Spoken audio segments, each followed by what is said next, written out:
stood for everybody and he's been fighting for everybody, you know, undermining all the wars and all the propaganda, all the names calling and all the threats on his life. He still stands firm. I think instead of doubting or trying to castrate him, what we Biafrans should be doing, anybody that has any connection or any DNA to Biafra, what we should be doing is praying for this man. We should be praying for him that Chukwokike should grant him more wisdom, strength, and give him that strength of a warrior to conquer that zoological Nigeria. And we believe, and I know, I strongly believe 100%, I'm not saying 99%, Biafra has come. Because if you go through the words of our leader, he says, if they are not calling your name, they are not talking about you, it means you are doing nothing. The Zoological Republic, they are not lamenting about the DOS or according to their powerless or whatever and so on and so forth. They are not lamenting about them because those guys, they know them, that those ones are sellouts. But the main person that is giving them tough nut is our prime minister, who is dealing with them, giving them WOTOWOTO promise. So we should be happy with this guy, you know. We should stand firm with him, support him with all our willpower, with all our prayers, and most especially financial aspect, the IOU, the donations. My brothers and sisters, we need our own jet fighter. We need our own helicopter, the ones that are about to you know. We need everything so that when they come in the air, we'll suppress them in the air. When they come in the land, we'll be there because our men are doing the needful. Imagine how small is the Biafran Liberation Army. Let me say just 1 year, and we are dealing with the zoo. Even, I've been saying it, I don't even know who is the information minister of the Zoological Republic of Nigeria in this regime. Who I call the information minister is Musa. He is the one taking everything, lamenting, doing the work of information minister, doing the work of the COS and everything. Man, it shows that that man, that Apoda, that Ekperima in Finland, that small boy, that guy is doing a whole man's job. We should praise him. We shouldn't be exercising all those doubts in our minds. Those people that are still sitting on the fence, that are believing that it might come or it might not be because of maybe 1 or 2 investments they have outside the land of Biafra. But for me, it depends on them to make their choices. Biafra has come, and Biafra has come to stay, and nothing will stop Biafra from coming.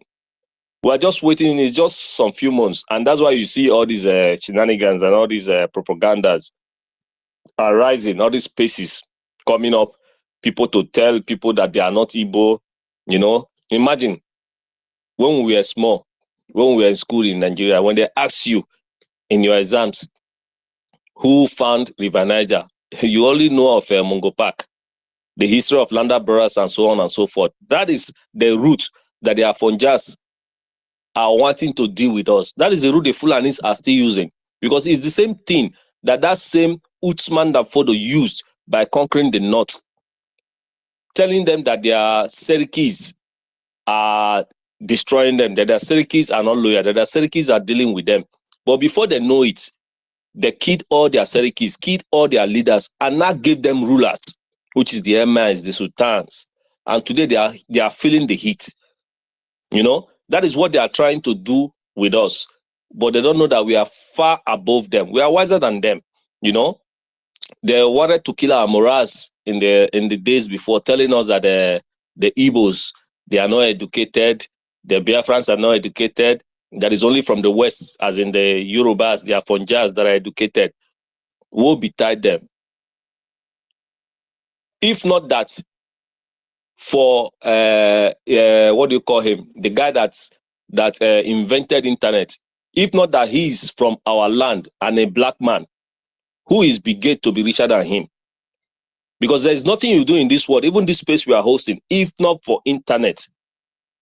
Emagware, or what they call his name, if not for internet, my brother, this space will not hold. No matter, Elon Musk cannot buy Twitter and turn it to X space, and it's working. It's all due to internet. Biafrans, we are well educated and we're blessed. It's because that Nnamdi Kanu is a Biafran, and that's why the world is keeping mute in his case. They know that that man is a just man. He did no wrong to the Zoological Republic of Nigeria. But because they know that if Biafra springs up, just like what he said, that they told him in United Nations, I think somebody made mention of it here, that when he wanted to speak, they all left, according to his space during those days. And somebody called him and told him the reason why people were leaving, and told him that they never wanted another Japan to come out from Africa, because Japan that came out from the Asia today, from Japan, you have China, you have Taiwan, you have Indonesia, you have Malaysia. It's all because that Japan arose, and those why those other countries arose. You know, when they say that, when he said that Africa died, in Biafra, Africa died, and in Biafra, Africa will raise. It is true, 100%. There is no going back. If Biafra stands today, many countries will spring up in Africa, and Africa will be great again. So, my brothers and sisters, I also want you, the hosts and co-hosts, not to be so angry when you see people venting their vaccinations. You know, we've suffered a lot, my brothers. We've suffered a lot. It's not today.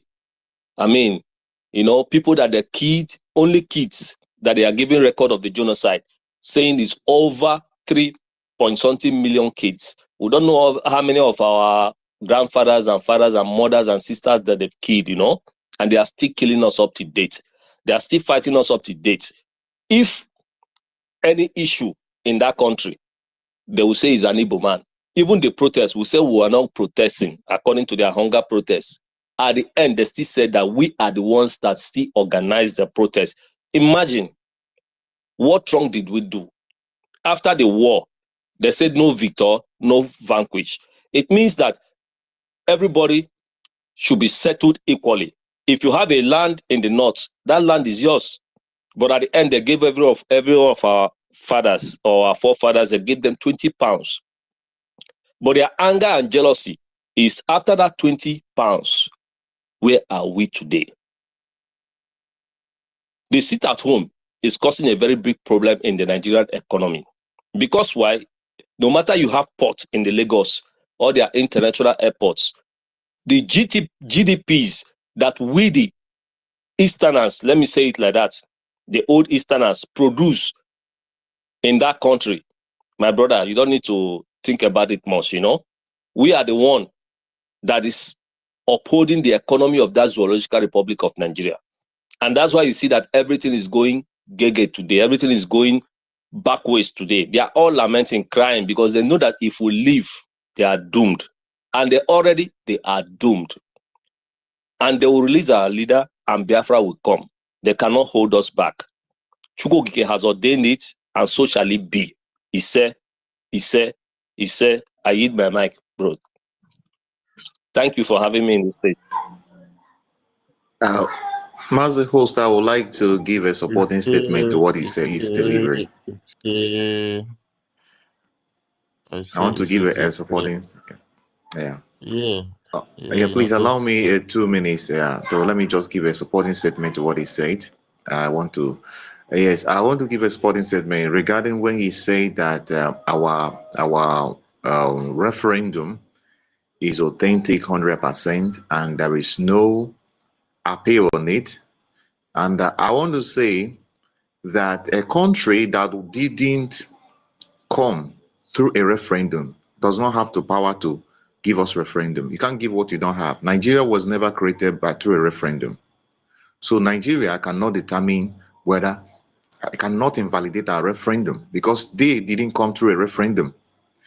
Biafra as it is now is more valid, more legal, more legitimate than Nigeria. Nigeria never came through a referendum. Nigeria is a product of conquest, product of terrorism.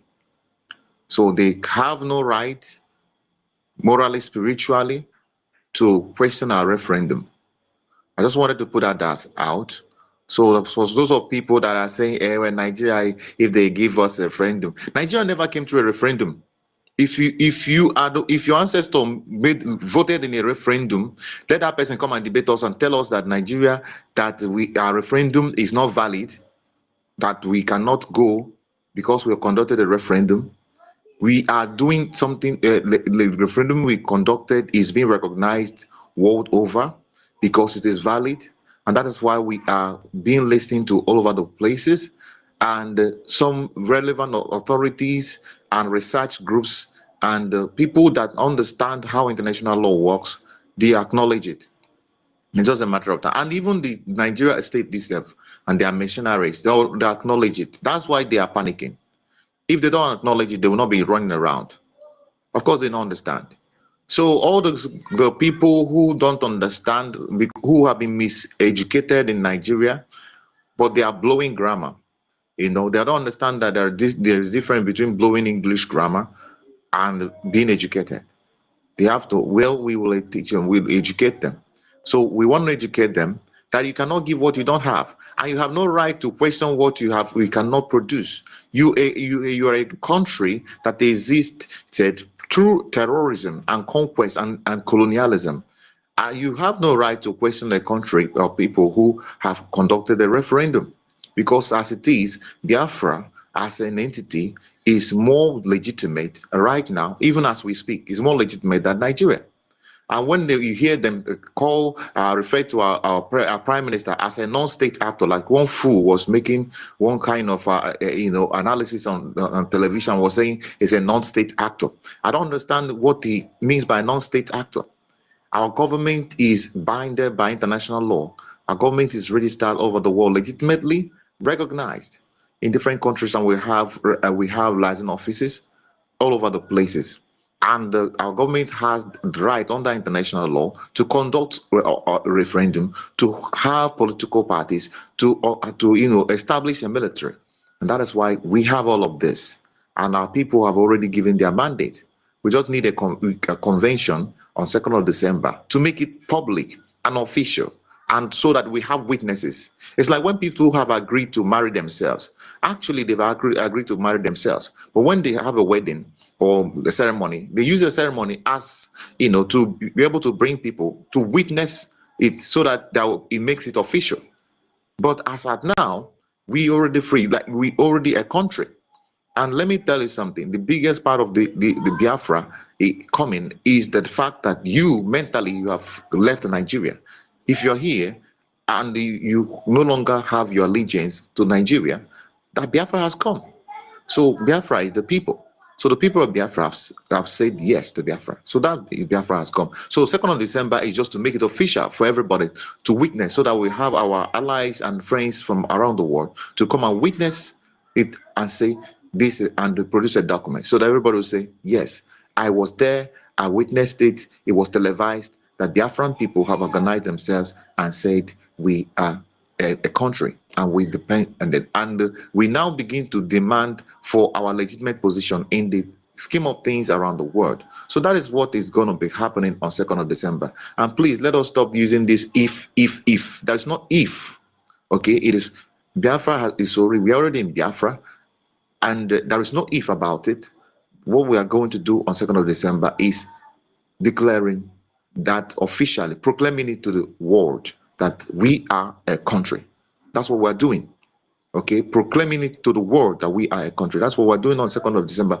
For anybody who doesn't understand it here, please, we need to learn, the right way to, carry a narrative and our words, so that we don't play into what the enemies are trying to do. They want to make you to sound incoherent, to sound discorded, and not being confident in what you're doing. Please, we are a country already, but on 2nd of December we are making it official and getting the world to witness it. That's what we're doing. I think that is what I want to add to what our brother has said. And your brother, you have spoken very well. I love the way you said it is 100%, but I just want to bring that logical part, that a country that didn't come through a referendum has no right to question our referendum. Thank you very much.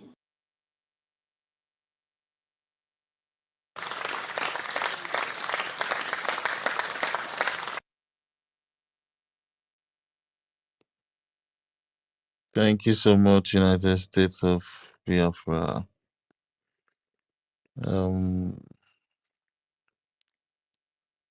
Yeah, Nigeria died in Biafra. No, are you there? Is my co-host around? Oh no, she's not around. Evan has been raising up his hand for a while, and also Mazi Chibueze. Mazi Chibueze, will you go before Evan? Are you there? Yes, so I'm here, my brother. Yeah, let's go. Yeah, 5 minutes. thank you, my brother. I will touch some little points, and because before I go, I just want to say there one everybody, whether you can hear me or you cannot hear me. There was hello. So, my brethren, all protocol observed. Thank you for the host and co-host and all the speakers for all the resilience. It's not easy, and what we are doing is a spiritual stuff. As the spirit moves you, go ahead. I appreciate each and every one of you. But the way I am going to go, it might sound somehow, some people may not like it. Please, I want you to just cut me just a slack. Let me finish up. I want to remind you some little things. You may not know, you may know. I know each and every one of us is highly heartbroken, frustrated. You could use any word you want to, say it as you feel. You are not far from the truth. We are all. I want you to understand something that brainwash is a very big problem. If you are being brainwashed, you just like as stupid as anything. You may not know. For you, you may think you are sound. For you, you may think you are okay. At point, I'm using myself as a case note. I was once people who stand say Nigeria, work for Nigeria. You know, anywhere I go, I was proud. Carrying their uniform, carrying or whatever, their badge or whatever. Go anywhere, stand for them. Then I know not better. Many of our people you see that are making noise, talking, they tell you they can kill person, this and that. Most of them are still in that brainwash. I know many of us are start realizing where we are, who we are, and what we're supposed to do. It's great. But I want to please, we will talk to them. I'm not saying we're going to romance them. Yeah, we will talk to them, but please, we'll still educate them. That thing is very, very important. There is one thing my grandmother always said when she was alive. She do tell us. He said, brain, wisdom is not what someone should have and die. Because there are people they say common sense. There is nothing like common sense.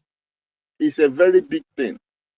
So that's what most of us have been, that have taken away from us. The white people came to us, brainwash us, victimize us. Then we don't even know, even when we see the good thing we think is bad. Like I do say this all the time. I was born and brought up in a 7 Days Adventist. when we go to church,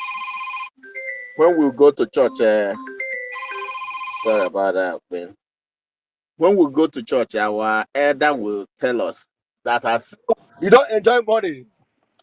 I'm sorry about that. when we go to church, our elder will You tell us don't enjoy money without them. yeah. Am I still coming out?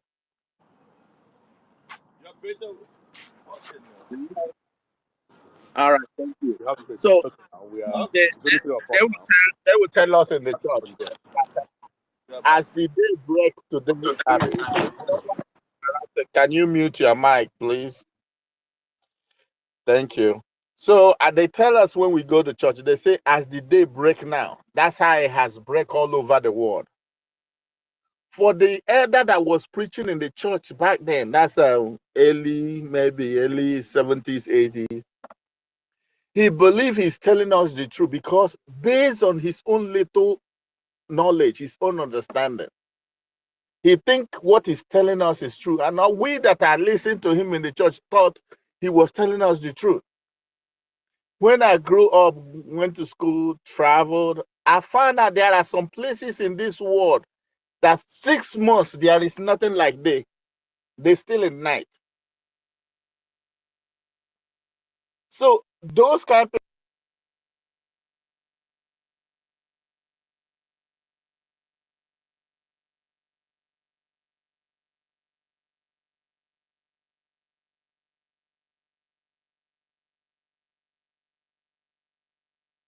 I can't hear him again. Or is he still speaking? I hear him too.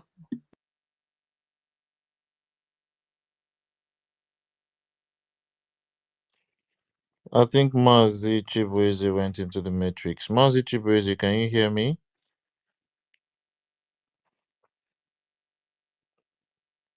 Mazi Chibueze, I think he went into the matrix. Man, all this network and the issues, eh? I think I said Evan will be the next after Mazi Chibueze. Mazi Chibueze, I'll bring you down and bring you back up. So we'll settle the issues with this.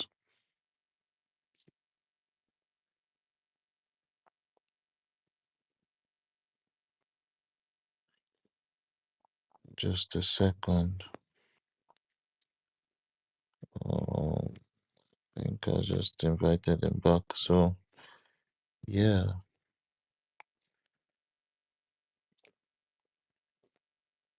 Evan, are you there?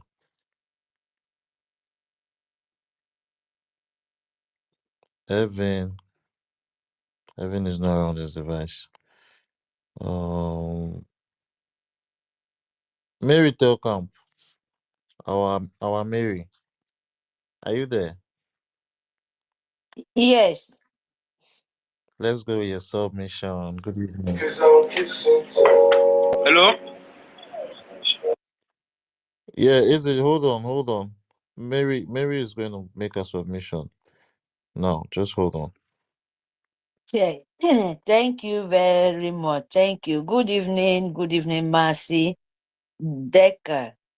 Good evening, Ife, David, Reggie, United, and Ewin, and Mobility, and yeah, everyone, Tina, Otunwanya, everyone here, Christopher. Good evening, everyone. Yes, open my. Oh my God, my people. I'm just here, I did not listen, but at least we are here. Can you hear me? Yes, we can. Go ahead, Wes. Okay, thank you very much. Yes, my people, Biafra, we move. Nigerian State government is crying. Nigerian State government is crying because we are going, my people. You see, this time is very, very tough time.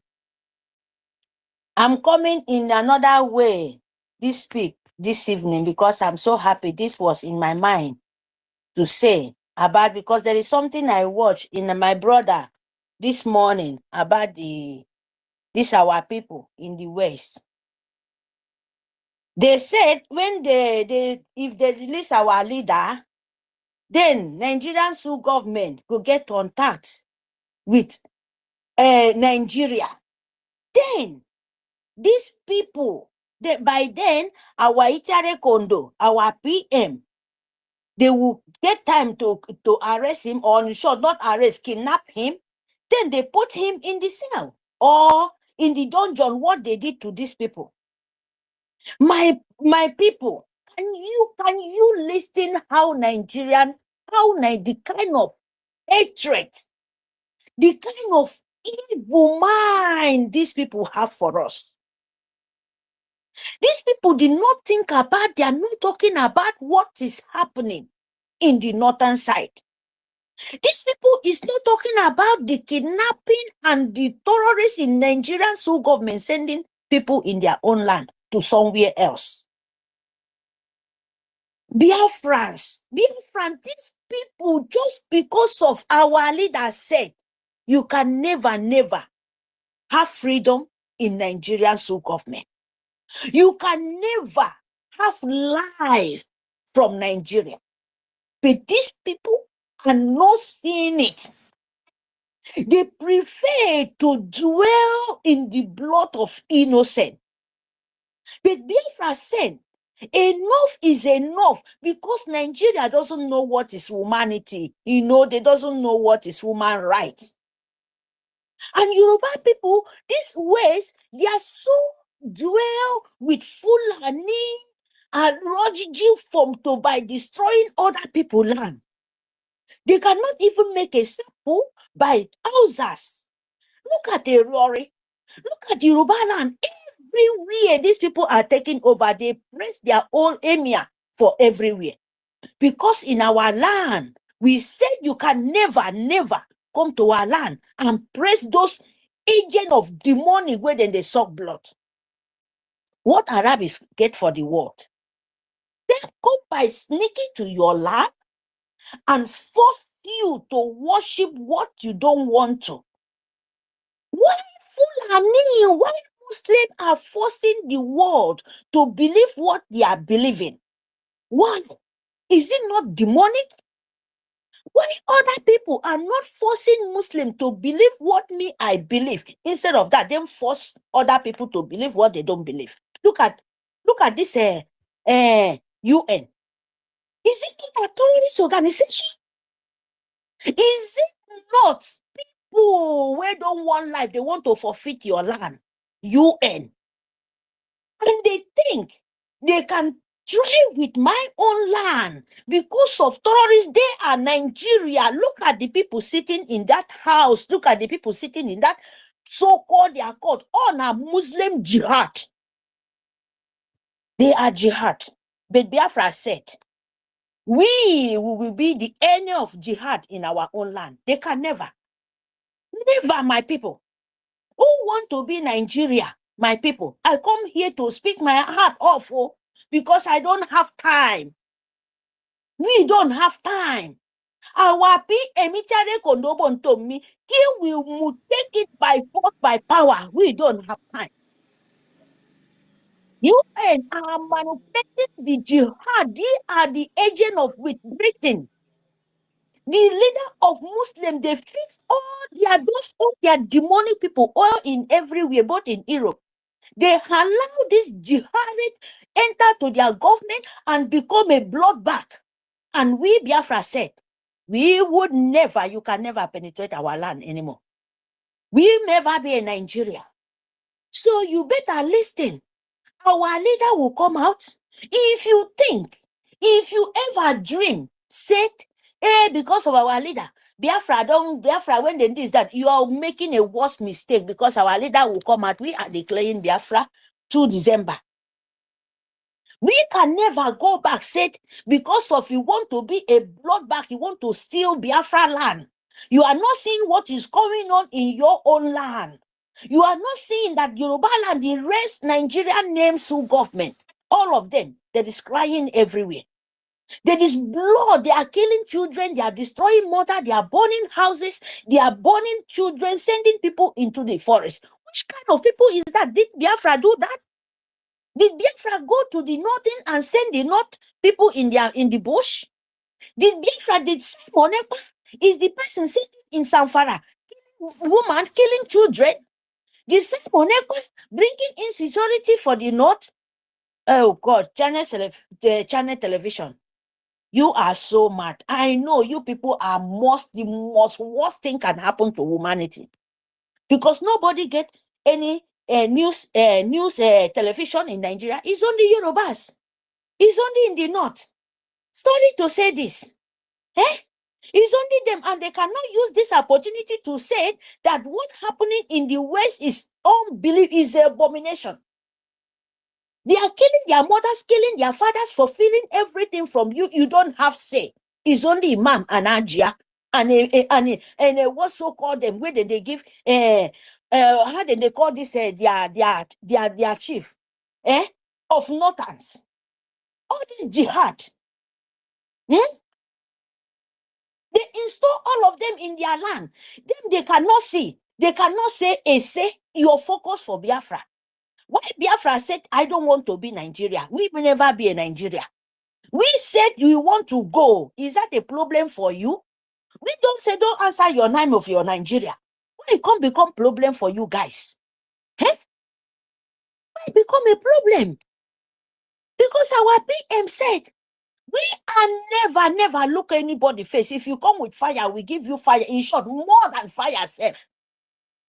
If you come to Biafra land, we are not ready anymore to accept Nigerian government in our own land.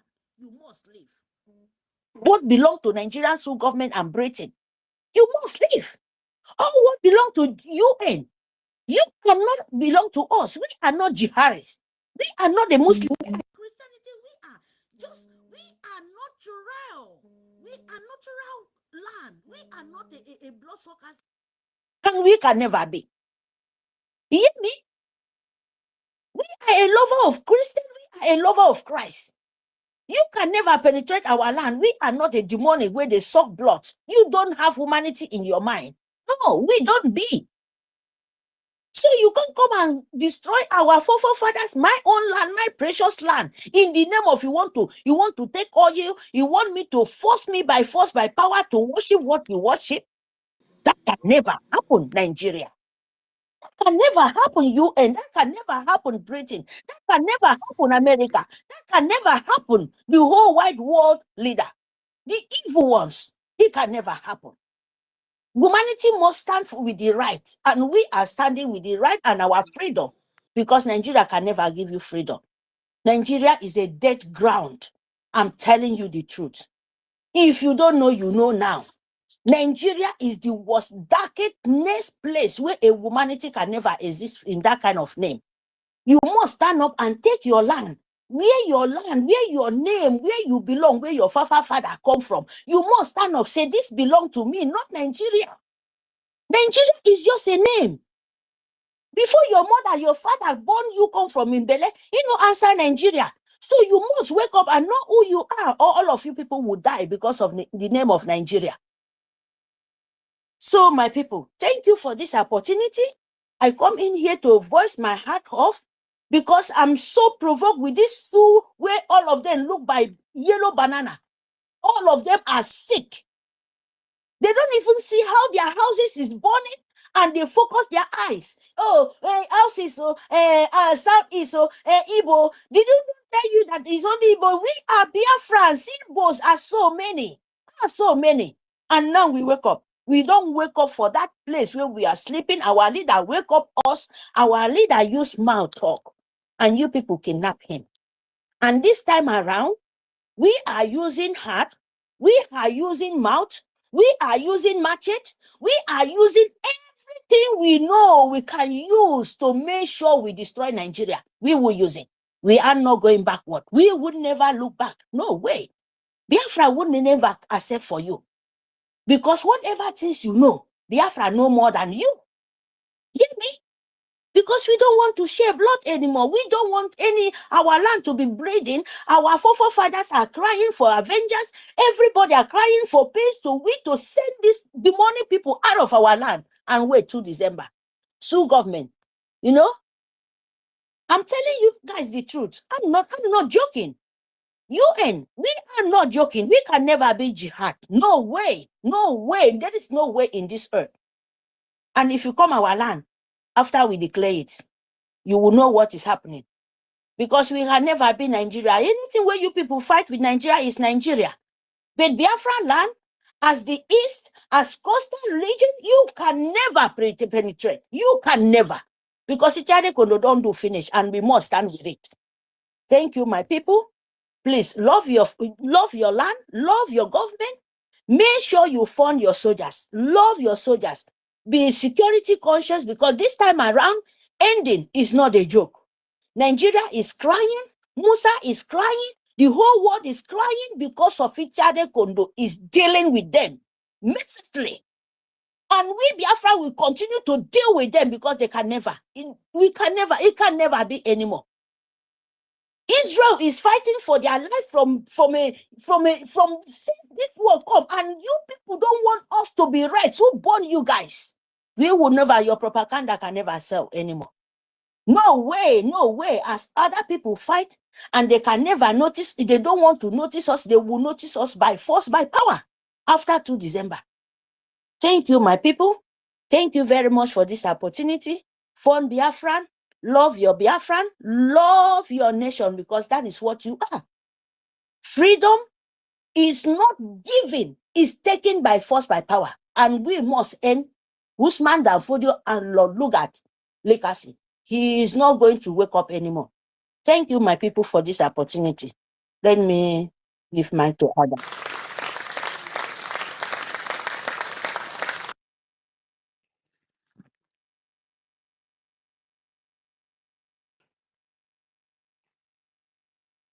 Lovely sister Mary Telkamp. That was a very, very beautiful submission from you. We are going to move with the hands up. I think I see Arinze there. Arinze, are you there? Shinazom. Yeah, thank you. But I don't want to talk for now. Okay, But like, okay. like We're just chilling. Yeah. United States, do you have anything on your chest you wanna drop?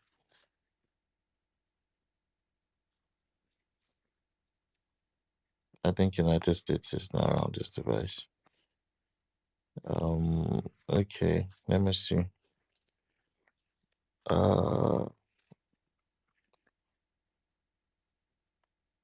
Zion Claret.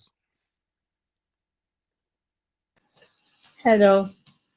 Good evening. Hello. Good evening. Yeah, you can drop your submission. 5 minutes. I don't really have much to say. I just want to commend you people. I want to thank you all for all your efforts, especially the Prime Minister. We have seen how he's rolling everything, and they couldn't believe it. So I just want to say thank you for all your effort, your voice that is being heard, your effort, the strength you are putting in for our land, especially on the security side.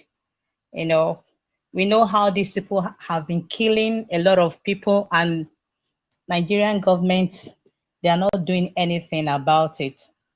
You know, the human life doesn't, they don't value it anything. They don't value it for anything.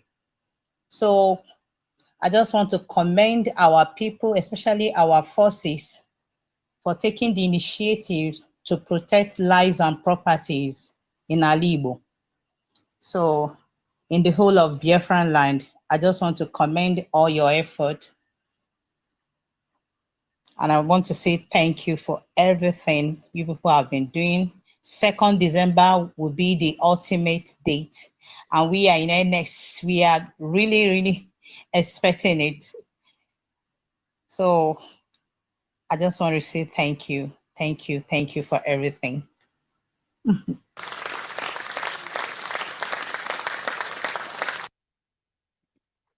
Thank you so much, Zion. Yeah, we're waiting for our declaration day, our declaration day on on December the 2nd, where we're going to settle the scores, put everything in public, and a bit Nigeria and seal it up, you know. We're just waiting for that day. Thank you so much for your submission. Thank you. I see you wanna say something, Zion? I said thank you. Yeah, thank you so much. Yeah. All right. I see Fun Girl up here and David and Anna. David and Anna, do you have something to say before Fun Girl goes? Yes, thank you so much. Thank you so much, Mazi. Mazi, if you don't mind, if Chibeze has been here, if he can speak before me, I will appreciate that. Thank you, sir. Oh, that's true. I think Chibueze didn't finish his submission the other time. The network kicked him out. Mazi Chibueze, you can like round up your submission. Sorry for that network. That's okay. I know what we are going through, so it's on everybody. Thank you, my brother, for giving me that audience. Let me finish my thoughts. All I am trying to say, all protocol observe, everybody, and wherever you are, thank you for all you are doing.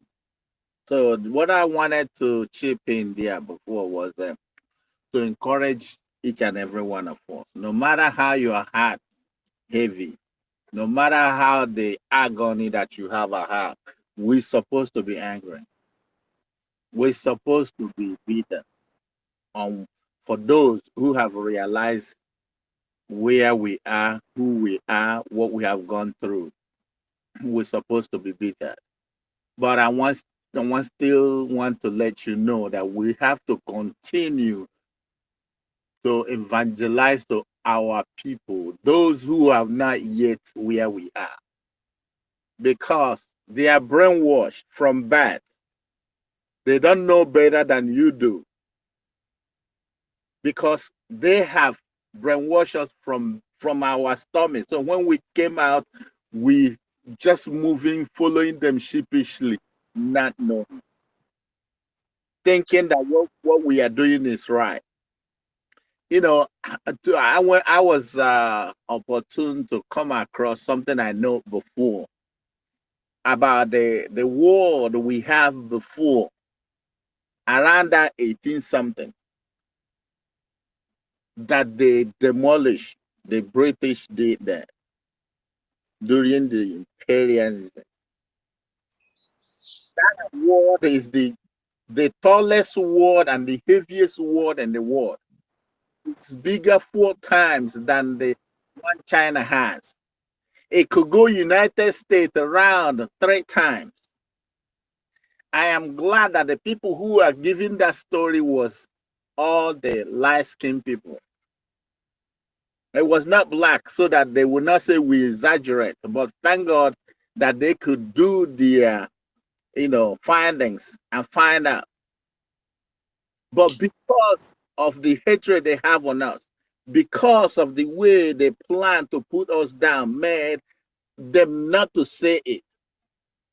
The first constitution that was written in this life was from us, but they will not let anybody know they lied.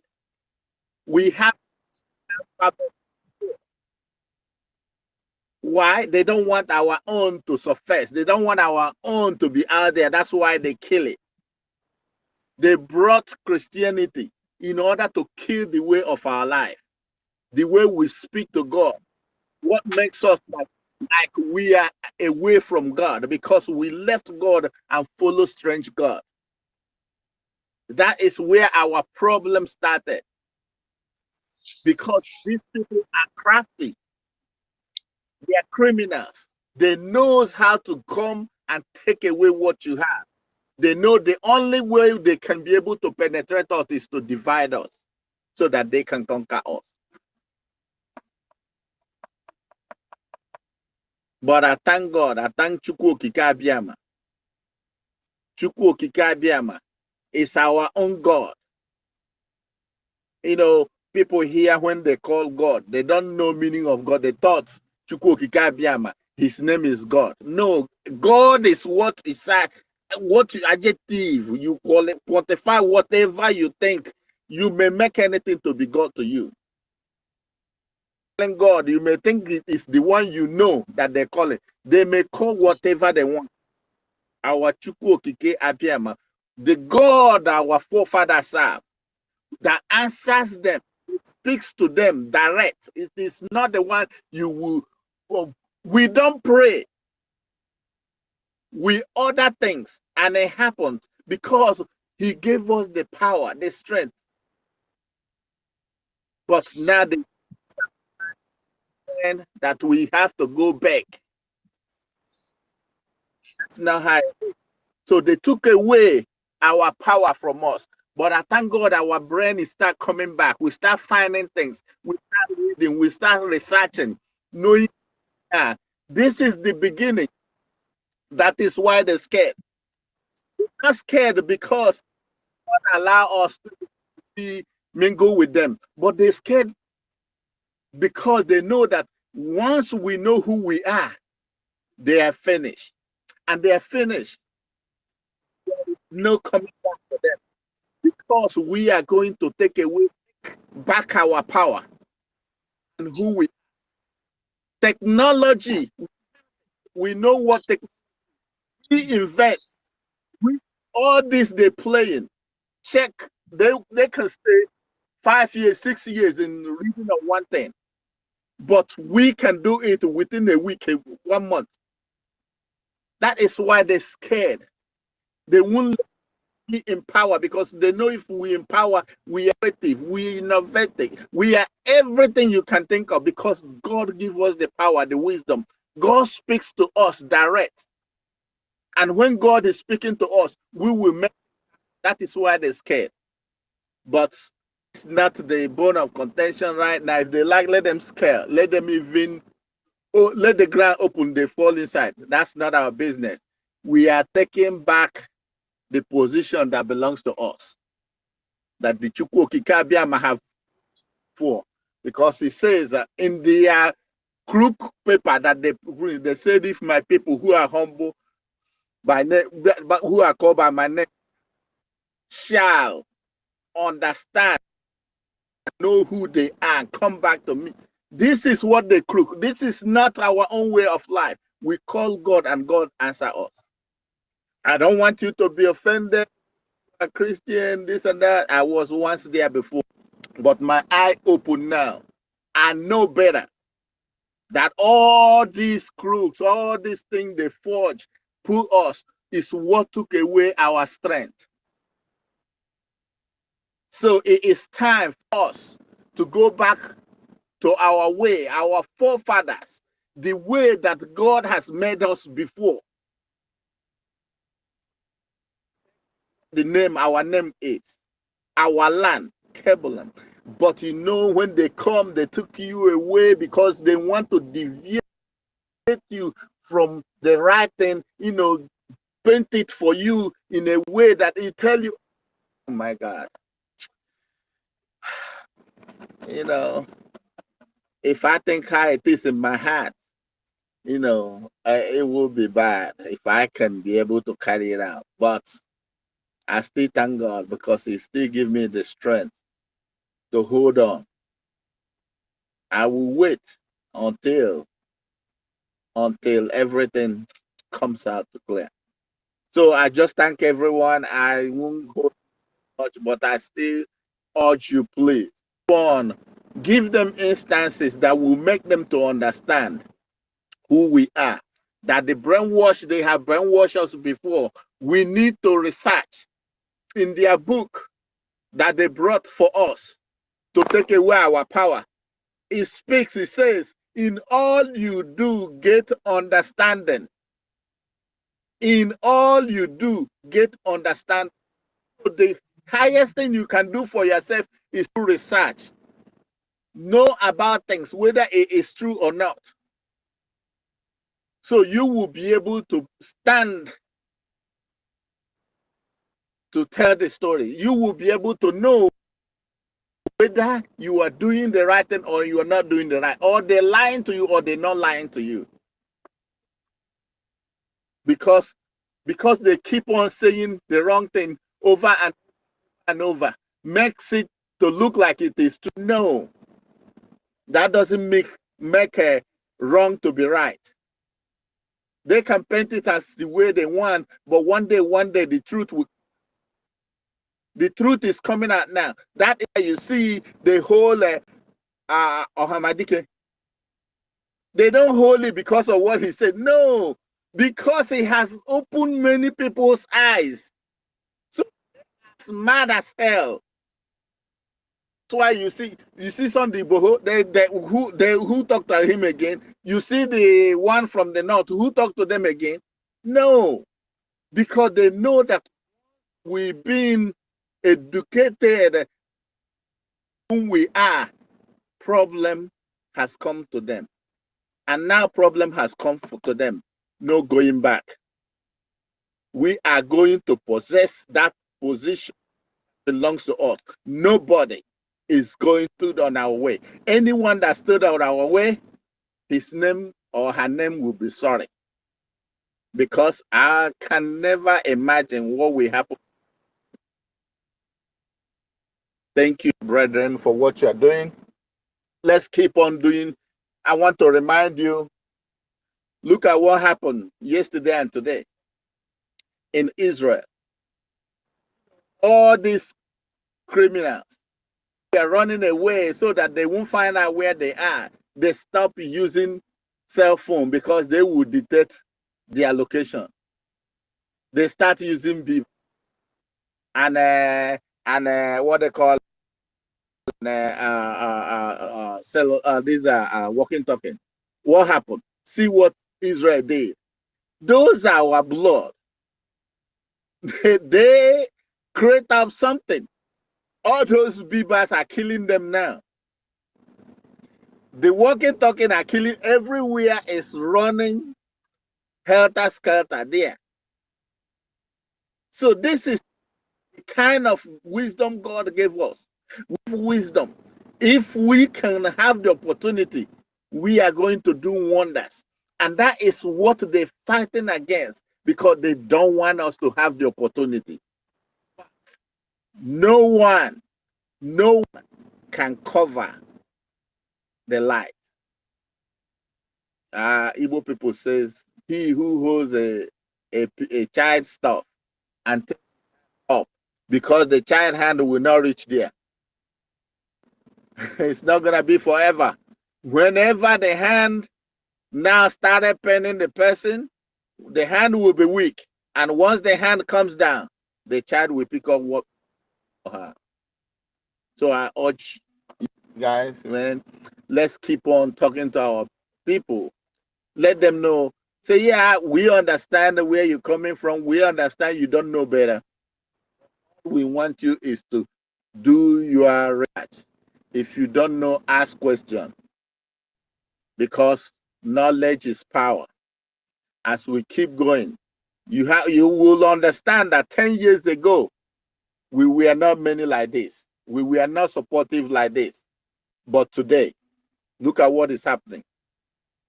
Last 2 months, even the IPOB Nigeria, look at what happened. All run back. They all cry. All say, hey, we are here. Because they are seeing that what we are doing is manifesting. No matter how they use their media, they try, but we are still forging and we are still showing what we are doing. Thank you guys, and I appreciate you guys once again, and thank you for the host for giving me the opportunity to speak. and our co-hosts, all of you, all the speakers that were able to listen to me, all the listeners. Thank you for what you are doing and what you are going to do. Let's keep pushing. We're almost there. Few days. I am counting days, minutes, and hours, and I will be there if God keep me alive to witness this declaration. Thank you. I yield my mic.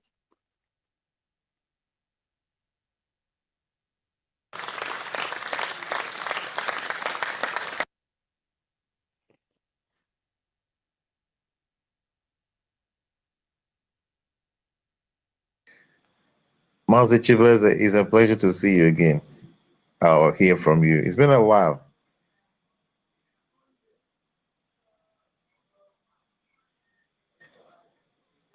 It's Mazi United States that is talking.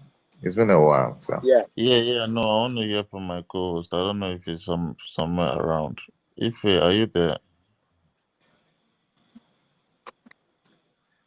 I think he's not there. Yeah. Okay. I think he's busy or something. So we move to, I think, Fun Girl. Fun Girl. Okay, can you hear Oh, me you now, have something to please? say, United States. Yeah, you were calling me. Actually, I wanted to say something after our sister Zion Claret spoke. Okay. Yeah, Okay.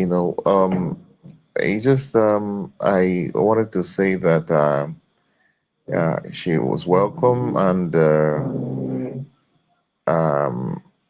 I wanted to confirm that she is supporting the government, because the reason for this very space, two major things. The space is for awareness, awareness about the activity of the Biafra government, and also explaining to our people the reason that we must support this, our new baby, the Biafra government, which is actually the train to freedom, the only channel to freedom, and and the limelight. You know, it's not as if we've not been speaking. Many years, like just like some people will say. I've been following the activity of our leader Mazen Namdekano for the longest time, and I see what they were doing when I watch online. I see the agitation, they go to protest, they got killed. A lot of things happening. And I remember when our leader said, let's go to Twitter, we are tagging this person, tagging Okeke, tagging Okafor, tagging UN, tagging, we tag and tag and tag and tag and tag. We shout, we speak, we talk, we talk, we talk. But our voices will never come out. Host, can you hear me? Can you hear me? Am I being heard? Yes, we can hear you. Okay, thank you very much. So everybody is tagging and tagging and tagging, but we were making noise and we're speaking. Nobody could even listen to us or hear us. You know why? Because we didn't have a legitimate channel through which we can actually, express our views, express our, our pains, our register our grievances. So. And that is why that everything we were doing was not effective for many years, you know. But thank God that the game changer, no Mazinam Dekano, when he saw Simon Ekpa, says we must go and listen to him. That is bringing a new dimension to the awareness we are making. That we must listen to him and share his videos and all his messages. And that is how this journey began. you know Today we have a government. So, and we must understand that most of the success we record today in our liberation is because of this government. So, and that is why we must cherish this government. We must support this government. The greatest task and responsibility we have is to support the government financially. To support the government, there are many avenues we can support the government. We can support the government by participating, depending on your where you live. You have a family. Of the government has families in different places in different countries. You can get registered, participate in their monthly dues, participate through fundraising. Our government has a website. You can go to www.ipob, I'm sorry, ipobusa.org/donate, or you can go to the Biafra Republic Gov. Biafra Republic Gov.org/donate. So you can use those channels and support the government, the activity of the government. And then you can also participate in the IOU through the website still. The IOU scheme is for people who have bulk money that you are keeping at a bank that has nothing doing there. You can actually loan it to the government of Biafra on restoration complete. Money is going to be paid back to you with 100% interest. That means if you gave the government $10,000, then government will give you back $20,000 in return on after restoration, and everything is settled, which of course we expect that is gonna happen in no distant time. So these are the ways you can actually support the government. you know so there are many avenues you can support the government. If you have connections that you think that the government will benefit from, you can actually write the government. There is a channel for you to actually write the government. If you have some concerns that you want some further explanation, you can actually write the government, or there is also a channel for you to actually reach out to the Prime Minister himself if you are concerned about your privacy and all of that. So there are every avenue for you to participate in what we're doing. I've been in space where some of our brothers who say things like they want to do something for the people on Debo, but they don't want to go through the channel of Simon Ekpa. That's where they call him. But I want to let them know that this is not Simon Ekpa, this is Biafra government. As long as you are an Onyibo or any, whatever you call your name, call yourself, you are from that old eastern region or the places that have been marked out in the Biafra map. Of course, you know that there is a compiled and updated map of the United States of Biafra, and I want to encourage everybody to go and look at that map and see, the territory, the part that are part of Biafra. These are part of the citizens' education. We should educate ourselves. We can also educate ourselves by also learning the Biafra anthem. It's very important. So, and these are the things we can do to begin to reorient our mind. And of course, in Nigeria, they taught us to, look down on everything that is what would I say? That is organic to us, whatever that belongs to us. They want us to make us to look down on it.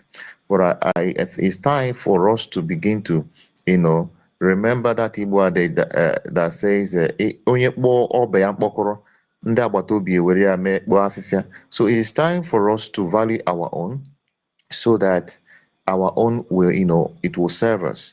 So we have arrived. I want to let our people to understand that we have arrived, and we arrived through this government, and that's why we must support this government. Anything, all the effort you've been making, those of you who've been doing charity movement, you've been, doing what they call selfless service, philanthropy, and all of that. You're building borehole for your community. You're building one or two or the other for your community. I'll tell you, if you take half of that money, all you need to do is take half of that money you're spending in all of those projects and give it to this government, and you see a multiplier effect. You don't need to begin to do all those individual efforts. It's no longer important. What we need is to have, help this government to secure control of our territory, manage our resources, and be able to human resources, and also provide security for our people. And that is all you need to do and you see the result, because every year you're doing you're giving people money, you call a youth, give them empowerment, 20,000. This those things are counterproductive.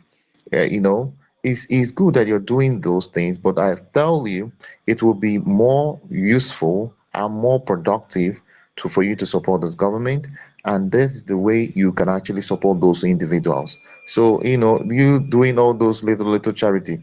Our prime minister is a clear example. He used to do that, but he realized that the best thing and the permanent solution to all of this is to actually give the people government. The greatest gift you can give to our people is freedom. So support this freedom project. If you ever love Ndibo, if you ever love your people, you must support this freedom effort to give our people freedom. What our people need freedom. It's not those rights you are giving them in Christmas. No, it's not that borehole. It's not that street light that in just a fee it cannot be maintained.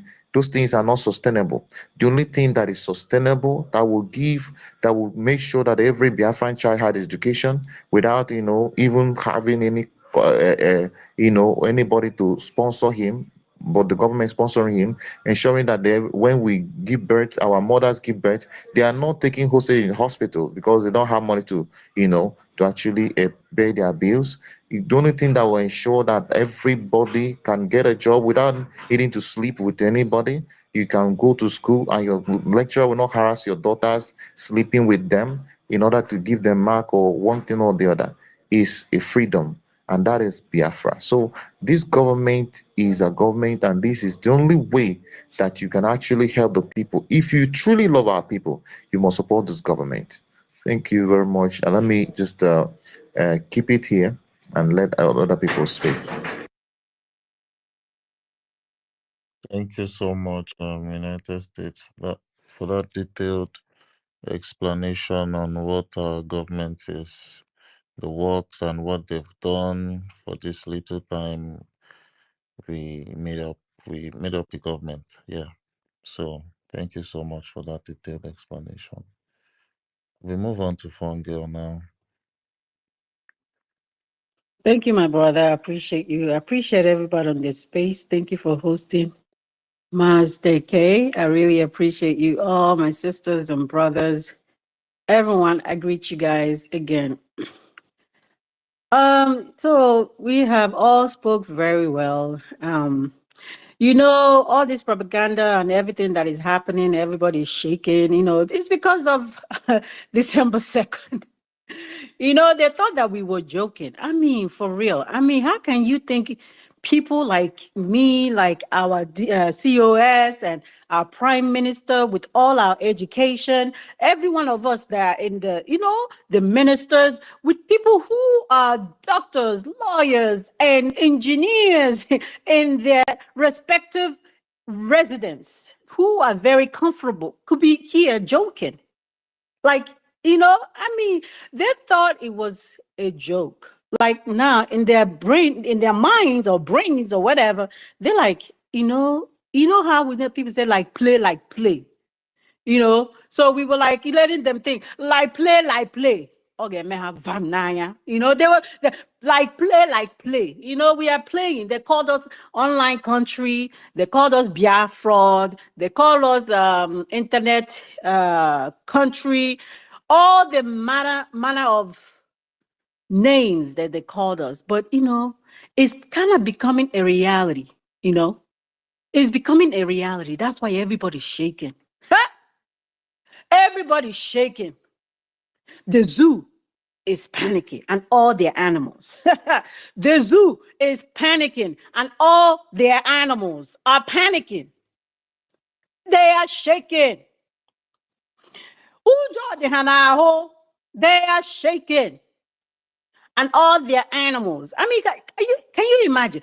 Guys, imagine. These things, I remember when I was back home, it's been a long time, and I was a little girl. I will watch some movies or some shows, I see all these, that was in the 90s, You see all these shows, the American accent and the white people and all that, you see their lines, you're like, oh, there was a thought then that if you come to America, right? that you don't touch the ground, that you will always like floating in the on the cloud, you know, that that money is like on the floor or even on the tree, you know. And that was then. I mean, I don't know if anybody had that thought, but I know there was a talk then that I was growing up. They were like, if you go to this country, like there's no sand, there's no this thing, you'll be floating on the air clouds, and all the money is like on the tree. You can just go out there. That was my thinking. Maybe because I'm a child. I don't know if somebody put that in my mind. I don't know, but I had that idea. But I eventually came to America. I came to America. I said, oh my goodness, well, where is the cloud? Where's the money on the tree? I don't see all that. I found out that people will work hard for their money.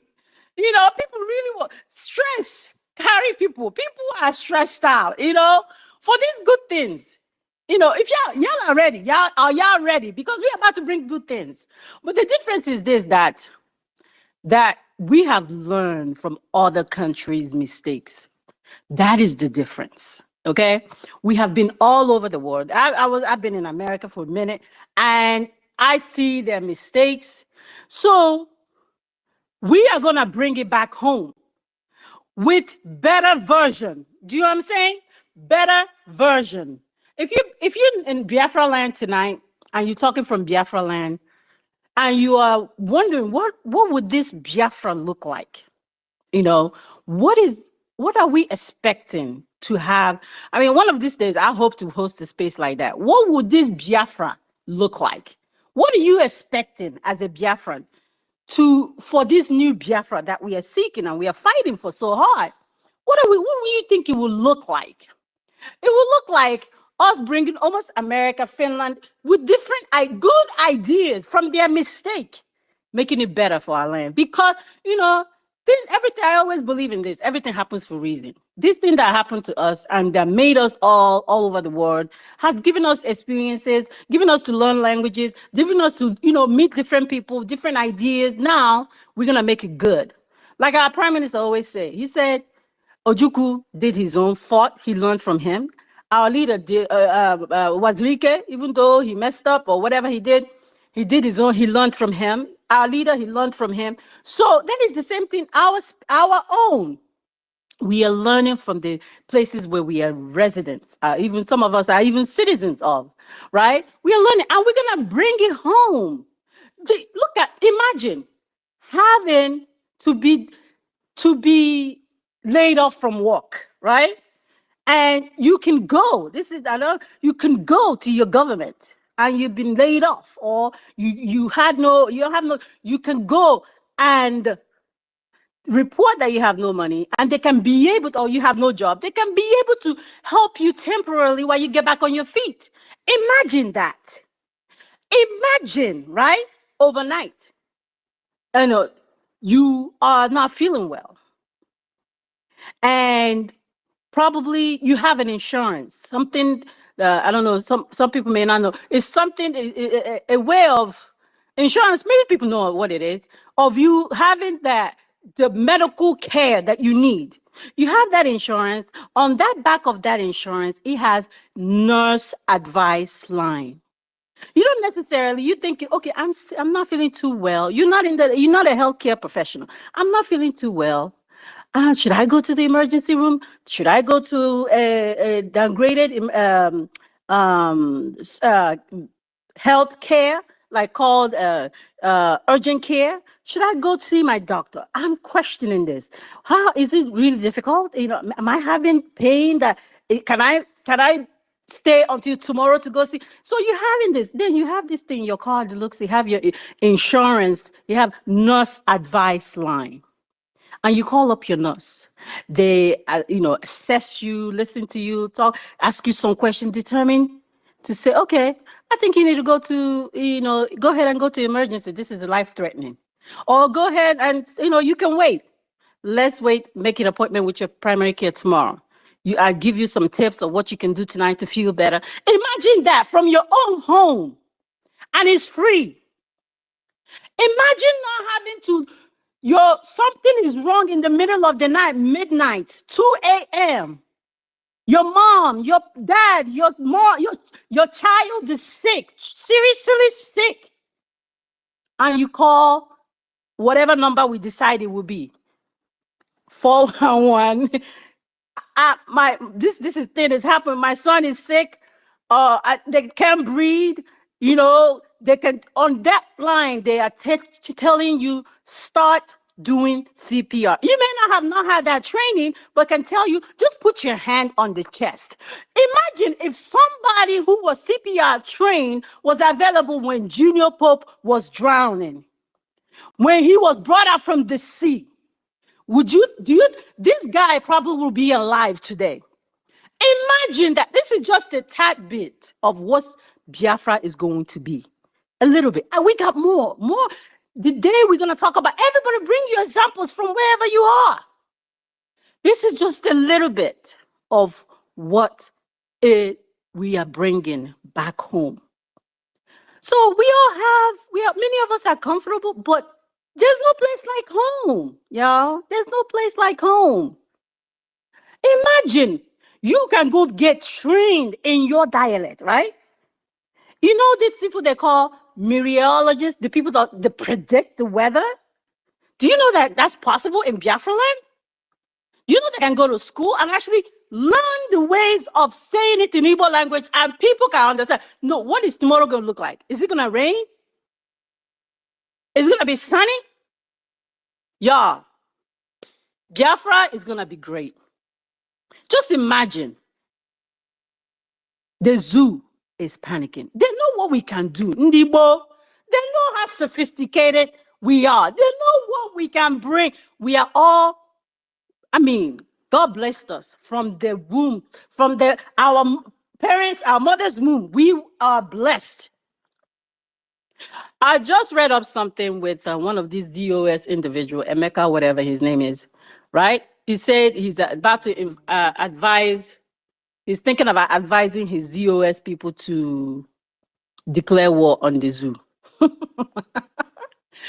is because December 2nd is coming. Oh, they want to try to take credit.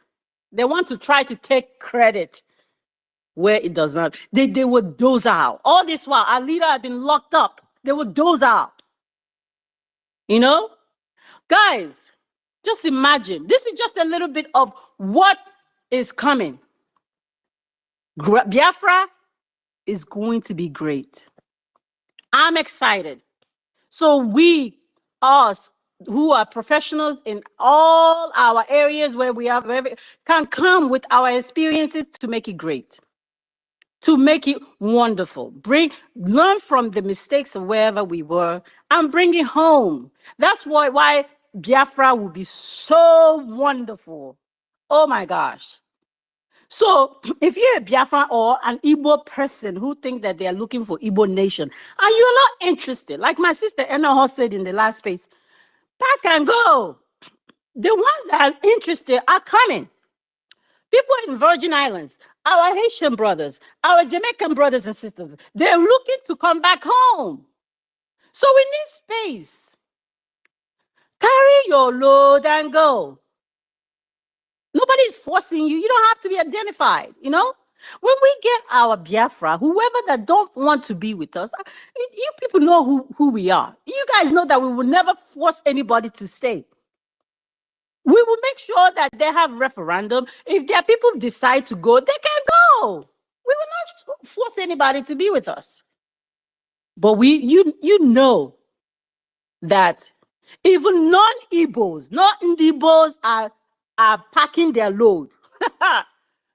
Some Yorubas are packing their load to migrate to Biafra land. If you guys don't know that. One of our brothers read something. I think if he read something about one thief guy or whatever who's getting ready to come, who's ready, to relocate to Biafra land. So guys, they say people, you don't know what you have until you lose it. You don't know what you have. Other people who are seeing us from the outside are saying, wow, look at these people. These people have some guts to stand up to a whole so-called country and countries who supporting them. People have guts, and I want to be a part of this. And you are here saying whatever you are saying. Anyways, I want to thank you so much for this opportunity. Biafran, just hang in there. We're almost done. You know, we're going to redeclare and then we will face them. And then once we face them and everything is okay, then guys, we'll build our nation. We are there. You know, we are there. We're ready. But send fund. If you're in America, please fund. If you're in North Carolina, reach out to me. Let us fund this movement. Give whatever you can. And it takes money, guys. It really does. So let's fund our movement. I appreciate you for this opportunity. Master K, thank you so much. I greet everyone. I yield.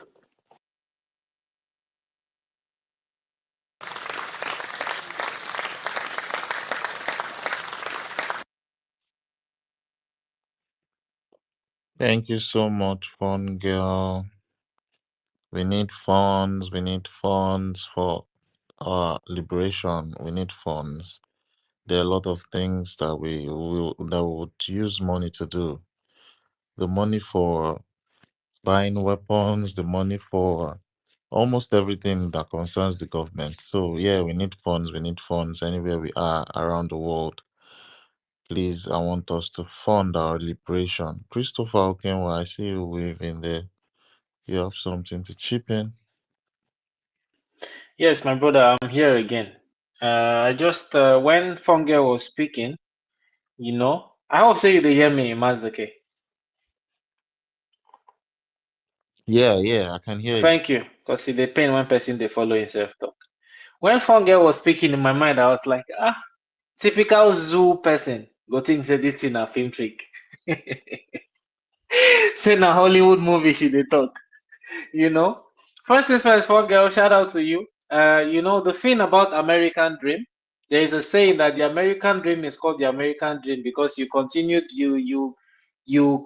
dreaming and you never wake up from the dream. It's like you're sleeping, you dream, and you never wake up. You know, but reality check when you are in the system itself. Regarding what you talked about, like the social security, social benefits, welfare states, and all. Do you know, say this place where I dey, yeah, in Scandinavia, one of the Scandinavian countries. If I have 0,000 in my account, I will go to the welfare office and tell them I need some money to feed myself for that day. And they will give me that money. So I'm not joking.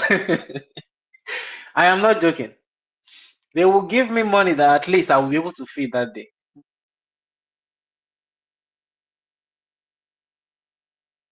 They'll try to encourage me. You can job, you can do this. Don't you think you know? Because they know that you're not an animal in the zoo. I don't know if I'm still coming out because my Bluetooth just did do anyhow. Hey, Mazdake, you hear me? Okay, thank you. They know you are not an animal in the zoo. They know you should live a life of dignity and you should be respected. So they have to actually take care of you and motivate you because they know that as human beings, we have tough times, we have good times, we have bad times, you know. So you have a system that supports you, even though there is no system is perfect all around the world. I have been wondering, where are the end bad governance organizers? This is not a joke. I heard that over 500 people died, though. People by because they said they wanted. My master, do you understand what I'm saying? People went. No, look at this comparison, yeah. You claim. I hope OJ, if OJ is here, OJ will say he loves Nigeria so much, and Mazi Nemeka, that one, that smelling Afonja illiterate that calls himself an Igbo person. I hope you can hear me. That your zoo where you are very proud of. You stand up one morning and you cry to them and said, I am hungry, a bimpawa.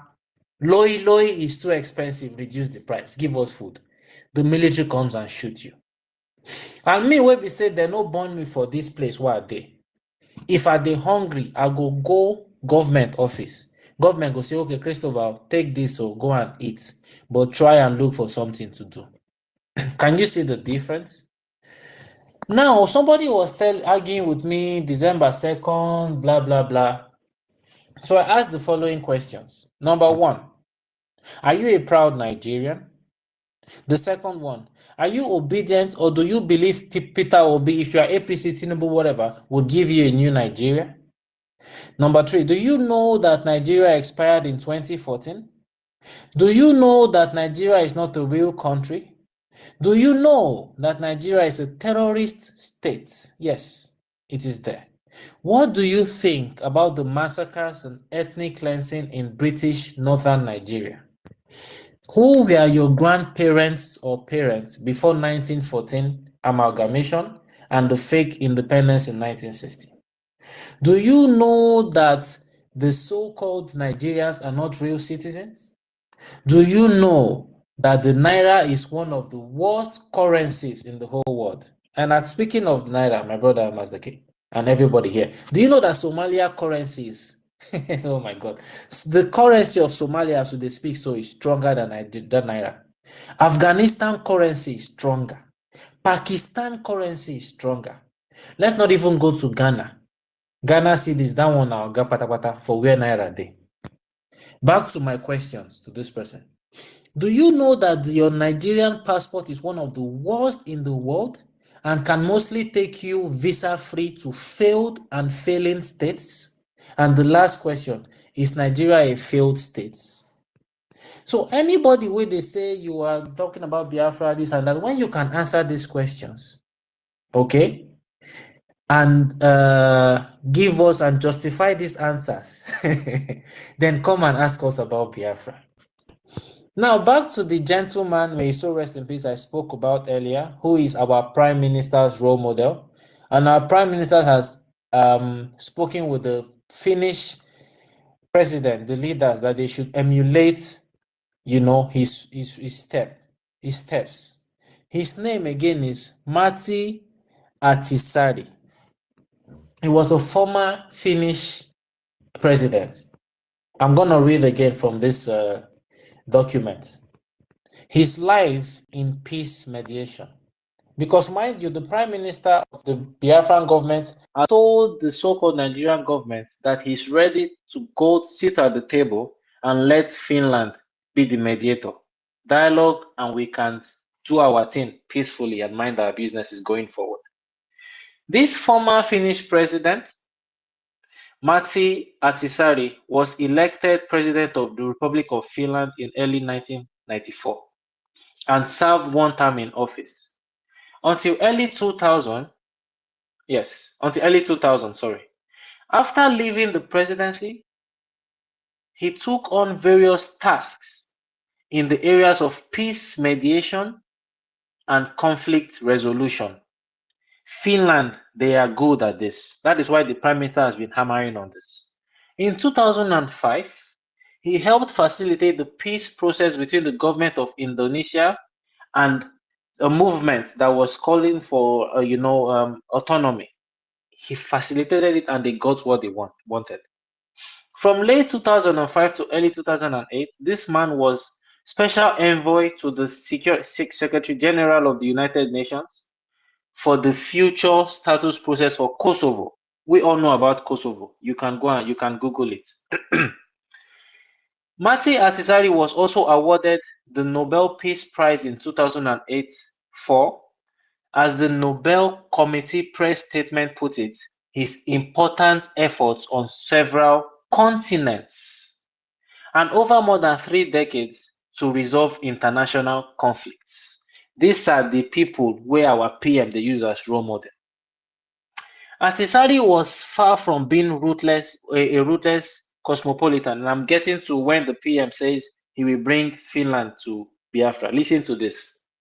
The Finnish and Nordic model of social justice remained of crucial importance to his thinking, and he was an ardent believer and proponent of the Nordic welfare state model as an inspiration for others throughout the world. Now, you ask me, what is this Nordic welfare state model? Mazdake, do you know, say, this country where they get oil? Like this oil where we they talk for Biafra, you know, but their oil no reach half of waiting even the ordinary delta. But everything, all the money they make from this oil, all the profits, it is out there. I can check my internet now, go browse, and I will see everything there. It's open. Do you know that here, when I born Pekin, this Pekin, from this oil money, from the profit, go they get pocket money till the Pekin turn 18 every month of at least about 200 ejema. That is $200. Just so that you will say you be papa and mama, the Pekin go they get small in the pocket, feeding money, buy small clothes, this and that. They also do it in Alaska, where every year they share the profits from what they make. This place where we did that, like I told you earlier, my brother, in addition to that, it is almost illegal to not have an address. In other words, you can almost not find any homeless person here because you have no business being homeless when the government has all this money. Instead of you to be homeless, there's something they call public housing. So the PM has emphasized on all these things, and he will keep on telling you, we are bringing Finland to Biafra. But no, we are, in addition to bringing Finland to Biafra, we are bringing every developed ideology to Biafra, like the one Fongel told you about, like the one sorry, go ahead.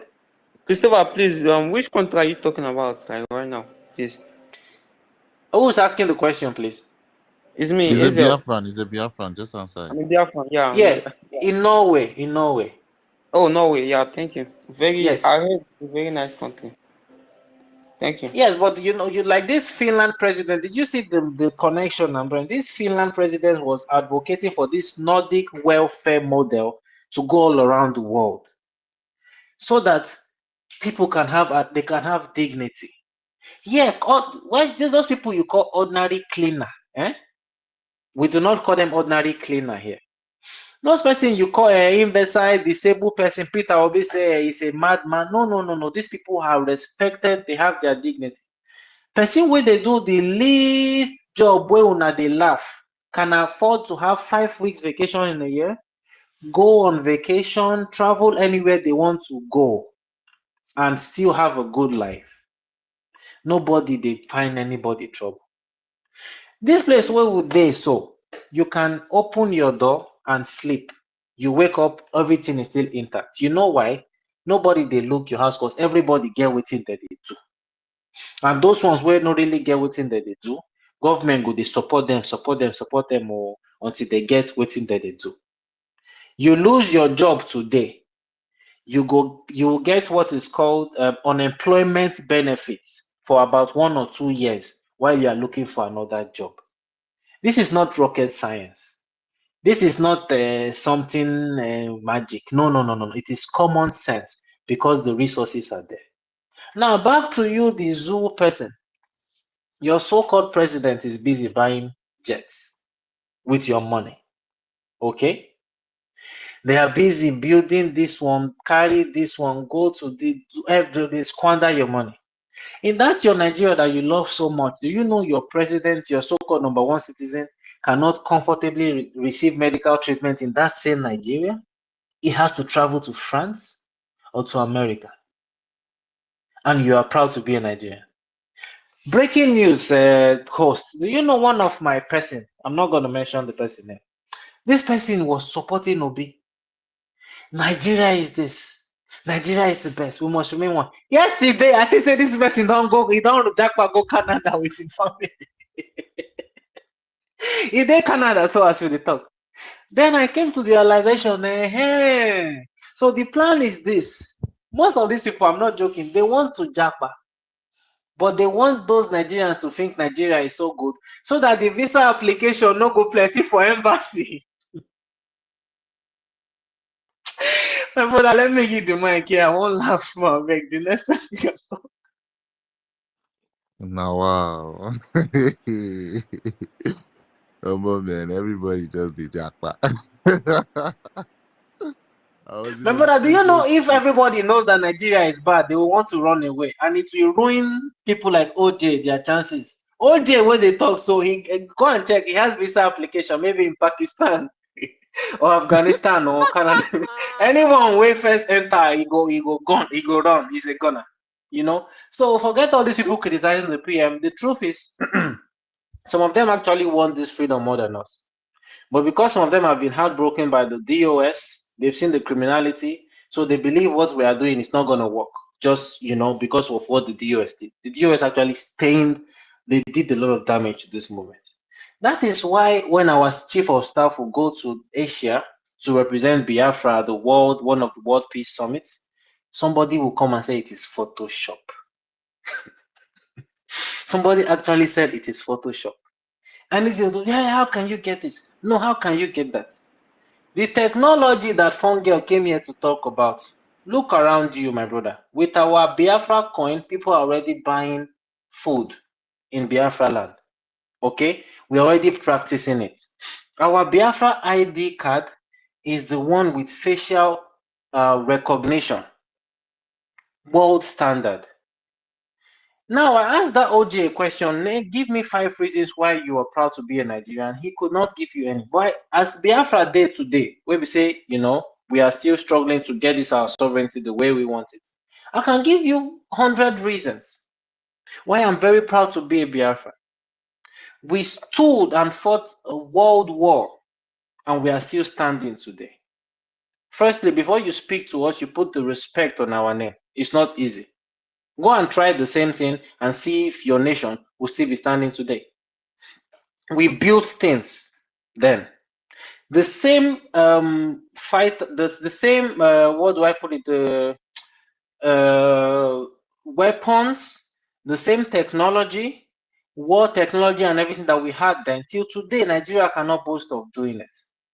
I'm very proud to be a Biafran because now we have a government that I know anything that happens to me, they will stand for me. I will not be bullied. Look at Amaka, for example, our sister in Canada. We have a government that stood for her, and the list goes on and on and on.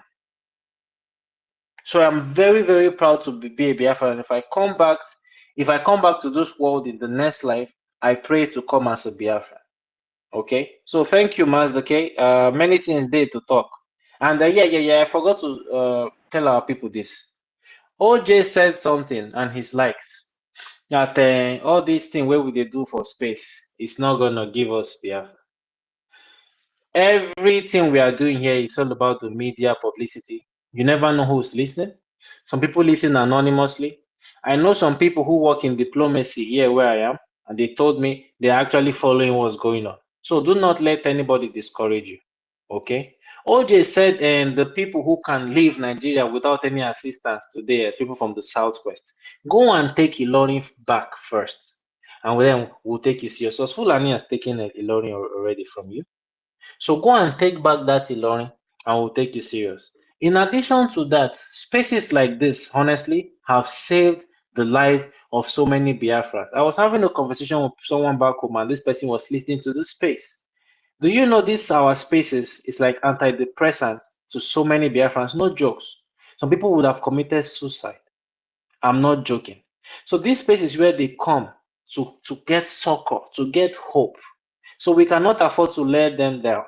And in addition to the fact that we are spreading information, we are using technology and all that. So don't let anybody discourage you and say you're just speaking for nothing. No. And that is why emotional intelligence is very important. I know we are angry, but when people come on our spaces like that, we should show them, that we can comport ourselves and correct them. Because like I said, you never know who's listening, and you never know who you're teaching, and that person will spread the gospel. The verse pass our soldiers where they fight for land, but you saw that Biafran soldier after he captured that terrorist Afonja. You saw how he spoke. Oh my God! Shout out to Biafra Defense Forces. We love you. We love you so much. He spoke with this Afonja Yoruba soldier. He cleared this guy. Even say they vex, so he told him, do not step your smelling and disgusting feet back in this land until Biafra is restored. That is why Mazi Nnamdi Kanu said, we might look normal to you, but we are very, very, very angry. So if we just smile, we will be talking, gently and all. but we are very angry. But we will not come and show that anger here in public space and say, whoa, whoa, whoa, whoa, whoa. No, no, no, no. We will use our anger constructively. We can learn from people we call our role models, like the PM, Mazinam, the Kanu, the professors in the cabinet, and those who are not professors. It's not about the education I know, but I'm just giving examples. Everybody here in the cabinet, even Biafrans here, we can learn from them, you know, and do better. So we should not attack people.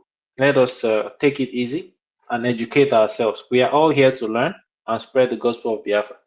Thank you so much once again, and I yield the mic here. And let us not forget to fund. The IOU loan is there.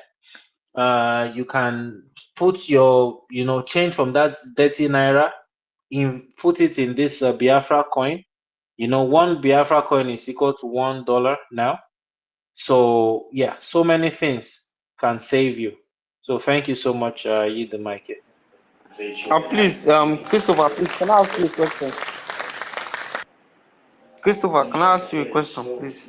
Just a Yeah, I'm simple listening, question. even though I can't see who is asking, but I'm listening. Okay, how do you think, like, based on what the Prime Minister said, how do you think the development in Biafra, like, like, how do you think it to be imposed, and how do you think it to be made, like, the development in all areas? Sorry, I do not understand what you mean. Is that Ezel?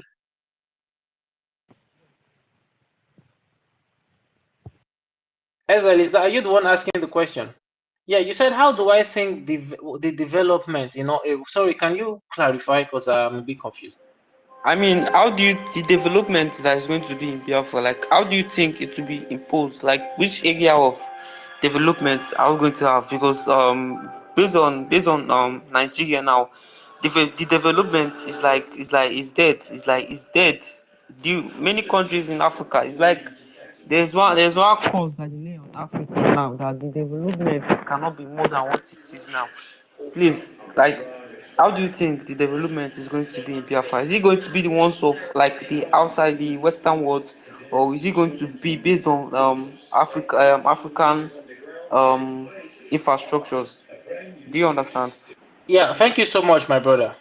First things first, please, I want to beg you, do not disrespect Africa like that. Don't look down on Africa. You know, Nigeria is a very barbaric place. Have you been to countries like Rwanda? Even Egypt is Africa. Have you been to Namibia? Even that Ghana there, they say they do, you know, I've seen videos in Ghana where people in remote areas, they use drones to go and deliver drugs to them. So you, my brother Ezel, let me ask you a question. Are you a Biafran? Yes, I am. Yeah. Do you think you can do better than what is obtainable in Nigeria today in terms of development?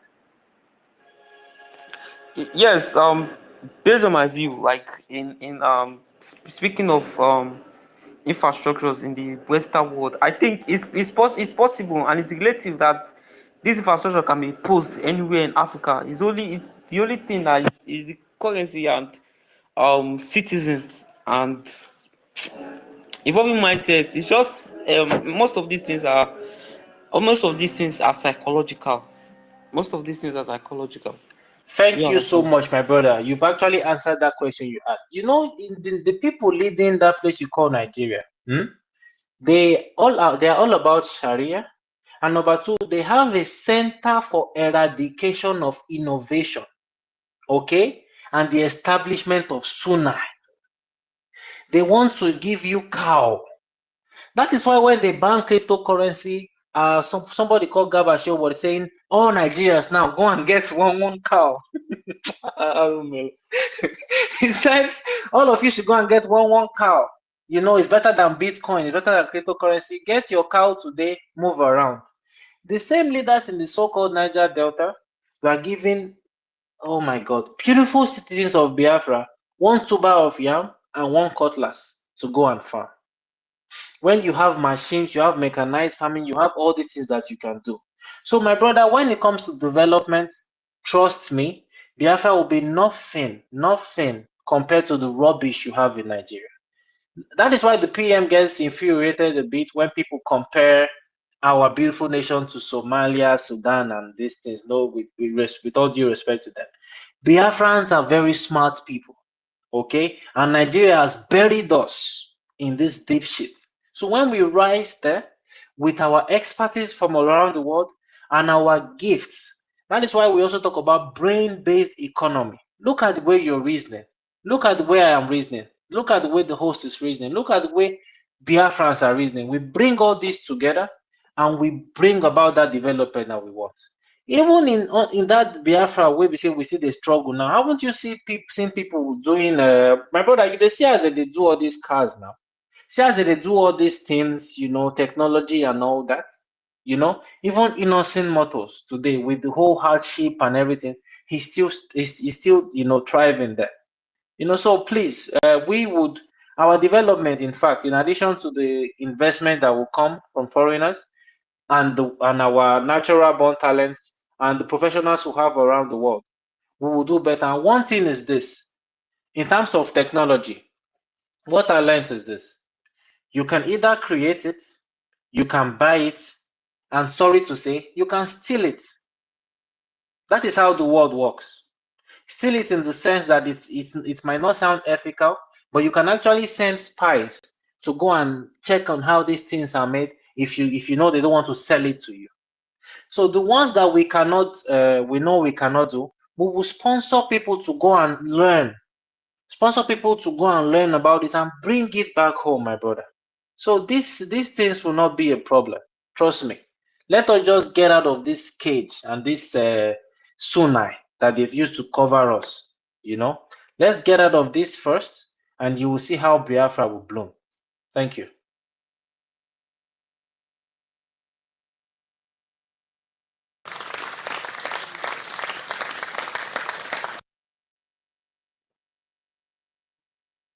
Thank you so much, Mazi Christopher, for the answer you gave him.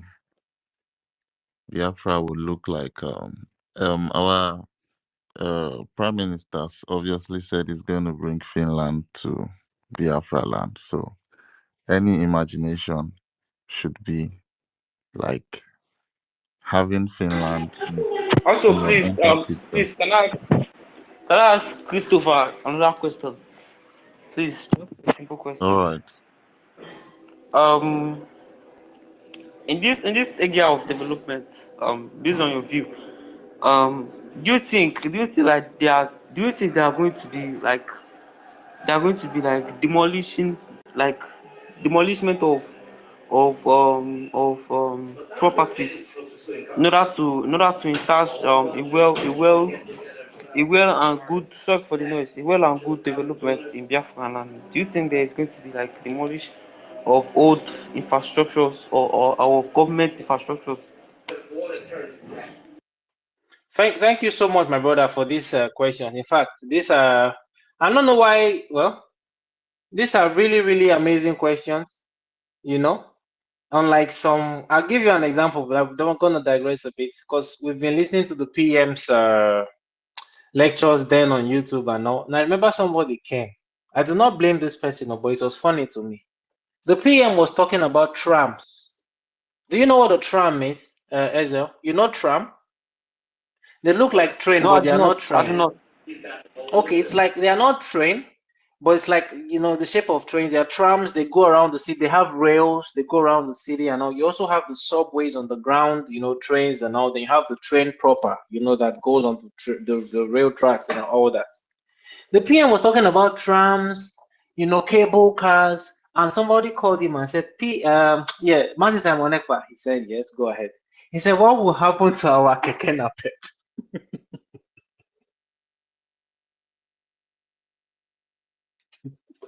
You know?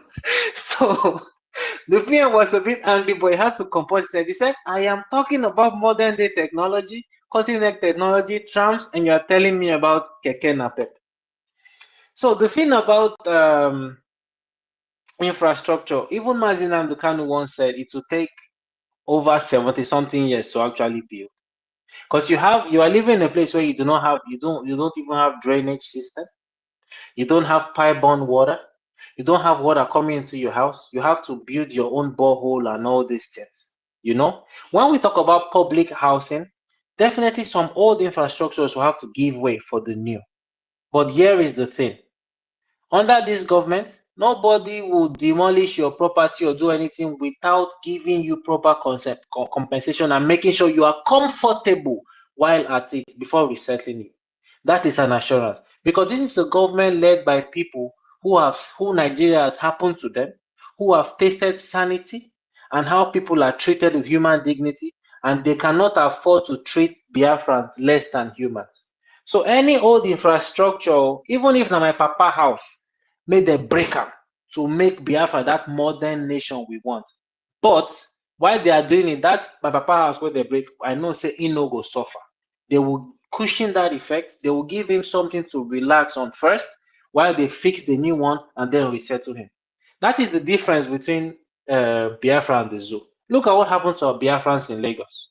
I knew a family where the man, the wife, and the kids, they said goodbye, goodbye, daddy, we're going to school. They went to school. The kids came back from school and they did not see their house again. Nowhere to sleep, no food to eat. They've demolished the house, nothing. They became homeless without any notice. This is barbaric. And these are the things we are fighting against. Normally, even if they've done wrong or they've not done wrong, where are they? So if that kind of thing won't happen, my brother, I promise you, they will keep you and your family in somewhere like, yeah, you see that place they call Eco Hotel or Sheraton Hotel. I'm not joking. They will lodge you there, make sure you are fine, ask you, what do you want? Does your kids have any medication and all this? They will take care of you while they try to look for an alternative for you that would not actually give you any kind of discomfort.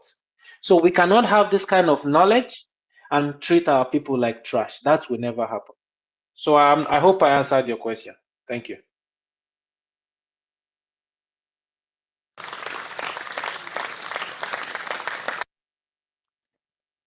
Yeah, I believe you answered everything. You buttressed all the point. Thank you, Israel, for asking these very reasonable questions, and thank you, Christopher, for answering.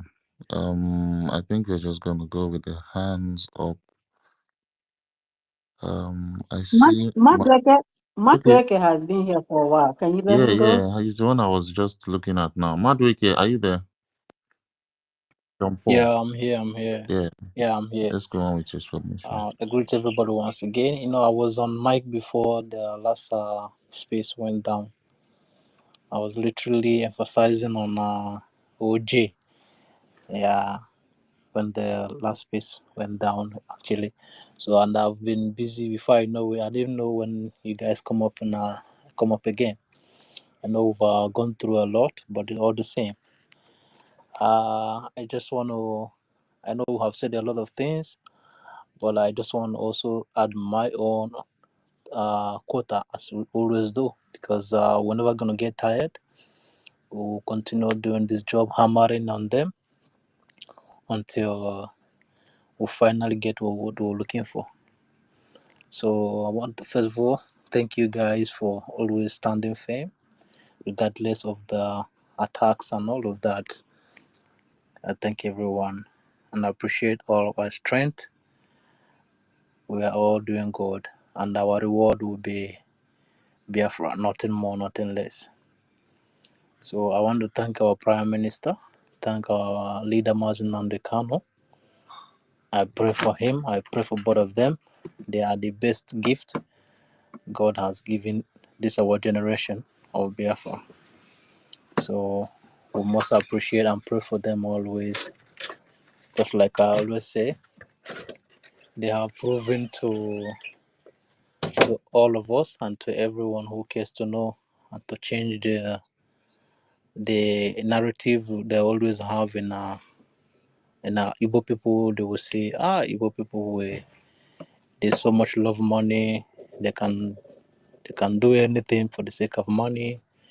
I remember, is it Basanjo or who someone made a statement that if he had known before that they wouldn't have invaded during the Biafran Civil Nigerian genocidal war before 1967, that they would have just give them money, buy them out and all of that.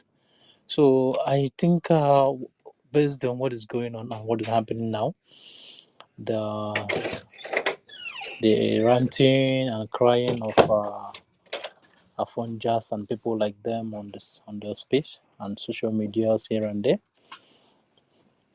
they were still believing on this narrative that Igbos can sell out, for the sake of money. They cannot do things. These people will just give them money. Once you pledge them money, they will sell out.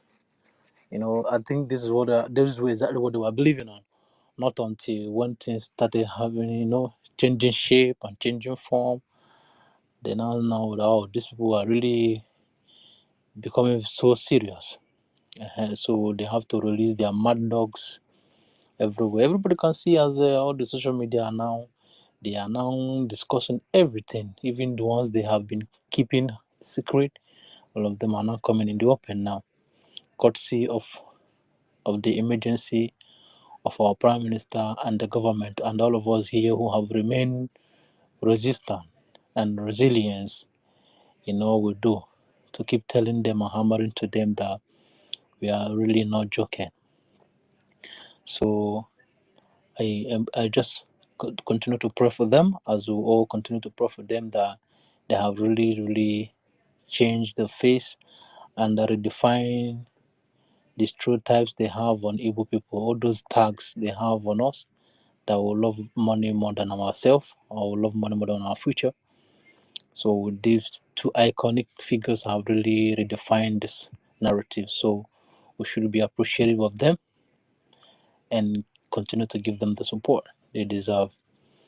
So I just want to, I think this week so far, there's a particular space that I was listening to, our usual space. One of our brothers said people in Asia are really suffering, especially, let me just put it in general, Nigerians in Asia are really suffering.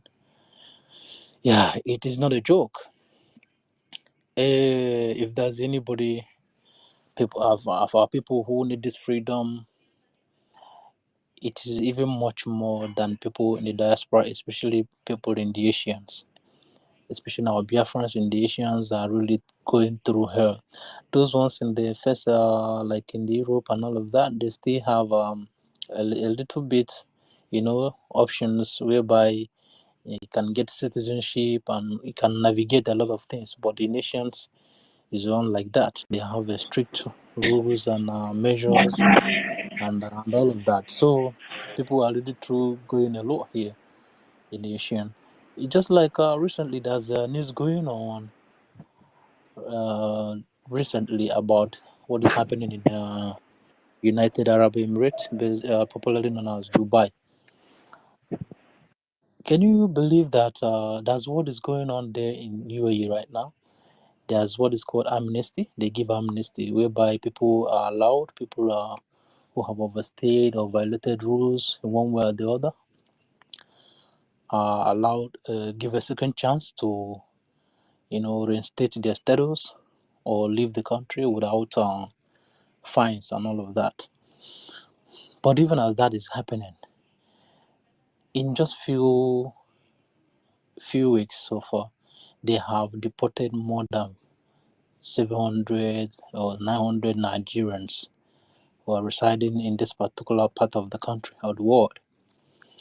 And to make things funny enough, the funny part of it is that when they get you, the forces, the securities that we are, catching people and all of that, when people will be asking them what really happened, why people, people who still have strength to ask questions, and the security forces are telling them that it is not their fault, that is their government who give them go-ahead order to bring you people back. I mean, can you imagine a thing like that? I mean, Nigeria is giving the government of Dubai power to bring their citizens back to them. In the same, considering the condition of the country so far, the situation Nigeria is in so far, can you imagine such a hopeless country? Can you imagine such a hopeless government? I mean, in the midst of this chaos, inflation, difficulties, joblessness that's going on, ravaging the country, and instead of you to support your citizens who are outside, who are basically supporting their people back home, and you as a government what you could do is to give that government power to bring their citizen back to come and do what. So it really hitting them so hard, and this has been going on for over 2-3 years now, that Nigerians are just suffering.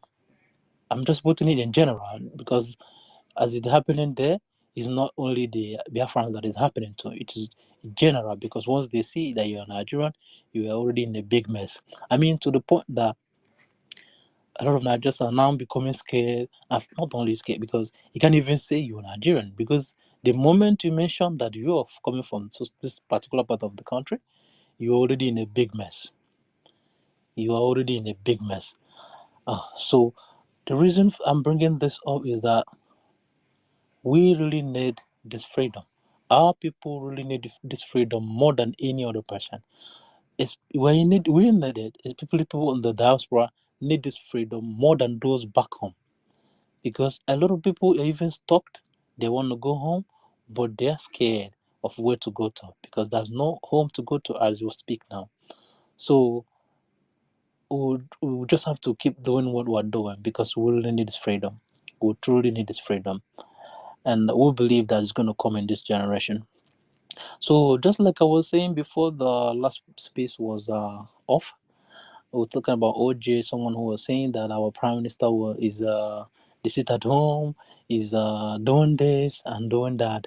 The economy is down, people are hungry, and I just want to ask, people like him, okay, because they're truly irrelevant, but it is good sometimes that they come up to bring out their stupidity, and we're going to place them where they belong. What is causing the down of economy in the Nigeria in general? Their currency is useless, as useless as used tissue paper. There's nothing moving on. Everywhere is in chaos. So is this they sit at home in the Biafran land, in the southeast, as they always call it? Is this the same thing that's causing the whole Nigeria to be in a chaos? So what is causing those ones? It's just so pathetic when these people come up, and you just see the desperation. The desperation in them will force them to come out on the space, and they will making blunders and making fun of themselves. So that's just it there for him and for people like him, people like reasoning like him, because that Nigeria is completely irredeemable. Nigeria is gone. The government don't care about you. They don't. Okay, people were hungry in the same country. People are hungry. People who believe in the same country, so-called Nigeria. This is your citizen. They came out to protest. They came out to ask for the government to do something for them. They are not coming to divide the country. As a matter of fact, they are not coming to let's say we don't want Nigeria anymore. No, they are only talking about the same country. They are basically agitating or protesting for the betterment of them in the country. But what did you do to them? What the government did to them? You give them weapons, you kill them, you just humiliate them, you arrest them, you intimidate them, and on top of that, you still charge the ones you kidnap, you captured, to treason and sentence them into prison for treason. Okay, that's very so funny. And now to the funny part of it is that the organizers of the protesters are nowhere to be found.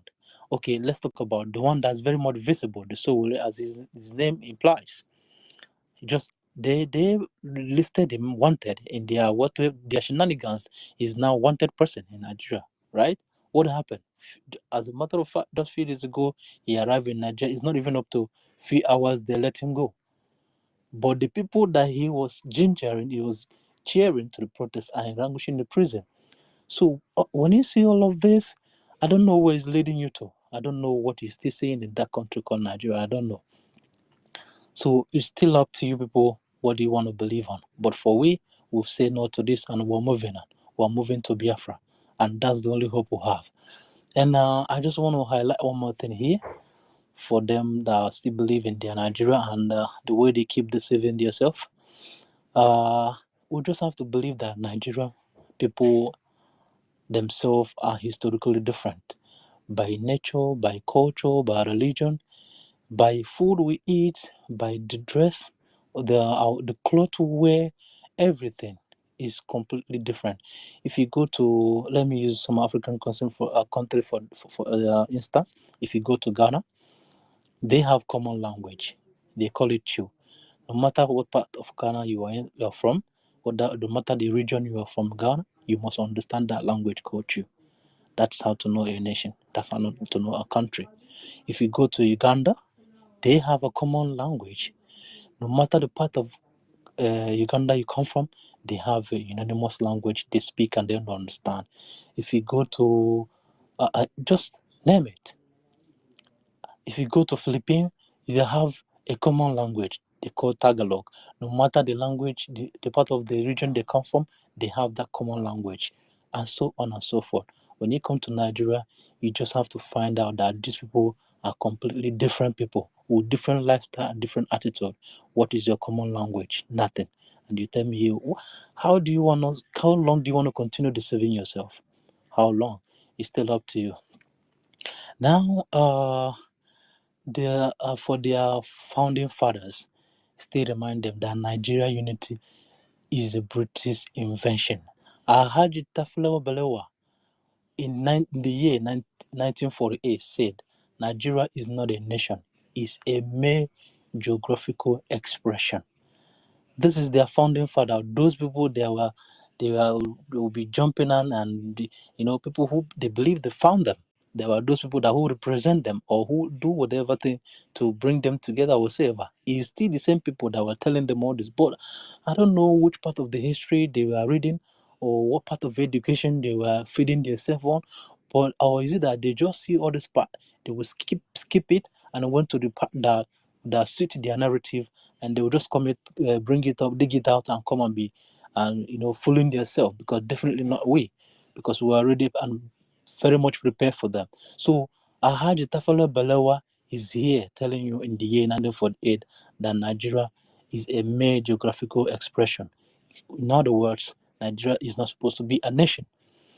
So it's left for you what you will do with this information.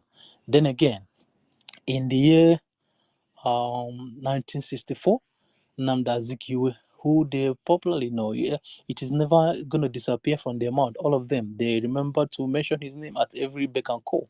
But they forgot what he told them, that it is better that Nigeria disintegrate in peace, not in pieces.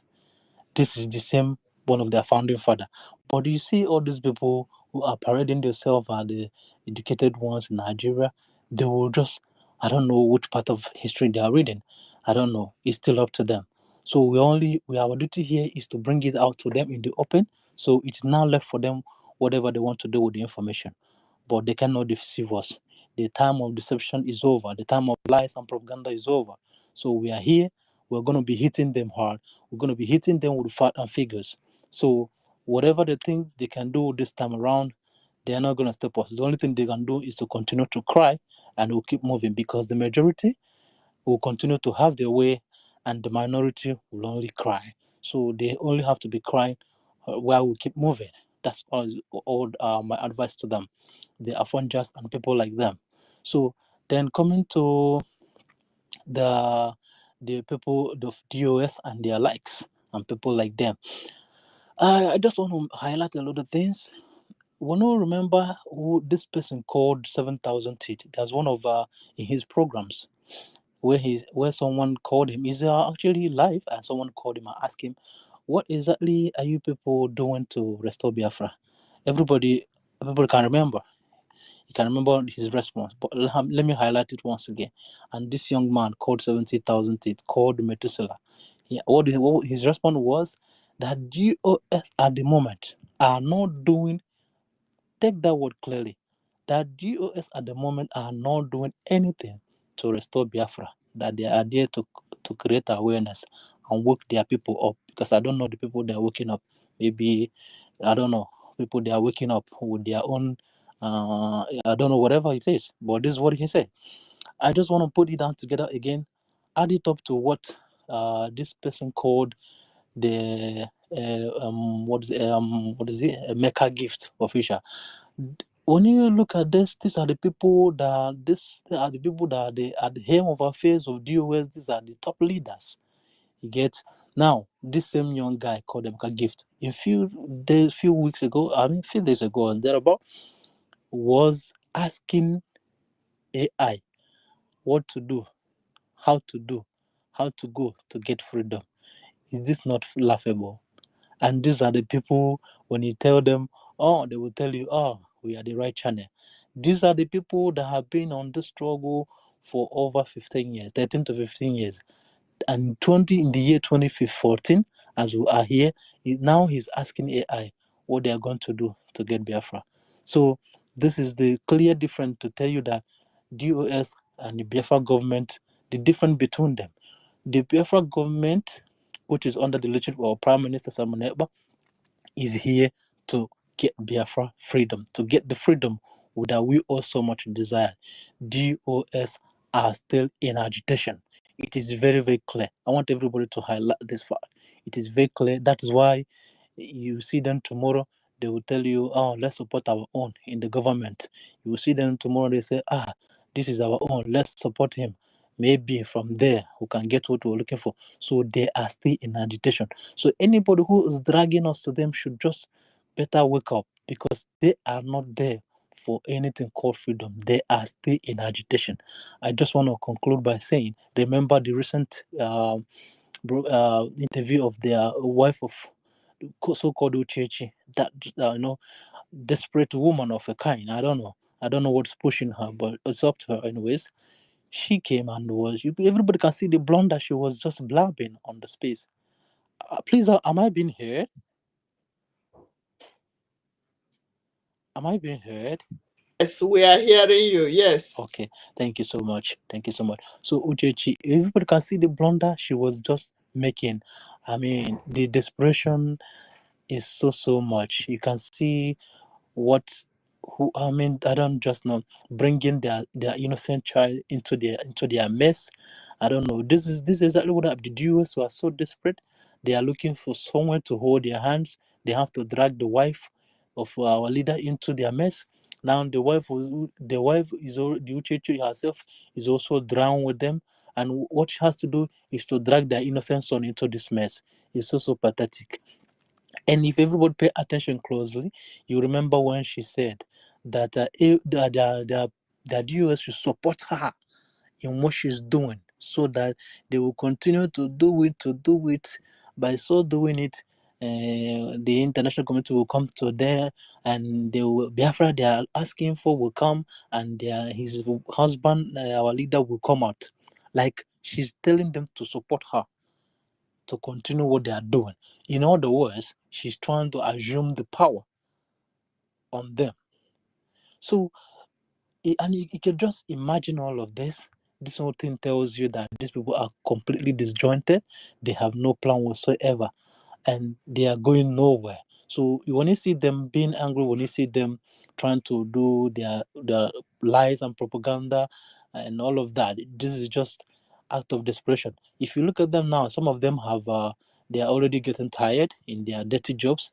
Some of them are now saying, we are waiting for December 2nd. Let us see. You see, these people are completely visionless, hopeless people, and people with no direction. So don't pay attention to them. In fact, the best thing we have to do now is to completely ignore them on their nonsense they are doing on X space, because these people have no vision completely. So I thank everybody for what they are doing. We'll keep supporting our government and do all we have to do, because everything is money. So in Igbo language, that's in a no milk maku.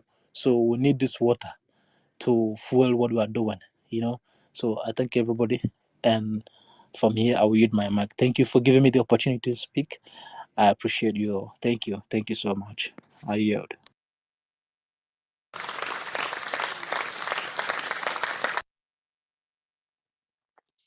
Thank you so much, Maduike. Thank you for your lengthy submission. That was a very great submission there.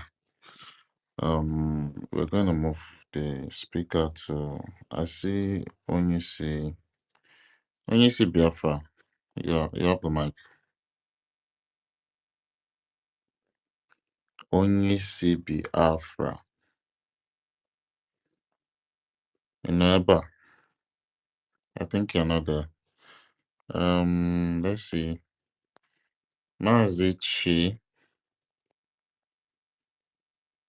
My brother, I spoke before. Thank you once more again. My own is just, it was not a summation. I just wanted to ask a question. There was one of our brother who gave his summation. There is something he said. I couldn't hold myself. I just wanted to ask that question again. Is that true that somebody asked our PM, say, what are they going to do with their kekena pepper?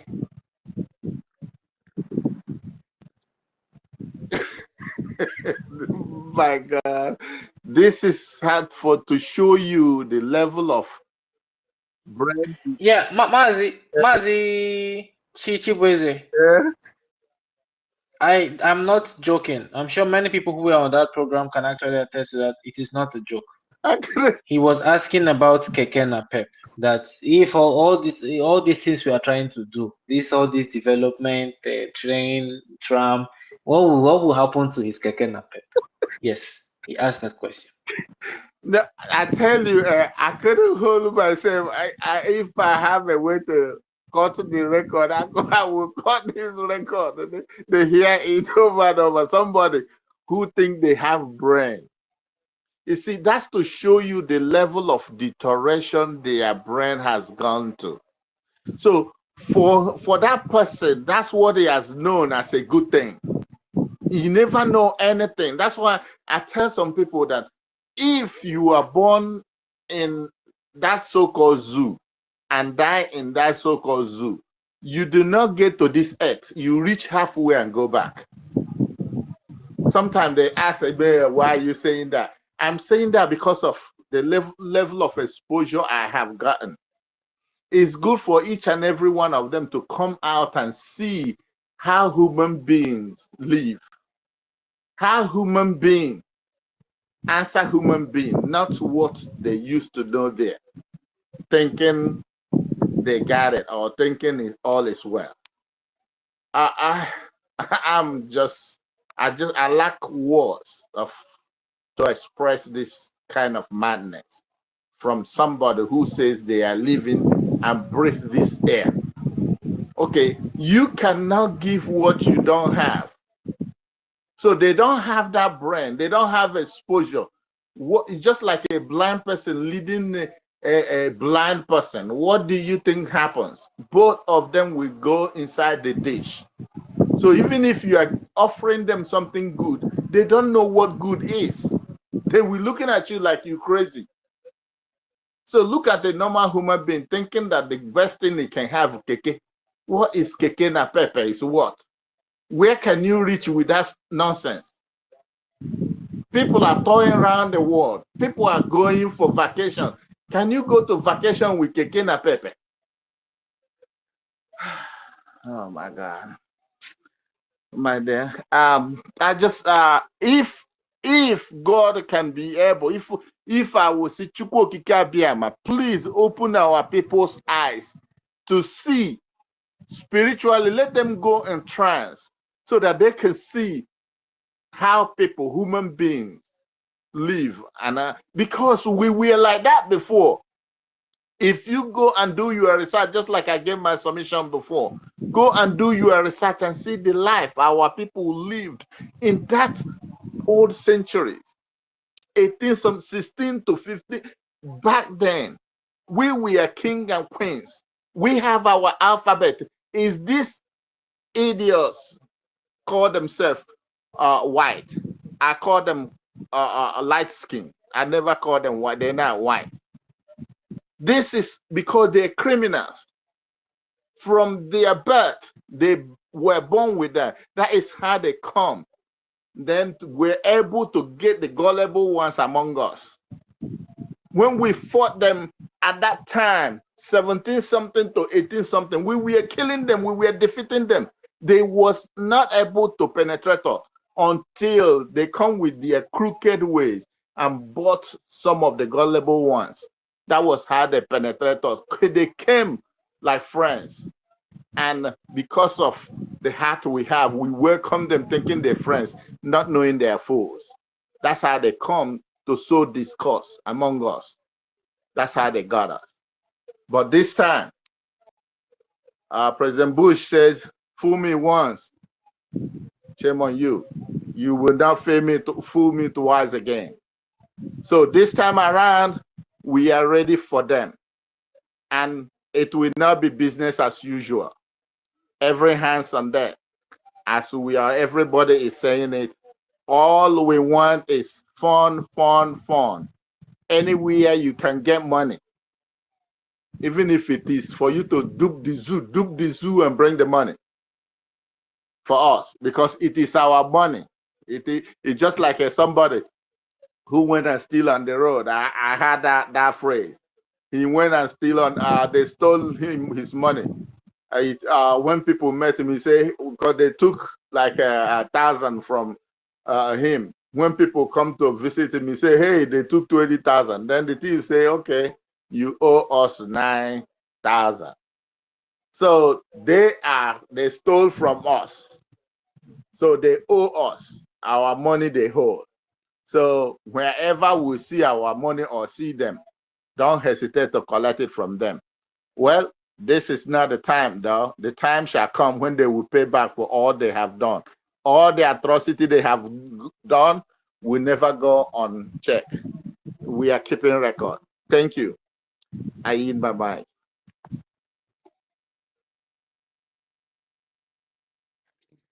Thank you so much, Mazichi. Thank you for your submission. So, I think I just changed the topic up on the jumbotron, so we have interesting things to talk about and have more people, especially from Jazz, come around to tell us how Nigeria is a dream killer to them, or how Nigeria has helped their dream, and how Biafra is our only hope concerning, like, I'm talking about Biafran. So I think this is a nice topic we could like engage and talk about. So yeah, I see when you see Biafra raising up his hand there. You can take the mic. When you see it's still not there. I see Kama. Kama is really requesting to speak. Page Yoruba. Eshishayo. I don't know what you find for you. This are from Jaga. You tell me what you find for Indigo space. Yeah. So we have a topic to talk about. Nigeria as a dream killer. Yeah, we have something very, very nice up here to talk about. Tell us how Nigeria killed your dreams. Literally, I have a guy.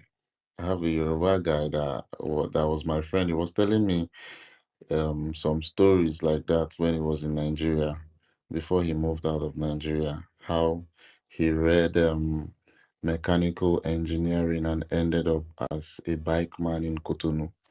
So his dream was literally this very bright dream of being an engineer.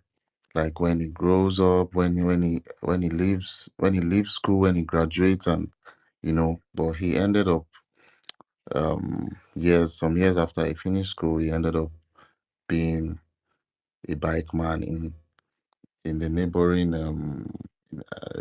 country, Cotonou. I think the one that has borders with Nigeria. So he was now telling me some things like that this particular course that he studied, if he was outside the country, he would have been paid. I think the amount he calculated then was about, was it some thousands of pounds? I think 71,000 pounds annually. So when we did the rough estimate and everything, we were just shocked we were like, wow. So if it was a working country, if it was a country where there was employment, there's employment, there's almost everything needed for you to like work and make money. If the economy was good, it would have just been a better place back here. But you know, with the subjugation and almost everything they are doing to suppress people, he ended up in Cotonou. So obviously, his dreams of becoming that engineer was literally killed. I think he was a marine engineer, so everything he studied concerning marine engineering was just automatically dead, and he turned to a bike rider, I think so. So literally, I think till now, it's still the job that he's still doing, and he's regretting. He's always regretting anytime he thinks about Nigeria. He promised himself that he's not going to come to Nigeria again because of, I think, because of everything. He almost got him killed.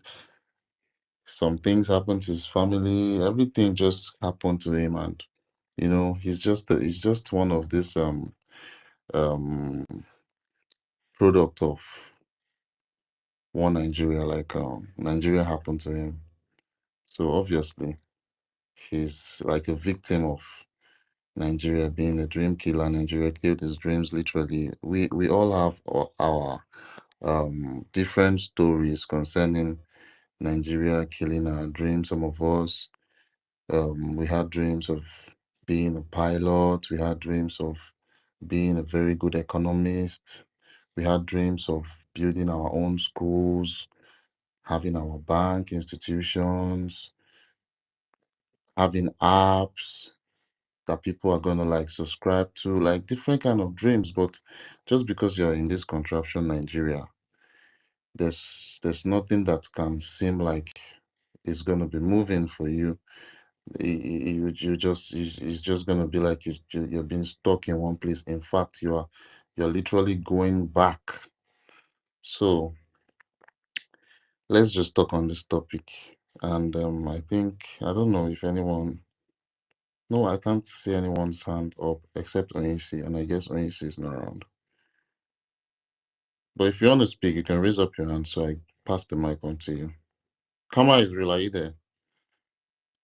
Yeah, I'm here. All right, you can take your time.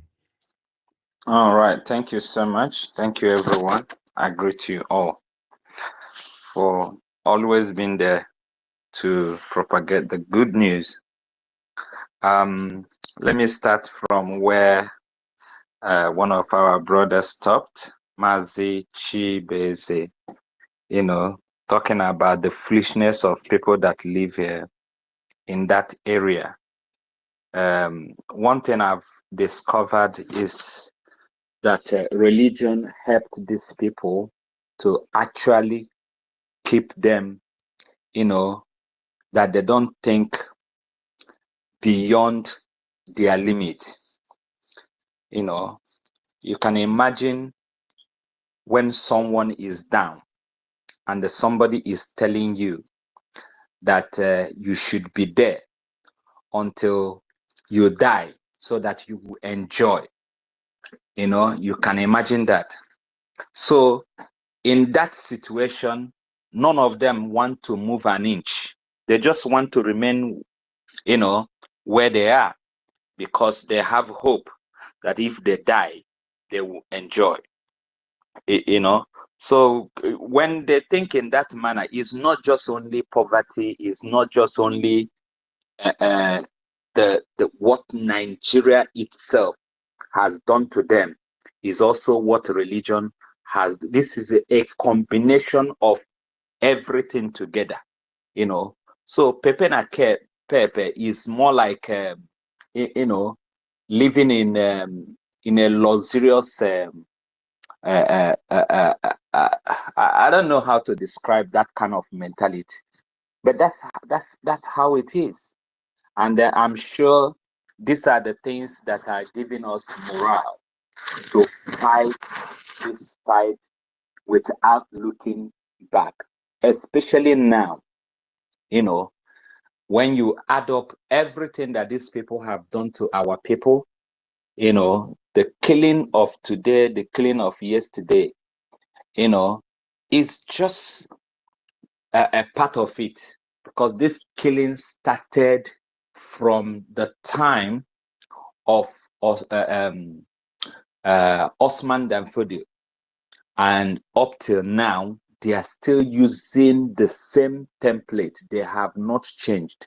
Just killing, killing, killing, killing, killing, kill and occupy, killed and occupy.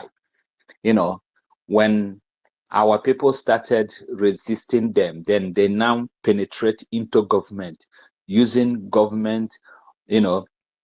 I tell you this, and you go and do your research. In the whole of South and West, the whole of South, every Fulani man, you know, that has a house or a land did not buy that land. It was forceful taking through government. Go and do your research. Every Fulani man, and then not just only the Fulanis, all these people that have been in the government, Fulanis and you know, all this their government of a thing, they don't have the house where they can say that they paid with their own money. You know, in the South, especially in the South, they always use government to take the land from the people. And that's how they don't buy. The same thing with land. All the places they have their settlement, they don't pay anything. They just get it through. That is to tell you how evil these people are. They just want to kill and take everything that belong to the indigenous people. Let me just focus on the topic. You know, Nigeria, a dream killer. It's not just a dream killer. You know, if they kill, you know, if they can kill human being, how much more about your dream? You know, so they've killed, they've destroyed, they've done a lot, you know, that we cannot, you know, we cannot forgive, you know, talk less of forgetting what these people have done to us. It doesn't matter, you know, you have this government relationship and all that, but that will not make us to forget what these people have done to us. Because if there is a repentance in them, after 100 years, these people would have given up. But they continue up till today, that Musa is still looking for our people to kill. But they refuse to recognize the terrorist kidnappers as a squad. They always called, they have actually changed it in their media that you cannot call them terrorists. You can only call them bandits. And they know what they're doing. If you check the meaning of terrorism and the banditry, you see that the difference is quite clear. But they refuse. These people are kidnapping people every day. And somebody will come on Channel TV and said that the bandit, you know, kidnapped people on the motorway. How will it be kidnapped when they will kill, maim, and then they will carry some people into the bush, and you're still calling them bandits? That's how, you know, wicked these people, and they are looking for our people to kill. They are not looking for our people to arrest them, but to kill them, just because they are fighting for their freedom. And how we will forgive such a people that have that kind of mind? They don't care, you know, they just want to kill you. So we can never forgive them. It doesn't matter, you know, and we are preparing heavily for them, that land will open up and swallow all of them if they don't leave our land. That is what is coming to them. That is exactly what will happen to all of them if they don't leave our land in peace. If they know that somebody like PM, will come on the scene, these people would have done everything. But unfortunately to them, they look at him and said, he's a small boy. What can he do? He can't do anything. They called all of us miscreants. I don't hear those languages anymore. In short, our the southeast, south, would they call themselves politicians? I don't hear from. I wonder why they are not coming to speak any longer. Before they will keep on disturbing us,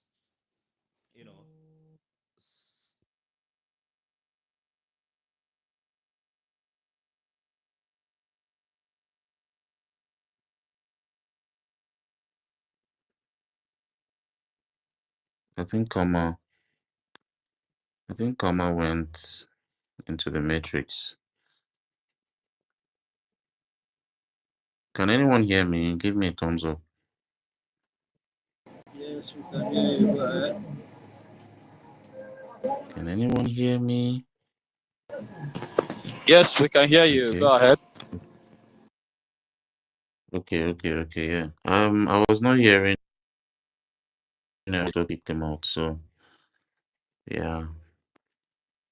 Sorry, who is gonna go next? I don't know. I don't know. How I'm gonna pick up the queue.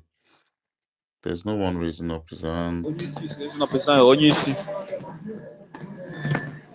Onyisi, I think Onyisi is sleeping. He just has his hand up, but he's sleeping. Mobility, do you want to go? I've spoken, nothing more, nothing less. Nigeria is actually a dream killer, and nobody that doesn't know that. So we are just there to kill Nigeria before it will kill us. Just as our leaders say that if you don't bring Nigeria to an end, Nigeria will eventually bring us to an end, inclusively with our dream, because we have aspired so many things to be in the future. But since you are under the system called One Nigeria, Nigeria will always destroy your dream, render you business and important. So that is, I can use an example. For instance, you will see somebody who study medical doctor will end up becoming what will I call a banker. That is in the Nigerian system. All this happens in the Nigerian system simply because maybe he might have searched for where to practice his field of profession, but the system, Nigeria, will keep frustrating the effort.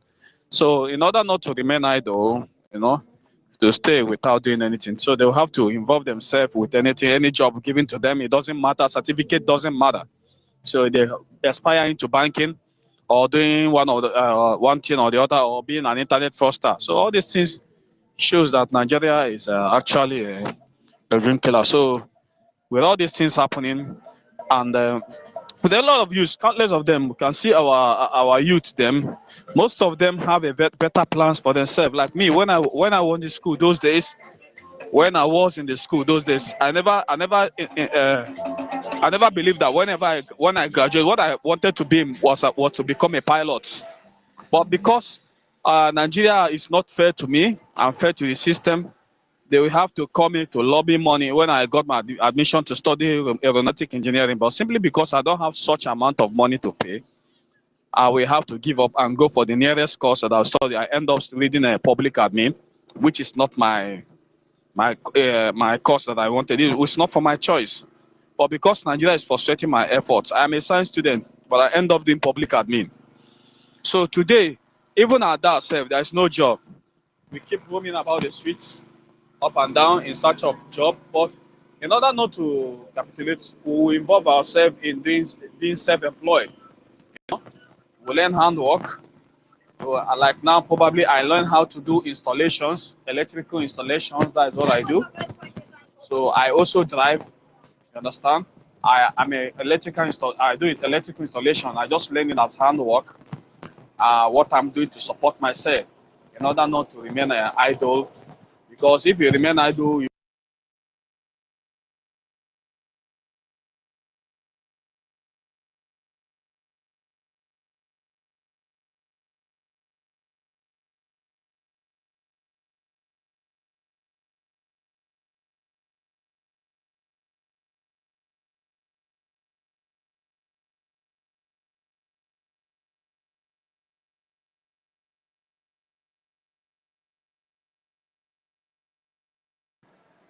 hello, Master K. Am I coming out clear? Hello, hello. Is anybody Yes, hearing go me? ahead. Go ahead. We can hear you. Okay. I just said my voice was resounding on the background, so I have to like confirm. So actually, my brother, there are numerous of them. Huh? There are numerous of it. Nigeria is actually a dream killer because when we were little kids, some of us, I'm speaking in respect in general, some of us may have aspired to become a political leader. Some of us want to be the leaders of tomorrow, but today they are the dyers of tomorrow. They are the dyers of tomorrow. They die for tomorrow. They are dying. Instead of becoming the leader, they are dying for tomorrow. Simply because of what? Because the system has failed. Now, the only thing that Nigeria will always remember you is when what they will remember the youth is when they start doing recruitment into armed forces. That is the only place they will reserve the slots for youth. They will ask you to, oh, come and apply. There is a slot for you to become a soldier, a police, a navy, an air force. Come, there is slot. Come. And at that, everybody has failed. The system failed. If you go, they take you to bandits or Boko Haram. They will kill you there, and that will be your end. Or they bring you to our brothers in the east. They now use it for sacrifice, and that will be the end of you. No compensation, nothing. That will be the end of your matter. Your family will not be compensated. If they try sell, they will just inform your family that you are gone, or maybe they'll just send you 200,000. That is all. That is Nigeria as a failed system. You understand? So many. I can't mention them and leave the rest of them. Our brothers in the east, look at our companies, most especially the textile company.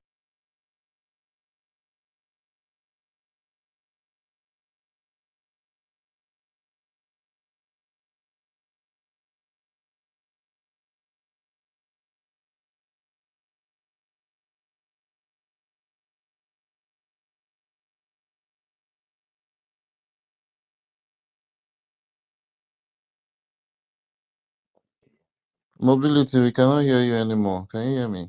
Can anyone hear me? Yes, I think Mobility is having issues with his connection. Okay. I don't know. Maybe I should just drop him and bring him up back. Give me 1 second. I'll just do that.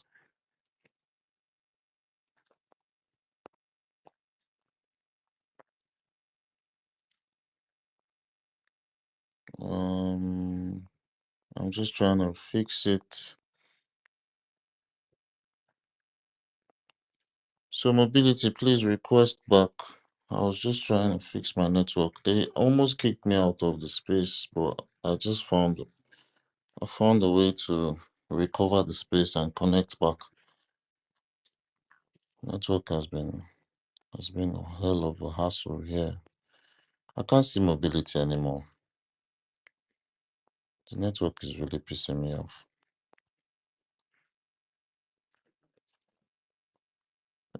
So how do we do now? Jonathan, are you there?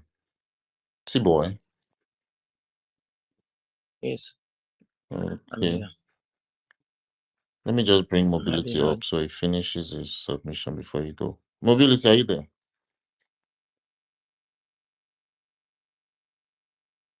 Yeah, the network is really messing up. You can go on now. We Oh, can hear you. okay. Yeah, so Nigeria is actually a dream killer. Look at a lot of company has filled up. The textile company Aba is not working. Look at our coal. We have a large deposit of coal in Enugu, all shut down because of what? They all rely on petroleum. Look at Nkalago Cement, shut down. Boreham Cement, shut down. Ego Cement, shut down.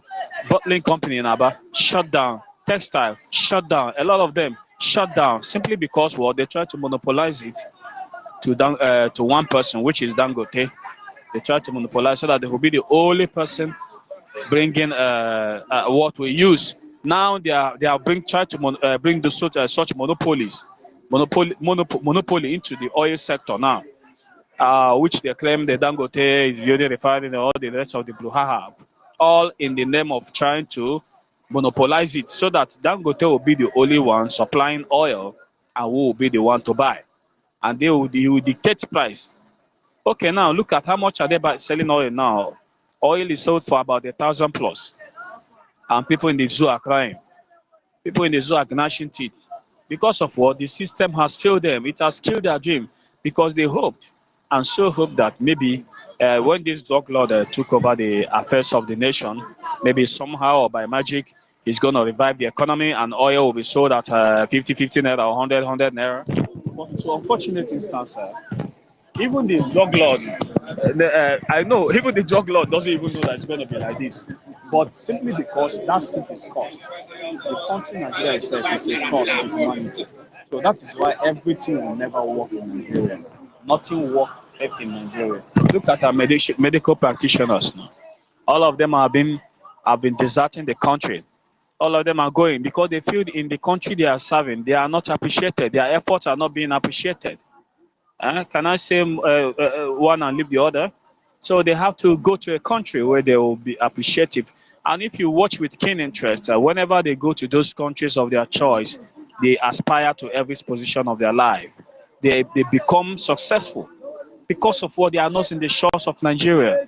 And that is why it's enough reason that Nigeria is a failed state. Now, look at, I just got a news drop that Nigerian government they got in touch with the United Arab Emirates for possible deportation of the Nigerian citizens who are mostly occupied in the United Arab Emirates. And then people from those the Nigerians staying in United Arab Emirates were actually deported. Some of them were found in the bar drinking. Some of them were found in their places of business, in their workshops. Some of them in their offices, deported to where they were all arrested and detained, and the next day they were put into the available flights and bring back to Nigeria. Why? Simply because their government asked them that they should deport their citizens back to Nigeria, whereas every other citizens in that country are enjoying their stay in that country, United Arab Emirates. But it is only Nigerians that were being deported back to the zoo. And I was told that they were given the sum of 50,000 naira to go.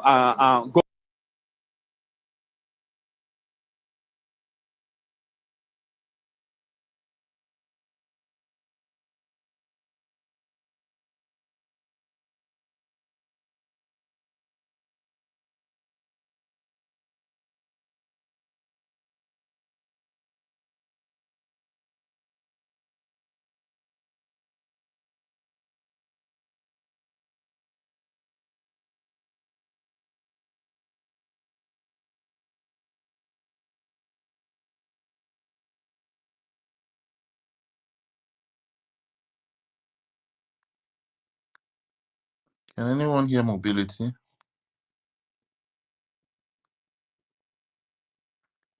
Mobility, I think they've kicked you out again now.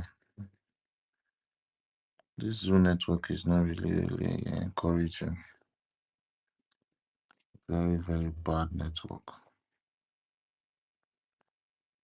I don't know. We're gonna manage this, but let's keep moving. Mobility, maybe you try to go out and coming back. Let's see if it's gonna work. Jonathan, are you there? Can you just go with your submission now? I'm much around. Yeah. Good evening. Good Special evening. greetings to I greet everyone, everybody where they are great. I'm happy. I'm happy. Everyone's submission. I can hear you. keep kicking me out of the platform when I'm not done in my submission. So all these things to show that Biafra is our only hope, because in Biafra our currency will be one of the valuable currency in the world. Our country visa will be very, very scarce. In fact, many people will rush to come to our country. Even the Afonjas, as I'm talking to you, most of them are leaving the zoo.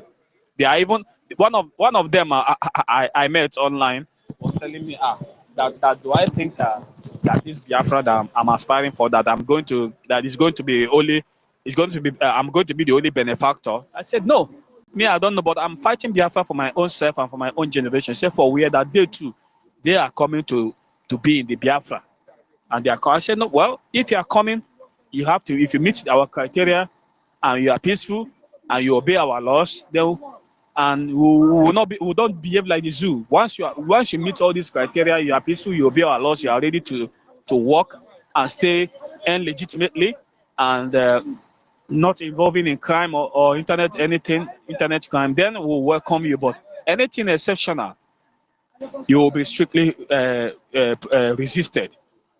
So Biafra is our only hope, because that is what millions of people have died for. If those millions of people who died for this Biafra because feels that there is no Biafra, that to show you that Biafra there is hope. They died for Biafra simply because they hope that Biafra is where they will get life. So that is why they die fighting for Biafra. Even when our gallant soldiers of the 1967, 1970 were fighting war, even at the heat of war, at the epic of genocide, they never capitulated. They kept fighting toothlessly. They fight ruthlessly. They never give up, because if Biafra is not our hope, I think they will just give up the war and forget everything about Biafra, and nobody talks about it again. But guess what? Probably after some years, after the war of extermination, some years, when Nigerian government thought they had it all, when they thought they have subdued us, even Philip Efyonga made it very clear to them that if you don't treat us well, our children might end up rising up. And exactly that prophecy is coming to pass. Now, today, we have risen up to tell you that Biafra is our hope. We have been in that system, that failed system called Nigeria, for so many years, and nothing is working. Instead of something to work, it's getting worse every day. Worse and worse, and we are being marginalized, treated like third-class citizens. And that's why we said no, enough is enough, because Biafra is where our hope lies. In other instances, not to waste much time, I think I have to yield my mic here for other people to give their own submission. Thank you, Maz, our host, Maz Dake. Thank you. Thank you so much, Zobundi Zoo. Our one and only mobility. Thank you so much for that submission. Jonathan, I think this is your turn. Take it from here. Good evening. Good evening to all Biafrans here. Yes, so I was saying for that hour, I'm very happy. All the speech where everybody make, it blessing na it just do like say na special food where they prepare for me, and I dey eat am. I dey eat am small, and they digest. I was overfilled with joy. Wetin Nigeria never do to us. Okay, we wey dey for Biafra land now, for whole land now, make I give una this update, the one wey dey happen. See, wetin Nigeria don do our youth to the extent that from now, from pikin wey dey 15 years now, for whole land now, from my own side, they don after secondary school, nothing again, buying big phone, yahoo. Even they can go to any extent, say na yahoo to make money. And now I began to see this. Many years ago, it was not like this. Even when our fathers, some never die, things no dey like this kind of thing. A person wey finish school go find one work or means of going to university. But now, no, even from 10 years, nobody care. Yahoo. Now, wetin Nigeria don do to us? And me myself, make I just tell now this small story. In the year 2019, that was the year I get the experience of say make I travel, make I escape out of Nigeria to maybe say to escape with money with $20,000 then my hand make I come out from Nigeria. I did what I'm not supposed to do and collect that money. So make I come out outside, go change my life, go break a yoke. See, from that 2019 till now, that yoke wey I wan break that time till now still never dey unbroke. Never break. And can you imagine how since that yoke that I wanted to escape then to outside to go and break, I never break am. Till now, I'm still in this zone. Hi, to survive for zone na great task. A lot of deprivation. Community where me I come from, oil dey. Better oil, complain, but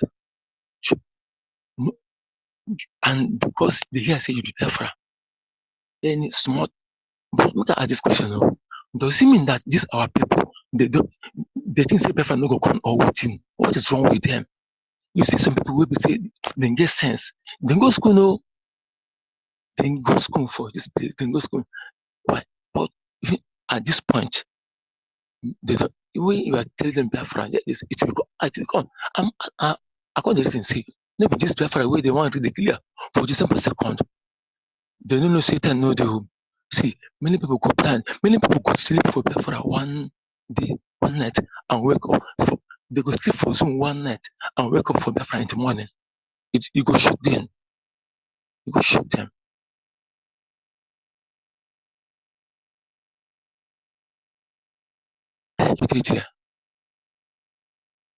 This is why some of us here they take the risk of living their. You get one of our brother here for more than 4 years now when you come out. But he even picking away wife born.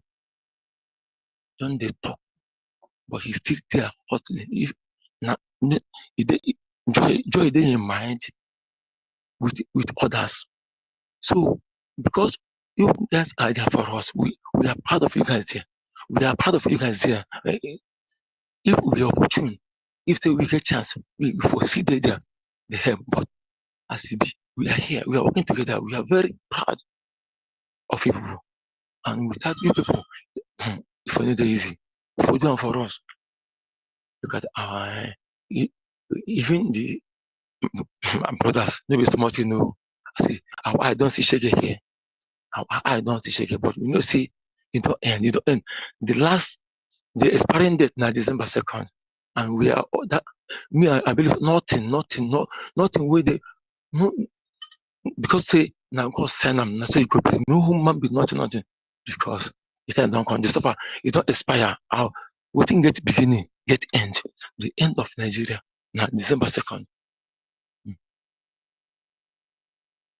Make I just relax. I talk from my mouth, but the environment area where we dey, no be smart. Even now after that day, I never see I did this my boss based on area. Make I just stop. Make I just stop. But I dey greet everybody, all of now. They try. We are proud of you guys. We are proud. We now don't come out us from slave. Now we are free finally now. So thank you very much. Thank everybody. You guys should keep it up. The grace will be available for you guys. It's well. Thank you. Thank you. I hit my mic, please. Thank you. Thank you so much, Jonathan. Thank you for your submission. That was really a great one. You said almost the fucking truth. You said the whole truth. There was no lie in everything you said concerning after schooling, what they were going to do. Like everything is just the real truth concerning Nigeria being a failed state, killing dreams. Thank you for your submission, man. And I don't know. Let's just move the mic. Azel, do you have anything to say? I see Happy you may just joined us. Starman, I see you. Azel, are you there? Do you have anything to say?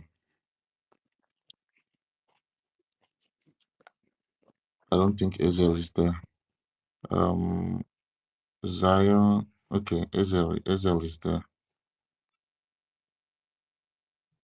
Did you unmute?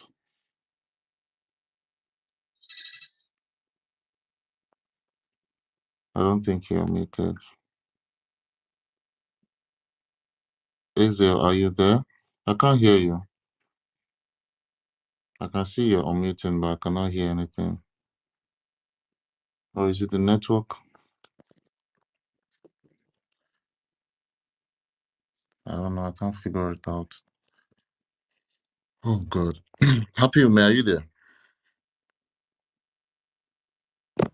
I'm here. Can you hear me? Yes, we can hear you very loud and clear. Okay, thank you for setting up this space so we can come and commune with each other. There's nobody, there's no family you will see all over the world that will not tell you that yes, Nigeria, that's what I call them, dream killer.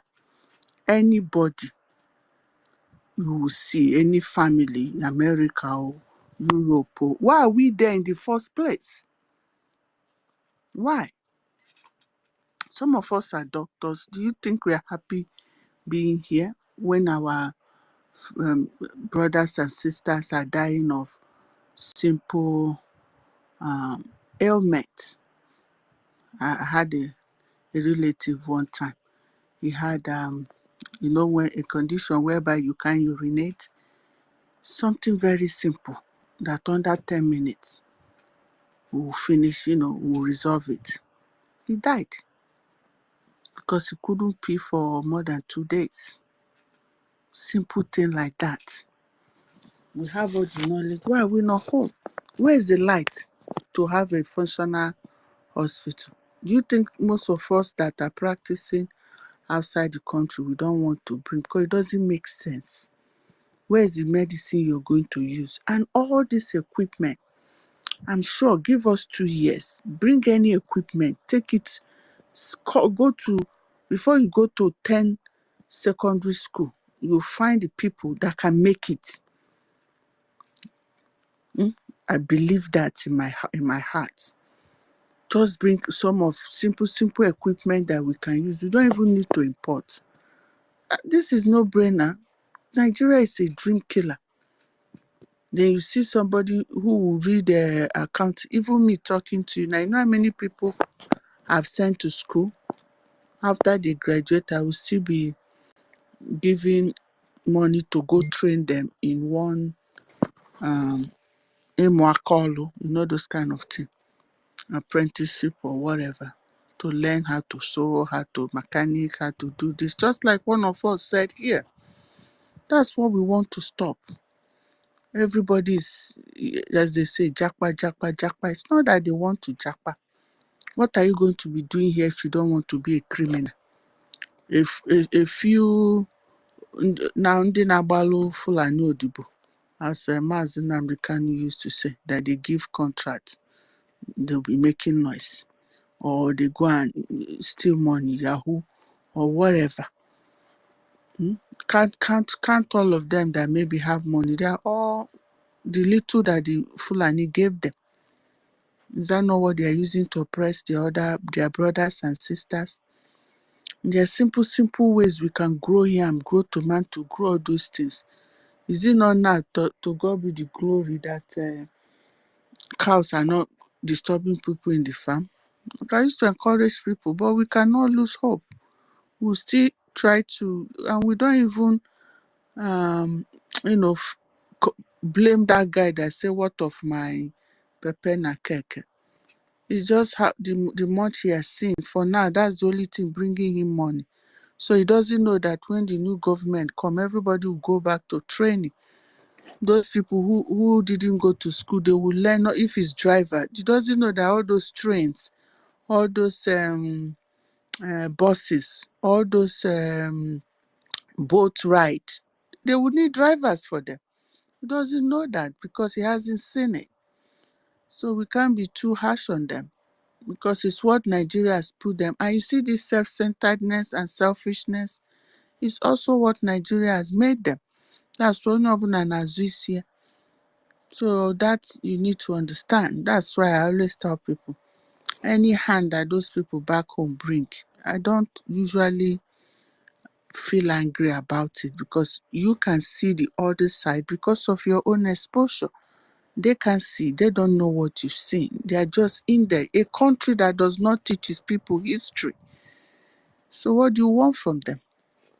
So my brother, is very sad. Anybody who is still thinking that Nigeria will work, I don't know what they want from Nigeria, that they are still waiting for, if they are not criminals or a fulefu or a servant to the Fulani, and they're giving them money and they can buy a private jet and live large, and then that's it. Or they work in one company, they're chairman, they retire, they go abroad, they go and stay. What kind of life are they build mansion? They're okay. But you see, they can't see beyond their nose. Is that how we are going to continue? So all of us should go to America, England, Germany, whatever. So all those people sending our people back home, you can also blame them. They also need to provide, just like America is doing now. They are fighting deportation of all those people that cross their border. Everyone is trying to their own country first. That's even we were saying it. Biafra first. That's what we are going to also focus on. We are going to take care of our people first before we can think of others. And you know that another reason why they are deporting some of these people, we can't lie to ourselves. They think that they are contributing to the Biafra progress. So now if they don't, because in Nigeria they've taken on the job for you. So if you don't have job, where will you have the money to contribute? And they know that majority of our people are not like them in the north, because of the resources we in diaspora try our best to also help our people at home. They know that. But you see, they can do whatever they want to do. How many more months? Okay, Fabian and fire for it was going to happen. Just like Nnamdi Kanu said, if God did not give us Biafra, he's going to believe that we don't have any God anyway. Because look at it from time to time. Look at what the white people have done, the colonization. You people don't know the impact of colonial mentality for over 1,000 years on a people. You lose your sense of self. So we have a lot to do, even when Biafra come, to reorganize. Look at what that Burkina Faso guy is doing. Have a time. That time will come, all these people of Biafra will be taught in our own language. Gradually, we'll get it back. Just like the Chinese did when they drove the Europeans away. Close their door, not in Europe. And they built from inside. We can do that. We know we can. So just to round it up, Nigeria is a dream killer. Even a baby knows that. Even from when the woman is pregnant, even before he has the baby, the child's dream has been killed. That's how terrible that country is. That even from how many prenatal do they go? Do they go to hospital? Antenatal care? How many? Count. How many go? And then when you even go, how are you sure about the medication you are giving? What do we produce? It's just that Chukwokike like us, so all their evil plan to kill us in one way or the other. Look at when COVID came too. So we just have to support this government because it's our own in any way we can, and continue to encourage each other and then help each other to grow and enlighten them. That's the only way we can also carry everybody along, and don't just be mesmerized by their thinking. Think about it. It's their exposure. It's what their country has done. That's why you see, if here somebody said about how you look up to presidents of a country what they've done. Tell me, since the inception of Nigeria, which president, is it Babangida, the chief thief? Or is it, what's his name? That one that God has saved his life, that went to jail, Obasanjo? Tell me who? So anybody fooling themselves can continue, but truth will always prevail. My brothers and sisters, keep contributing in any way and educating ourselves. Thank you. My sister, can you please stay on the mic? And the host, can I just engage our sister for 1 minute or 2 minutes if you don't mind? No problem. Thank you so much, Sister Happy Ume. When you were giving your submission, you mentioned something very important. You said, "Thank God, now our people can go to the farm." Can you please educate us? What do you mean by this? And you said no more cows. No, but you know that before, I know I have a friend from abroad that came to the country to set up mechanical farming, big plot of land. He was killed in his farm by the terrorist people, you know, in the farm, because they were eating the crops, killing people. I also know of a family.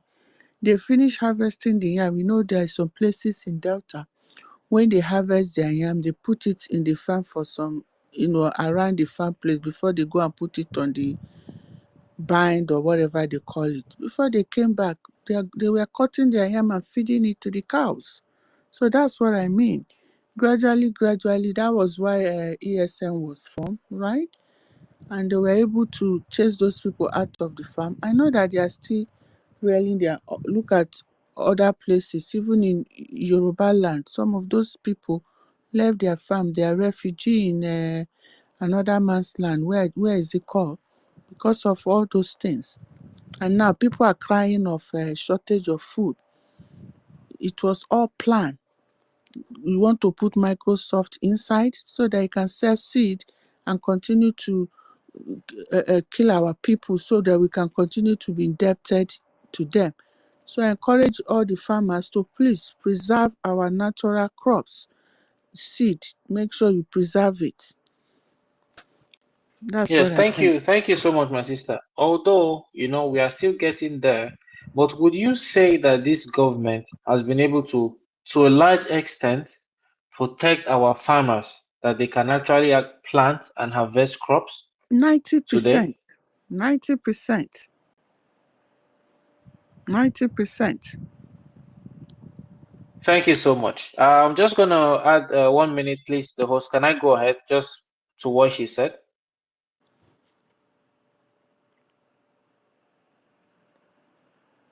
Starman, co-host, can you hear me? Am I permitted? Oh yeah, Chris, I didn't even realize. I didn't realize I was close. Yeah. You go All ahead. right, thank you. So our sister mentioned some things.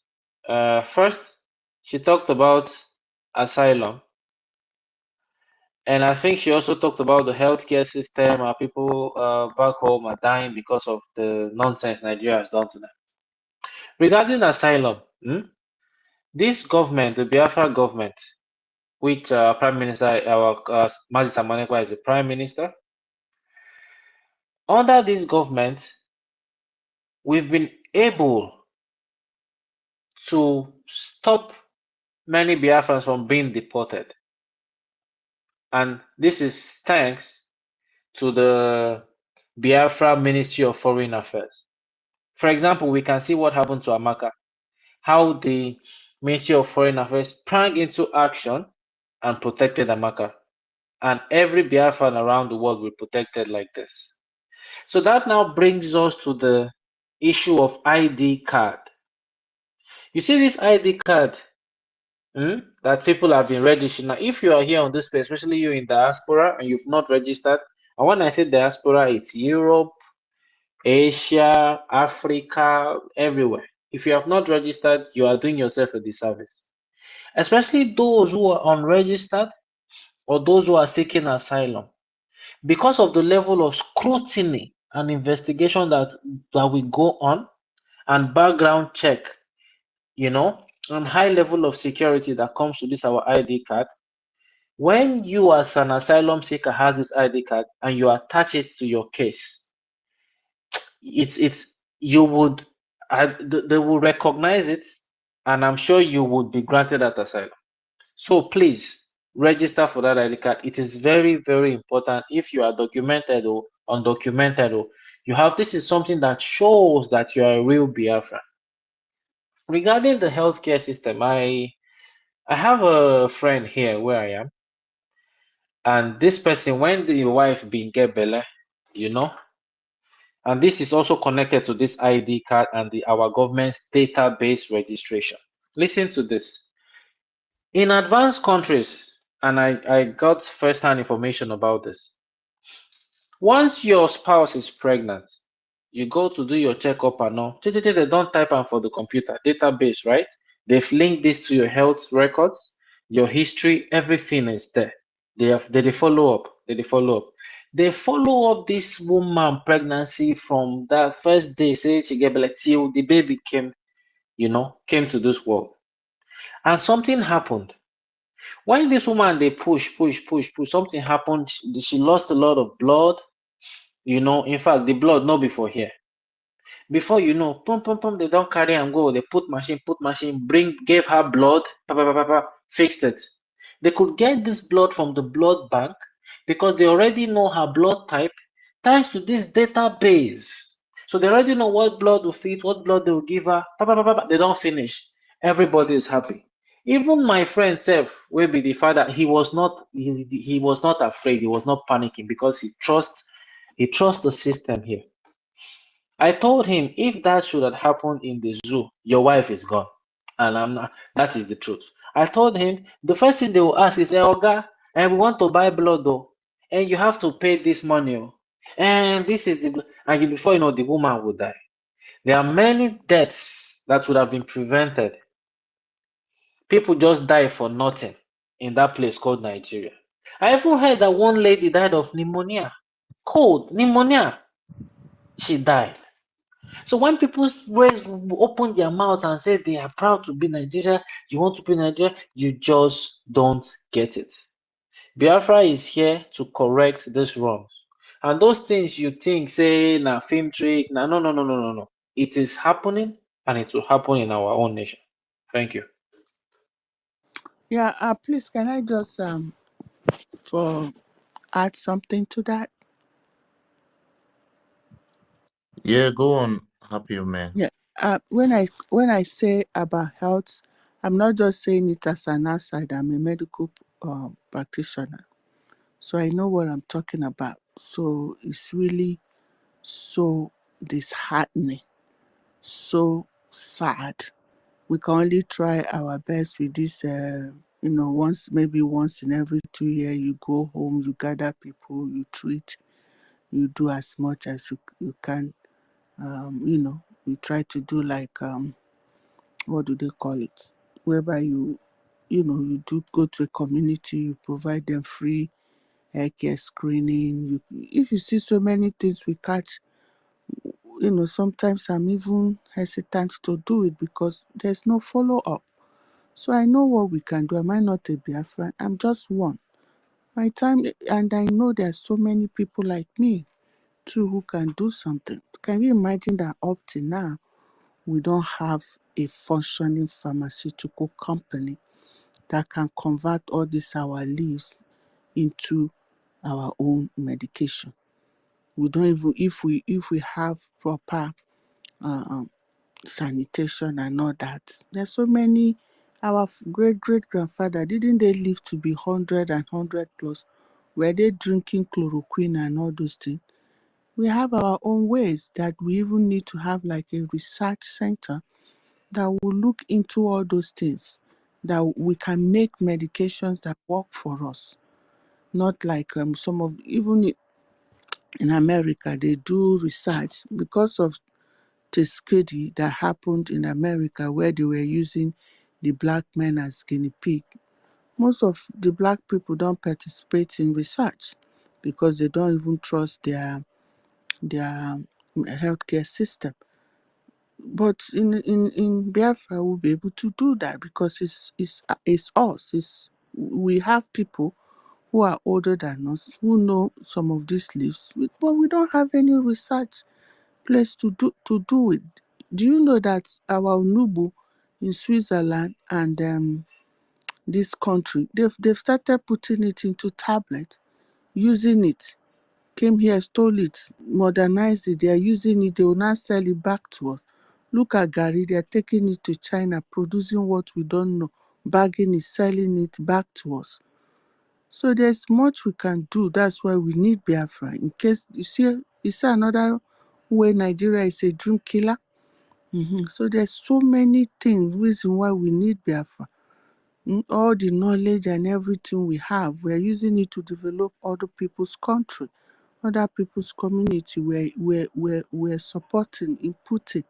Some of us have our own companies here abroad doing well. But we can't even come because of the bribery, the lack of structure. They give you headache that you even look at it and say, is it worth it? Everything works here because there's a structure, 24-hour light. How old are the average person on this space? When have you ever seen a whole week light in your life in that country? Even if you're abroad, when you come home, is it not generator you use? Who is talking about all those polluted air, what it does to the people? All of us in this space, how many times in your life in that Nigeria, you're talking about Nigeria is a dream killer? Of course it's a dream killer. 100%. Have you stayed at home for 5 days? Okay, I'm being too good now. Let's say 3 days. They don't take your light. You have full light to do something. If there's anybody who has experienced that, please let us know. I'm almost 50. I have never experienced it in my life. My sister, please say a day. Okay. And I can tell you because I'm currently in homeland. I can tell you a day. As I'm here right now, there's no light. In fact, since morning, there's never been light. Okay. It is I'm able to talk to you courtesy of a power bank. My phone is plugged in the power bank now, and I went to generator somewhere to charge it. There you go. So you see, and then anybody who does not see the benefit of this Biafra, Amadioha will kill that person because we need it. Anybody that will stand in our way, Amadioha will kill that person because this Biafra, we need it like we need air. That is the only solution. We cannot keep what is even in Nigeria. I don't even. Please, hello. Please, happiness, ma. Please, can I ask you a question, if you don't mind? Go ahead. If we have our Biafra, I know we already have it, but where would the food? We'll have hopefully we'll have this all these shop rights, all this shopping space. You understand? Where would this food supplies be coming from? Is it going to be coming from the north, Are or you will kidding me? there be? There's no food supply that will be coming from the north. We can do mechanical farming. We can use a small land to grow. There's so many things we can do. We don't need a big land set for farming. If you know how to build your I didn't prepare for this. If you know how to build your greenhouse, you know what is called a greenhouse? Okay. You can do different Okay. greenhouse technology. We will never get any food supply. Our goal is to be 100% provide our yam, our gari, our rice, tomato, you name it, everything. Onubu. So you go to Onubu na Anandi Hausa or Anandi Yoruba or Ebeki yeje. So everything would. Everybody can go with it. Ịma na USA awere ụfọdụ steeti a na-eji ekwu these crops. as in most states in US, like they have the very high valued agriculture. So most states are basically are like appointed like Yeah, public publicly appointed for agriculture and growing crops. So is this possible in Biafra? Because it's not. Do you think that development is going to be the entire 40 states of Biafra, or do you think there are certain states that are going to use for agricultural purposes, military purposes, and this other productive spaces? Do you understand? So it's the question I'm asking. okay. For every 40 state of Biafra, just like in America. I'll give example. Texas, they are good. They have a lot of oil. Everybody knows that. Yes. So they are not too good with agriculture. California, New Jersey, all those are known for. But even New York State, that you think is very small, they still grow some little things. So everybody will do what they are very good at, but they might be, you can't be 100 in everything. Do you understand? The one that you're known, like there's some villages now. Let me take Delta State. There's some villages that they are known for yam production. Even now that I'm talking to you, they can still be doing that yam, and then we can also use our own technology, see other ways that we can support them for things that they are not producing, or they can diversify. There's no place in Delta that cannot make Gary, right? But some place might make more Gary than the other. There's some place that can grow yam than the other. We can start teaching them how to really grow onion, we have all this technology, grow onion, grow pepper, and stuff like that. So that you know that it's because of their myopic and what we do fast, what they know, that they just focus on it.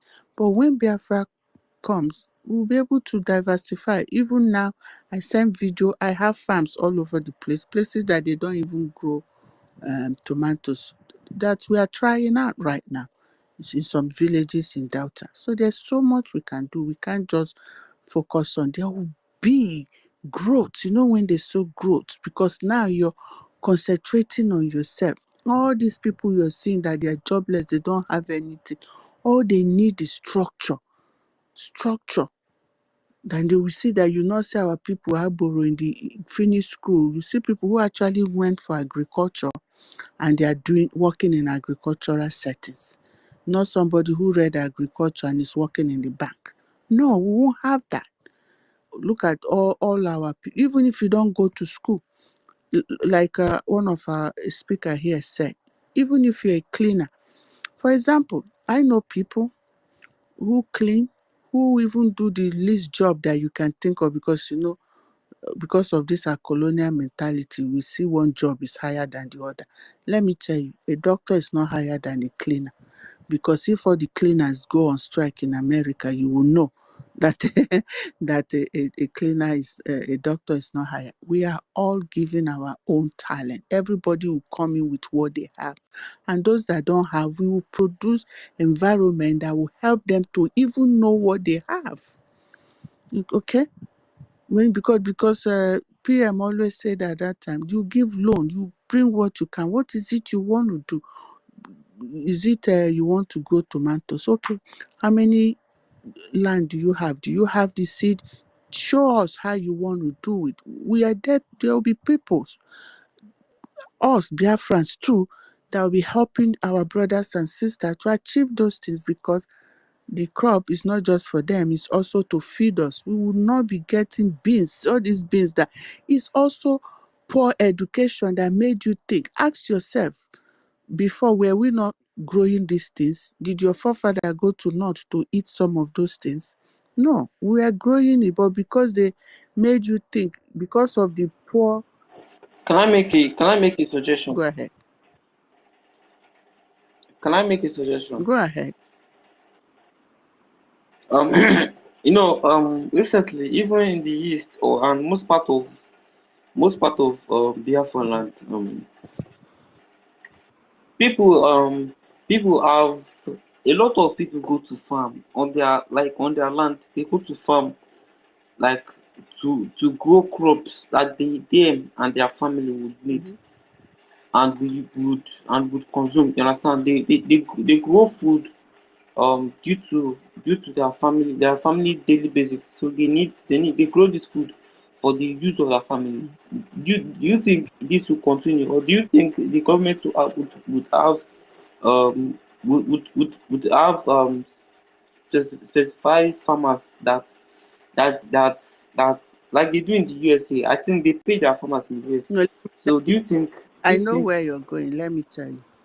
See, there are different grades of farmers, right?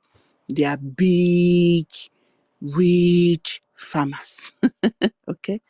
And those people that produce for companies that process them, okay? They are, you see, they are, because of, we don't want processed food in Biafra because we want to eat healthy.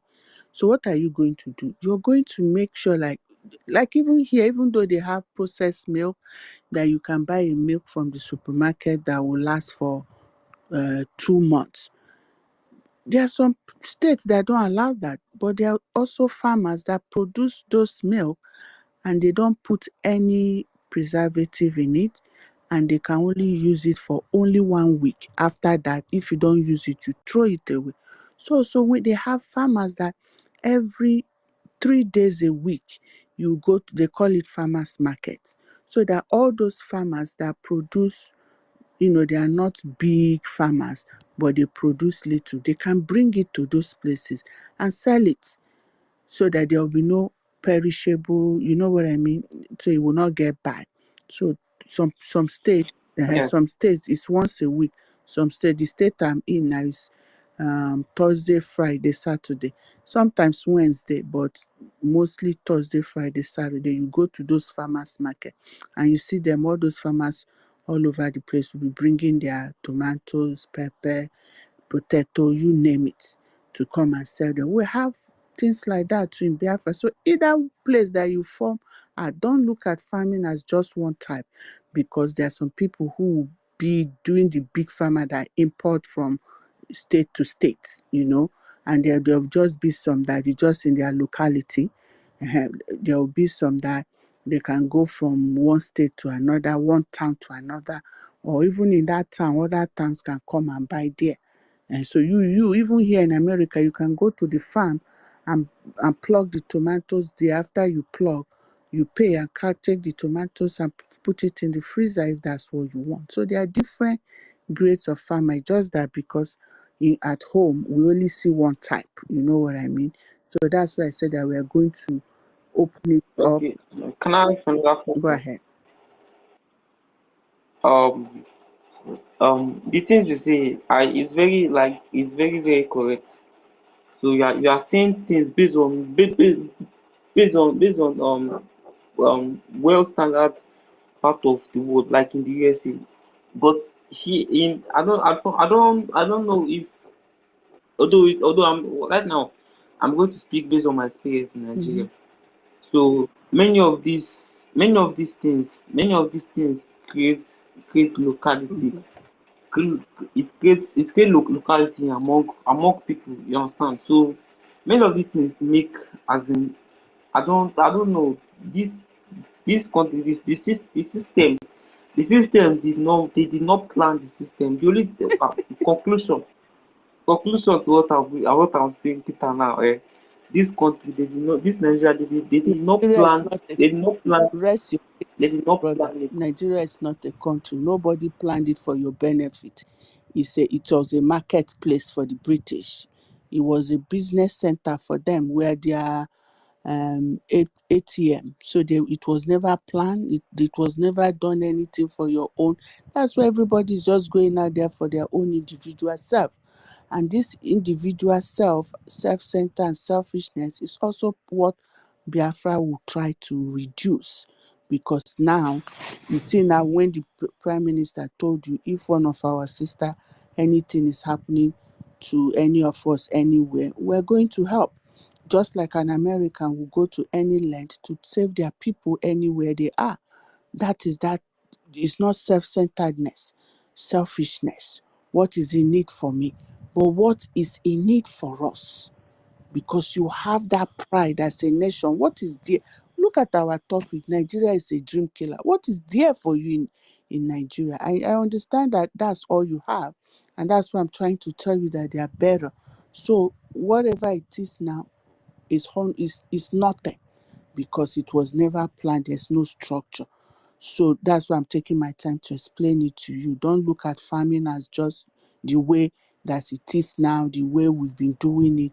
Believe me, there's so many ways we are going to diversify farming based on your locality and your need in that locality. Okay? Auntie Happy, I want to I want to add something to your conversation. I don't know if you can hear me. Please confirm if you can hear me. Yes, I Yes, we can. can hear you, United States. Go ahead, please. All right, brother. And let us be Good mindful of evening. the time because I think the host and the co-host wants to add, they want to speak. So thank you. All right. Okay. Thank you very much. I've been struggling with the mic, so anyways, like what our brother is saying, you understand. So the thing is this: the Biafra that we are envisaging, the Biafra that we are building, it's not a Biafra where you, as a citizen and as an individual, will be worried about all those things. The government of Biafra has a blueprint. I don't know if you know what the blueprint is. Blueprint, like you want to build a house, you have a, a, a sketch, you have a standard gauge, specification. So Biafra government has a blueprint for every single thing. In fact, it gets to the point that even when you have a child, you're not even thinking about how to send the child to school, how to, provide food and all that. I mean, you're still going to have your responsibility of looking, but the thing is that it comes to a point that even your child, you're actually looking after that child on behalf of the government. So, and when it comes to agriculture, there's going to be agricultural blueprint for Biafra, you know, and when you come, that's where you hear the words like private sector, public sector partnership. That's when you have some individuals that will partner with the government to grow certain crops or food in commercial quantity. So that basically whatever you're going to do will be in line with the program of the government. So, and that's when you're going to have these things that we hear them as in English being spoken on television in Nigeria, but in the Biafra, it's not going to be just grammar. It's going to be reality. You see it happening. So there's going to be blueprint. Even when you want to produce, let's say you want to produce a certain kind of crop, government will give you specification, what you do, guideline, and they'll monitor you. They'll make sure you meet the standard, and you're given and there will be database to monitor, to regulate these things, to also, make sure that everything is followed up. So that's how it's going to be. It's not going to be having things like subsistent, but individuals can still be able to grow, have some what we call some you can have some vegetable garden in your house where you live. You can be able to, if you have a small portion of land, you can still do one or two things as a garden. But when it comes to the food production and food ecosystem for our country, the government is going to have a plan, a blueprint, a standard. There's going to also be something like we have a farm settlement, for different kind of crop production and animal production. So maybe ranching for and all that. It's going to be organized system. So and you as an individual, you don't have to be even worry about it. There will be departments that will be responsible for these things, and they are going to be, checkmated and to see that they live up to international standard. And when we talk about international, in fact, they're going to live up to Biafra standard because Biafra is going to lead the world. I mean, the Biafra is going to lead. Yes, if we're able to do it in different places, of course, we have experts. And mind you, there are a lot of Biafrans around the world who are doing great things that you never know about. When you have an independence day, you see them, they start coming back. You'll be shocked, you know. So that's how it is. But again, we are talking based on your experience in Nigeria. And like our sister said, Nigeria is not a country. Nigeria is like if you believed in a village, and in our village, you have a bush where we go and fetch firewood. You just go, anything you see there, you collect. Not nobody really owns anything there. You just go. That's how Nigeria is. So in Nigeria, nobody really owns anything. That's why you see people can come and grab anything they can grab, and the white people are grabbing, the politicians are grabbing. Nobody's investing because they don't value this. It's nobody's place. It doesn't belong to anybody. So it's a land where you can jump and grab anything you see, you grab. That's not orderliness. And that's the reality. But maybe if you're not privileged, they will confuse you to believe that it's a country and you think you're a citizen. You're not a citizen. Just a bunch of collateral damages, around the corner, like our brother Bonobo actually said. So this is exactly the reality on ground. That's the why people are being educated to understand this thing. Because you continue to desire and you protest and asking for a better system, things to work. It can never work because the system was never designed by you. The system was never designed by your interest. And you cannot change the system from inside. What you can do is to destroy the system and recreate a system that will work for you. And that's what Biafra people are doing. So I just think that should be put out there. All right. And any other person can also do the same. The Arewas can do the same for themselves. The Yorubas can do the same. In fact, that's what we even want them to be doing. We expect them to take a look at the Biafran people and begin to do the same for themselves because they too, they too are not enjoying in Nigeria as much as they think they have some certain advantage. But the fact is this, they can live better if they have to organize themselves in their own spaces. So thank you very much. Let me drop it here. Some other person can take Yeah, up the thank you mic. so much. Thank you very much. Thank you very much. Yeah, Israel, thank you. Thank you, United States. I see my co-host he has his hands up. Starman. Yeah, yeah, greetings. Greetings everybody.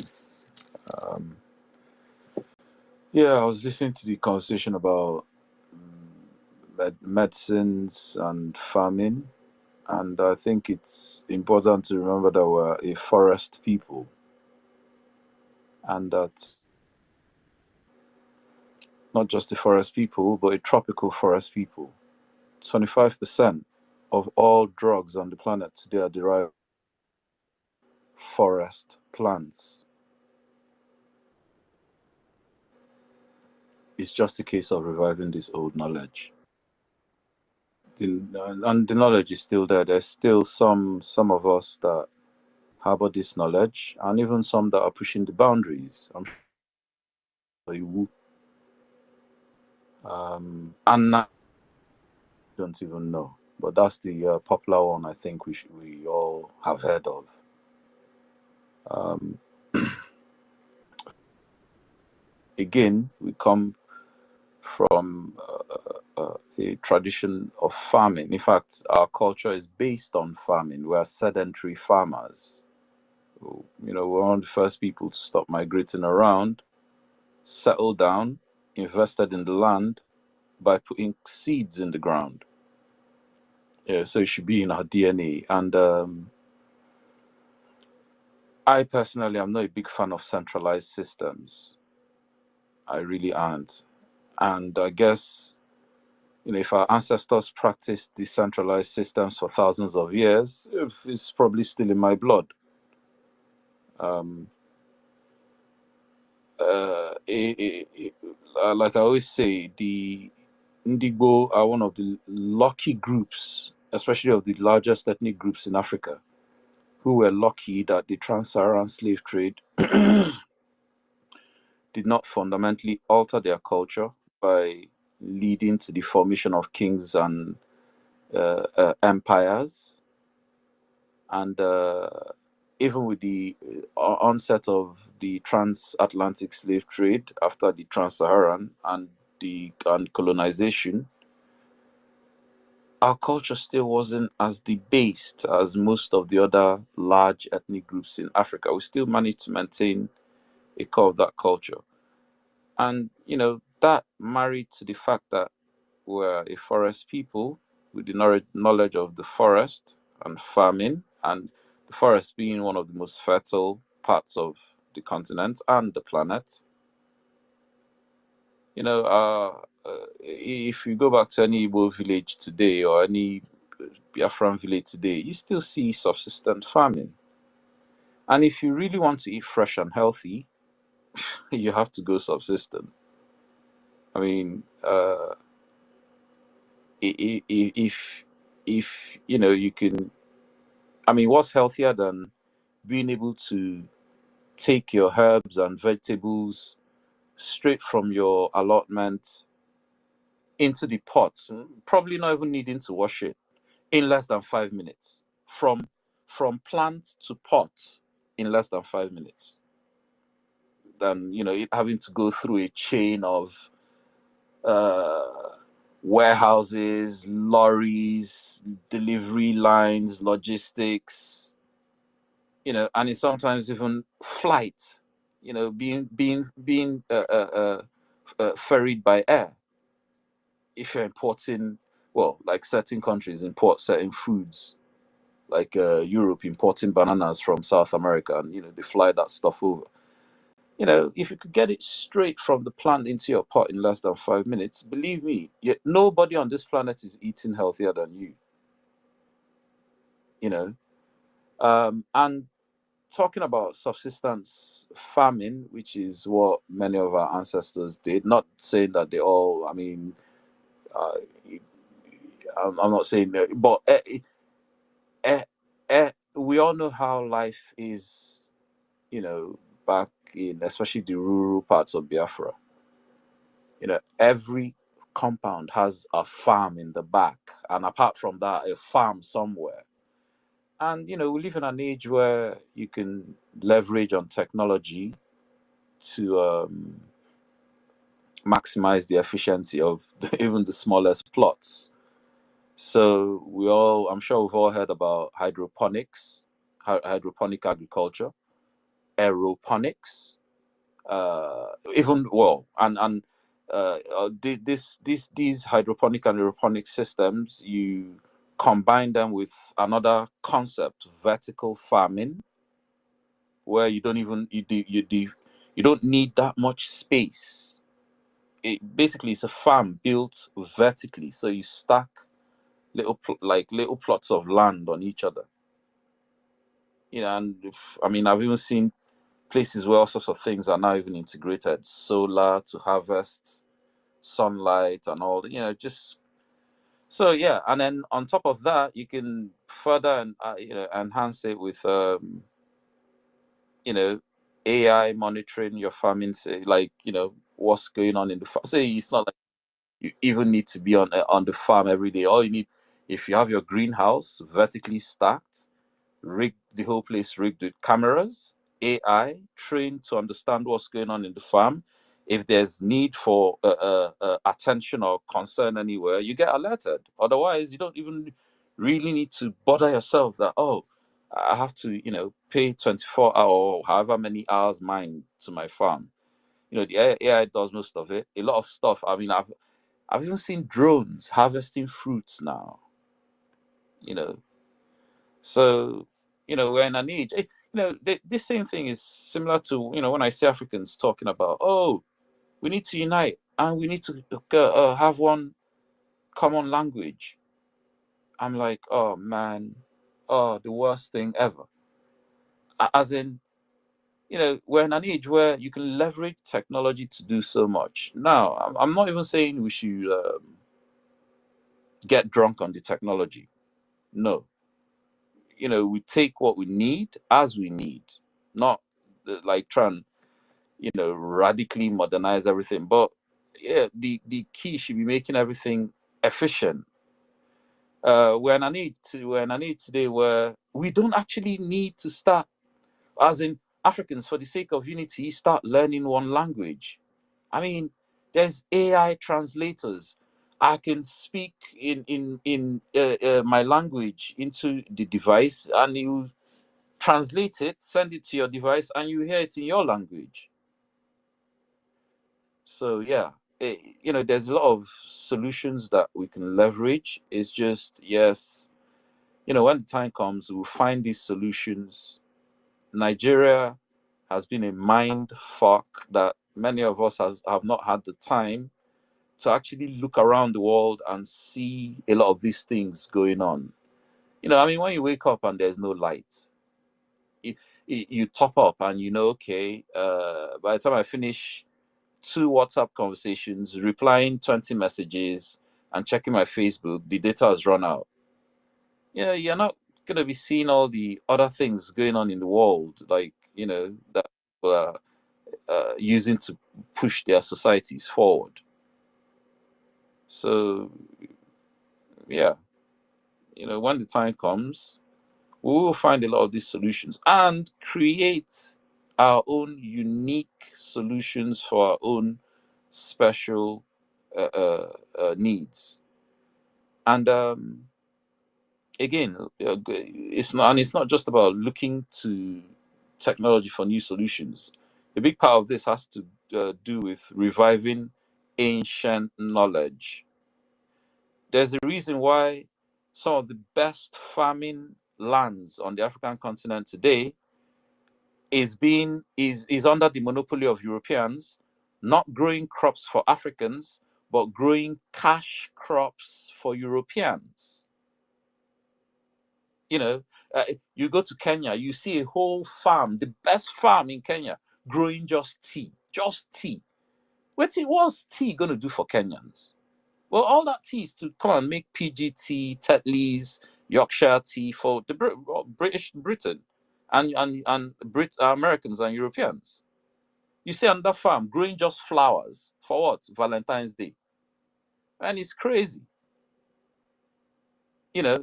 But Europeans, when they came, they saw that even though Africans, like I keep saying, when history tells you the first farmers were from the Levant, that's bull crap. So what? My ancestors were running around. Oh, sorry, wait, 1 second, please. My ancestors were running around the African forest, and somehow they couldn't figure out putting a seed in the soil, to grow a crop, until some people in the Levant, a near desert, figured it out. Like, really, come on, man. So, the reason why they even left Europe, one of the reasons was they depleted Europe of not just the resources, but all the farming capacity of their soil. Just from intensive farming, which is what they are driving us to now. And again, all this is because of their centralized systems where, everything has to be. So, and whoever it is, because their centralized system is based on profit making. So if it doesn't make a profit, hey, okay, so you have the best farmland in Kenya, and you already know through your own behavior, the Kenyans are too poor to pay for anything you're going to grow. Of course, you're not going to grow anything for the Kenyans. You're going to grow it for your market, your rich European or whatever market that can pay. But yeah, when they came to Africa, they saw that, we Africans, we've been farming our lands for thousands of years, but we didn't farm the land into exhaustion. And I remember there was this African agriculturist, I saw her video one time, and she was demonstrating how I think her grandparents taught her how they used to keep the crops irrigated during rainy season. And it was such you didn't need a big water reservoir, you didn't need pumps, it was just a case of as long as it rained normally that year, those holes that they dug next to each plant to collect enough water to see those plants to harvest. It's just simple things.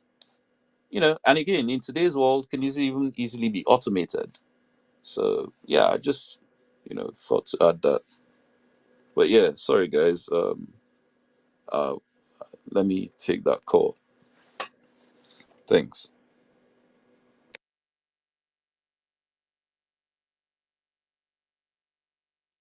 Thank you so much, Taman.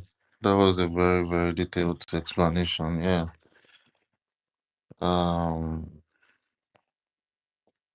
I see voice of Biafra there. Okay, Christopher, want to say something? You want to chip in something? Yeah, I just wanted to ask, this is a brief one so we can move on. I just wanted to ask our sister here, Happy Ume. After everything she talked about, we realize she's a medical practitioner, a professional. So, my sister, my question to you is this. If we sleep today, for example, tonight, and wake up tomorrow and we hear, oh, Biafra is now a sovereign nation, are you planning or are you willing to go back home and contribute to nation building and add this your See, expertise to building our nation? you are Thank you. so. It's because you don't know how hungry we want to be, how hungry we are for Biafra. No matter how comfortable we are here, wherever we are. Do you know how many times I wanted to build an hospital for my people? But I have to be realistic. How many can afford it? Where's the light? Because I want the best for my people. I give the best to the people I live with. I provide them the best. Why will I do least? But there's no environment to do that. I just asked you, I'm almost 50.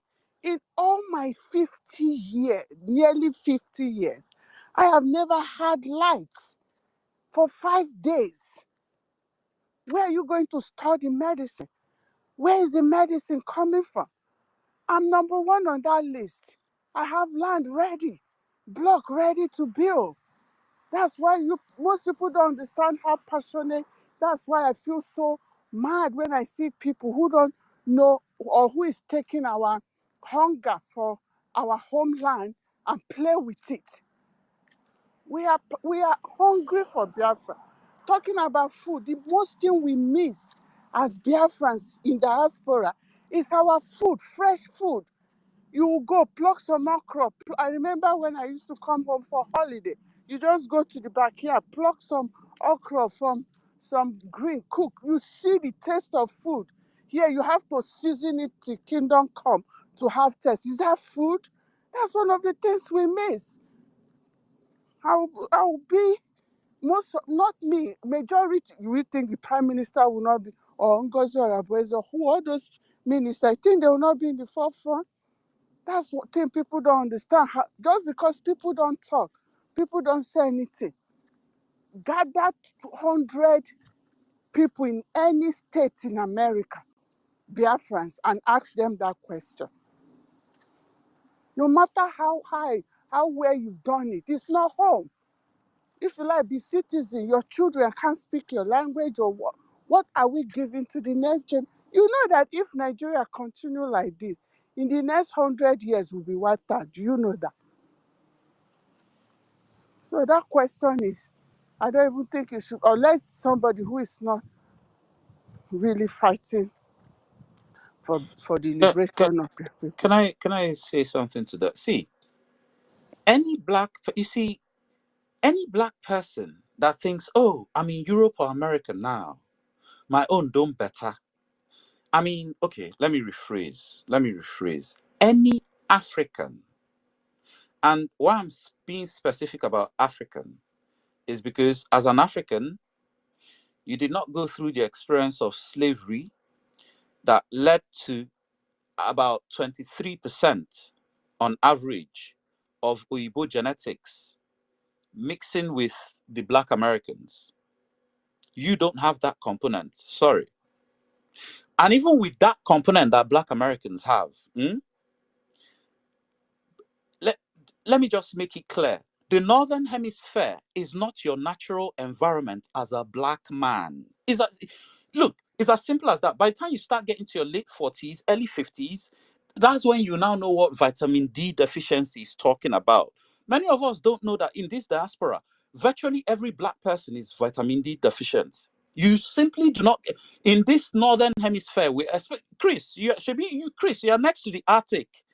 Kegi Kachanjo, your own even worse. My brother, I know. We do not get enough sun, and we have to take vitamin D supplements with our food. And the Yes. supplement is simply not as good as the natural synthesized vitamin D from the sun. It just isn't. The supplement is just consoling yourself. That's just what it is. So any Black person that is not planning to, if you're in your 20s, okay, I can understand. But any African that's in their 40s, 50s, and they are still, too lazy to think about what's going on back home. And as a result, they've planned their retirement here. That retirement, you're going to end up in an old people's home. And I'm sure we've all seen what that's like. An old people's home, chronically ill. And then with the race riots we're seeing, come on, I keep saying this racism, it hasn't gone anywhere. With the race riots we're seeing, they're tired of Black people now. Is it when you're an old man draining their dwindling resources, you think they'll be happy having you around?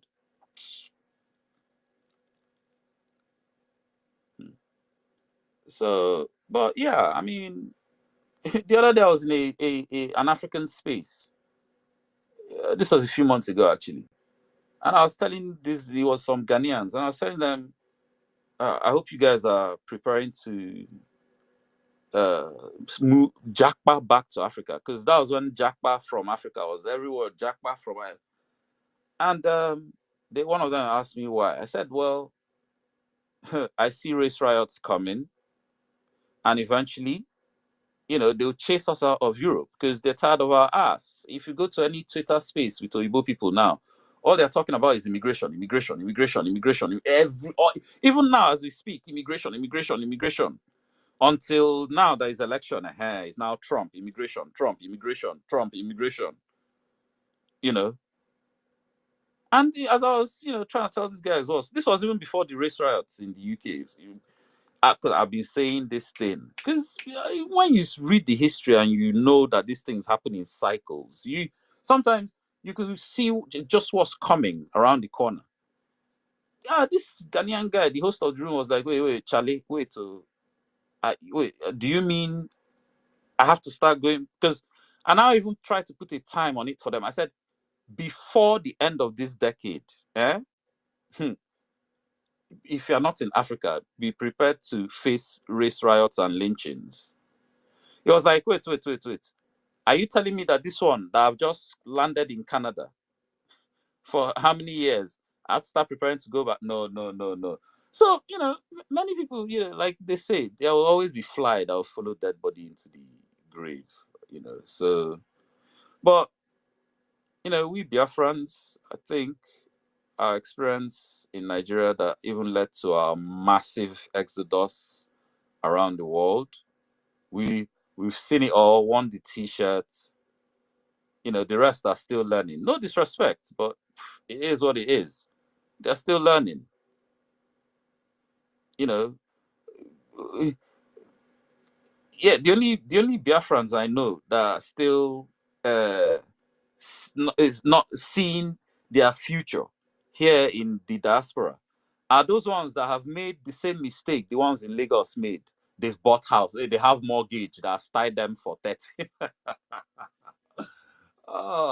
Yeah, and hey, I know mortgage is a big investment. And hey, if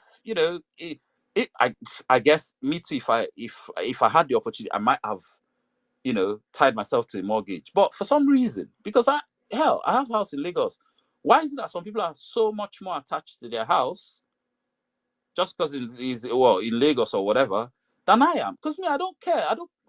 But what?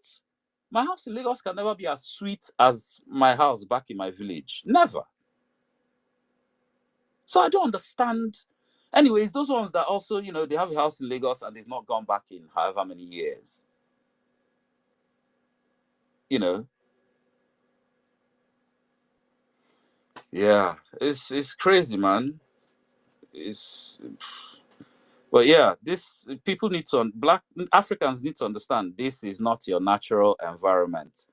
The latitude is too high, the sunlight is too low, and there is no way with even Oyibo people with their lack of melanin. Many of them struggle to synthesize enough vitamin D from the little sunlight. In fact, that's why they lost their melanin, just to make that little sunlight get through the skin enough to just make enough vitamin D. That's why they lost their melanin. You now carry full melanin, come, say now here you want. See, let me land with this. Many people need to realize that mindset, oh, I'll retire here. Just be prepared that you're going to give up at least 10 years of your life. So it could be more, could be less, but on average, 10 years.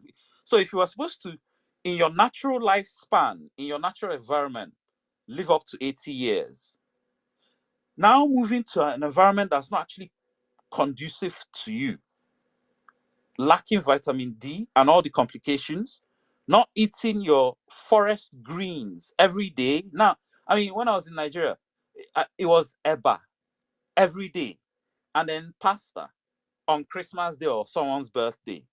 But here in the UK, it's pasta every day. eba on Christmas Day, or one family gathering, or something with better soup. If the whole thing flipped the other way around, that's not natural. All this pasta is not my natural diet. So by the time I'm putting myself through all this diet that's not natural to me, an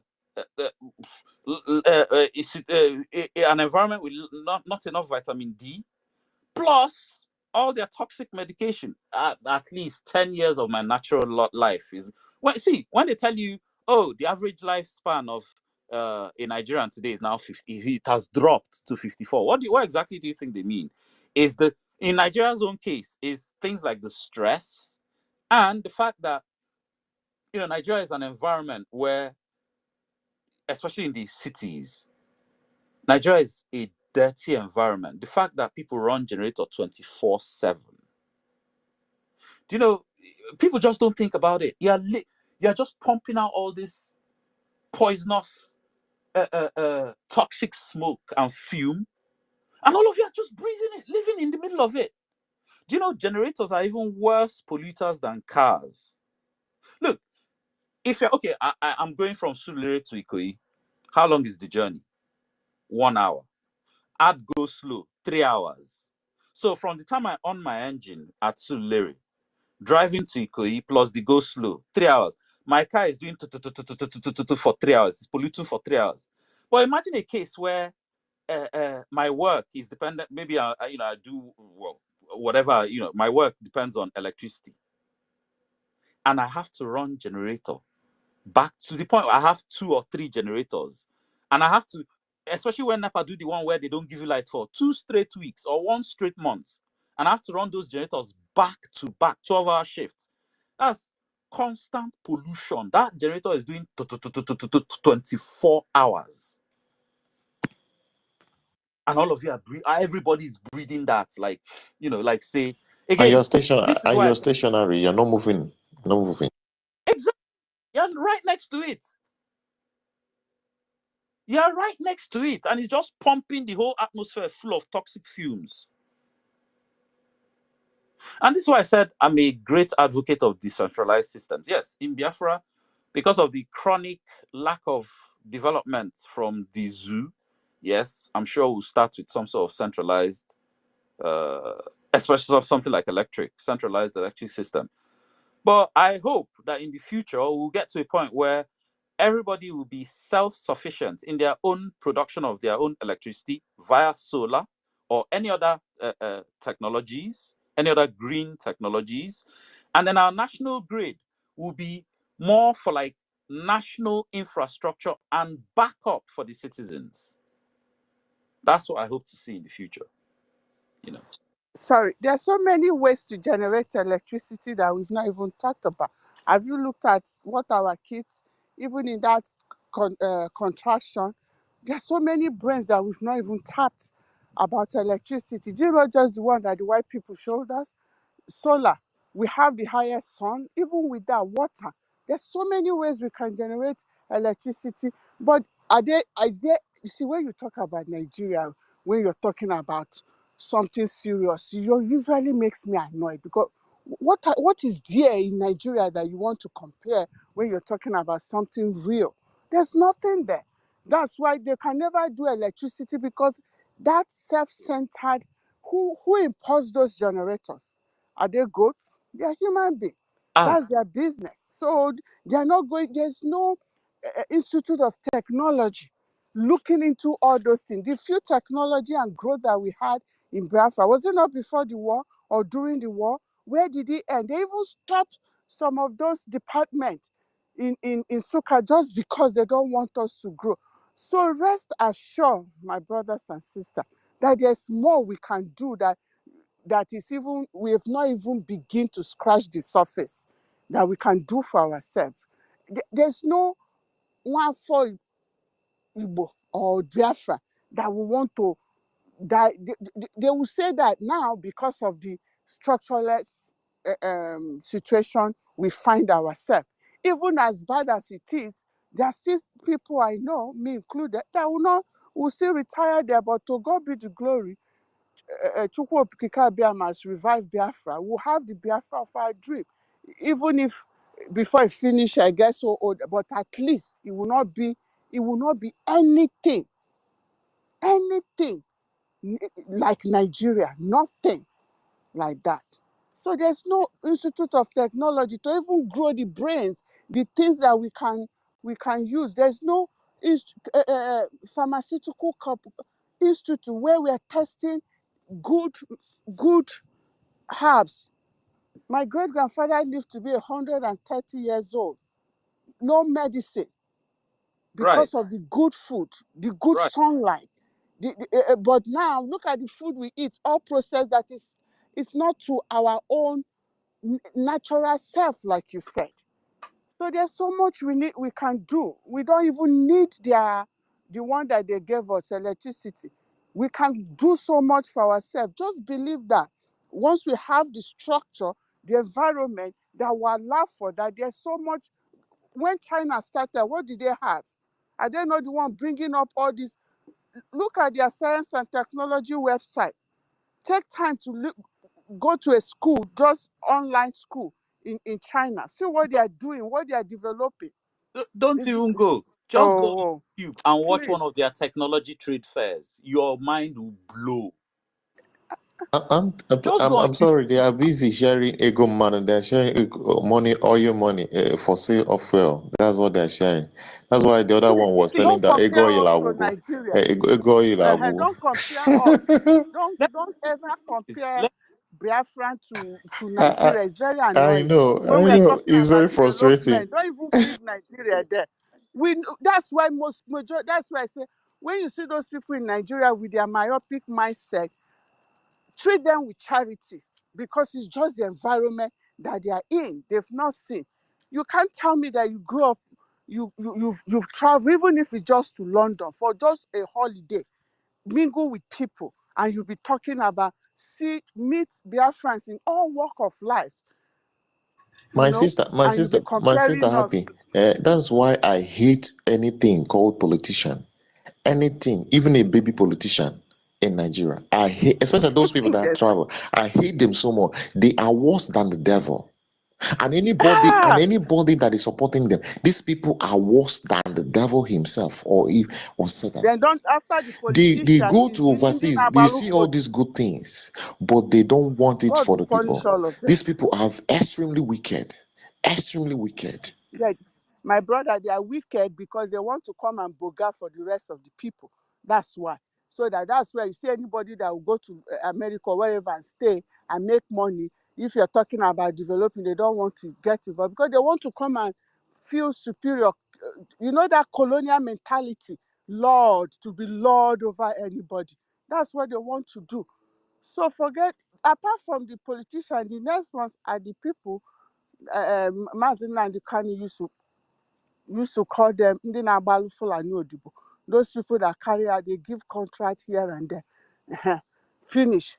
You go to a whole town, only one person will have one good job. And then everybody will be chasing to go there for him to help the other people. Again, everybody will be worshiping, buying down for you. Is the nonsense colonial mentality that has held our people down? You know, that's why it's like that. So don't even bring them because we don't have the structure. Look at the government Biafra is doing, even with the little they have, how we're helping each other. There's so much we can do once we become a nation. Nigeria is not a nation. Anybody seeing it, it's a business center. We're just their ATM. And they're not going to think positive for you. Why?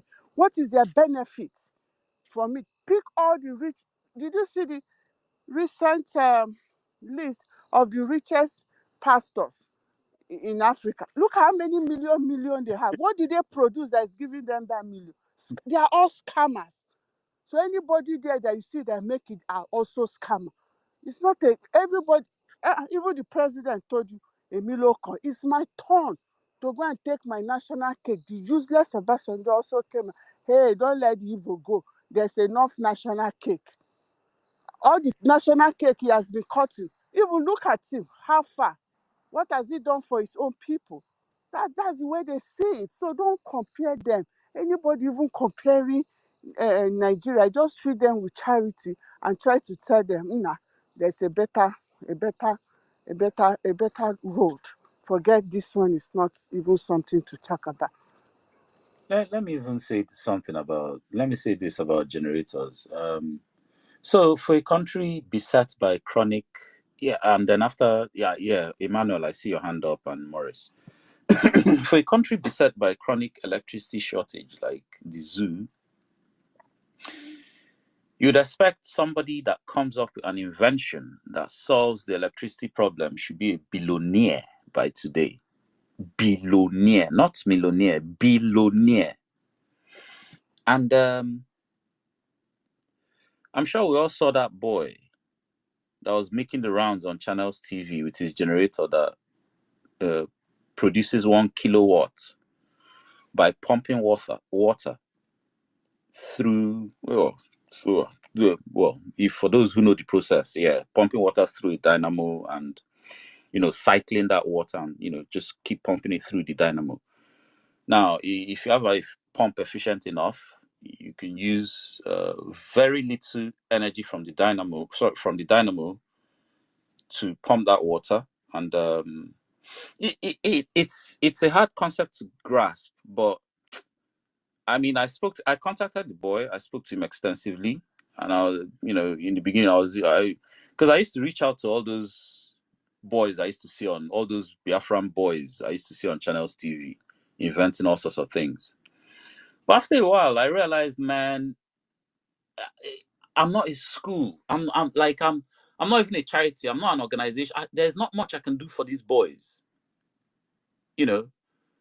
And years later, of being in touch with these boys, of this particular one, this guy that came up with that water generator, this guy still hadn't gained any real recognition. That's why being on Channels TV, he'd entered a competition where he came second.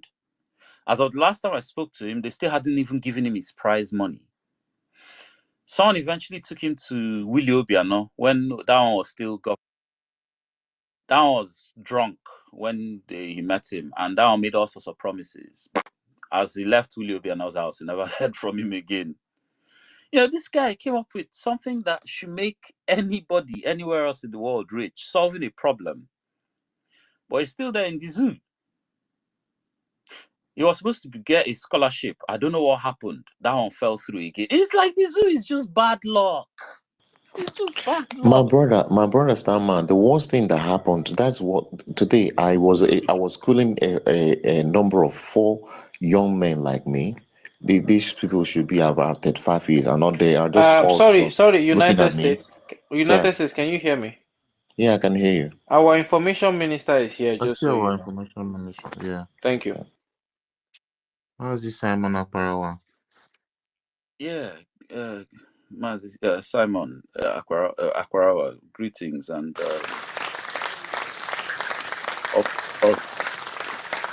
Minister, welcome. The stage is yours if you want to say anything to Biafrans. Salutation to everyone. I just came into, I'll pick the mic later. I greet all of you that have been hanging on since morning, and to everyone listening to us out there. Let's keep the faith high because Biafra is here. Airborne. Dalu Mazi. Thank you very much, Minister. Hello, sir. So, can I continue? Yeah, go Okay. on. So I was, this is exactly what I do all the time. I meet some of our people in the homeland. You know, everybody is just like a welling party. Everybody is welling. Hey, this country, this and that. So I started educating them. I said, you know, the problem that I just first of all allowed them to speak. They will tell you, how they participated in the obedience. There's, voted some guys. They entered the National Assembly. The guy was even telling me that the biggest shock is that even those obedience that they sent there, that those people, they never heard from them. That they joined those people collecting the SUV and all that. They expected them to, start doing something meaningful and tangible. And all of that and complain. So, and then a couple of things they said. So, and I told them, I said, there are 2 major things I've identified that is our problem, people like you. Number one is that you think that you can change the system from inside. You cannot change the system inside. When you enter the system will condition you. If you have a chance to make a change, you must be outside and smash and get a molding hammer and smash the system. Then you build another one. That's how you can do. And that's number one. Number two is that the problem with all of them is that they think that they are citizens. People that in Nigeria, they think themselves to be citizens. I say that is the first thing I needed to tell myself, to educate myself, to understand that I'm not a citizen. You are not a citizen if you are in that geographical space. You are not a citizen. You are just a collateral damage, in the word of Abuna Boy. You are just a commodity. And, have you ever seen where the owner of a company or a product, ever cared what the product is thinking? Oh, he only decides how, what he's going to do with the product. The owner of the product never, thinks about how the product is feeling. You are selling, let's say you are selling a car, and then, when you want to sell this car to somebody, and you're thinking, hey, this car will be worried that this person I'm selling this car to is not hygienic. That you'll be no, you're thinking about your profit. So that is exactly how they see you, and that is why when you protest, somebody came and protested, said that he protesting for end SARS, that they are killing them in the street. And then what happened? And they are peacefully protesting, carrying the flag of their country, singing their country's national anthem, and their military of their country came, brought the guns that were bought, purchased by their taxpayers' money, and they opened fire on them. And upon that, they denied it. In the view of everybody, something that was being streamed live. That's it. That's another case. Is you came to embargo governance and hunger protest. You protesting that you're hungry, and then you are arrested. They said it is a treason. that you said you're hungry, and then they slashed you what's it called, fine of 10 million. Someone that is hungry, is fined 10 million, you know, and you call yourself a hunter. So what are they doing? Anytime you demand for a better prison condition, let me borrow the word of our brother Starman. What did they do? They make it harsher for you. They punish you. That's why after the protest that they did what happened? The fuel, everything rose. Everything is on the high. So anytime you demand for a better life, a living condition, whether the workers come and demand for increase in salary, or what do you call this minimum wage, what do? They even raise everything and make it higher. Telling you what? That you are not a citizen. You are people that are conquered in the country you think you are. You are basically a slave. That's what you are if you are calling yourself a Nigerian. So that is exactly what it is. But the problem is that these people erroneously think themselves to be that they are citizens, and that's the problem. So the problem is I'm trying to convince them that they are not citizens, that they are slaves. Because if they realize they are slaves, that's when they will begin to think about the messages of Mazi Nnamdi Kanu, and that's when they will begin to appreciate why a man like Simon Ekpa, a man that has done much more for Nigeria than any one of those idiots that are talking, a man that has presented Nigeria, carried the flag of Nigeria, won medals for Nigeria, and have even done everything. Even Mazi Nnamdi Kanu was at the streets of London protesting, trying to better Nigeria. But when you realize that these people don't care, look at the young man that has gone out of his way, invented something that should have been a solution. He should be a national hero, but they're not interested in making anything good. They want to destroy it the more. That's what they want. They don't value the Nigeria they are talking about. They don't have investment in Nigeria. Their students don't go to school in Nigeria. They cannot even have their medical medical treatment in Nigeria. Somebody was a governor for Lagos State for how many years, and now is president. But there is no hospital that he can use in the country where he is presiding. He has to go to somebody else's country, and these people are the one telling you that, oh my goodness. So it is just that See, is the problem with the people of Nigeria. The problem I have with them is that these people are so dumb to understand that they are not citizens, and they are thinking themselves to be citizens. That's their problem. Thank you very much. you see, let me even land what I was saying about the generator matter. When I keep telling people that your lack of electricity in Nigeria is by design, they really don't understand. And I try so many times. And this thing I'm going to say now is something I actually researched myself. Because when I moved back to Nigeria in 2012 or 2011, I couldn't understand the concept of generator cabal. But it's real. Generator cabal is real. But I couldn't understand it. And then I found out that, what's his name? Atiku was actually the #1 don of generator in Nigeria. And then I started doing more research. And then I found something very crazy. Now, in all my years here in the UK, man, I've done almost 3 decades now, even in the UK. I've only seen power outage twice. No. I've only seen it 3 times.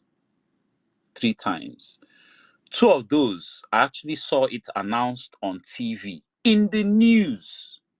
They told us when, how long, why, and on the day when it happened, in the same TV news, they apologized for any inconvenience.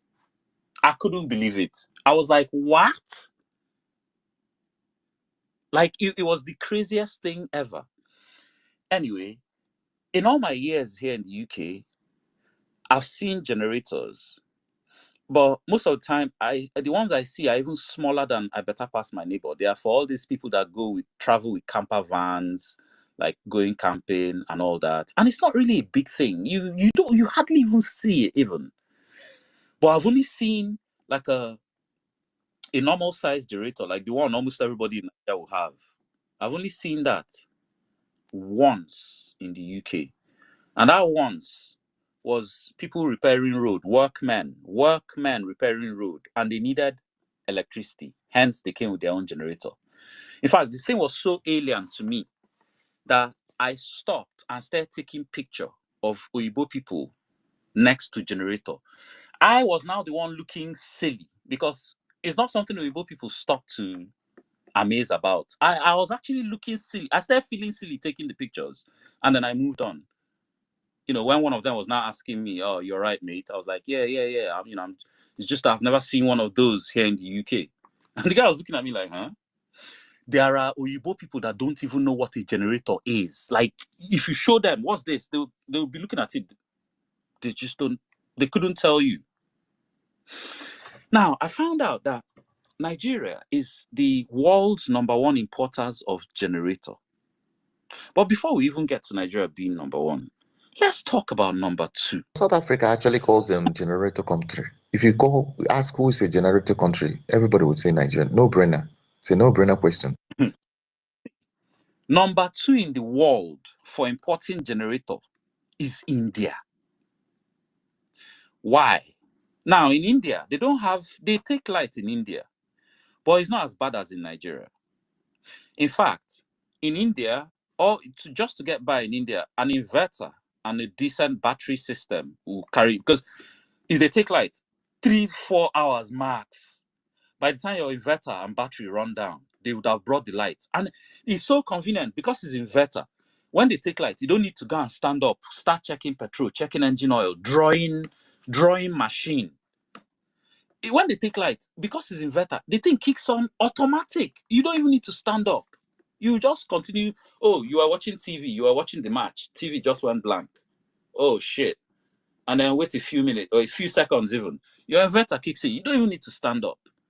When they bring the light, again, you don't need to stand up. Your inverter will trip off and the light will continue carrying your house. The only reason they need generator, because I have family members that have been to India. I have friends that have been to India.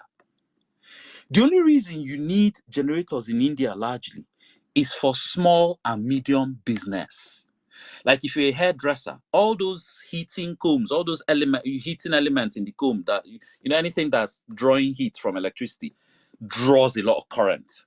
So you need a generator. If you're a small factory or company, you need a generator. Inverters can't carry those things. Inverter and battery can't carry those things.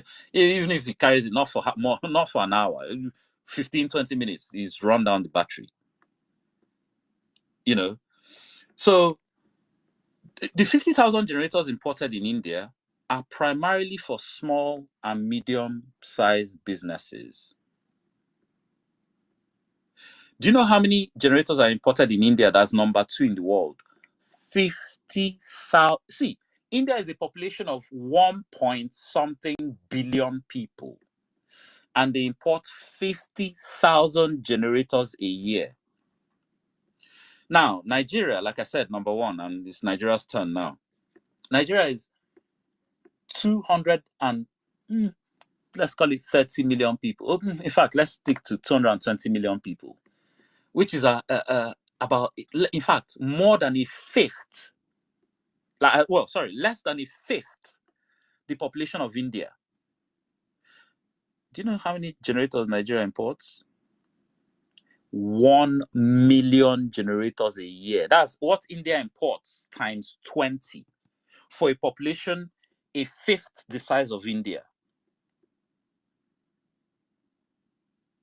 And then when you see stats like this, you begin to understand that NEPA and all that they are taking light is by design.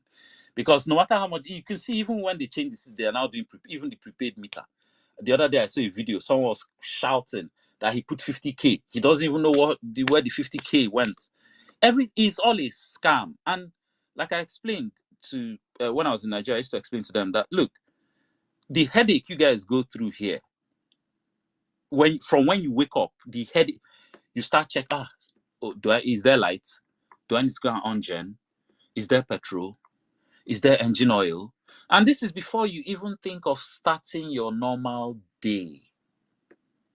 And all this is by design to make sure that you are never focused enough to actually go do the kind of research someone like me, maybe in diaspora, can afford to do. You will never be you are too busy. If you're not looking for petrol, there's fuel scarcity. If you're not looking for that one, is this one, is that one, is that. You will never focus and really understand where your problem is coming from. And why is Nigeria targeted for this? Nigeria is the nucleus of the Black world, the most populated. There's a reason why southern Nigeria was the slave coast. Because anywhere in the black part of anywhere in this planet you go where there's Black people, you are not going to see a denser concentration of Black people as southern Nigeria. It's as simple as that. That's why the place was full of so many Black people. To white people, it looked like an endless supply of bodies, of slaves. And also because this particular region also has two of the largest ethnic groups on the continent, the Yorubas and the Igbos. And especially those Igbos who their culture has not been as debased as most of the other larger African groups, especially with the rise of centralization. Under this, they are king, all these, they are wandering kings and princes. They understood the danger the Igbos posed, the fact that they were still somewhat, even with all the imposition of warrant chiefs that became all the Ezes and Igwes, even with all that, even with the Christianity, with the English on top of as a main, they still understood that, nah, you know, these people, there's still a strong link to their culture. So, look, apart from the fact that they were never going to let us have electricity or industrial development, because that will wake us up. And if we wake up, their imperial neo-colonialism of Africa is over. This is also why they never let the first Biafra stand, because the first Biafra did something that freaked them out. And you will only really understand this when you watch Ojuku's interview, where Ojuku said, because first of all, you remember when the Igbo people made that statement that, oh, we cannot afford to see another Japan in the Southern Hemisphere. That already tells you that they were worried that, what? A bunch of black, well, in their own eyes, a bunch of black niggas trying to free themselves? What? Trying to go against our will for them? And on top of that, they're industrializing? They couldn't have that. That, for them, that was a red line. But I'll tell you what was even a red line too far for them. It was, especially when you hear that Ojuku's interview, the fact that, in fact, this was what Ojuku said. Ojuku said that in 3 years, Biafra bridged the technological gap. The red line too far was the fact that Biafra was not only industrializing, but industrializing out of warfare. No. They weren't going to let that. Well, and this is the same thing that's keeping them scared today. What if we want revenge for what they've done to us? What if we want revenge? Anyway, let me leave it there for now. Emmanuel, sorry, your hand has been up for a while, but yeah, the stage is yours.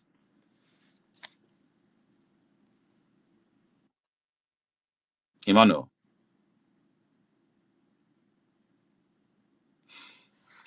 Maybe he slept off.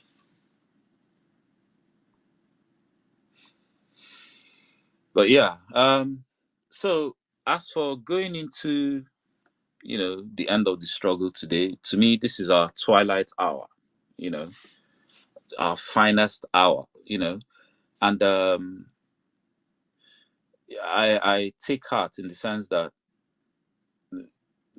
well, these three things, 57 years ago, we were not ready, but today we're very, very ready.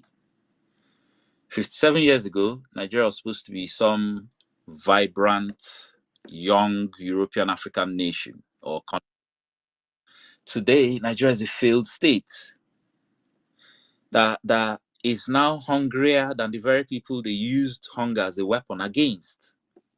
They are even protesting for hunger, and the people they use hunger as a weapon against are saying, sorry, no, we're not going to protest over hunger because hunger is not our main problem right now.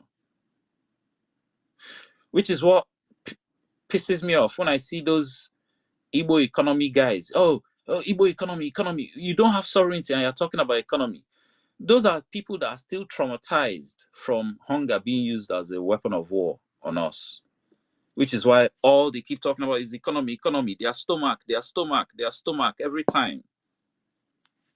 You know, they can't see the stride we made since all that nonsense was you. Who is more likely to starve now? You know, it's because of this stupid myth that, oh, all our food comes from the north. And then finally, today, in 57 years ago, the so-called world powers that were backing the zoo, their young, vibrant African colonial contraption, they're on their last legs. They're all about to collapse. You guys should just go online and, see what's. But I mean, mainstream media won't tell you that. But the dollar is gone. All this, anything that you see dollar, if you watch anything and they're telling you, oh, dollar is rising, they are doing fake. What they are doing now is Twilight Zone economics. That's what they are doing. They are just making it up as they go. I mean, was it not during pandemic we saw negative interest rate? I remember when I first heard that one, I thought, wait, hold on. Negative interest rates, what? Now they're just making the economics up as they go now. It's over for the dollar. Okbari is done. So, they can't even, with all the dollars they've spent on Ukraine, they can't even win the war against Russia. And then in trying to save the dollar, they are now looking for a major regional war. So that that's the Americans, so that they can transition into a war economy to try and stretch the life of the dollar, give them time to implement CBDC. But I'm sorry, that major war will even accelerate the collapse. That's just the fact. Any economic bust or major war is just going to accelerate the collapse. Yeah, short term, it might look like it's doing good. And then, their hope is that they will win the war, carve up Russia, take all Russia's resources, and then there won't be any collapse. But the West 57 years ago is not what they are today. Today they're on their last legs. And they're involved in too many wars now. Their focus is in too many other places for them to be overtly concerned about Nigeria, if they want to maintain Nigeria as it is. And even at that, what they want to give Nigeria, does Nigeria actually have the personnel? Does Nigeria have the personnel to... those tanks that they've been taking out, I heard most of them are crewed by foreign mercenaries. And then I heard, and then soon the national whatever budget will be soon will not even be able to sustain the spending of the Senate. The more most of it is being used to pay off debt, we'll get to a stage where it will not even be able to sustain the Senate, let alone sustain a war. Unless they get foreign help. Nah, I don't see Nigeria being able to sustain any war. Unless they get foreign help in terms of money for the weapons and mercenaries. So yeah. Starman, can I ask you a question? Yeah. I actually posted something on the Jumbotron by the Mossad. This one, the other handle. And they were showing how Israel had to get very brutal in defending themselves. And in the end, they were comparing, the terrorists, the terrorism against them in recent times to that of Poland in 1943. And they ended by saying never again is now. Now, looking at this, what advice would you have for an average Biafran who is still saying we must be one Nigeria by force? We must be one Nigeria by force. judging from the fact that the Holocaust, that was committed against the Israelis is nothing compared to the Holocaust and the genocide against Biafra. What do you think about this? And what kind of mindset should an average Biafran have today in terms of self-defense? Thank you. Okay, in terms of self-defense, the kind of mindset a Biafran should have should just be recognizing you're facing an existential threat. And that this is not this is not a joke. This is real life. This thing costs lives. As in there are all sorts of interests.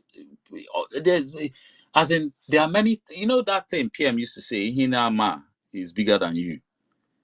There are many things, but as long as you just recognize that, yes, you're facing an existential threat and it's for real, and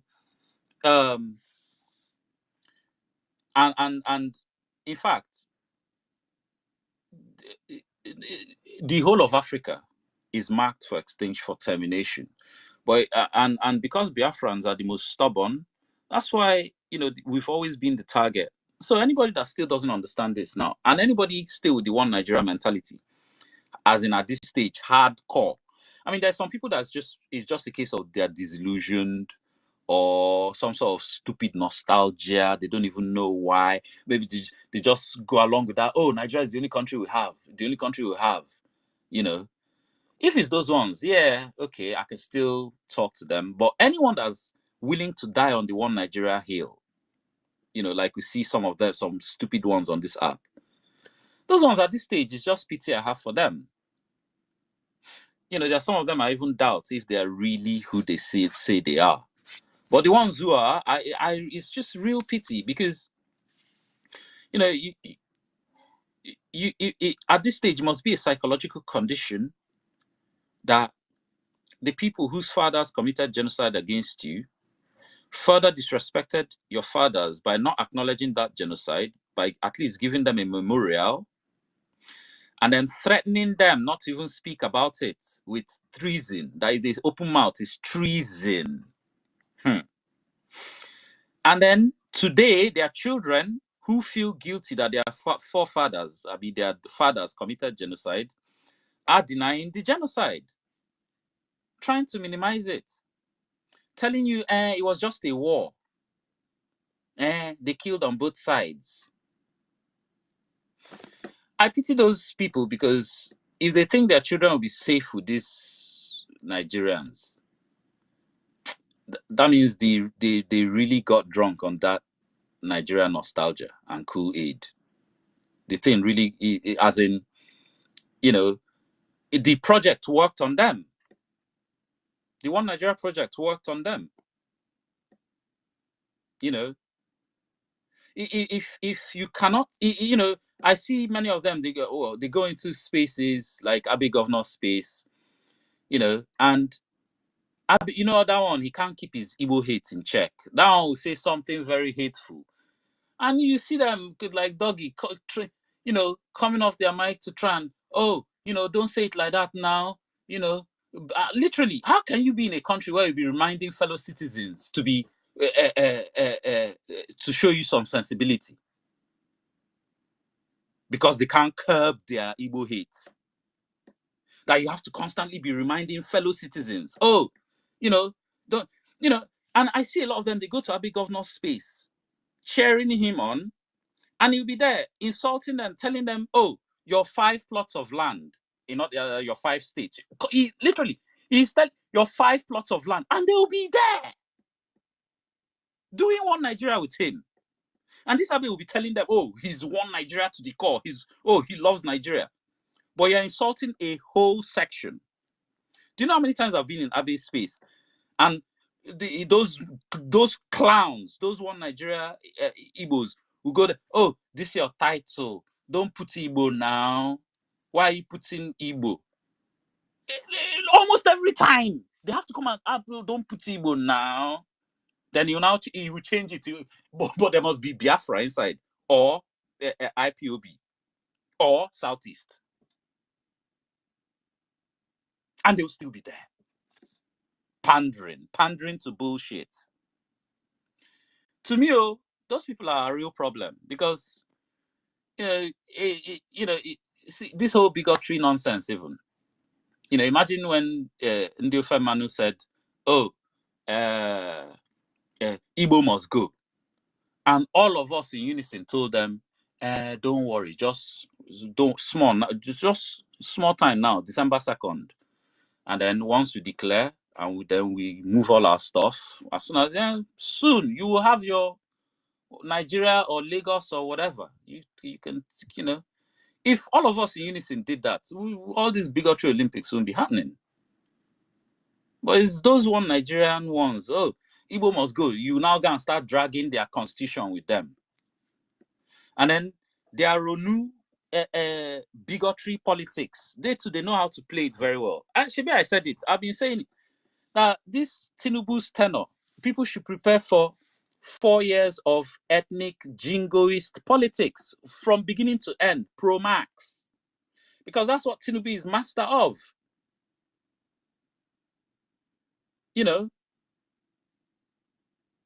That's what he's master of.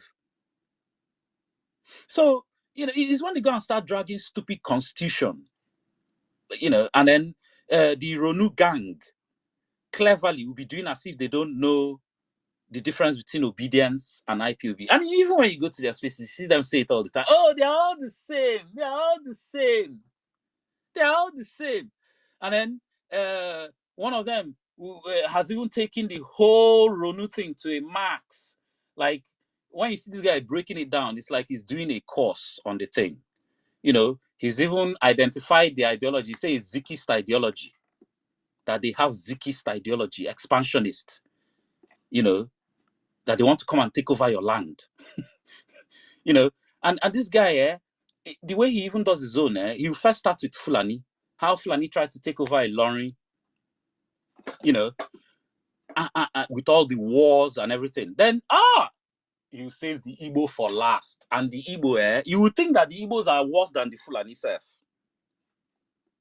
By the time they narrate how Zeke did this, turned the politics in Yoruba land upside down, this one, did this one, that one. But all the while, you've not heard that they went and killed people, but by the time they finish, you go think, say, hey, Igbo. But, it is what it is. I mean, from the day I heard, I've heard two of them say this very same thing now. And Lawyer Ade, anyway, I couldn't believe this.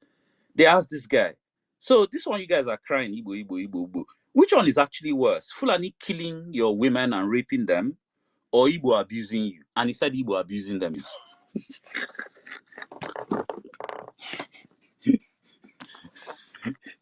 Igbo abusing them is worse than Fulani killing. So, I mean, when you hear that, it just tells you everything you need to know. When I tell people that they should prepare for 4 years, maybe another 4, 8 years in total of pro-max bigotry. Yeah, Starman, that brings me to my second and third question, if you don't mind. Okay, wait. Yeah, the thing I look forward to is what Yoruba people will do, the bigots, the Ronu, what they will do with themselves when Biafra goes. As in, whether they will still be talking about us over the border. When we've left them, I can't wait to see what they will do with themselves. But yeah, go on. Thank you so much. Because I read the room a bit and also what you said about bigotry and all that, and the one Nigerian is blah, blah, blah. So the second question is this. Why is it that because I was reading the news and I saw that about 50,000 so-called Nigerians have been slaughtered in it hasn't been long, over just because of a few months, especially from that northern Nigeria. Why are these people not hosting spaces talking about this, since they are one Nigerians and these are their fellow Nigerians? And number two, to these people that call themselves Yoruba conservationists, whatever, Yoruba Rono people, who say they want to preserve their Yoruba-ness and their Yoruba nation in Nigeria, is that possible? Is it possible to have a Yoruba nation inside Nigeria? My brother, please enlighten us here. Thank you. If that's what they say they want to do, good luck to them. And I remember the other day in Abby's room, one of our sisters went to ask him, is there nothing else happening in Yoruba land? There's the killings in the north. Why are you guys not talking about this? This very thing you asked now. Do you know what Abby told her? That he's doing a dissertation on the Southeast and the insecurity. That's his new lie now. So he's doing a dissertation on the Southeast and he's to come and talk on X for 24 hours straight, pushing out bigotry and lies. That's his dissertation. Where when people from the Southeast actually come and tell him what's going on, he will mute them, twist their whatever they say, tell lies, and that's his dissertation. You see the level of disingenuousness. This someone that will come and tell you he's hardcore one. He's a civil servant. He works for Nigeria. DSS even. You know, I'm sure you've seen some of the tricks he's pulled on stage where he'll suddenly call someone claiming to be a minister.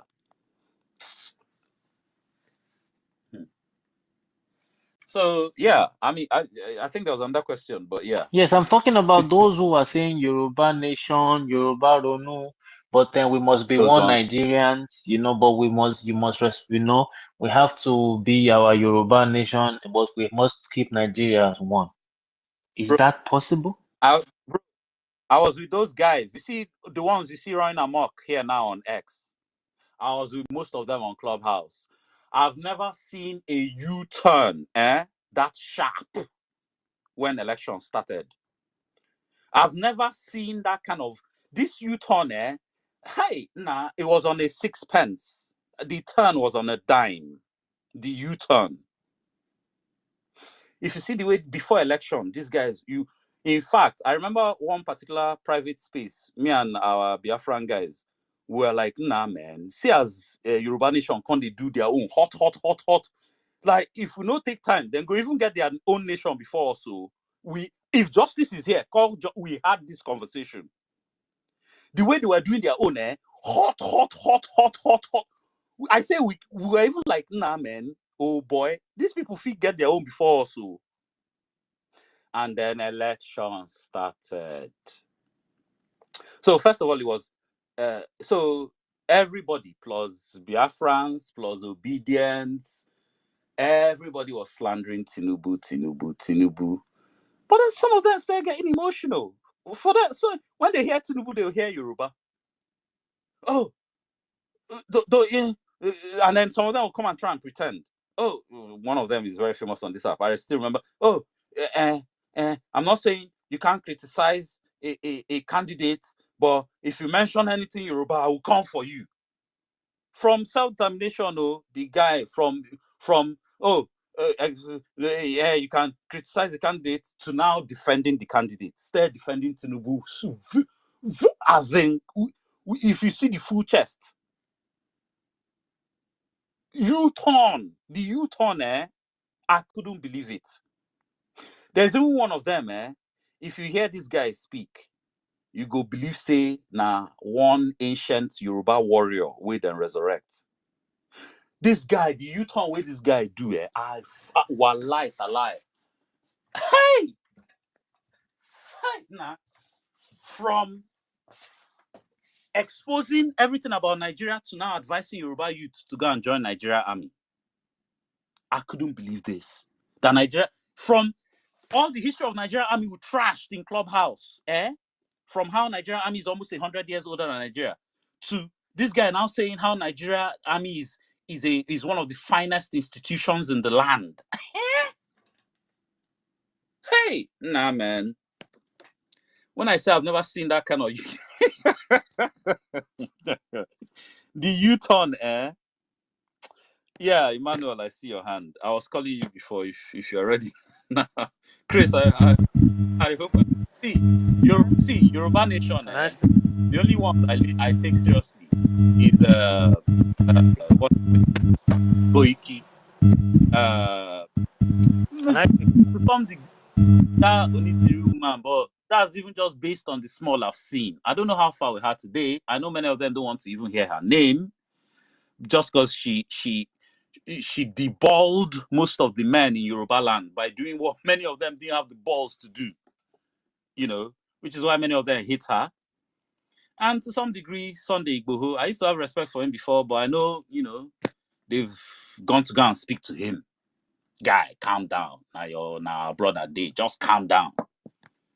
Which is why I keep saying, last, now Tinubu go give them that Yoruba. As Nigeria disintegrates, it will fall in Tinubu's hand. And Tinubu has too much to lose on the land, unlike most other Nigerian politicians that have their assets offshore, tax havens.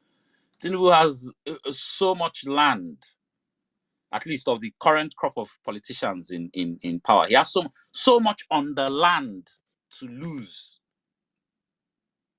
So when it comes to crunch time for him, he would just, especially against the North, especially this stuff I'm seeing him doing now, like the Nigerian army is now killing the Northerners, and I'm still waiting to hear what Sheikh Gumi has to say about that. But anyway, yeah, Emmanuel, the floor is yours. Thank you. Can you hear me, sir? Yeah. Go on. Regarding the topic and the unity of the country, it is obvious that the country is not united, and there is no organization, there is no state, there is no country, there is no place that can prosper without unity.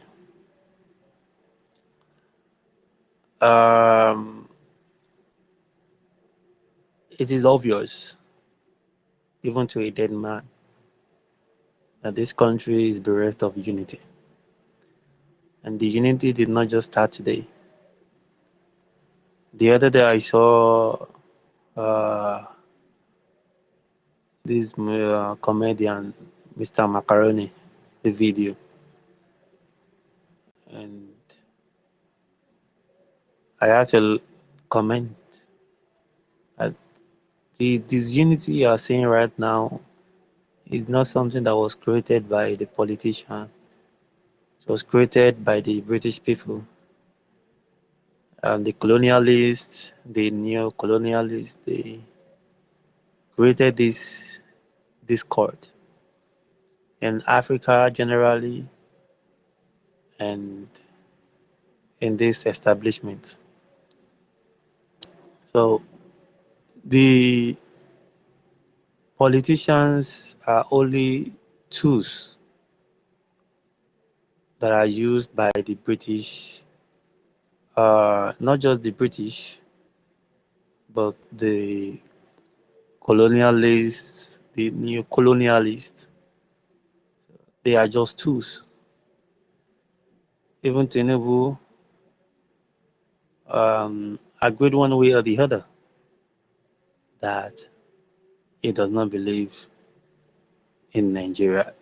When he said he does not believe in Nigeria, he said in a way that he does not believe in the unity. And the truth is that 99% of the politicians in this country, they know this thing, that the country is bereft of unity.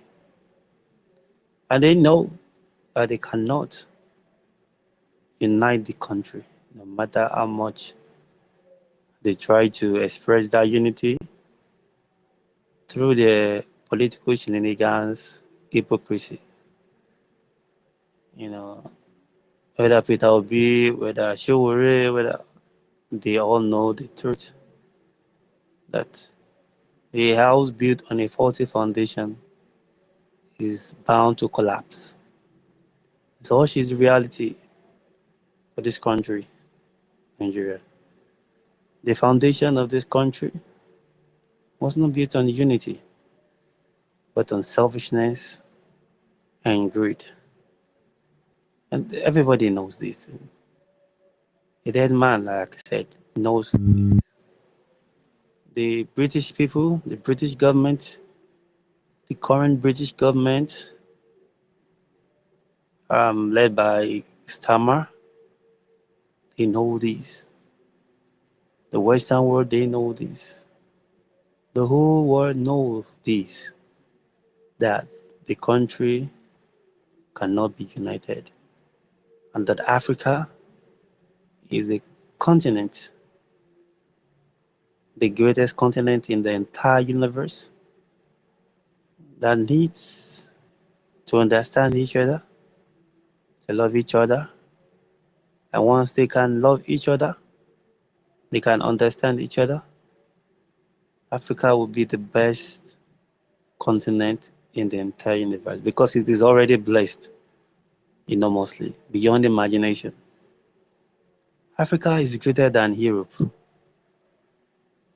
Africa is the greatest continent. The only issue is the colonialists and the neo-colonialists, they created these 8 boundaries and they now use the leaders, the rulers, just like they did in years ago, many years ago, they are still doing today, using the evil rulers and leaders to control, to destroy, to kill, to express their hate and hatred towards a typical African person. What hurt me about this whole development is the mere fact that the likes of Showore were very brave. They believe um, Peter Obi and the likes. These are the few good, brave leaders or rulers. They believe that this unity can be salvaged, that there is an hope left for it, which is realistically not the truth. And they know that because they are also selfish and greedy. A typical Nigerian politician is a cause to Africa because a typical Nigerian politician is greedy and selfish. And why do I term them this way? Because Shubiri knows, Peter Obi knows that the laws and the systems guiding the establishment or the current situation of the country is evil. They know it, but they want to be there. And these are the things that people need to be educated regarding that. The Messiah mentality will not save, will not be the salvation for Africans.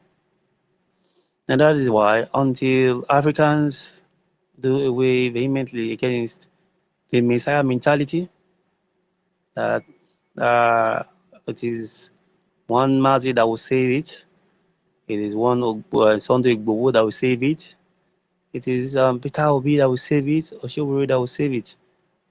Africa will continue to be in this situation.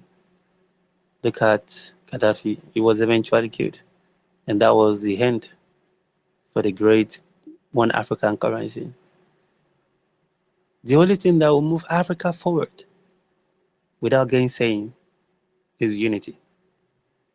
Is creating a system and laws that are guided on the principle of oneness, one love, that abolish every greediness and selfishness of the rulers and leaders that want power so much. A typical Nigerian politician, like I said earlier, wants to attain power, desires power, desire to be a ruler or a leader, not because he or she wants the betterment of the typical African black man on the street, but because of his family, because of his or her own glory, and because of any selfish reasons you can name off or term it. I have tried my best to educate a lot of them. Well, they know the truth. I mean, we don't need to, nobody needs to educate these people. They all know the truth. Africa knows the truth. Nigeria knows the truth. The whole world knows the truth. We can't just continue. For how long shall we tell the whole world the truth? Because everybody knows the truth. And the truth is the only thing that will set us free. But we know the truth. We are not ready. We're not ready to do the right things. There is no the pronoun we, and they know that it does not exist. See them on your timeline going about using the word the we, we, us, us. That if we can just unite, then um, all these policies that would make or making life hard for the people, all these increments in petrol price, fuel, and all these things would stand. But they know that there is no we. They know there is no pronoun we.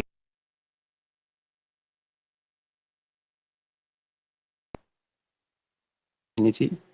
It will be the hand of evil leaders and rulers in any organization, country, or state. I have listened to great knowledgeable people like Wale Soyinka and the likes, who have come about with great ideologies and knowledge that would move Africa forward. You can go to YouTube and you would learn a lot from these people. But what these people will fail to tell you is this thing. They will fail to tell you that Africa needs unity. Africa needs a system that will unite it. Africa needs to love each other. Africa needs each other. Africa needs to end. Africa needs to end the Emmanuel, mistrust. Emmanuel. Yes, sir. Uh, I, I'm Are you, just to get a clear idea of, you know, just to get a clear idea of what you're saying. Are you saying Nigeria needs unity? are you okay? You're asking me that. Am I saying that Nigeria needs unity? Yeah. No. What I'm saying is that as a So continent needs unity. A black man needs to understand each other. A black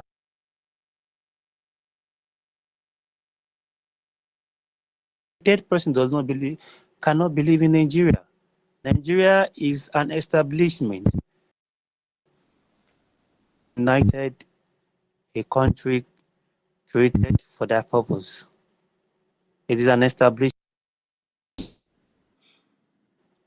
yeah, what I said I'm trying to understand is, you know, when you say, you know, we need, when you keep talking about, I'm trying to understand who and who you want to unite, and also I'd like to know how they will unite.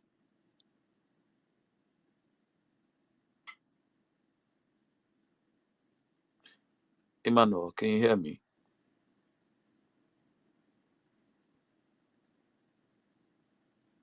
Emmanuel, Yes, can you hear me, sir? I can hear you, sir. Can you hear me, sir? you know, yeah, yeah. Yeah, I said that Africa unity is possible, and there are ways this can be achieved. My point is, um, I've studied this whole thing extremely, and I've come to realize that the only solution for Africa to move forward is unity, to be united, because Nigeria is an establishment. It is not a united country under heavens. It is an establishment. I mean, it belongs to certain few people. It is not for. It is not a country for everybody.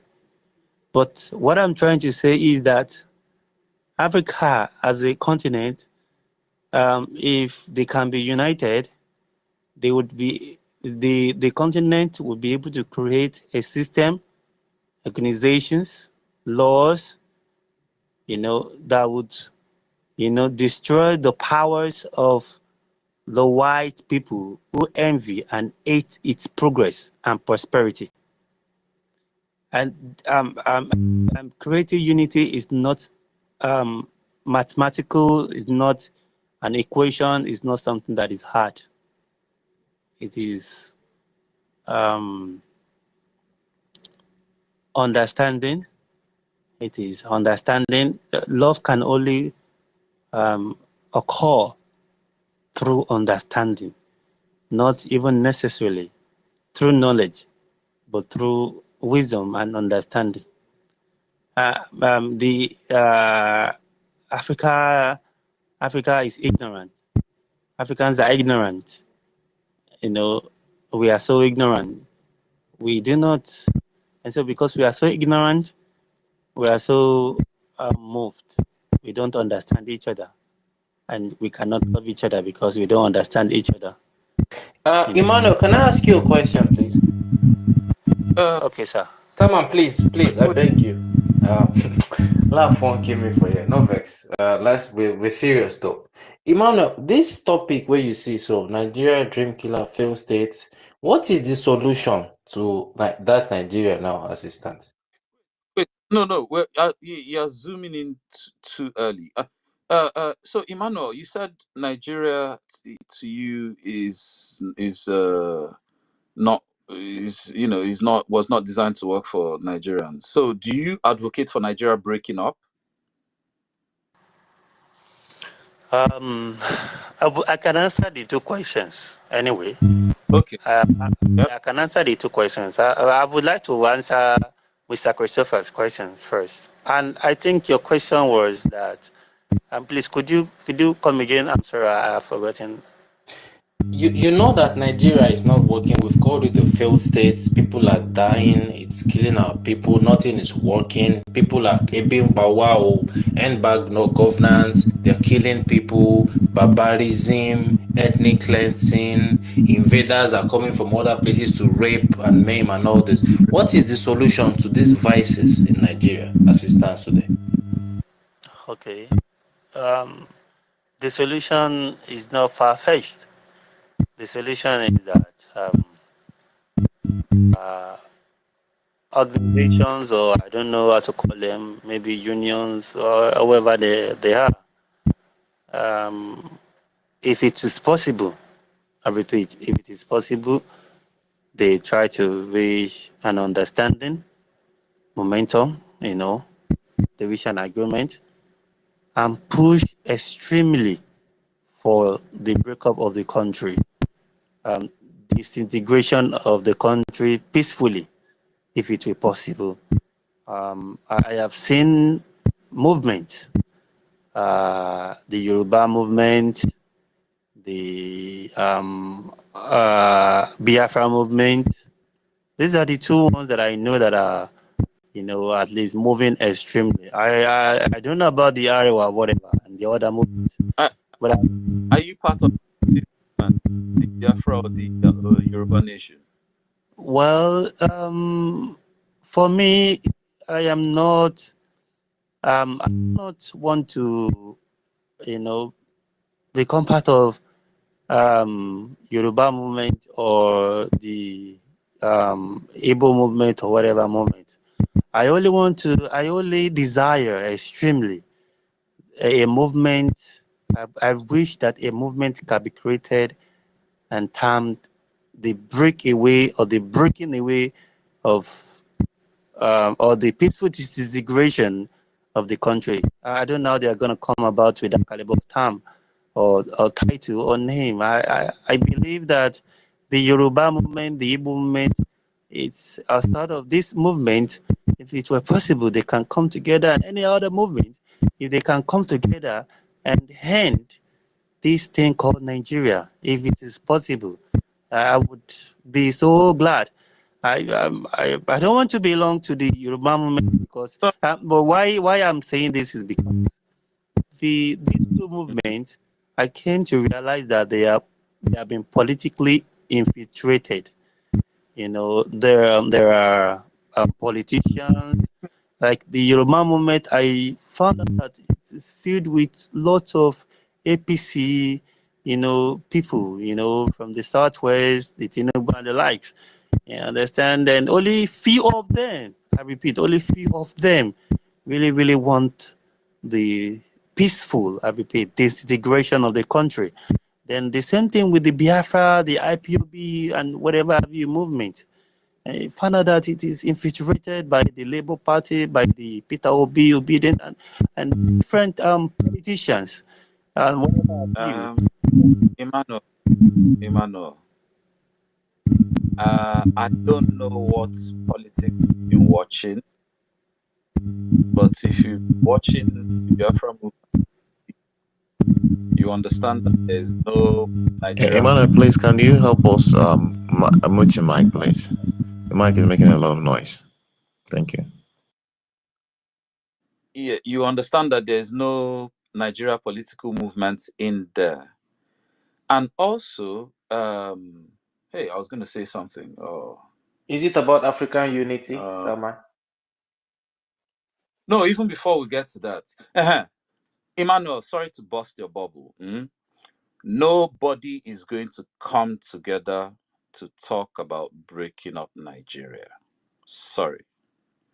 I mean, the very same people that are going to come together are, many of them were in the same generation that committed genocide to keep Nigeria together for their benefits.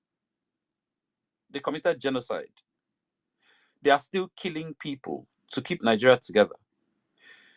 What's so hard calling a national conference? Didn't Jonathan call one? Why didn't they finish it? Why did so many people go and malign and derail that national conference? Why? Okay, let me quickly answer. Why is it this month they'll come out with, oh, we're going to create new states here and there. Next month they'll come out with, oh, we're now going to do region.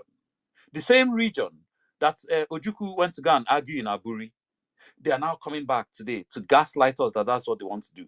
Bro, sorry to bust your bubble. Nobody is going to come together to discuss breaking Nigeria up. If they were, they would have done it a long time ago. If they were, they would have stuck on Aburi. So sorry to bust that bubble for you. What's going to happen is that Nigeria will collapse organically. And talking about, for people that even say, let's come together and negotiate it. Ain't no negotiation gonna happen until everybody collapses back into their ancestral nation status, and then they now come back from position of sovereignty to negotiate anything they need to negotiate, whether it's, okay, this is the debt, this is supposed to be your share, or this is not supposed to be your share, or this property is on your land, but we spent all the money that built it up or whatever. And when I say property, I'm not even just talking of house in Lagos, because I know that's what some parochial idiots will quickly think. I mean, infrastructure, but yeah, the money came from our side, even though it's whatever. All that stuff will be negotiated from a position of sovereignty. Anybody that fools themselves into thinking that they can go and negotiate it now under the current Nigeria is just putting themselves in a position, especially if you're not the North, you'll be bullied. So what are you going to do if under Nigeria you're trying to negotiate breaking away from Nigeria and not tell you, say, well, you see that national debt, we're not going to pay anything. If you argue and they tell you, okay, you know what, we're not breaking away again, what are you going to do? And then they tell you, well, and even if you say, okay, well, yeah, is our oil, but how about you guys made all the money, and how about the pollution? You have to pay something. They'll just tell you, okay, we're not breaking away again. Let's just stay in the Nigeria. What are you going to do then? Unless you are coming from a position of strength, which is with your own sovereignty, taken by your own people, by your own hand, not given to you by a Igbo man or one stupid Fulani controlled conference. You're just wasting your time. I'm Can I sorry. quickly comment now, sir? See, you have made your point quite all right, and I think you have really spoken well regarding the national conference of 18. You see, the national conference was not to discuss about the unity of the country. It was all political move by the PDP. Okay, so it was Even clean. Emmanuel, please, Emmanuel, what is your business with this unity you're talking? Your mic is making a lot of noise. Please, can you allow me to say something? Mute the mic a minute, please. I've been Okay, I listening think to you. I Emmanuel, will please, can you mute your mic, please? I beg, thank you very much, because your mic, it makes a lot of noise. You just keep singing this unity in my brain, and I hate it. Honestly speaking, I'm gonna tell you, I really hate to hear that unity of a thing. What we need is to save our lives. Nobody's talking about unity now. You can't be talking about unity where people are dying in thousands every day. What we're talking about is how to save your life. And our topic here actually is Nigeria, a dream killer and a failed state. Biafra our only hope for the Biafra. So that's what we're talking about. And if you have something to say regarding this topic, you say it. We are not talking about unity here, please. That thing called unity is a for me it is a digression. It's no, a not at all. you're digressing our conversation, please. No, on the contrary, sir. Um, the breakthrough for Africans, for a black man, a typical black man, will be established on unity. no. See, people are hearing that nonsense. Sorry. Yes, I have my. This unity mantra, I've been hearing it since I was a kid. Oh, Africans, we need to unite. Africans, we need, as if that's how they unite. As if you just wake up one day, I don't know, maybe Holy Spirit will enter all African politicians and they'll go to AU meeting and then just unite. No, not that type of. Since I was a kid, I've been hearing that unity. type of. Wait. So this African unity now, wait, does it include everybody in Africa? We're all supposed to somehow unite.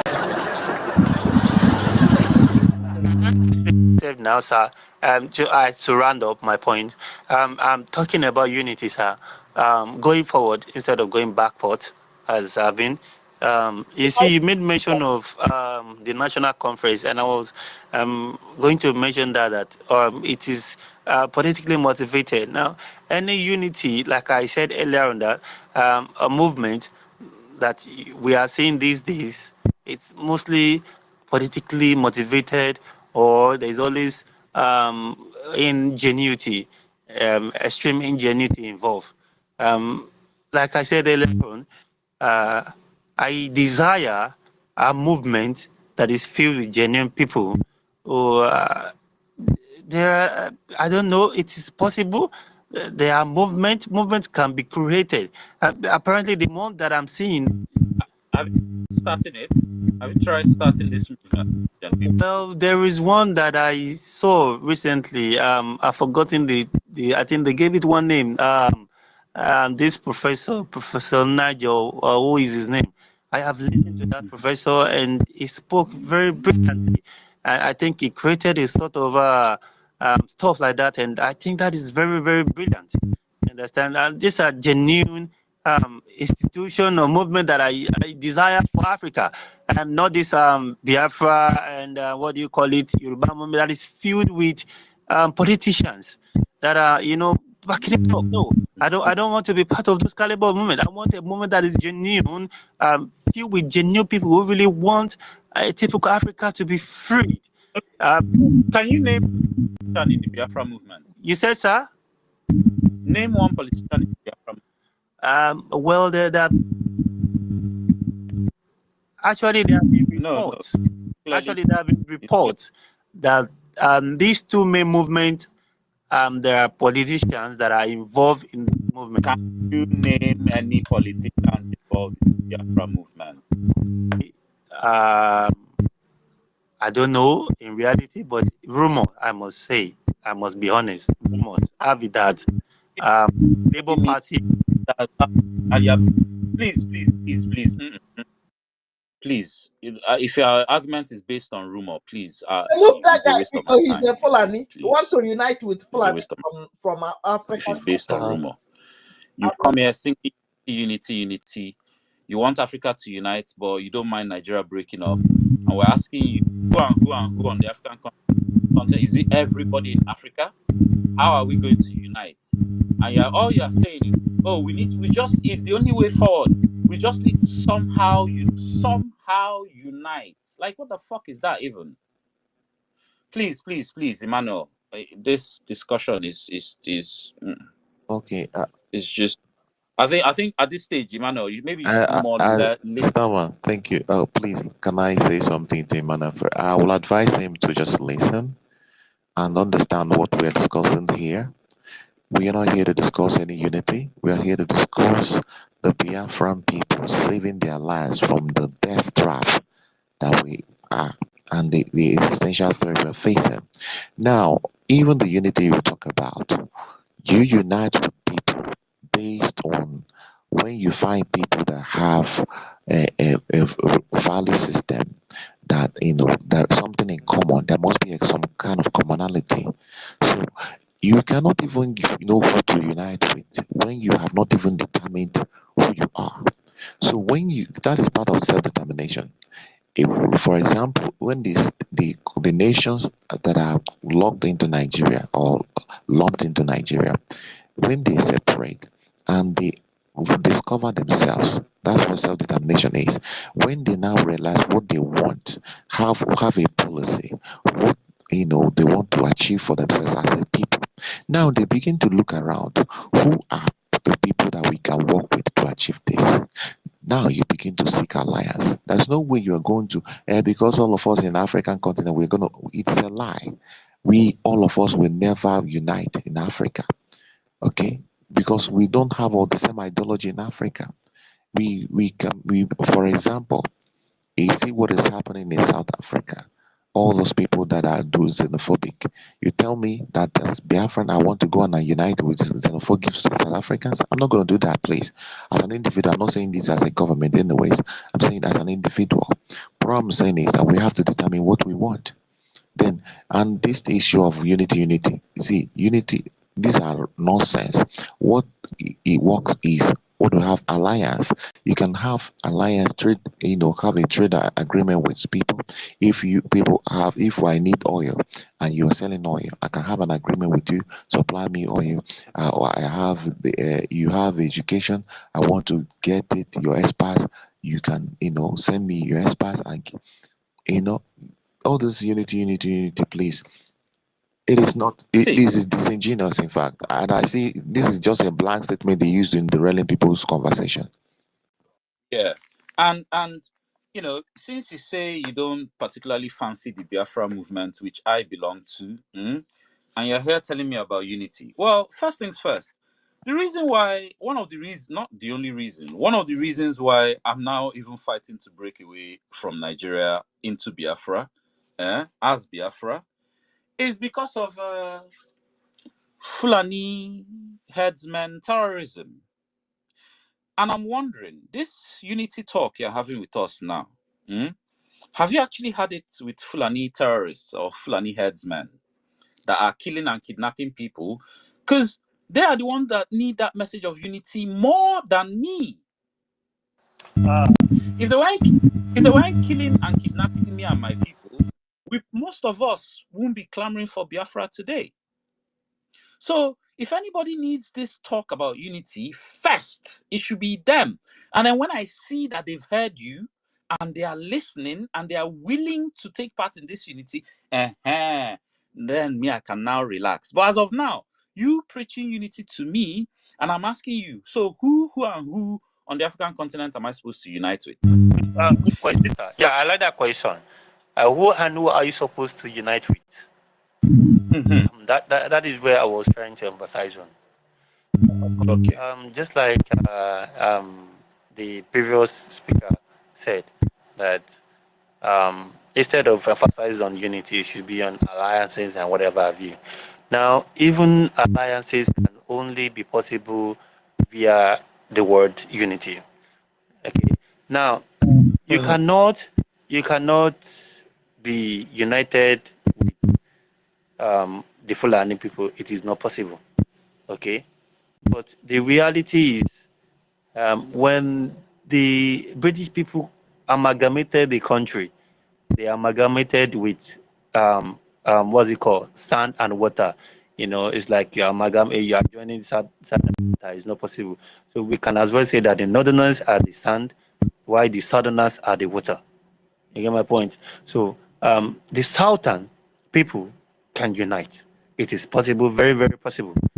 The northerners and the southerners cannot unite. It's not possible. So of course, it is possible that the geopolitical zone that was created by the new colonialists with the tool of the PDP, because it was during the PDP stuff that we are, what's it called, Obasanjo created all these geopolitical zones.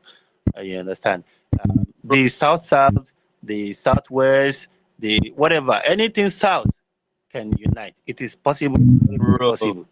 You know, judging by history, God what happened is back what then. day that when I was a kid, the South and the whichever parts of the South are never going to unite. As long as they're under Nigeria, it's never going to happen. You need to get over this your Nigeria nostalgia. And let me tell you, the only way anything that looks like unity will ever happen between the Biafrans and the Yoruba nation is when the Biafrans have their own nation, Yoruba nation have their own nation, then they relate with each other from a position of sovereignty with mutual respect. But as long as remain in this Nigeria, squabbling over Fulani and British crumbs, there will never be unity in the South. Ordinary But election. come to think, Look how Romax, but come to, the bigotry come to think, that came out from ordinary election. okay, Ordinary election. okay.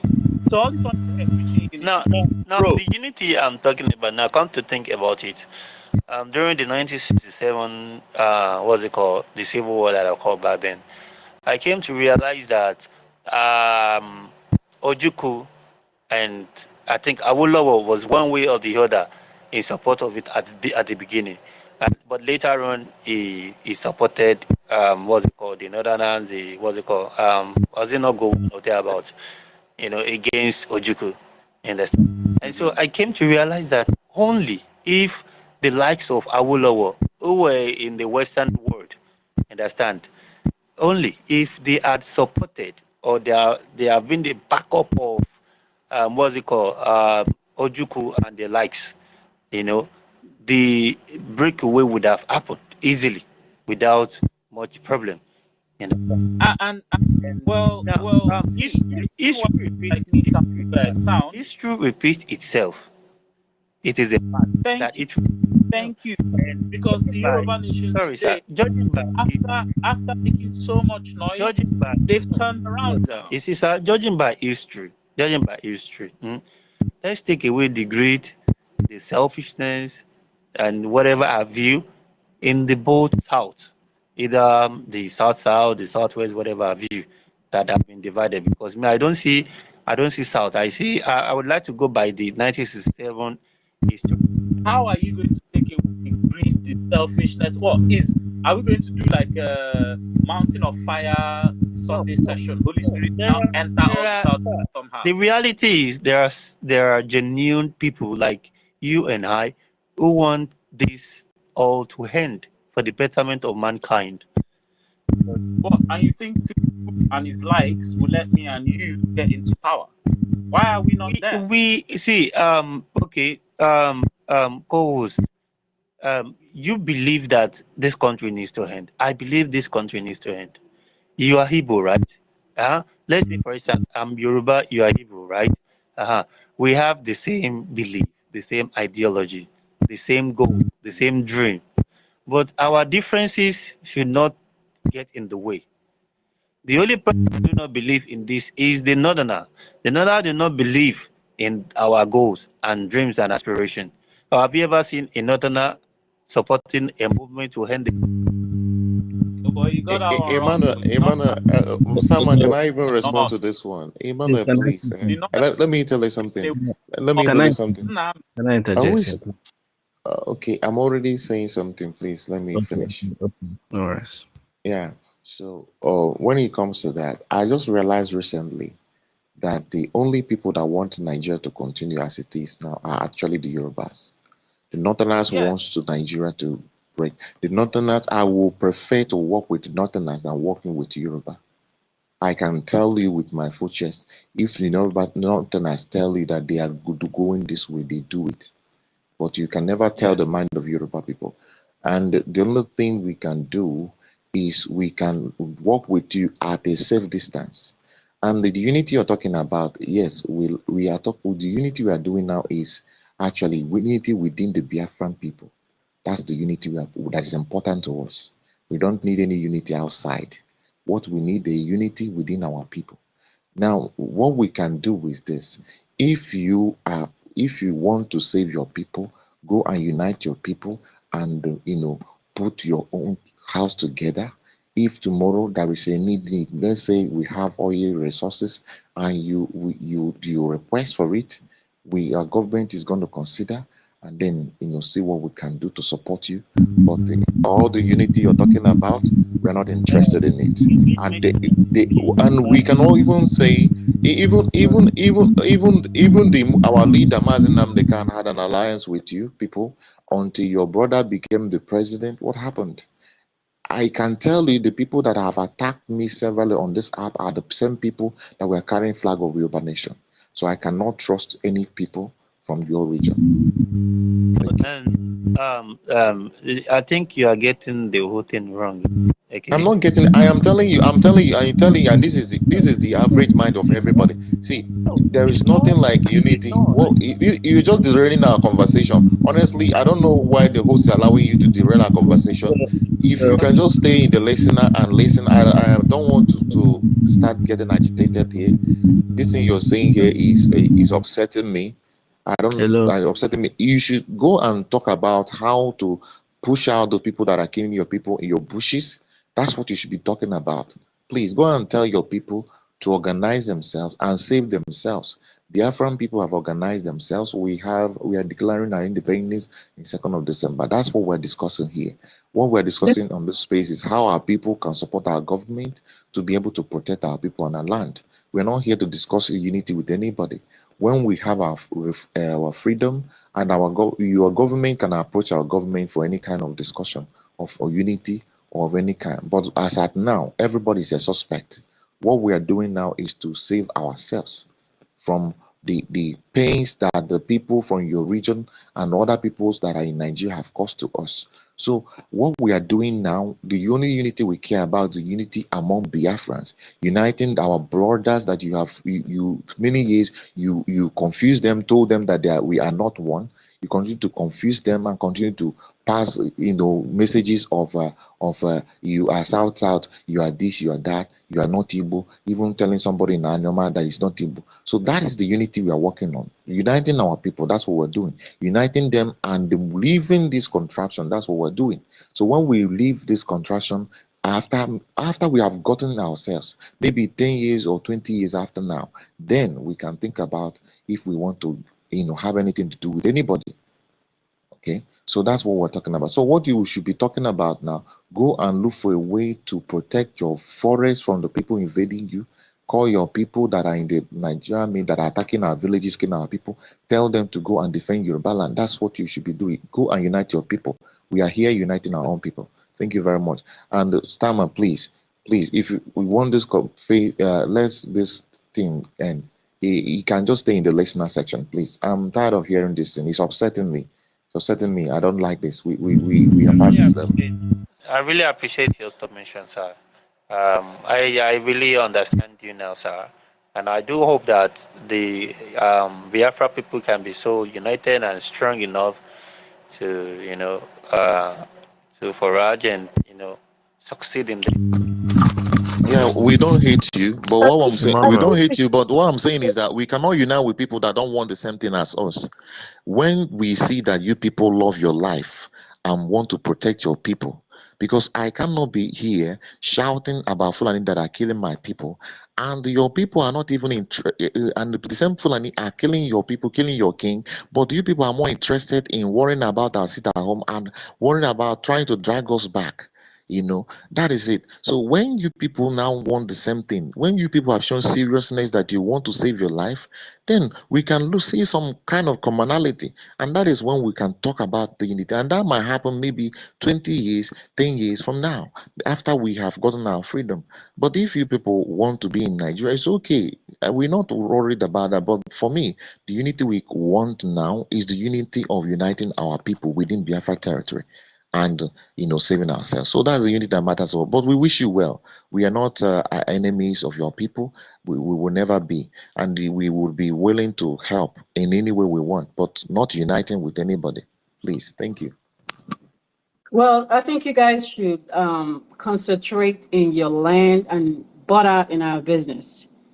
This is Biafran. We are trying to unite ourselves, not with any southerner, not with any northerner. Everybody should right now concentrate in their own region. Get yourself saved from the Fulanis. They are coming. They are coming. Get your people together. And we're not talking about any southern unity right now. We are focused on getting Biafra and redeclaring our land. So go to your people, organize yourself. Please don't come here and distract what we are doing. Concentrate on your business with your people and butt out in our own business. Now, talking about Che Guevara, I see you. Talking about unity, but at the same time, talking about Nigeria breaking up is just, it's a paradox. The reason Nigeria is breaking up in the first place is Nigeria was never going to be united. That's why it's breaking up in the first place. And it was never going to be united because of the way it was set up. So now talking of this unity again in Nigeria, it just doesn't make sense. And bro, before you come and talk to Biafrans about unity, again, like I said, you should first do an extensive job on the Fulanis first.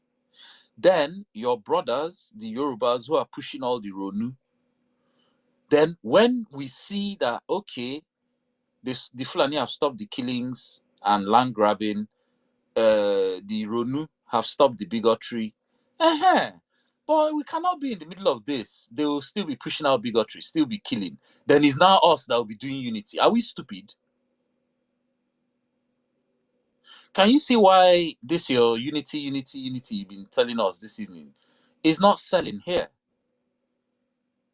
Is not selling. Sorry. Well, yeah, Che Guevara. You were gonna. Sorry, Fun Girl. I don't know who came. I can't remember who came up first, but Well, yeah. well, actually, Shay can go. okay. If he Thank you very much. I actually stumbled onto this space. I didn't know this space was holding. In fact, I was about to go to sleep and I just saw it, and I came in, and I'm sort of very excited actually to to be here, because I was in one of the spaces a few days ago and I felt like an alien in that space. After I spoke, they categorized me of being in some camp, that I was speaking up about certain people in some camp, and these were Igbo people in that space telling me that I was in another camp. So I really felt alienated. I felt a bit strange in that space. But I don't want to preach to the choir. What everybody is saying here is as if my mind and most people's mind here is in sync. I've never been in a space where I felt in sync as much as this space. Everything Starman spoke about, and also United States, I've been listening. Everybody seems to be in sync. I don't even know where to start or what to say, because there's nothing I will say here that will sound strange to everybody I've heard so far. However, just a little bit of a background. I've lived abroad probably for about 30 years. And after 30 years, I'm back home. I'm actually home. So when a lady was talking about missing eating fresh vegetables and all of that, I'm actually enjoying that at the moment. After spending 30 years eating all that chemicals and all, and all sort of things abroad. we need to know who we are, even though I feel that most people here already know who we are. There are two books that I read a few years ago. One of them is The Outliers, and the other one is James Africanus.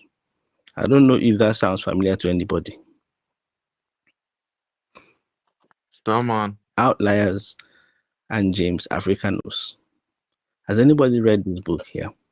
These books. No, Wow. Okay. I haven't. I don't know if you just have to make a note of it. Outliers is pretty modern. Is written by Colin Powell's cousin. I can't remember his name now, but it is the only book with that name in Amazon. Outliers. Any Igbo person should read that book. The second one is James Africanus Norton. This book was written in 18th something.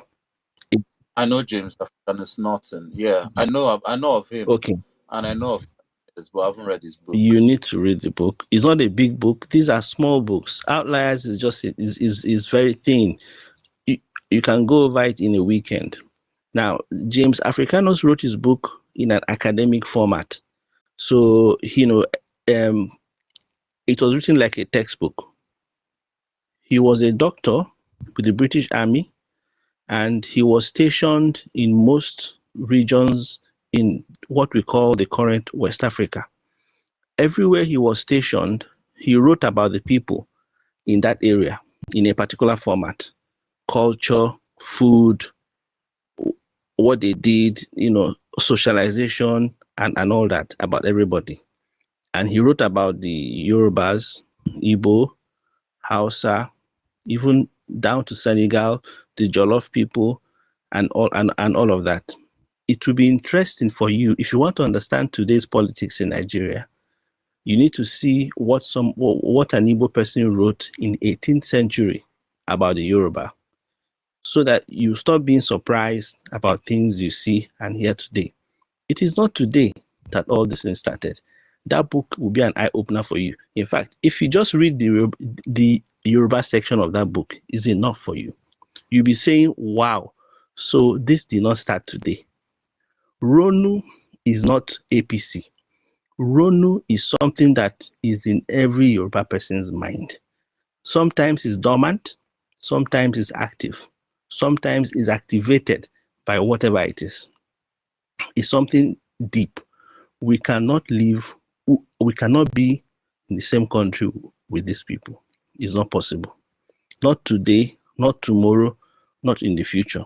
There's nothing that can make the person with that mentality in the same country as us. Now, going back, somebody was saying something about that they have mapped us out, they've identified us as the most stubborn people. You need to understand how far back this is. Let me just go as far back as Haiti. Haitians are 90% Igbos. They have marked us since that time. It's not just now. They know who we are. Jamaicans are also 85% Igbos. And if you know what happened in Jamaica at the same time as it was happening in Haiti, it's not today that they marked who we are. They know who we are. There was a reason why they were picking slaves from a particular coast in West Africa. It wasn't because of the population. It was because of the nature of the people that they were getting. They wanted a particular type of work ethic type of person to be working in those plantations and managing those plantations for them. They were coming for the Igbo. I lived in the Caribbean, so for a few years before. Well, I'm quite versed because I've lived in the Caribbean and also in Europe as well before coming back and so on. So I know what these guys have done. If you look at the history, they were picking us out. Not today. It didn't start today. However, let me just encourage us. Africa, the sub-Saharan Africa, they don't have hope. We are the only one that can solve this problem for all of us as a black race. It's in our DNA to be able to solve this problem. Nobody else can do it. Not Yoruba, not Hausa, not the South African, not nobody. We are the ones with the DNA that will solve this problem for the whole black race. When Nnamdi says that it is also, he wasn't saying it out of pride. He wasn't saying it. It's actually a fact. Nobody else can do it. We are the ones that can do it. And it looks like we are about to do it. Nobody should get distracted. Nobody should get discouraged about this.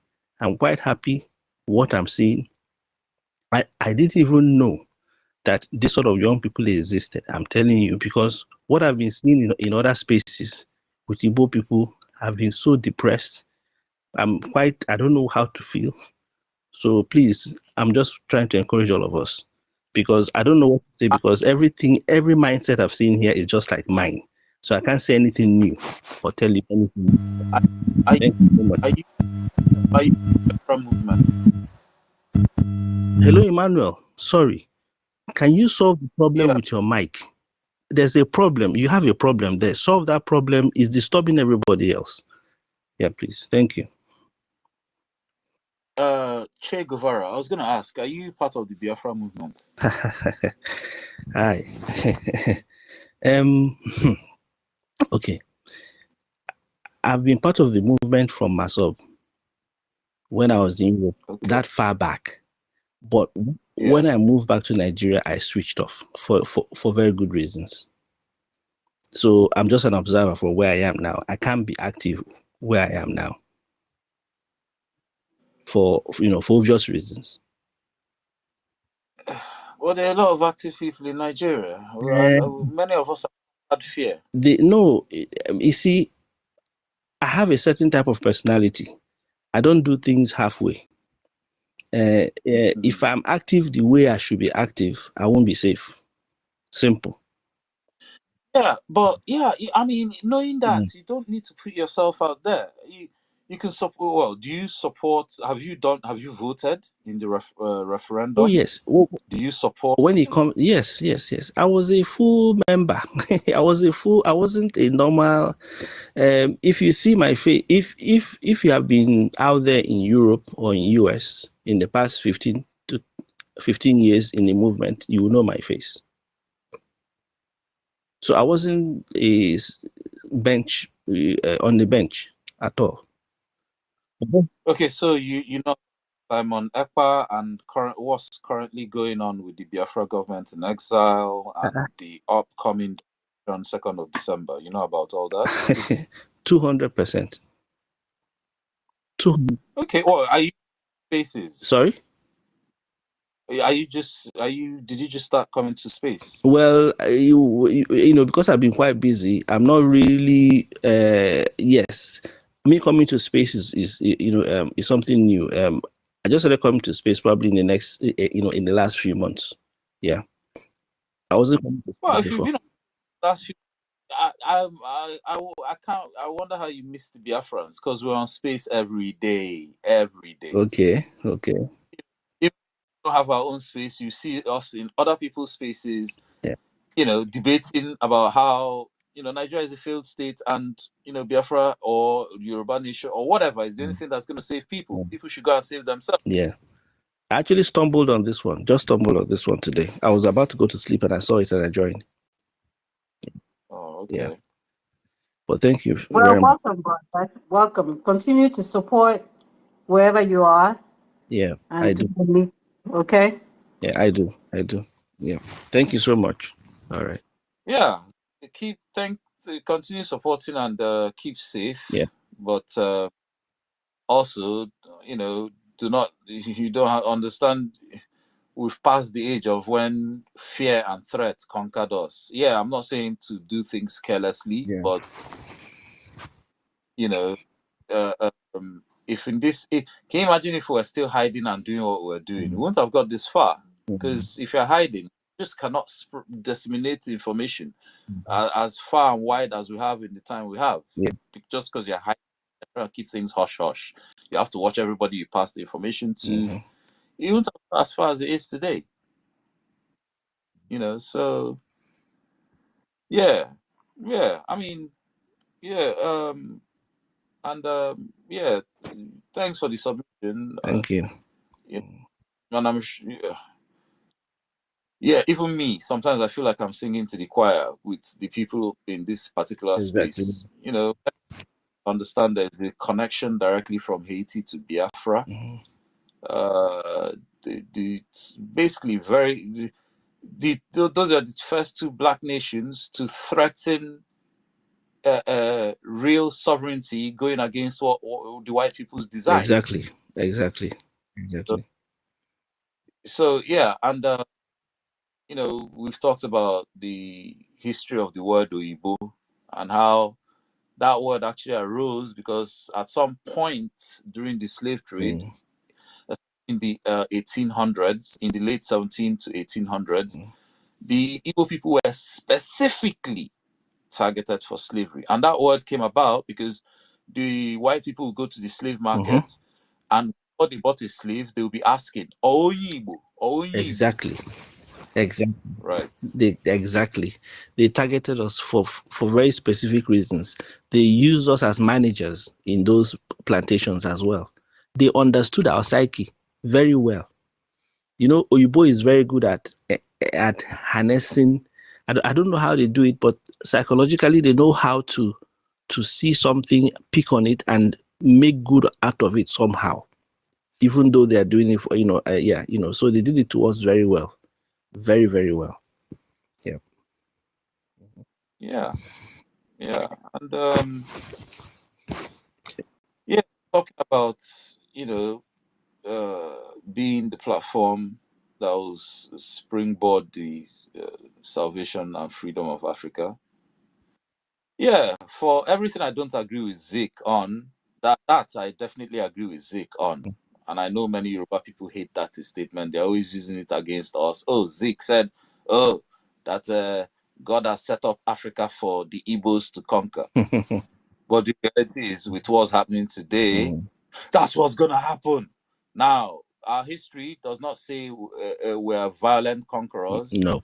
But when I think of conquest as an Igbo man, I think of influence. And, the Bantu expansion should tell you that, Igbos don't go conquering. Igbos go, and everywhere they go, they are welcomed and accepted. And that's why the Bantu expansion happened.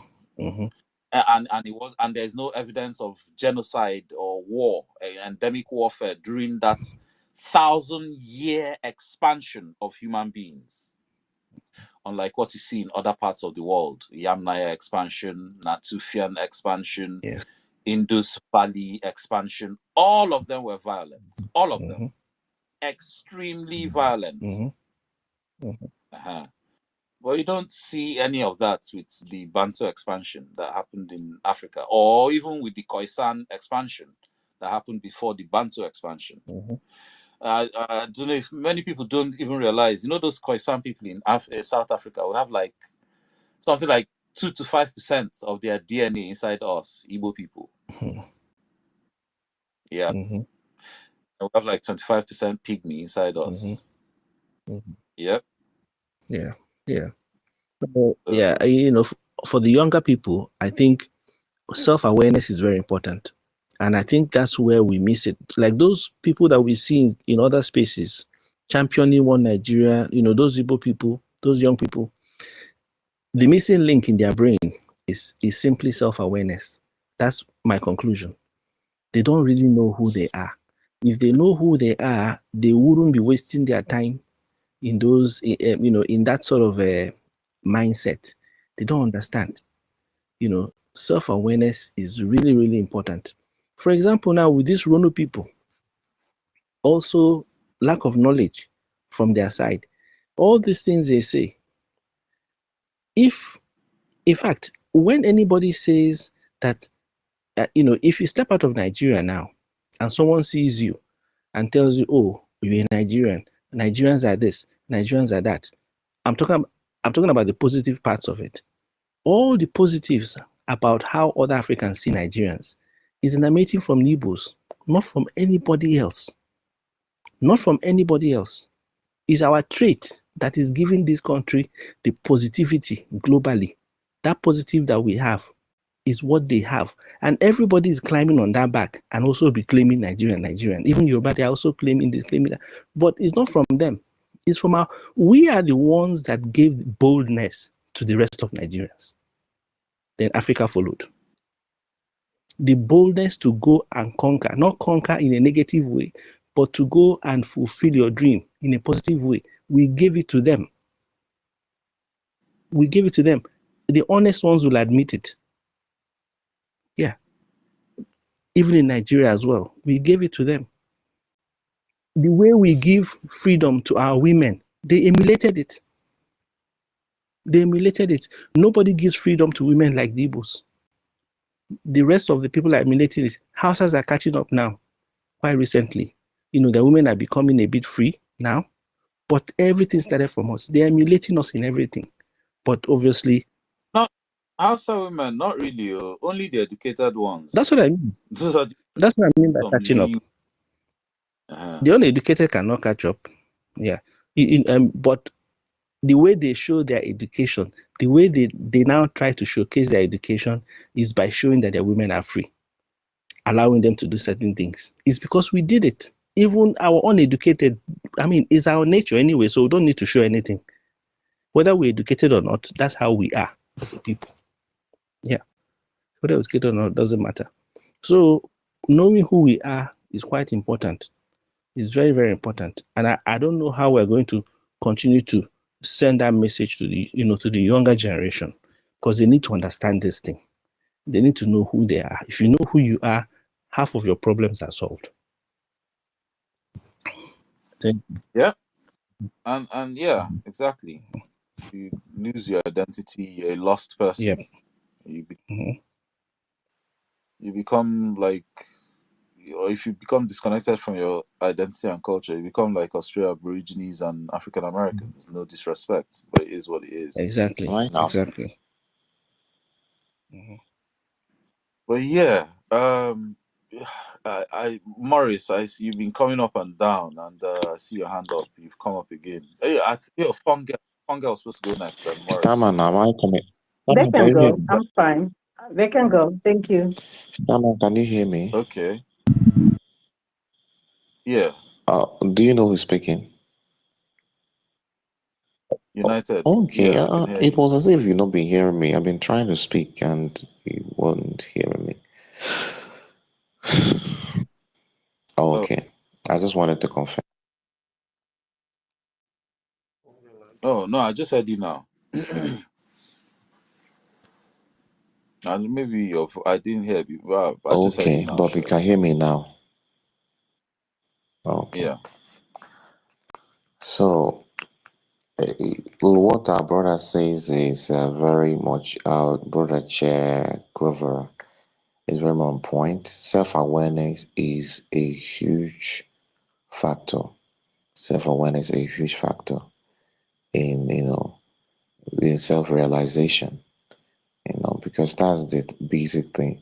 And I think that recently, some of those people, like this brother, this grandmaster, I was in their space recently, just it was yesterday or 2 days ago.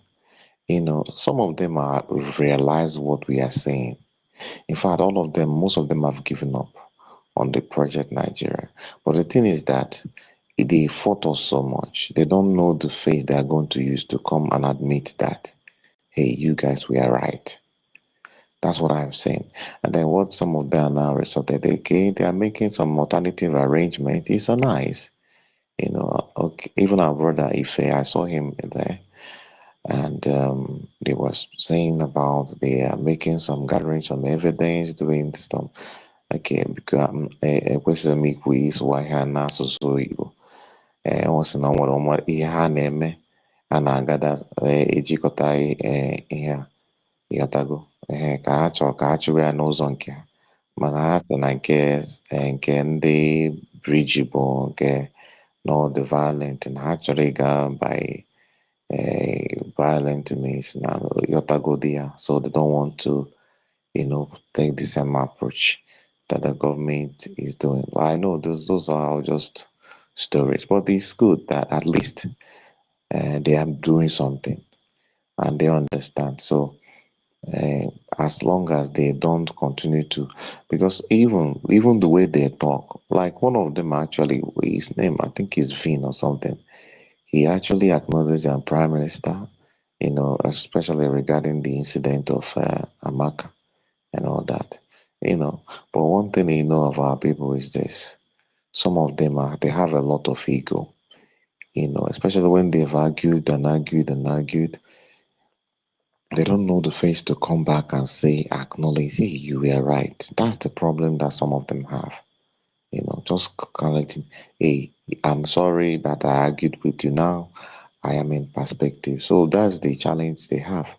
So, but if they still want to do something, I think it's also good that they're making some effort. It also makes our own work easier.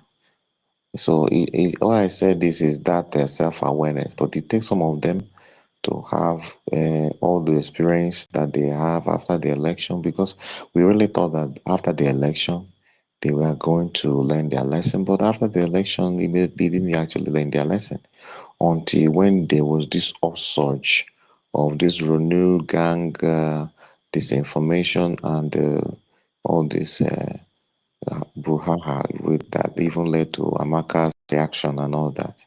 So I think it is at this point that now that was what it took for them to now begin to come back to their senses.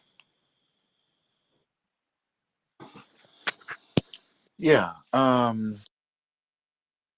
Yeah. Well, maybe I'll let Maurice go. Then maybe I can talk about, because the Igbo mindset, that Igbo republicanism. Yeah, he has one small problem, but yeah. Let me let Maurice go. Then maybe I can get back to that. Maurice. Yes, Stamman. Good evening, everyone. Thanks for having me. Greeting, Maurice. And Yeah. thank you. At least, hopefully, when Biafra comes, I pray you will aspire for the position of Minister of Telecommunication, so you'll be able to, you know, do this your teaching job in a full scale, if I should say. Anyway, that's by the way. So thank you for the to the host and the co-host for this program. My brother, the last speaker, my brother just talked about our brothers that are organizing something. I think I was in that space. That was yesterday, and they had actually said, because I remember clashed with I've clashed with our brother that hosted that space yesterday. I've clashed with him on several occasions in different spaces. I've clashed with him. We have kind of confronted each other, and then my stance is always different to his. And unfortunately, me and him, we are from the same place. We're from the same place, and but it seems like the ideologies are completely different. But yesterday it was quite shocking and surprising for me that I slided into his space, into his program, and the language was completely different. I'm like, wow, what changed within these few months, or sorry, within these few days? Whatever be the case, I think I'm also happy about it. At least Ndi was nobody that ever man de warabo, and I can work with some other people too that are really, really, really, denigrating our race. I'm talking about Igbo, talking about Igbo people. There's one platform called, this guy called, what's his name? He said he's one guy that his space name is somebody Aisha. Somebody Aisha, one Igbo guy, I think from Enugu.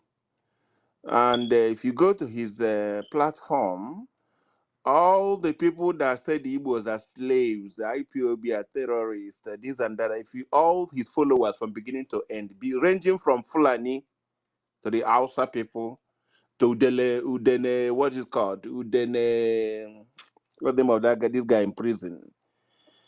And these are the group of people we see in his space. Every day, these guys will open a space. His topic will be about how Igbo people are useless, Igbo people are foolish, Igbo people are expansionists, Igbo people are terrorists. These are what you'll be hearing from this young man from beginning to end every day. And because of that, there was this special honeymoon that is going on between him and the Fulanese and so anyone that hated Igbo people. And then also with some of our brothers and sisters that own 2x2 shops, either in Abuja or in Kano or Kaduna or Zaria or Lagos. They always come there to massage themselves and make themselves happy in that particular space. So, and I'm like, it is, I slided into that particular space the other day, and it was like a commotion because my view was completely different from theirs, and they wanted to eat me raw, which I don't care. As long as I'm concerned, I have to always go there and tell them my mind. Finally, on final note, I think what we need to start pushing forward now, the narrative we need to start pushing forward now is we need to start changing their mindset and expectation after December 2nd of Biafra independent redeclaration. Because they are already setting up their machineries, propaganda machineries and gaslighting force waiting for us, and politicians too. And on many occasions, if you meet them up in a space, they will say, okay, we're waiting for you on December 2nd. We're going to see the miracle you are going to perform.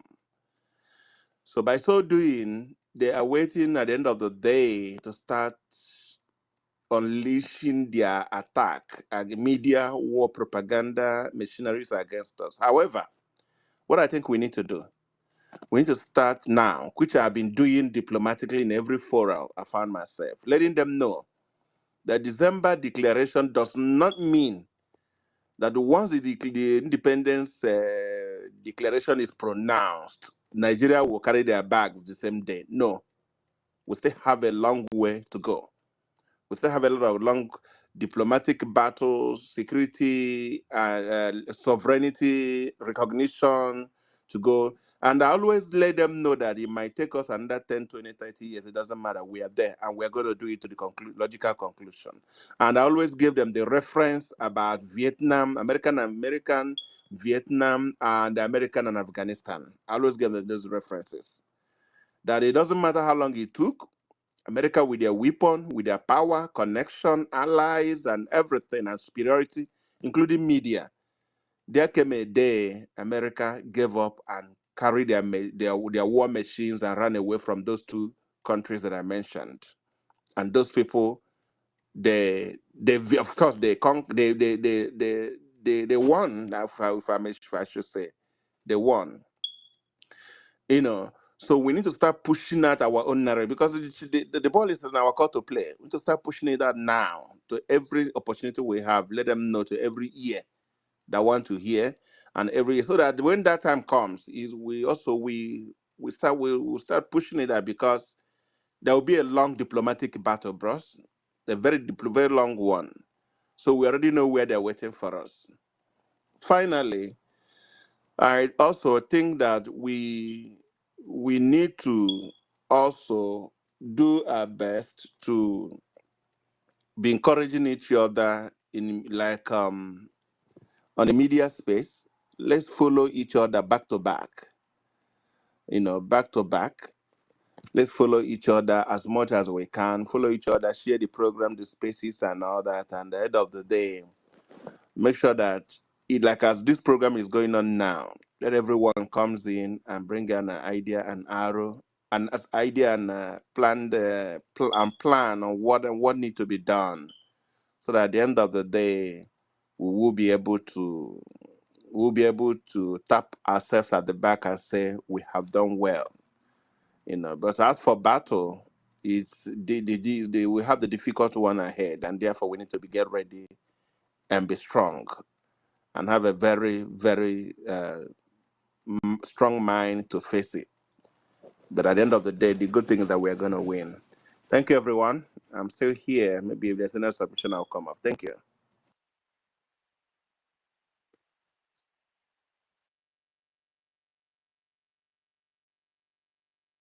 Yeah, thank you. Yes, yeah, of course. We're in a media war phase now in terms of the kind of narratives they've been pushing out. And well, like I said, I mean, as soon as Tinubu got voted in, anybody that's been following Tinubu in Nigerian politics should have expected what was coming. You know, I remember telling people on Clubhouse that guys, get ready for 8 years of ethnic jingoism politics, because that's all you're gonna get. And true to form, you know, see how organized these people are. Sometimes they have two different spaces running at the same time. Igbo, Igbo, Igbo, Igbo. You know, so and yeah, the reality is many of them they know what's going on, but then the propagandists, those ones you can't have a dialogue with. It's like someone like Abiy. I don't go to Abiy's room to try and have a dialogue with him or to try and convince him of anything. I go to Abiy's room with a specific mission in mind, whatever that mission is. You know, either to go and debunk something he said or is saying, or even just to go and embarrass him. Which that one I particularly enjoy, just embarrassing him and making him look silly in front of his minions. You know, but there's some spaces I personally won't go that I'm going to try and convince or discuss anything with anyone. No, if I'm there, if you see me there, I'm there for a reason. You know. Well, yeah, there are other spaces like this Emmanuel guy that came, even though he was still a million miles from. Well, at least he's not the usual troll. You know, we see like some of the other ones. Yeah, that one I'll engage him if he seems reasonably enough. Yeah, we can have a decent conversation. But you know, if it seems like he's on some mantra singing unity, unity, unity with no plan, then it becomes a waste of time. But yeah, I mean, me personally, I don't have a problem with the bigotry. You know, existing in this contraption, anyone that's existed in this contraption long enough should be used to it by now, even though it's something that's hard to get used to. But why I particularly don't have a problem with it is because, in fact, I even want the Yoruba people to increase it more, self, because it helps divide Nigeria quicker. You know, it, people like the people that you mentioned, Grandmaster, Vin, they can only see so much of it, so much of the Ronu, that one day they will have to wake up and tell themselves, let me stop lying to myself. These other Nigerians have never loved me, they'll never love me, and they'll never love my children. But until they see that level of Ronu, many of them will not be shocked out of it. Many of them, you know, they're still nostalgic. Oh, yeah, I know this Yoruba person is showing me this amount of Ronu. Oh, but my sister is married to a Yoruba guy. Or, you know, I have some Yoruba in-law. They can't all be the same. And I'm not even saying they're all the same. But they need to see that, you know, this Ronu thing is deep enough. Stamina, I don't know if you know how deeply these guys hated us. Do you know that you will come to a space, somebody you know that you can feed that will not be even up to your house help, or will stand and say that Igbo race is a cost race? I don't know, you know how deeply these people hated us. I don't know why our people are not seeing it. I don't know why we like deceiving ourselves. I told people that P2B is a weapon that was brought to destroy our movement last year. I told people, and they kept mocking me and calling me Biafra an online country. I told them, these people, the hatred is beyond comprehension.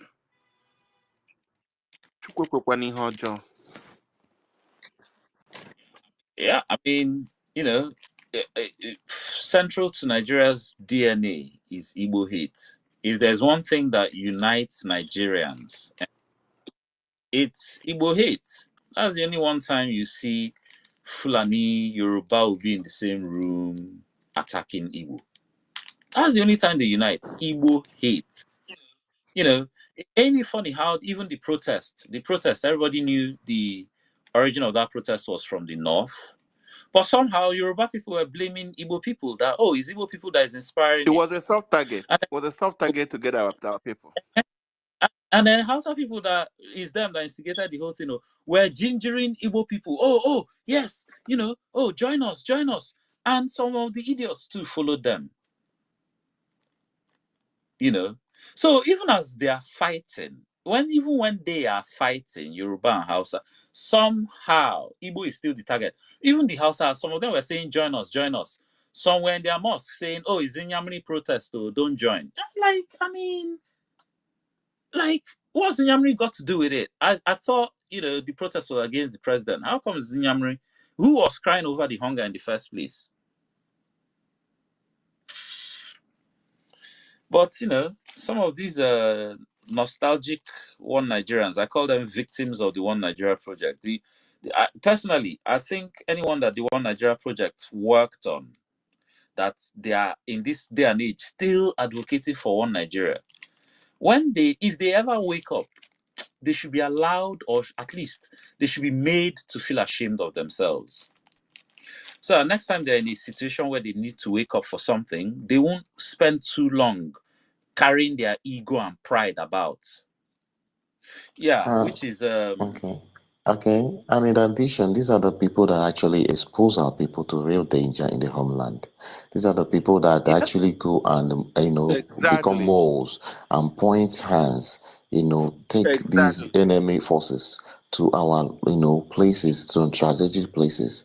These are the people that go and join this Ibubago and are killing our people, and then they will commit crimes, and they turn around and want to blackmail our, noble Biafra Liberation Army, and what our government is doing. like that stupid Honorable Ada.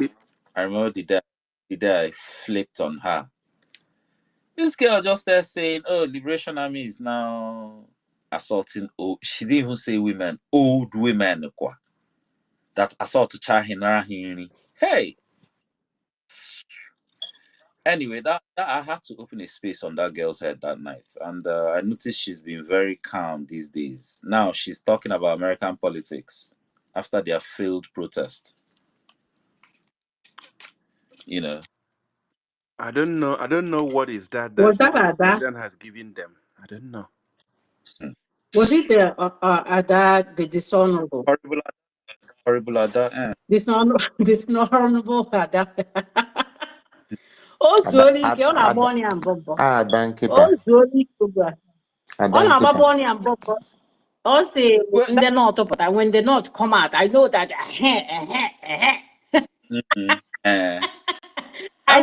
That's him. Sorry, no, carry on. Sorry, my one name. That's sorry.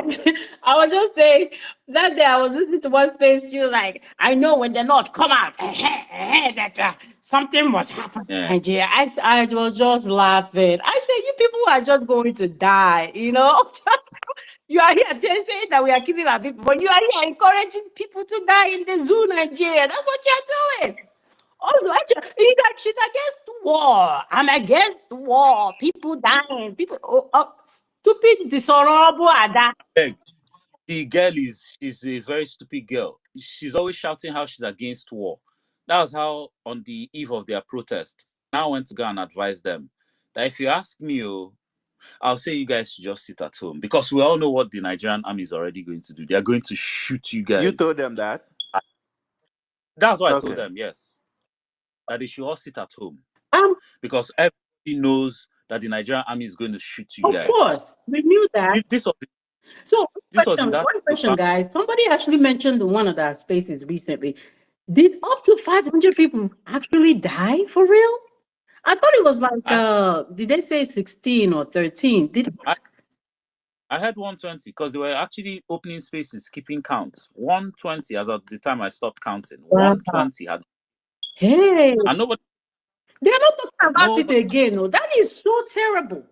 they just moved They've on. moved Hey, on. Very, very terrible set of people that I've not hope in my life. Very useless. See, the Honorable Ada, so I went to their space. In fact, after that nonsense to the Bams did, I've not gone to his. Well, me, I don't beg to go to anybody's space. When I was on Clubhouse, people used to beg me to come to space. So, I don't know whether he thought removing me from his space that day. Well, I ain't sabi. Anyway, I went to their space. This Adada is saying, oh, she abhors violence. So me, I want to go and advise them that, look, I advise you guys to just sit at home because Nigerian army will shoot you guys, and we all know this. Ada unmuted her mic. Ihun miracle this girl param. The hot water this girl pour me, begin shout. What rubbish! People are angry, and you're telling them to sit at home. This is the kind of rubbish in this country. What rubbish! People are angry. If you see the shout, this girl was shouting. I could just imagine her with all the veins in her neck sticking out. People are angry, and you're telling them to sit at home. What kind of madness is this? Yeah. I left. I just kept quiet. Paricham. I just left her. Anyway, I think it was recently. I've not been seeing her recently. Yeah, now I only see her in America. I think she ran away from her handle. I think I saw her one time with a different handle. You know when you Maybe they named her as amongst the people Nigeria government was looking for. She and Comrade now. She have changed her handle. I think I heard her voice in one other handle like that. She's I mean, it's ridiculous. I mean, people died. 100 and something people died for Nigeria. I'm alone. We a wanted person, right? Man. If you're gonna die for something that that is honorable. Not for Nigeria. This is so pathetic, y'all. Oh my gosh. They haven't even finished taking accountability for the ones that died inside. They die for hunger, for the protesting for hunger, for food. Food. See how they just moved on. They don't plan. They're planning again for October. They're coming out again in October. They're coming to die more. They say it's fearless. Yeah. Maybe they drink fearless this time. What was the other one? Hunger. Now this one is for fearless. I saw Duro TV shouting they should release Shora at the airport. I was just laughing. Duro TV when they talk say Biafra. All these people saying, oh, I don't like the way you guys are doing it. You guys are using violence. Anybody hear that stuff from, just know that they are one of the most stupid people you shouldn't be listening to. My brother, I like the way you asked some of these guys. I think was it Emmanuel that said we shouldn't do it this way.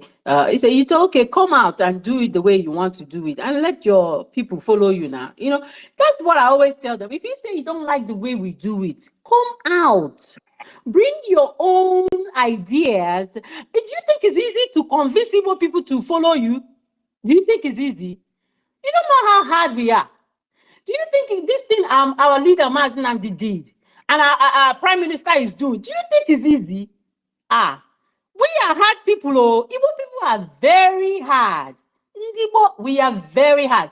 For many people to follow you, that means you have gained our trust.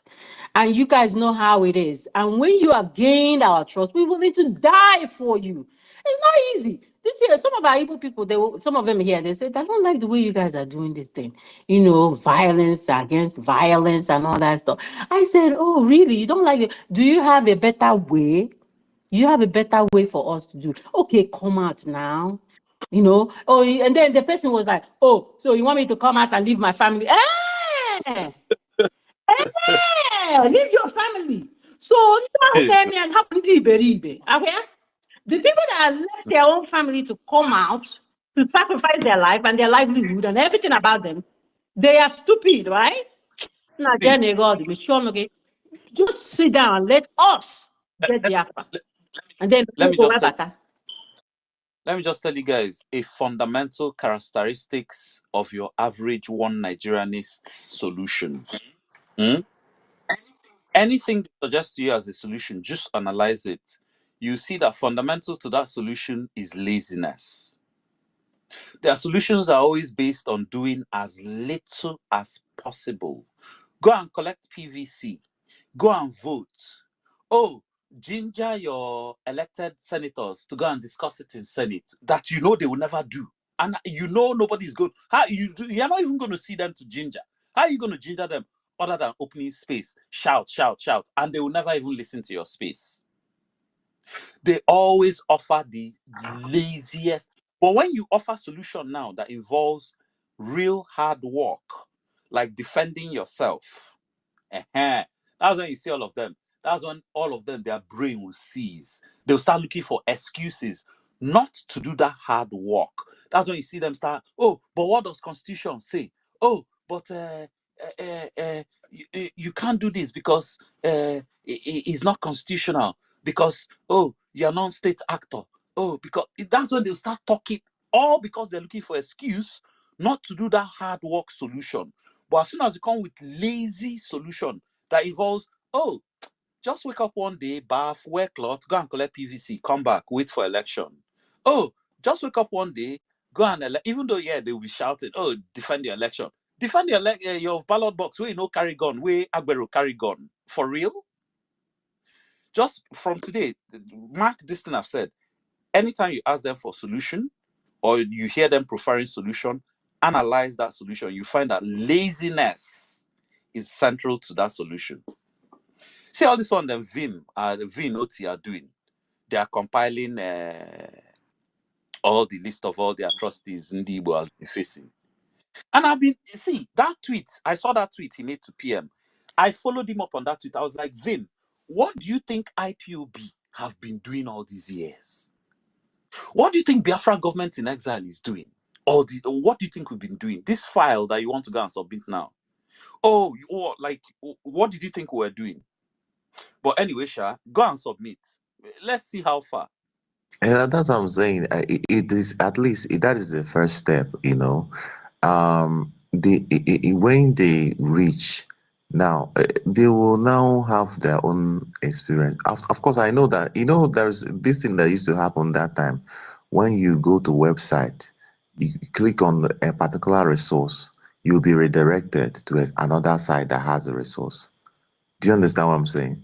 So maybe by the time they reach there, they will ask them who is their government. Maybe then, maybe they will now go back to Nigeria and say that Nigeria is redirect them to Nigeria, or maybe they can shamefully now redirect themselves to the government of Biafra, because at the end of the day, it will still take a government to actually, make it that effective, brokering some kind of making headway. If you don't have a government structure, you're just making noise, because these are the things that we did now. I na tag okay, tag your gene, tag ya Donald Trump. When you are tag. Ken ka anyị na-atagịrị ma ndị UN anyị na-atagịcha UN onye nke anọ abịa na Nigeria wee sị anyị na ndị Boko Haram dị together. No, ya bụ solution. See, and you see this their solution now. Oh, let's compile all the evidence and go and submit to somebody. Is it not? I mean, how lazy do you want to be? Okay, you see video going viral, you send it to website. You hear one thing or read one thing, you send it to website. Okay, after that, what next? What next after that? You see, like I said, they're always looking for the easiest thing to do. Starman, sorry. In addition to, another thing is just mischief and stupid ego.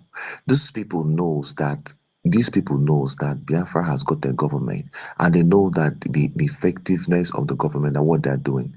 The easiest thing for them to do is go to the website of the government and financially support the government anonymously.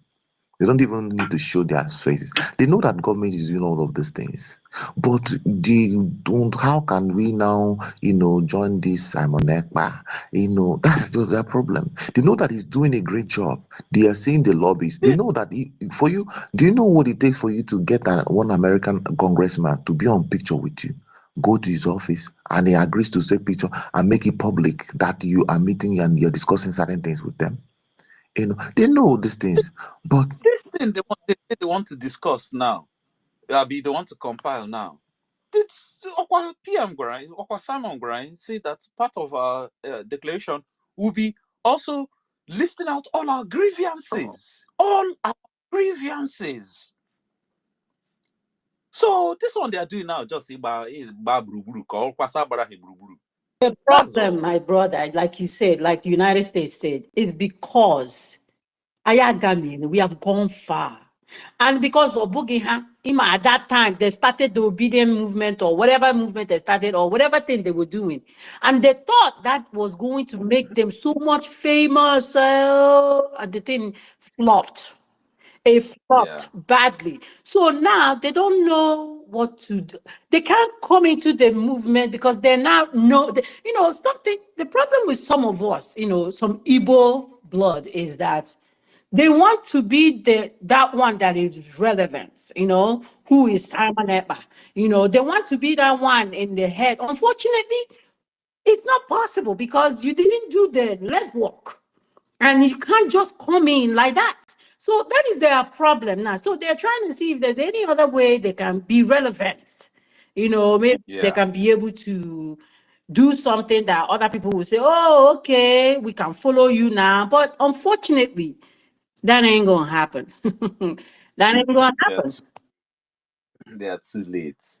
Then our leader wrote to all these bodies. Our prime minister also wrote to all these bodies. I remember one broadcast, our leader said, it doesn't matter how the cry that you are crying, the clamoring that you're clamoring, the writing that you're writing to UN, to US, to EU, to blah, blah, blah, blah, blah, blah, blah. They will not listen to you. Even this case they want to compile. Waiting BLA, remember BLA? What was BLA set up for? Was it not set up to do the same thing? Let me just say something. They started doing nonsense. But this doing is not new. Sorry? Because you mentioned BLA, I was actually the first secretary of BLA. For you to understand, we set up a website and we compiled the same list of atrocities. And this was when, let me see, 2013, 14, earlier self. BLA was the room, the meeting where BLA was created. I was there. That was in, is it Amsterdam? I'm trying to remember. Yeah, Amsterdam. I was there. I was the first secretary. If I didn't lose my Hotmail, password now? I have a folder in my old Hotmail that contains all our meeting minutes for you to understand. So for you to mention BLA means that you are far back, a bit far back. I know say go get your BVC. No Nigeria is possible starting from next year. Daddy, do you know that every day these people be buzzing my ear with the 2027, and I'm wondering, these people, do you even know if this Nigeria will even last to 2025 with the way it's going? And you are talking about 2027, you have not even survived 2024. Look at your PVC. No Nigeria is possible. People be obedient. So I told them in a space, I think that's when they say that I belong to a faction, that all of them are going around in circles, that they're just dreaming. I think the space was just a few days ago by this guy. You mentioned the name of the guy. I can't remember. Somebody mentioned Grandmaster. I think it's Grandmaster. Yes, he was there. So I told them that they're going around in circles and they're dreaming. They're going around in circles. Now, what might happen that might help us in the next, maybe this year or even next year. There will not be enough money to pay civil servants. I'm telling you. Yeah, yeah, I'm very that's close already to where happening. it's going on. There won't be enough money to pay civil servants in Abuja here. I'm telling you, when that happens, that's when that's when everybody will understand where we are. No, but Even no, the but you know these army. Oyibo people are very They're creative. still owing the military for last month's salary. Uh-huh. In fact, I heard they are bribing the top brass in the army, make them vex, instigate something. They are bribing them just so that they keep the recruits that they're not. Can you imagine? You're a recruit, they never pay you, then send you go fight Biafra or Boko Haram, and you know go AWOL. Yeah, but you see, the thing with the civil servant one is the biggest one, because if you understand the implication, if you don't pay civil servants en masse for 2 months, en masse means Ministry of Finance, Ministry of this, Ministry of that, the entire federal ministry will not be paid for 2 months, and then you're entering the 3rd month. That's when you understand what we're talking about. Yeah. No, but End they of get the idea of selling the oil in 2050 in advance. My brother, you didn't tell me. a week me. According to Solu Dogwe. Mba ka cancel gị ọfụma. Ọ sị ego mmanụ Nigeria agwụgo. Ego mmanụ Nigeria agwụgo. Achọrọ m ikwu otu Chiweta Agụ si ekwu. Ya ma Chiweta Agụ ọ wụchi ala ka ọ sị mmiri ama efi n'anya. So ego mmanụ Nigeria. So what? This is a wood, yo. It's a wood, yo. Nigeria, Nigeria. on the war unless they get sponsorship from foreign backers.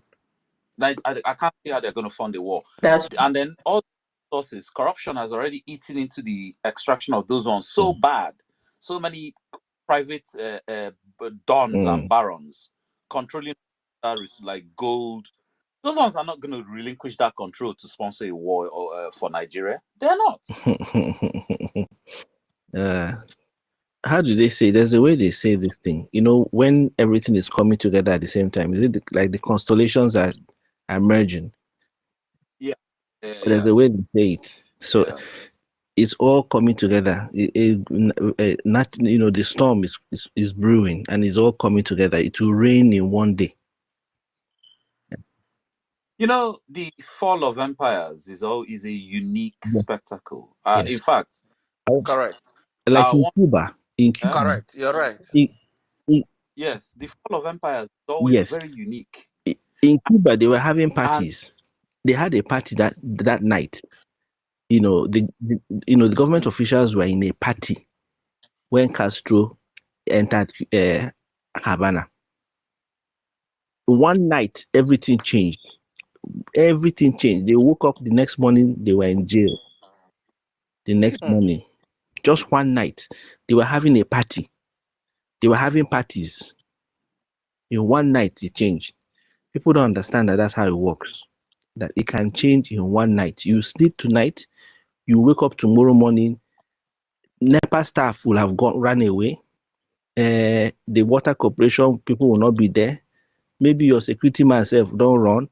The policeman, when you look outside the gate, you will not see any police in front of your gate. In one night. Would that be called revolution or coup d'etat?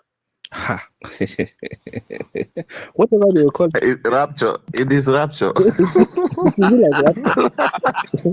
It will be rapture. A coup can sometimes be a revolution. If a coup can sometimes be a revolution, if it's going completely against the status quo. Even like what happened there, Burkina. Even your driver and your cook will not arrive in the morning because they won't see transport to get to your house. You won't see your cook, you won't see your driver. If you call his name, James has not come to work. Joseph, no come. You call their phone is not working. I'm telling you. It's already, brother. It's already happening. No, see, this week now, leg they used to go walk. As in, I go Treco, because if I want to go to work like normal transportation I'm using now, the place where they used before 200 now 800 now, so to go and come back is 1,600. Now you calculate it in the whole month, almost more than 50% of my salary. As I did do I'm telling you. So everybody's now tracking things. So I'm telling you, and it's even better in this eastern part though. One lady made I don't know if you see the video that posted. One lady said that I he saw the went video. to that they are no longer restocking their this. These are major, like And the Shoprite and all advance that. people made them japa. Made them run away. Everybody run, oh, run, oh, They run. not come after the girl. Oh. Yeah, the thing be say after coming out after if when you don't finish coming after the girl, when you keep her in the prison, can you even feed them? They will come. We cannot be.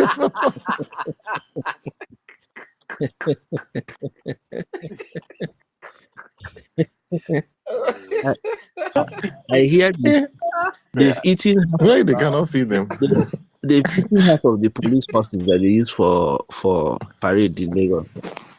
You know those horses that they bring out on parade. I hear they've eaten half of it, and the other half skeleton.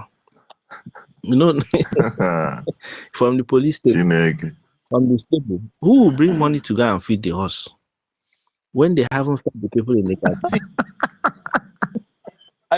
you can imagine what's going on in the zoos in Nigeria now. All those they are really Only in the private zoo. zoos operate. You don't have government. You know, when we are young then now, every big city had a zoo. If you went to Enugu, Yeah. if you go to Enugu in those days, you go to the zoo. If you go to Lagos, if you go to Ibadan, you go to the zoo. There's no zoo again. The only zoos we have are private.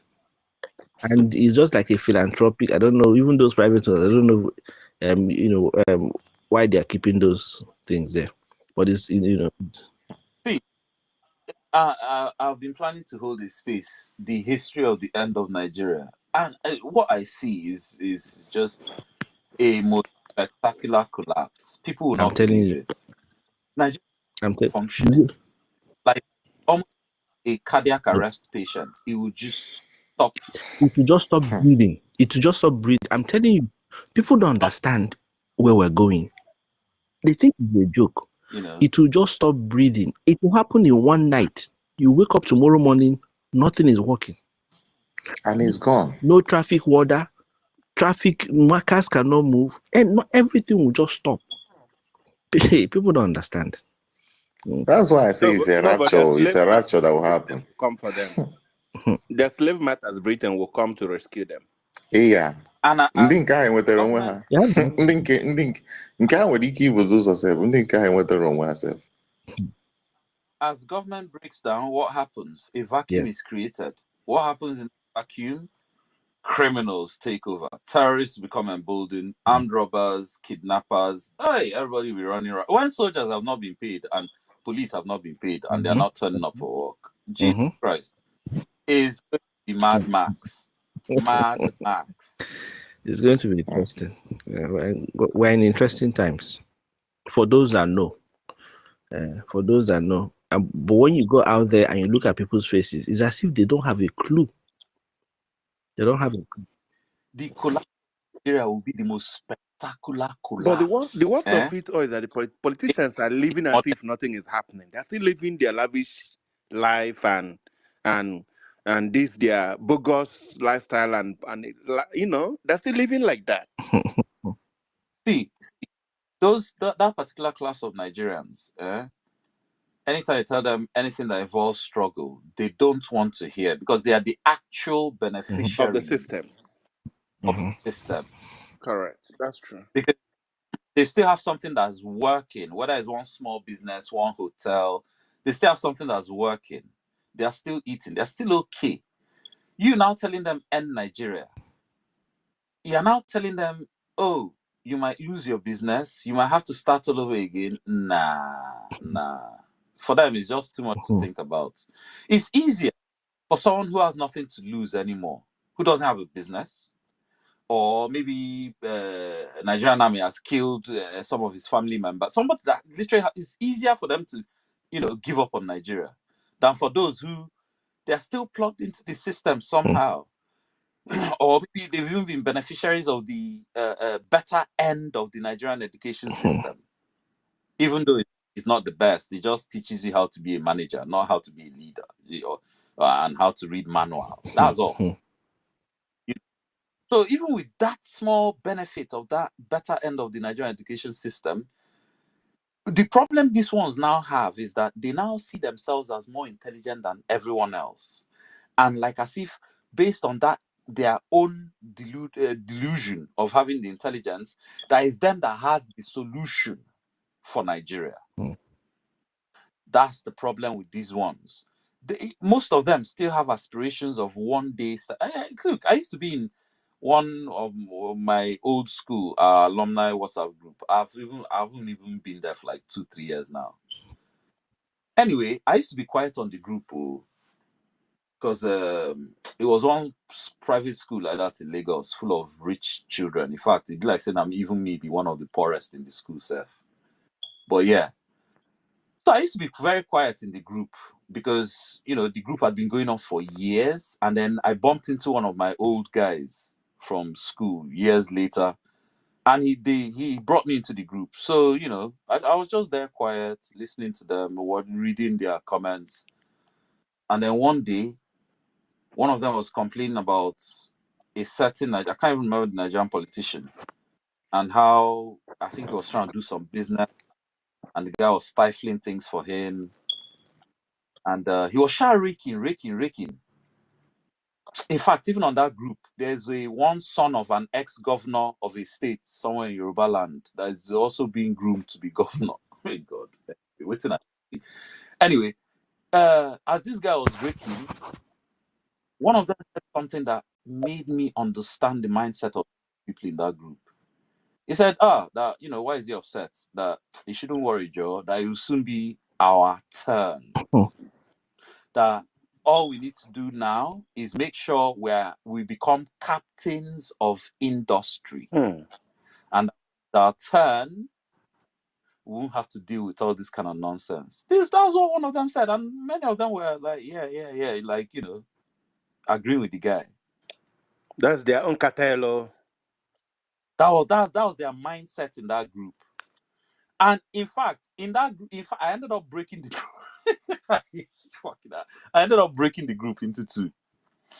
Now me begin first talk about how, because I notice, okay, someone's birthday, some people will do prayer, all these there, and then on some mornings maybe something will happen in Nigeria, some of them will be praying for the country.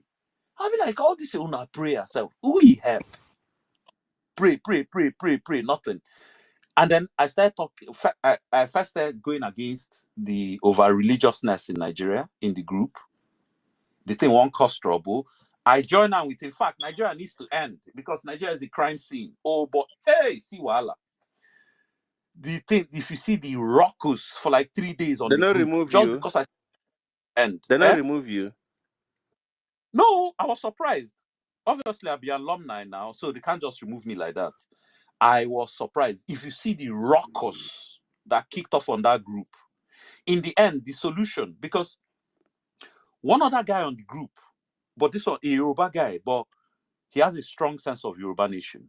He'd been, but as Yoruba be now, in Yoruba is not like Igbo where you can just say what you want because you're a Republican.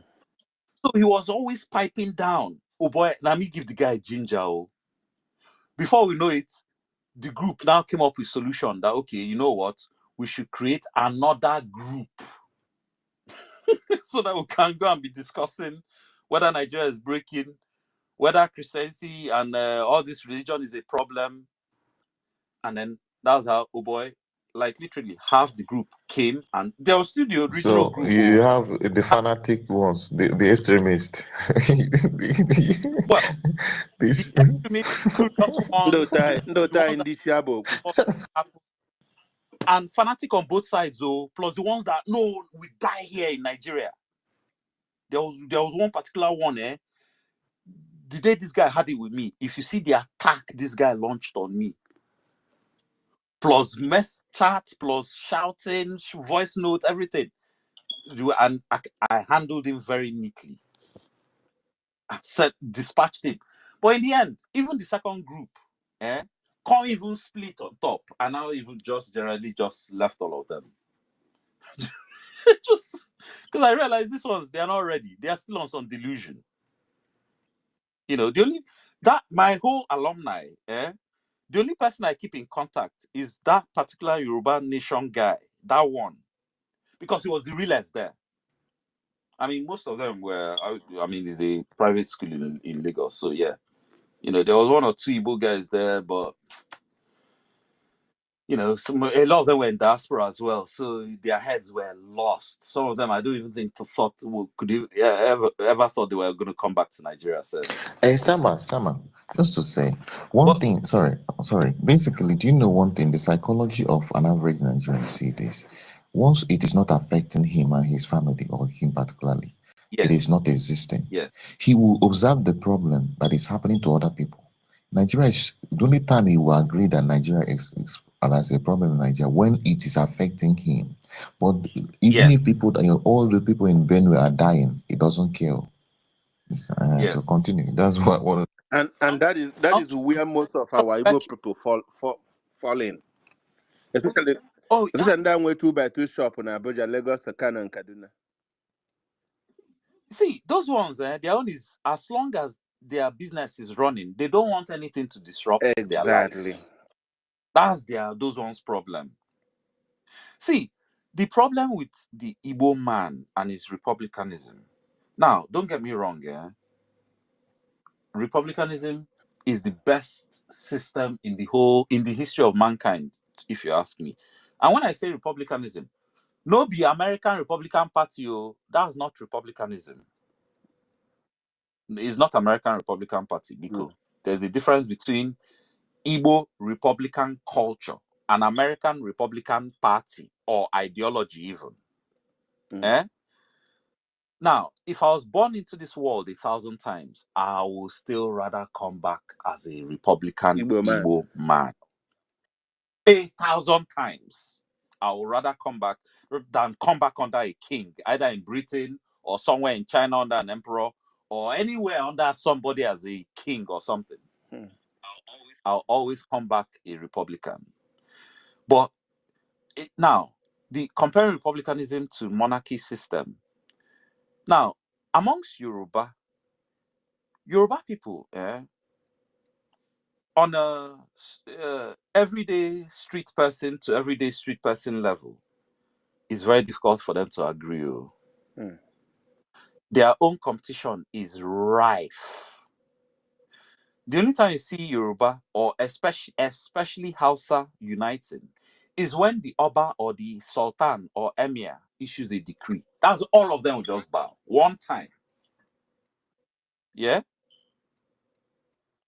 Now, with Ndi Igbo, first things first, there is no king giving order or decree for everybody to bow at the same time. That's number one. Most of the times, when our Republican mindset aligns, it's based on consensus and some sort of objectivity. Everybody with their own brain, their own eyes, has rationalized something and decided, okay, this is the right way, or the right thing to do, the right way to go.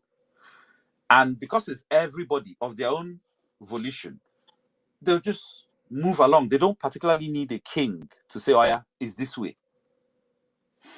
But the problem with Igbo republicanism is that because you don't have a king telling you what to do, squashing your ego, sometimes you get members of that society, that Republican society, where their ego becomes too big.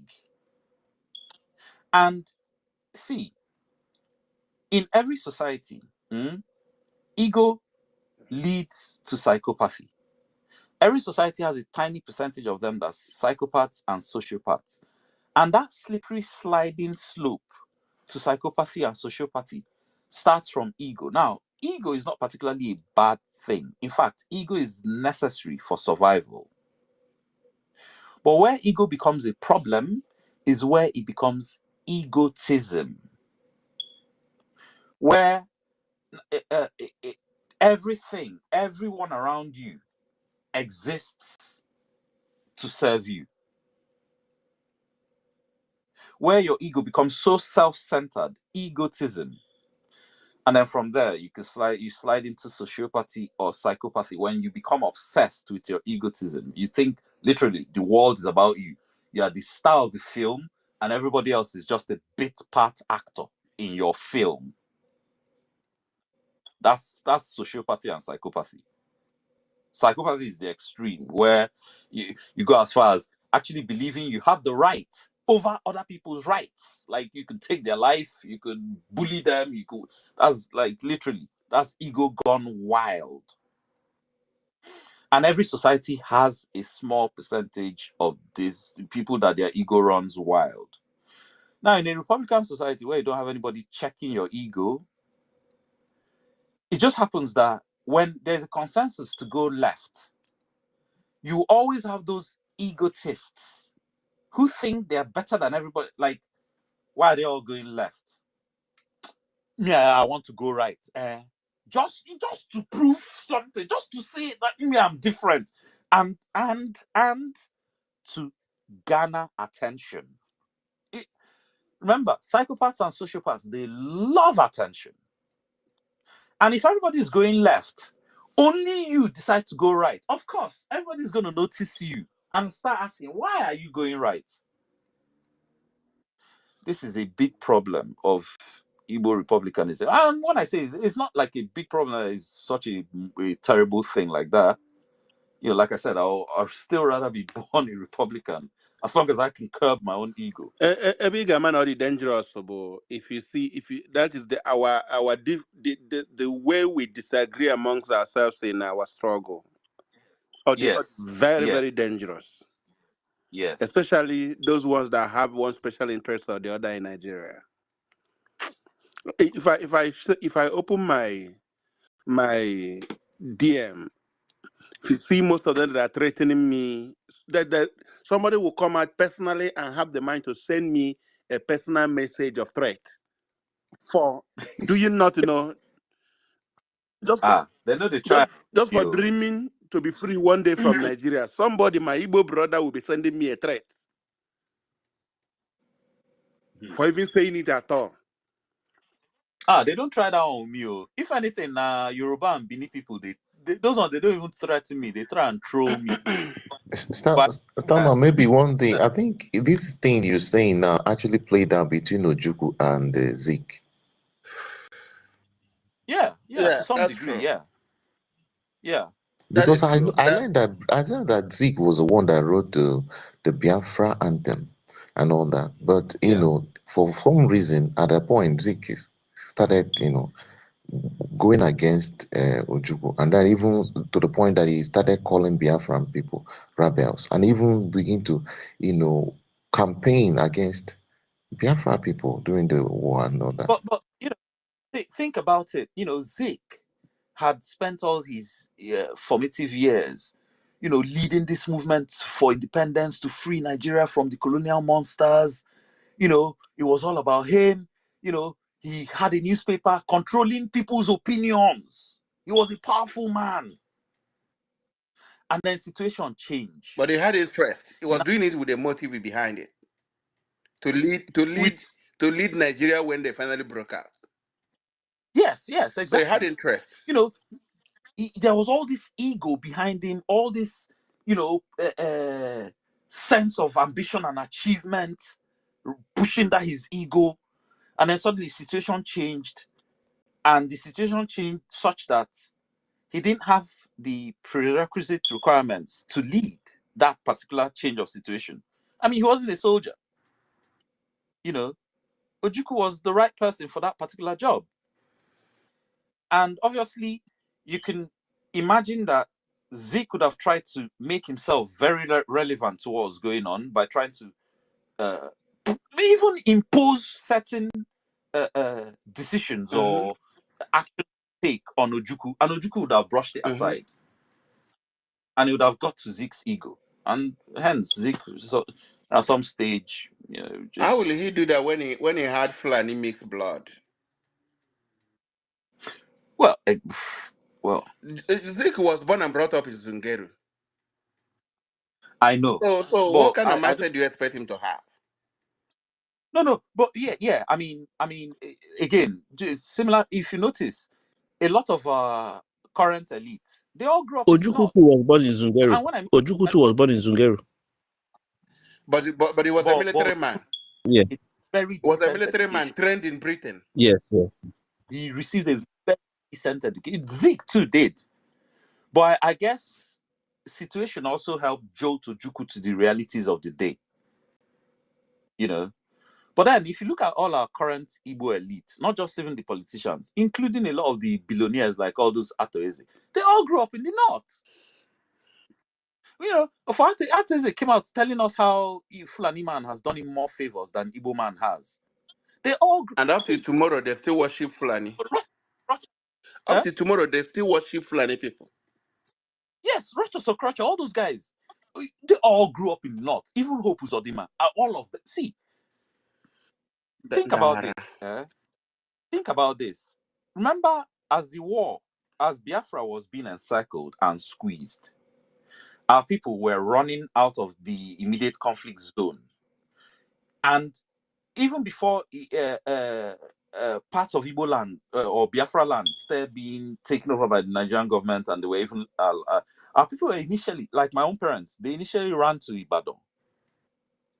People were running to, a lot of them even ran to the same places where they just killed them from. Just because you have to, they are dropping bombing market, bombing even people running inside bush, they will go and bomb them, bombing church. People ran away.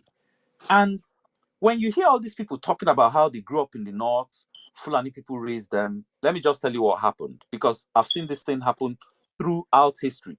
Even Mansa Musa, he did the same thing. In Mansa Musa's own case, it was a grave mistake that led to the end of the Mali Empire.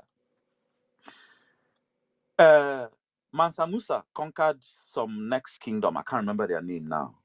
After conquering them, deposing the king, the two young princes, he now took them under his wing, brought them back to Mali to tutor them, to now use them as future vassal kings on behalf of Mali to control their own land.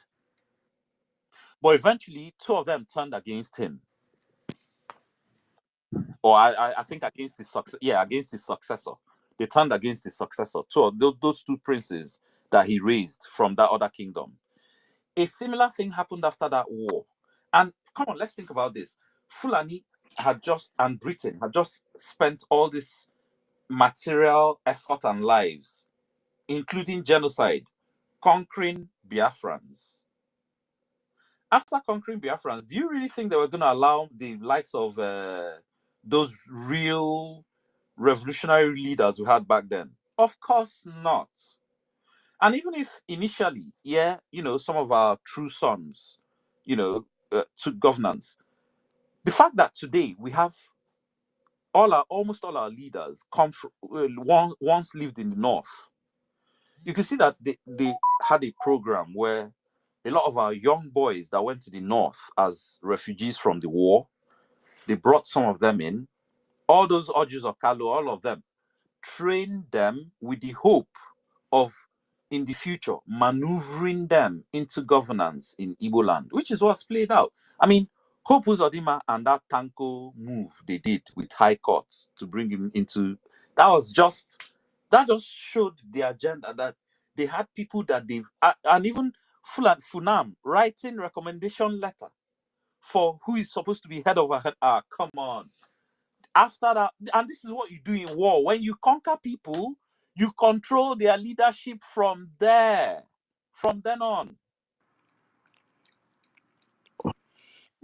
That's just what happens. Having the temerity to write and impose a Hanese chief in our land was crossing the red line. Actually, but that just exposed everything that was going on. They are directly in charge of picking our leaders, whether it's governor, whether it's Ohanese, or whatever it is. They have a That's say. exactly what I wanted to say, because most of us did not realize this thing. If you remember, a few years back, people will be telling you, why is your governor not doing something for you? Why is your governor not doing Yeah. something for you? Is almost like telling you, go to National Assembly, go and apply, go through there. It's exactly the same thing.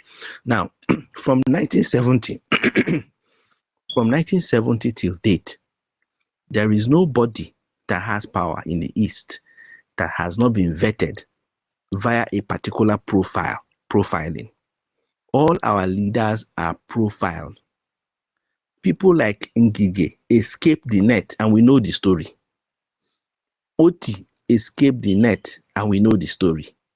And those that escaped the net, it won't be long before they check them. One way or but people don't understand that they profile us. There is no good person that can come out in the East to be any type of leader under this current dispensation. It is not possible. If we understood this a long time ago, things would have been different. Most people are very naive about this thing. It's a fact. They profile them. Remember that before you can become a local government chairman, even at that low level, you have to go to DSS vetting. Have you heard of that before, Abi? Yeah, They call it clearance. a clearance. That clearance is where they check. Let me tell you what they check. I've never heard this one. Jesus. They Yeah, it's true. they check, is this guy corrupt enough? Can we control him? Is he going to steal? Once they see that you're a good guy, bam, you fail clearance straight away. As a governor, if you're running in the party they know will win, they have to vet you. They only ignore you when you're YPP governorship candidate. But if you're a PDP or APC and they think that you might have a chance of winning, or whoever picks the ticket there might have a chance of winning, they have to profile you, they have to vet you. They vet you very well. And if they think you have a chance, they even go beyond that. They will now summon you. They will now summon you to Sokoto. You have to go there. And you have to agree on certain terms. Mba is an example. Enugu State is a very classic example. When they summon you, and then you have to agree to certain terms, they will give you an assignment. And based on that, you can now go ahead. That's why when you see people that you think they are good and they're acting funny, you say, but this man is supposed to know this now. You don't know that there's another rope pulling him on the tail. When you see a normal person, a normal looking person behaving weird, it's not that he's weird. He knows what to do, but he cannot. He's compromised. All our leaders from the 70s have gone through this process. That's why we don't have anything in the East. That's why we're where we are today. And it's deliberate. You know this style of political appointment by political Yes. blackmail. You know, no be new. Americans are Sekwanigigini, Epstein Yes. and co. Same thing. Yes, it's same thing. It's same thing. You know, when our leader Mazi Nnamdi Kanu was talking about how our politicians go to the north, they can't turban nishi, can't bedsheet nishi, you put her boxers. And I was telling Obedience, wait, hold on. How is okay? So our politicians now, they've bent them over. How exactly are they going to order the people that have been bending them over around? How's that going to work? Yeah. Okay, so this insecurity now, we all know the people sponsoring it, and we all know they've been bending our politicians over. If you guys know what bending over is, We know. you Who have no. boxers with Vaseline. Mm-hmm. How exactly are you now going to turn around, say, hey, I want to end insecurity, without them leaking your video? or telling you, or even leaking your video is extreme if you too do strong head. Otherwise, they will just say, "Come on, will you shut up? You when you're his bitch, you tell you to shut up and go and sit down in one corner, Biko." You know, this thing we're saying now, some people still think it's far-fetched. I'm telling you, they think it's far-fetched. It's not far-fetched at all. It's not far-fetched at all. That is what has kept us where we are today. Nothing else has kept us here but that. We know. So, I was telling them in that forum with Grandmaster that you guys are dreaming. You're wasting your time. You're talking about 2027. Are you mad? I told them, you're dreaming. You are going around in circles. You're dreaming. My brother, you were really in the wrong space. I was, yeah. Wow. I found myself there, so I had to speak my mind. So they told me I was in a camp, that I belonged to a certain camp. I said, okay, no problem. Follow most people here. This is the real Biafran hardcore. Everybody here. In fact, if you the for don't bend Peter be down well now. Do you know the worst of it, or the taboo in Igbo land is for Asari to come on come on air, say that Buhari gave him contract, security contract to guide Igbo land, that he's going to one guide Nemo State, and then oh goodness, oh my God, goodness me, oh my God, oh this is sad. This is how the mighty are falling. God. No, for real, for real. Oh man, they must be destroyed. Bulldozer, guys.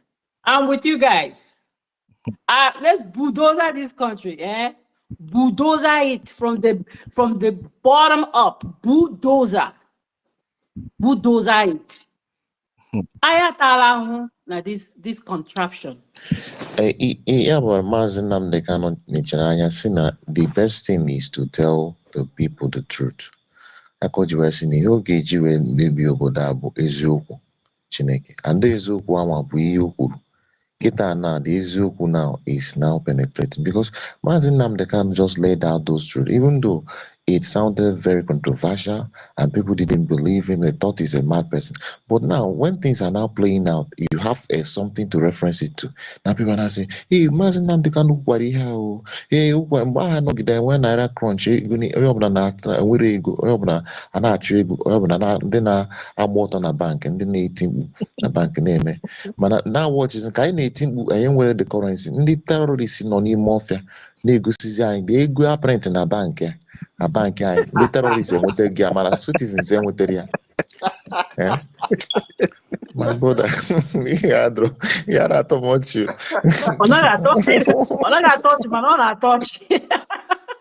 OGOJA not touching now.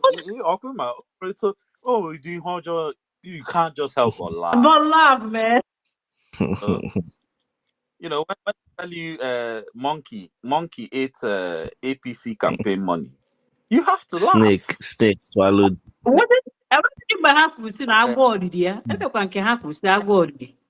Oh, it 2 times. One was snake, one was monkey. One was I think it was jam money. One of the people that had access to the jam money said snake, python swallowed the money. The other campaign, yes, APC. I can't remember the governor they were chasing around for that again. Whether that governor or senator, like one house and that. He claims monkey swallowed the chop stole the APC money for campaign. It sounds like a joke, but he actually said it on TV. It sounds like a joke, but he said, I wouldn't have believed it if I didn't hear it myself. Sound like a joke.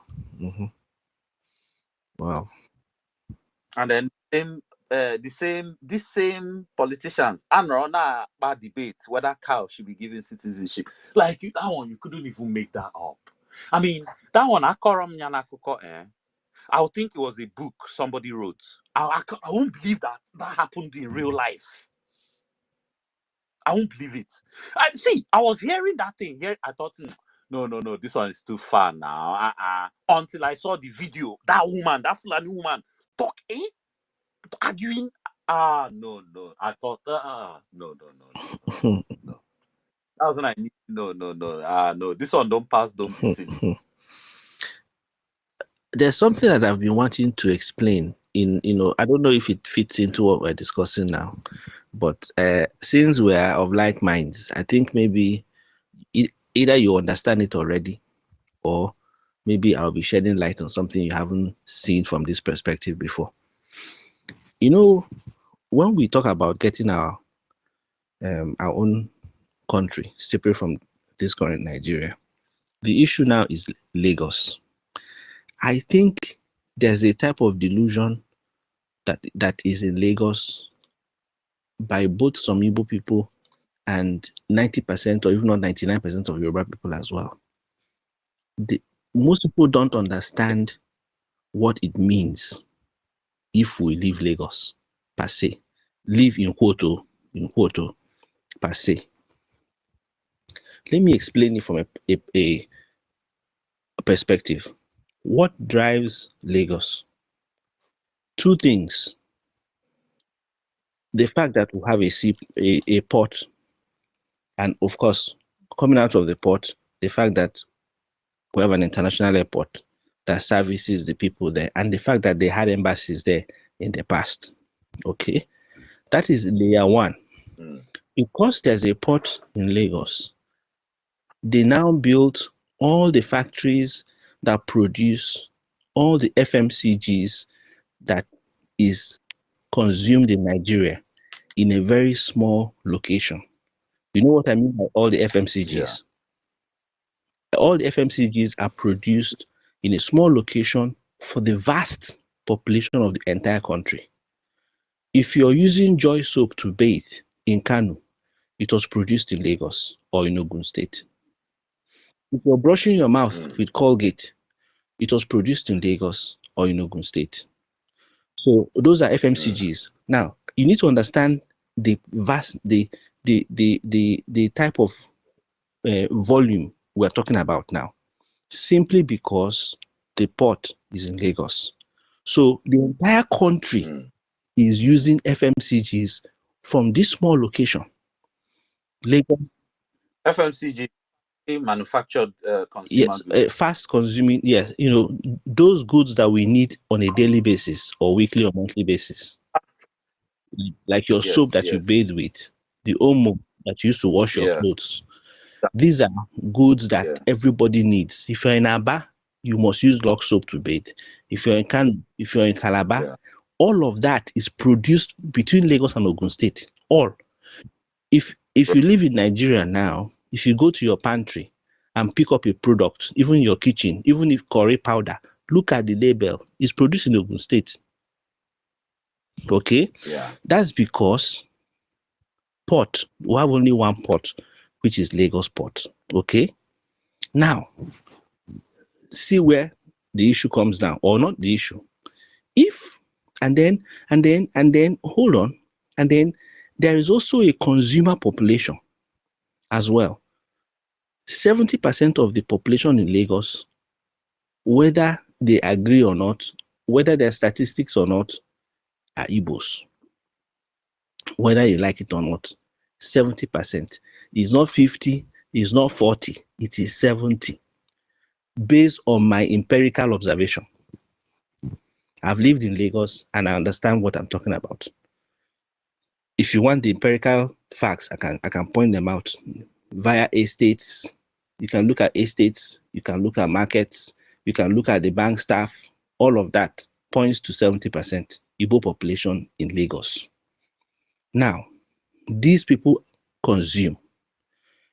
When we get our own country, we're not going to use Lux soap again. People don't understand it. Many people are ready to produce their own soaps in Aba. They already produce themselves. Well, we will not use Omo. We will not use Liver Brothers. We will not use Tamaku. We will have our own.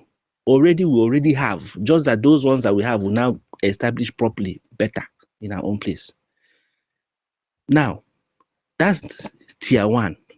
Tier two of what sustains Lagos is insurance. All the insurance companies in Nigeria that insure all the federal parastatals and all of that are all in Lagos, and they are run by the Yoruba. Have you noticed that the insurance industry is run by them?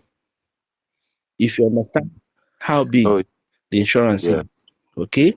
Now, the insurance is supporting all those FMCGs, companies, factories, is supporting all of them, because remember that those people pay insurance by statutory, they're statutory supposed to pay. So it supports those people. That's another tier. Then, of course, you now have the banking tier that supports the masses and everybody. When we move out, let me tell you, the day Biafra gets their recognition properly, if you're paying 1 million naira for a rent for an apartment in Lekki, it will come down to 10,000. So Yeah. if you understand what I've just explained, I'm trying to make it as simple as possible. It will come down to 10,000. Yeah. So a lot of people don't understand this thing. People, I'm telling you, believe you me, 80%. Why would it go down to 10,000 if you don't mind me asking? There will be no Because demand. there's no demand. Demand and supply. Okay, because our people went back home? Or? No, not really. Once you remove the port, once you open up Port Harcourt, Calabar port, or any other two ports on the eastern side, and ships are mandated to deliver goods, any type of goods, in any other port, apart from Apapa port, all the industries will shift to the east. Because remember, the demand from the east is even more than the demand in Lagos for all those goods, including those FMCGs. I see. Okay, everything will shift. It will be an automatic shift. Nobody will be forced to go. It will make business sense for you to move your capital of importation to where the market is. It will be an automatic, it will be an organic shift. Everything will shift to that side. People will not be, there will be no more incoming, no new renter to say, I'm looking for a house to rent in Lekki. Nope. In fact, there will be empty houses. The rent will go down. So these people that are getting excited that we're leaving, Igbo must go, they don't understand. If they understood, they will be begging. They don't understand. Now. Yeah, it's your calm down where high BP n'abalị. It's your kind of happy tete n'abalị. And then the other Ronu, the new Ronu thing I'm seeing in the past few weeks, they are showing the IGR of Ogun State. Now, you now understand why Ogun State has a high IGR. It's not because Ogun State is doing anything special. It's simply because Ogun State is taking the overflow of all the industries from Lubeju and Obakran. You cannot fit everything into Lubeju and Obakran. You have to now move it out. And they moved all of them out to Ogun State. So any new factory opens up in Ogun State, including this new Kellogg's that came down a few years ago. They opened up in Ogun State. So they're paying taxes to Ogun State. Now, who is benefiting from those? They are supplying the entire country. Again, is still the same FMCGs I'm talking about. So the IGR of Lagos and of Ogun State, there will be no more IGR. It will go down to zero. I'm telling you, because they cannot generate that. They cannot generate on their own. They cannot generate this market. Yoruba themselves cannot consume this market. They cannot produce people that will buy. They don't have the buying power to be able to warrant them. In fact, they will be like Sierra Leone, for example. Okay, if you understand the business in West Africa, do you know that most of West Africa come to Nigeria to buy their FMCG? Ivory Coast, Sierra Leone. Yeah. If you go to Apapa Wharf, you will see some small boats that they load every day. They load those small boats with Joy Soap, Lux, Omo, and they drop them at Sierra Leone. Right, I want to ask you one question. Yes. Right? Mm-hmm. So, sorry, let me turn down my music. Mm-hmm. The thing I want to ask is, so why do these people have to come all the way from their own country to Lagos to buy those FMCG goods you're talking about? That's what I want to Why explain is to it you. like, That's what I want to explain to you. why can't those companies establish factories in those regions? Since if they notice that, okay, this is high consumption coming from this particular part of this, why didn't they like put all those things? It's very simple. It's very simple. Let me explain to you. It's still the same reason why. And Stammer, I have a question for you too, please. Let me let me answer your question. Let me use China as an example. An Igbo trader can go to China and order 10 containers of a particular product and bring it to Lagos. Okay? A trader in Sierra Leone or in Accra cannot do that. Why? If he brings 10 containers to Accra, who will buy? He will not sell. He cannot sell it because they don't have the population, the buying power to consume 10 containers. And the population of Lagos alone is more than the That's what I'm population of saying, Ghana. but not Lagos alone. I'm talking about Nigeria. So with this buying power now of 10 containers, remember, I'm just giving you an example. With 10 containers, the businessman in Accra will say, let me just go and pick my 5 bales from here, from Lagos, and come and sell in Accra, small. It might take him 6 weeks to sell 5 bales, but it will take the guy that brought 10 containers 1 week to finish the 10 containers, and it's back again to China. The Accra cannot do it, not because he doesn't have money. He cannot sell it. He cannot turn it over. So it's virtually impossible for him to do it. Economic wise, it's purely economic.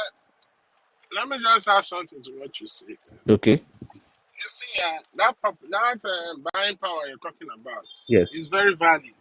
And if you notice, you see, we Biafrans, we are very blessed. And Abuna sense I make business, you understand? It's everywhere in us. It's just, except if you have not discovered your own Ikenga. If you continue to remain like a normal human being, then it will delay. You will remain like a normal person, feeling like a normal person. The thing is, what I've come to notice is an Igbo man knows how to negotiate very well, in the sense that he will go to where that supply chain is. And when he gets there, what does he do?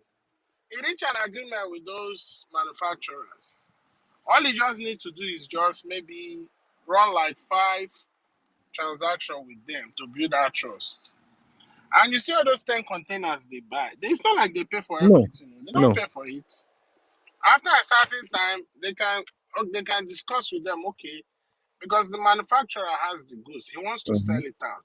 And yeah, I see a person who can help me move my goods, and we can have good and long-term business relationship. So what he does is he sits down with them and have an agreement. Okay, every month I want you to be supplying me 5 containers. Let us meet in the middle. How much do you want me to deliver to you every month? But you see, at some point they will reach an agreement.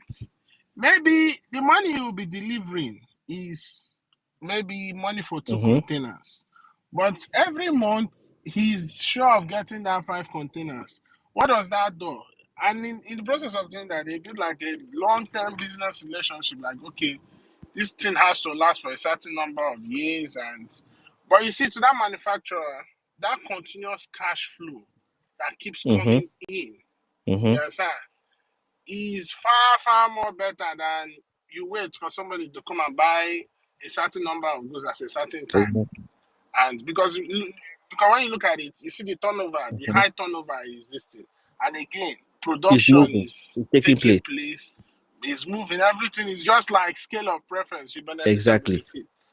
So that's just how basically it is. Exactly. So somebody in Sierra Leone cannot do that. Not because they don't have the money.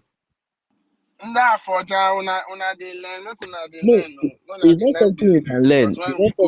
No.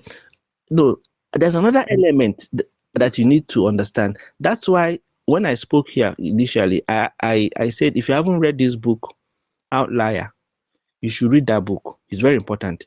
It explains more about your Igbo-ness. That book was written by a Black American, an immigrant from Jamaica. Where can I get it?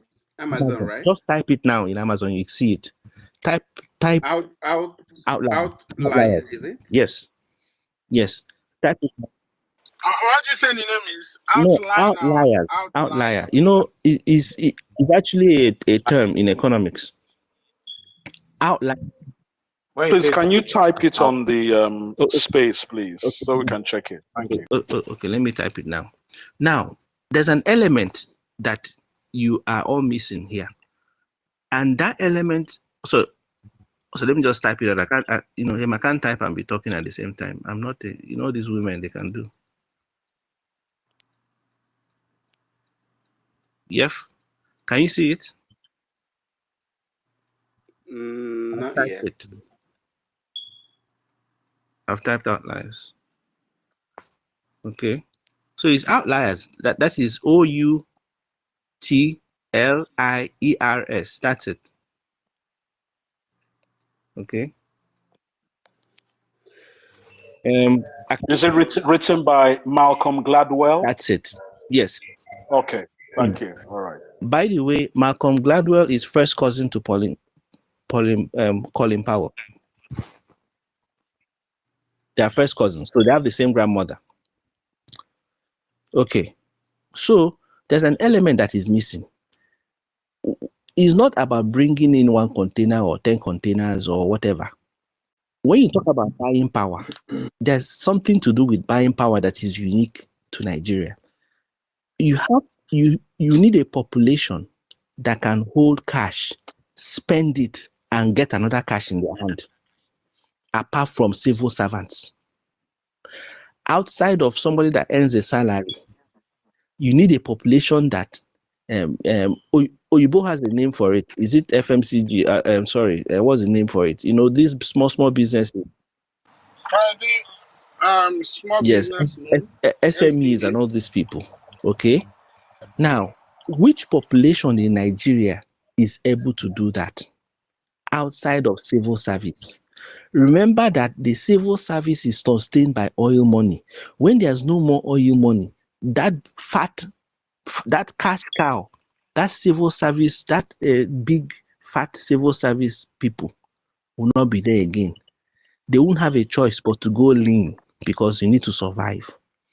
And if you don't have that population that generates money, what do I mean by this? I'm not trying to say that we are this or that, but when an Igbo man comes into Lagos with polythene bag in his hand, within 2 days, he's generating money. He's spending it. It's coming into his hand, it's going without being paid a salary. That is how the eastern part of Nigeria survives. We don't survive on salaries in the east. You all know that. The civil part. Let me add something. You see, this thing you are saying is a very big eye opener. As you're saying this, it just draws my mind now to the economic of the West. You understand? Our own is maybe cash, but you see the way they replace their own is like credit-based system. You understand? Every citizen in the West, you understand? You are entitled to a credit card. Sometimes most of the money they spend, you understand, is not their own. And when they spend, they cannot pay. They go and declare bankruptcy. They start all over again. Chukuma, I will not advocate a debt-based No, system. we're not saying that. I'm just saying like how this thing. Right. Because I've sat down and I've studied this Western economy. Basically, it is just to me it's like audio money. You know what I mean by audio money? You are spending money, but you are not seeing the money. Like that don't make any sense to me. Yeah, that don't make any sense to me. Like it's just like audio money. A money that is being put in like a chip and they say, okay, go and spend. And you are saying you are no. To me, like I don't think it's sustainable. That kind of system is not sustainable. Yeah, that's what I'm saying. You see, the debt compounds out of control. I think I can't remember whether they said every 2 generations. Because it is based not just on debt, but on debt with compound interest. That's the Western system. A few generations in, unpaid debts, the compound interest gets way out of control. In fact, throughout history, there are periods when, even before the capitalist age, when they were still in the feudal age, there were periods when kings will actually come up and forgive the debts of most of the citizens, just so that the economy doesn't crash. But in this modern system, because they're also using it as a tool of control of countries, all the countries around the planet, they now forgive the debt like that without it affecting them back, because everything is so Connected, exactly. connected. So is it, you know, The thing that I'm gonna say is when Africa, when after Biafra come and Africa start getting themselves, no African country should pay any single debt. They should not pay nothing, because the debt they are owing is more than what has been taken away from them. Yeah, I They agree. should not pay any single thing. You understand? If they want to claim, because My brother, what is going to happen in the my brother, future we is have to focus on what is going to, ourselves first. We need to build ourselves like Israel before we can start making those bogus please, I statements. don't like this Israel comparison. We are Oh, no, building ourselves like in the spirit of kind of having a strong security army and border. I'm not talking nothing more than that. forget Morris, what we are going to build. Israel will be learning. I'm telling you, forget about. wait. But guys, the reality is power is shifting. Power is leaving west, going east.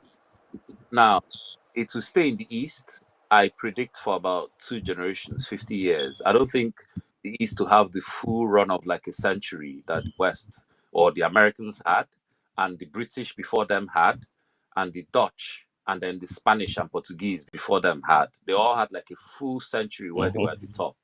Starman, I have a question for you.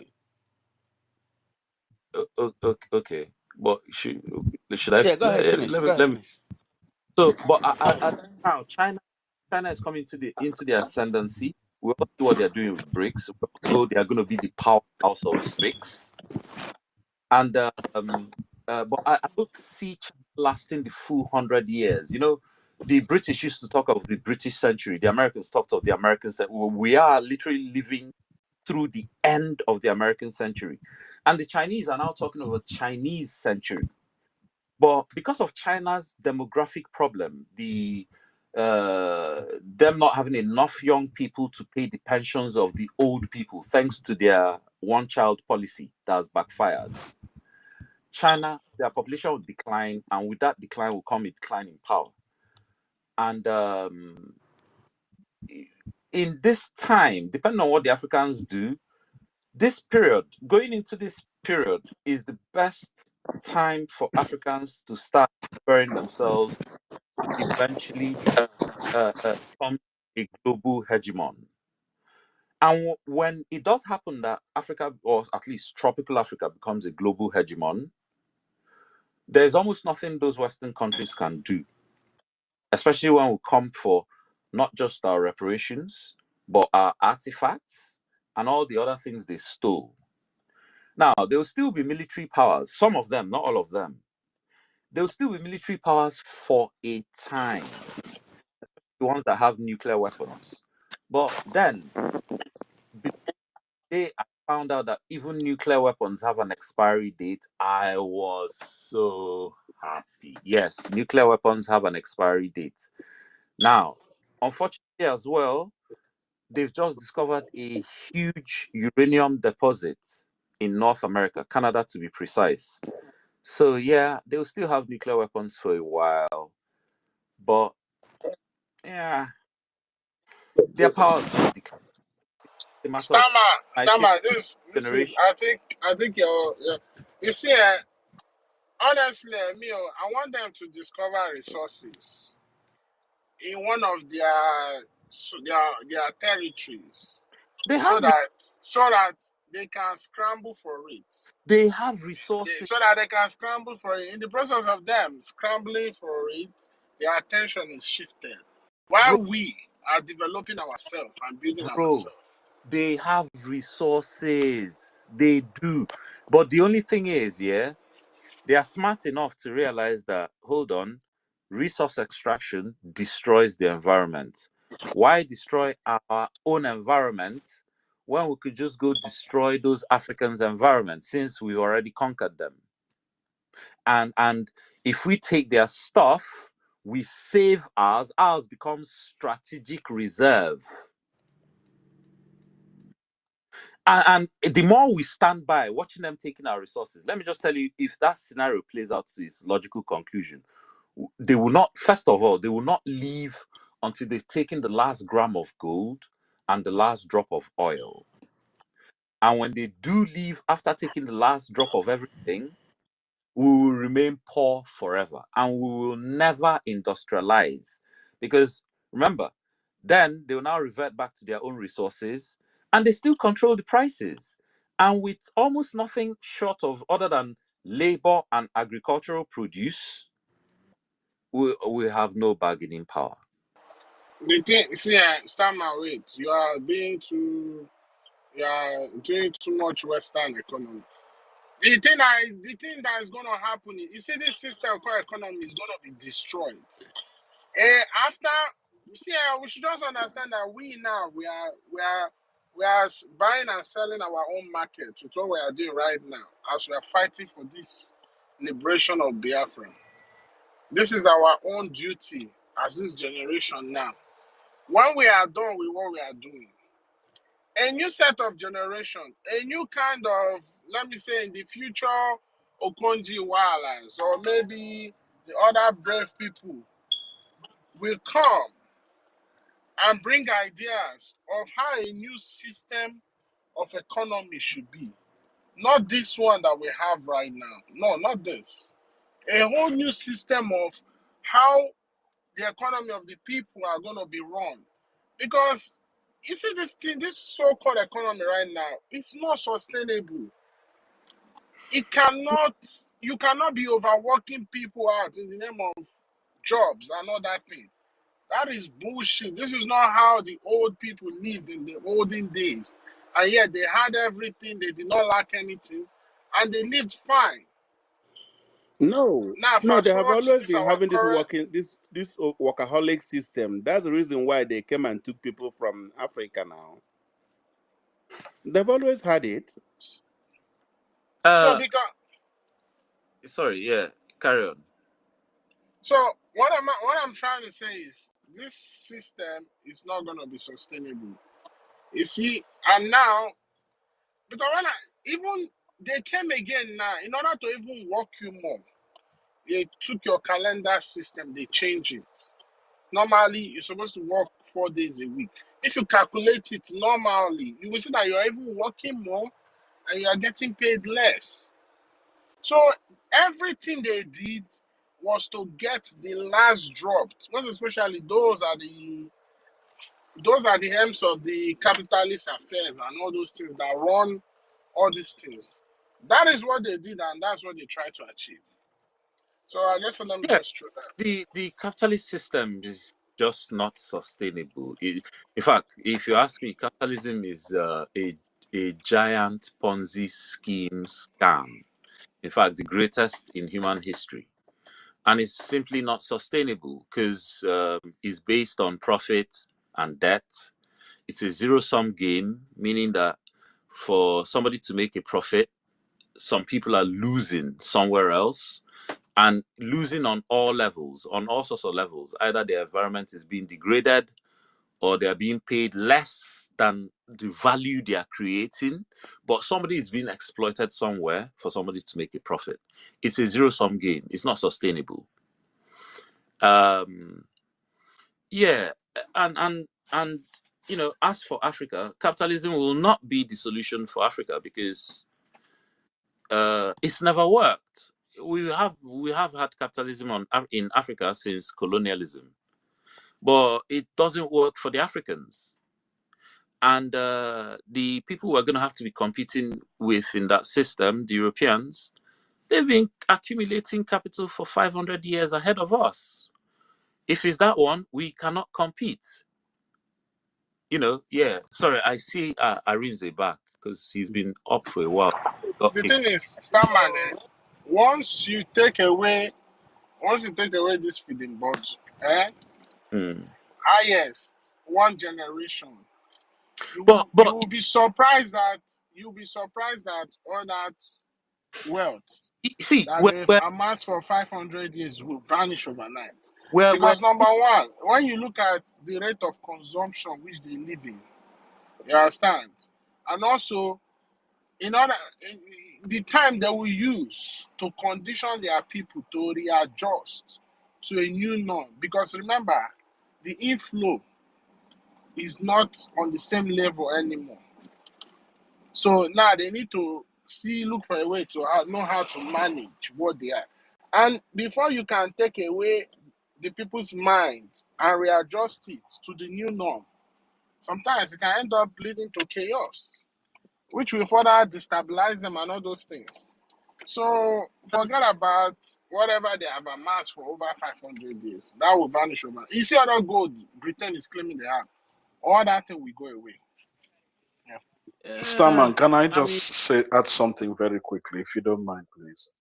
Please, sorry, guys. Yeah, no, I just wanted to add to what you were saying, that the business model of capitalism, modern capitalism, actually stemmed from the transatlantic slavery, and you know, because they had a few centuries to perfect that system, they discovered that it worked, and that is what people unwilling, they don't even know that they are working on the system that's been perfected for a few centuries. So I just wanted to throw that out there. Thank you. In fact, actually, I'll even say a few millennia, because capitalism is the illegitimate offspring of feudalism. There's no difference between the two, other than the name and the titles of the parties involved. Rebranding. Yeah, exactly. It's just a rebranding. Feudalism, capitalism, there is no difference. It's the same. Come, is there democracy in a company with a CEO? None. Exactly. Okay, let's even compare the two. So you have capitalism on one side, you have feudalism on the other side. Starman, please, I don't want to lose my line of thoughts. I have my question. I wanted to ask you something, please, if you don't mind. Managama Sobai, you know, after a major based on Ogwaina and Ogumwelo, right? And I know Munso to Ogai now only she ne do I Macabnam nonso. I draw man no whim. Actually, a job will say, on all the ma kai negabelanya, ichotandoi, Nambada, Uzo East. Kedi hiche. Akana ebe anu wine na chotandoi ni who had a coseta.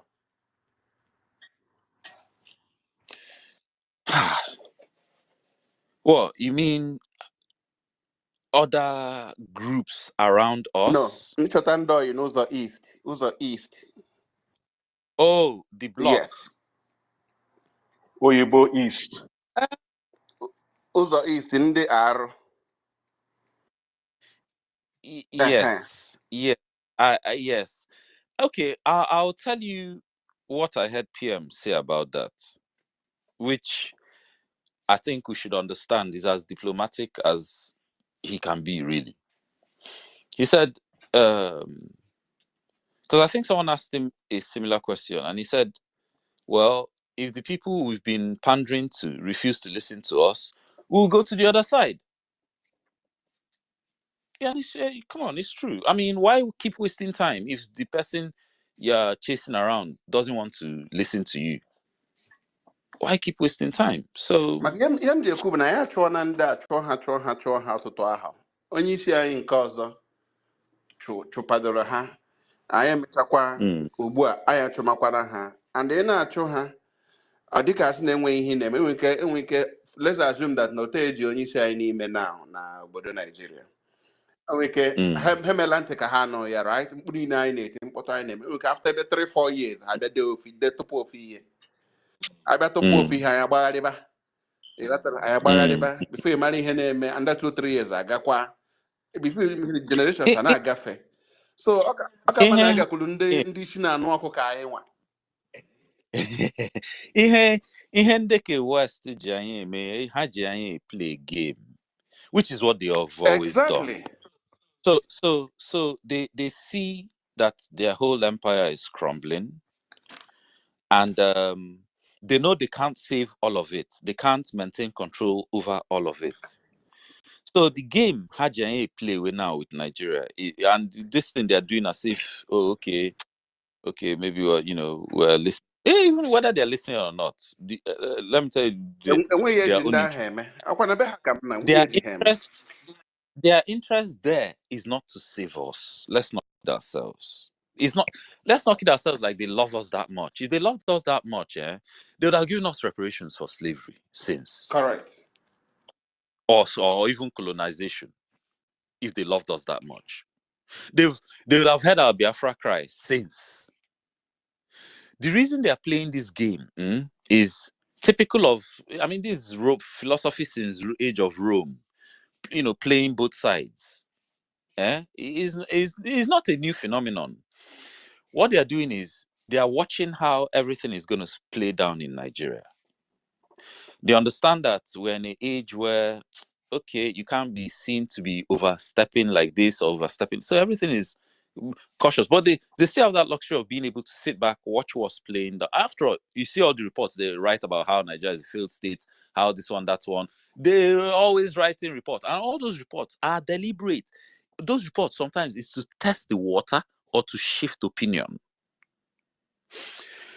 What they're waiting for is at the end of everything, when they see that, we can't quite control the situation, but let's not lose from both sides.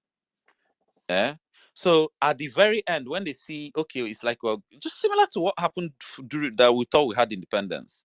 When they see that, okay, if we allow this thing carry on to this angle or this dimension, we might actually lose control on both sides. On both sides, or influence on both sides. So this whole game is so that at the end, when they see, okay, it's becoming sticky now, they'll now, okay, peace talk, or everybody come to the table, let's talk. All of us will gather at the table, and they will make it clear to us, you see, we're here, we're at the table, we're negotiating for you guys, meaning that we have to factor in their interests. I'm not quite nation our struggle. I'm not nation make equal ihe ga-eme no. Enwekwa ihe m ji ha eme o. No, that's not diplomacy now. You diplomacy demands that. I can na-ekwu na I'm not on nation, so biko na-egbura.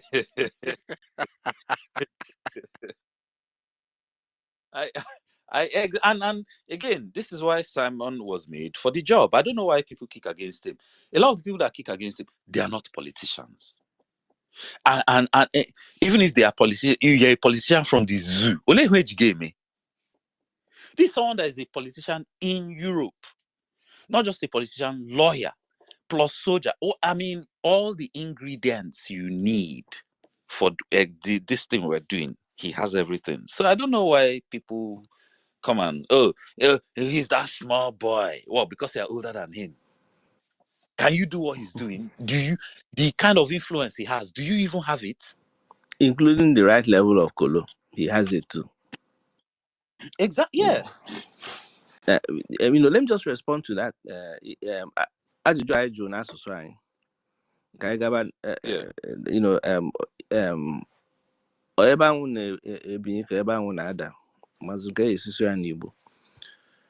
Esorokwa m n'ife a na-eme ebe ezigbo oyi na-atụ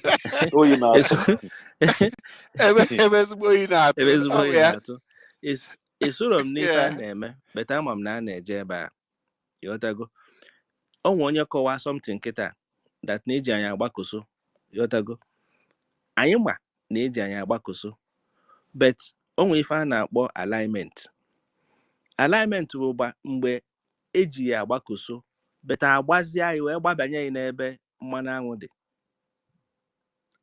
Agbara m ife na-ekwe make sense. Yes, yes. Eji ya agbakoso, but ịpụtazịa ụbọchị a chọrọ ịgbaba na ndị ke ndị anyị agbaba ebe ni mmanụ aṅụ dị.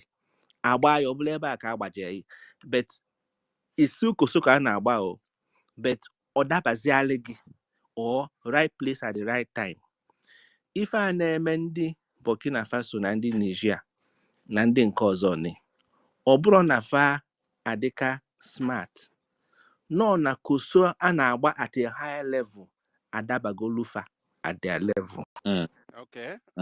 Okay. A na-azọ ife at a higher level. Welu kezi afọ obodo welu Ukraine na-azọ, welu Syria na-azọ. Onye a wee chọọ ka ọ dụọ ndị a aka n'ọdụ ọfụma. Ebe ka ndị a si ebute ife afa ji final refine ka eje n'obodo a je kpasa ndị a. O wee dabalụ ndị ne. Yotago. O coincidence dabalụ ụfa. And then no dabakwalụ fa. Fa wee dịkwa smart. Hold on to that ndaba. Wee jidesie enyi ike. Wee nyekwu aka mee na work ọfụma. Because they were ready. Now that boy in that boy in yes, because all the ready, they were ready, so they took advantage. Obro no na faje but other balofa because anano high level or high level or kanano. So India and India na ndi anwa ebe anwa oyi na ato. Fanwe uche ka ndi oji. Obuna gina fe emegi ife before. Yeah. Fana eme ka ndi oji. Afana eme udi joke anyị na-eme imogo that is ịma njakịrị fa ya aghọta ya fama njakịrị go ya aghọta ya but ndị nke ọzọ ne ịma njakịrị fa na-ene ka ewu anyị na fa nọ na the same level. They have a difference in arrogance level. Yes. Ndị on our western side, arrogance they still see you as less than human beings to them. So Fabian na-azụ sị ka fa lụsa ndị a and ịma ndị a na-alụsa well ndị ka m kụzie ya ndị French because on ndị a na-achọ okwu too much.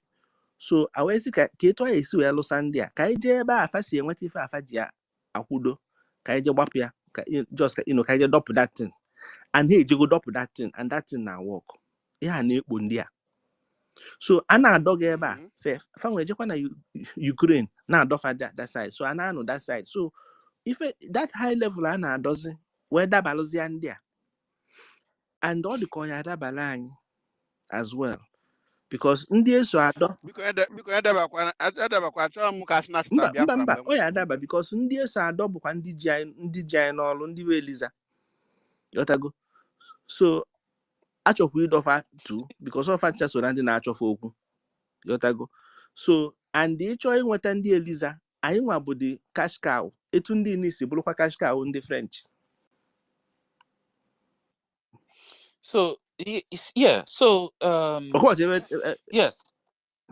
there's a high level game being played, and all this is not particularly because anybody likes the Africa. Exactly.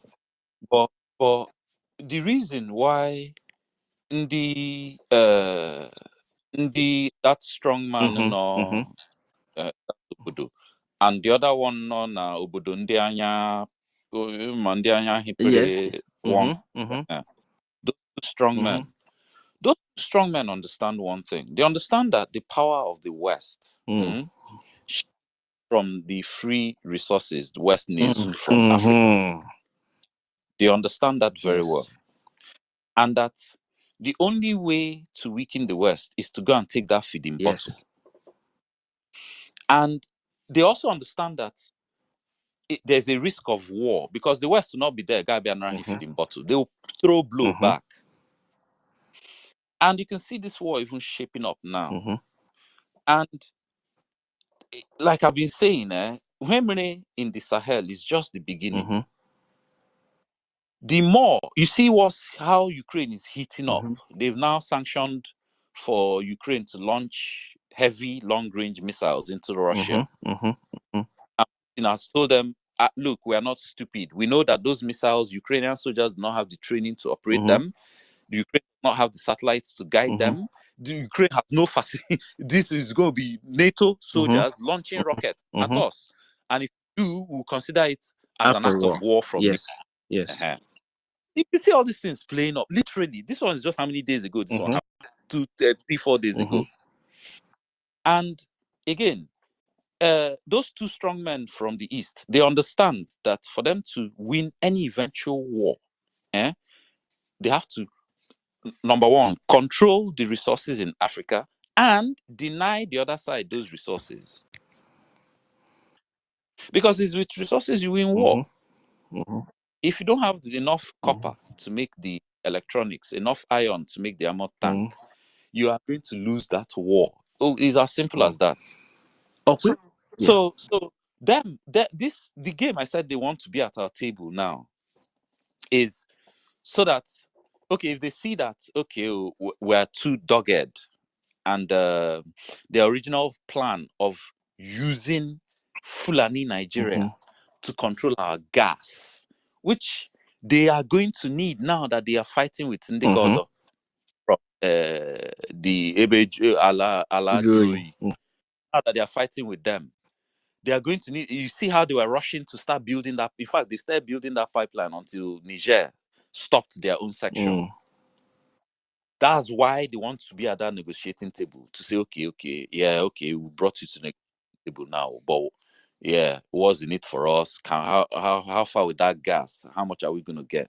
That's what this whole game, this long game, Haji is all about. That's exactly. Yeah. Okwimano maka that singular fact na fabata obodo ni chụpụ ndị ni ka eji wee gbuo onye isi ndị mercenary ndị ebejuru obi.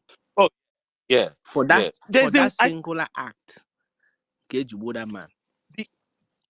See, me, I actually believe World War III be to go already, because if you go and study First and Second World War, you see that before those two wars, there were all these small wars happening all over the whole planet, everywhere. Small wars, and everything started building up, boom. If you look at the planet today, it's the same thing. You see all these small conflicts, you know, and it's all building up. And if you ask me, Africa, it never even starts. Africa is going to be the main front line after Taiwan. Taiwan is going to be the number one front line, but that one, in fact, see, I remember there I was thinking about what was going to happen on Taiwan, and I realized that the Americans, from all the war games, I think they had about 8 war games. 7 of those war games, they couldn't defeat. China pushed them out of Taiwan. In fact, the 8th one that China didn't win, they had to modify a lot of the rules for the war game. They had to, almost like they rigged it to, just to blunten the edge China had a bit. Now, in seeing that, I started wondering, so what exactly is America's strategy? And then I realized something. If that war actually starts, that Taiwan starts, it's going to be in fact, if global war kicks off, the number one front line is going to be Taiwan. Why? Because Taiwan has the most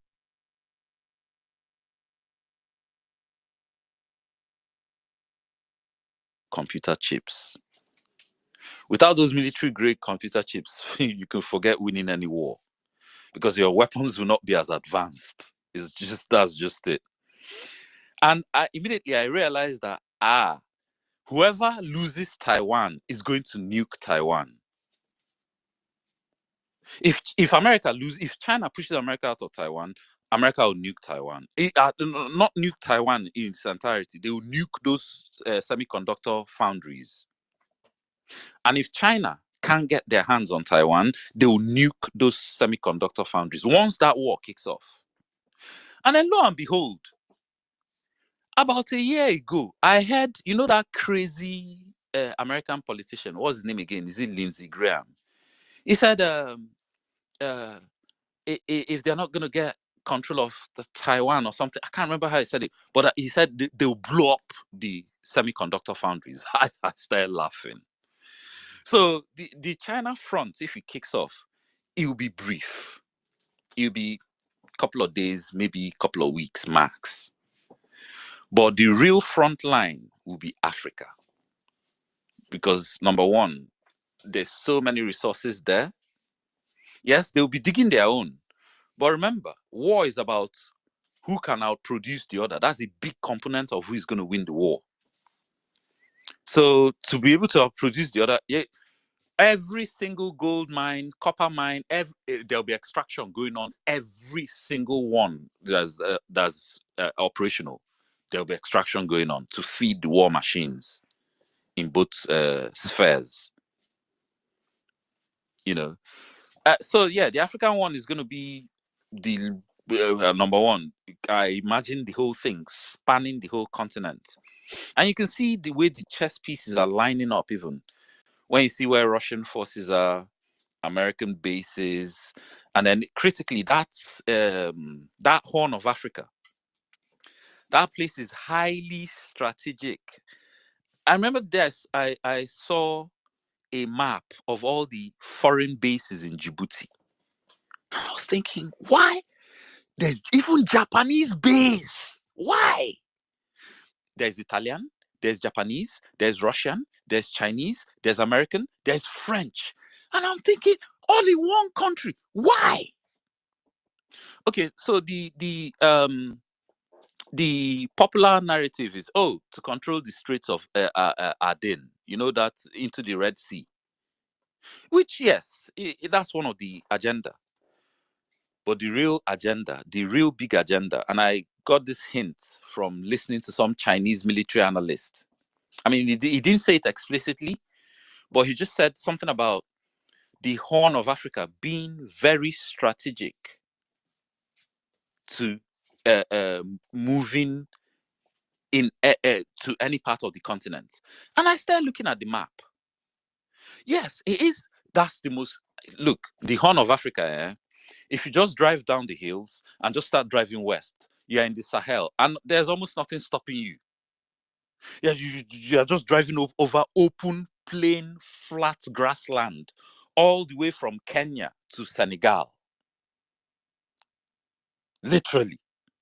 And then if you decide to drive south, you have a similar type of environment, that interlustering region that straddles all those Kenya, Tanzania, and that's also following the trans-Saharan slave trade, the so-called Swahili coast. Straddling all the way into South Africa. So that Horn of Africa is a very strategic point to move forces around the whole continent. Rift Valley Zone. Right. Coming closer to us now, coming closer to home, how does this all affect us in our Biafra quest? Who are we fighting against? For you to understand who we are fighting against, we need to study Boko Haram and ISWAP, not even Nigerian army. Nke ndị na-enye ndị a ngwa agha ha ji anụ ọgụ since, nke ndị na-asọpọtụ ha since, because ọkwa ndị anwa ka anyị na-afa na-anụ ọgụ, ọ bụrụ anyị na ndị Nigerian army na-anụ ọgụ. If you remember, helicopters now supply her ngwa during their inquisition, Hamen and Medugri, at that hot period, one the hot, like 5 years ago. Even before in Enugu State, they still saw helicopters supplying them, if you remember. And those helicopters are not owned by Nigeria. And they don't take off from Nigeria. Now, those things have stopped. Why? Achokolaha, Nebehano, Nigeria, and Burkina Faso, and Mali. Are you seeing where I'm coming from? Oh, yeah. I mean, yeah. These are the people that we are fighting against. On the abundate in our forest. These are our problem. On the abundate batana Nigerian army. posing as Nigerian army. The French. Ndị a bụ ndị a na-use to amass resources. And they use her. Ebe ọbụla resources, they will encircle that place. And I know Ziogo. Ha na-ewepụ ihe ha ji ewepụ. Or if I made the uranium in Sambisa Forest. And ha na-eme now to the gold in Kogi and Zamfara. If you know the amount of gold that is leaving Kogi and Zamfara, you will not believe it for the past 20 years. Do you remember That's that time? true. Do you remember that time that they Even declared? Californium. Do you remember the time that they declared? What's it called? That Islamic law, Sharia, in Zamfara? Because remember, the first declaration of Sharia was in Zamfara. Do you remember that time? Was it about 20 years ago? That was when it started. That declaration was for that purpose. Immediately it was declared, problem started, war started, and mining started. Yes. There are airstrips in that place. Planes that take off from that place that are not registered every day as we speak till today, lifting gold They from even that have a place. separate road. They have a separate rail line. The terrorists don't disturb the miners. No. They don't. And let me tell you why the mining is going on. So I talked earlier about the dollar about to collapse. And I'm sure we've all heard the worst kept secret in global banking. All the central banks around the world are supposedly secretly stashing gold, hoarding gold. I'm sure we also know that a lot of our gold in Africa, which is one of the richest gold regions on the planet as of now.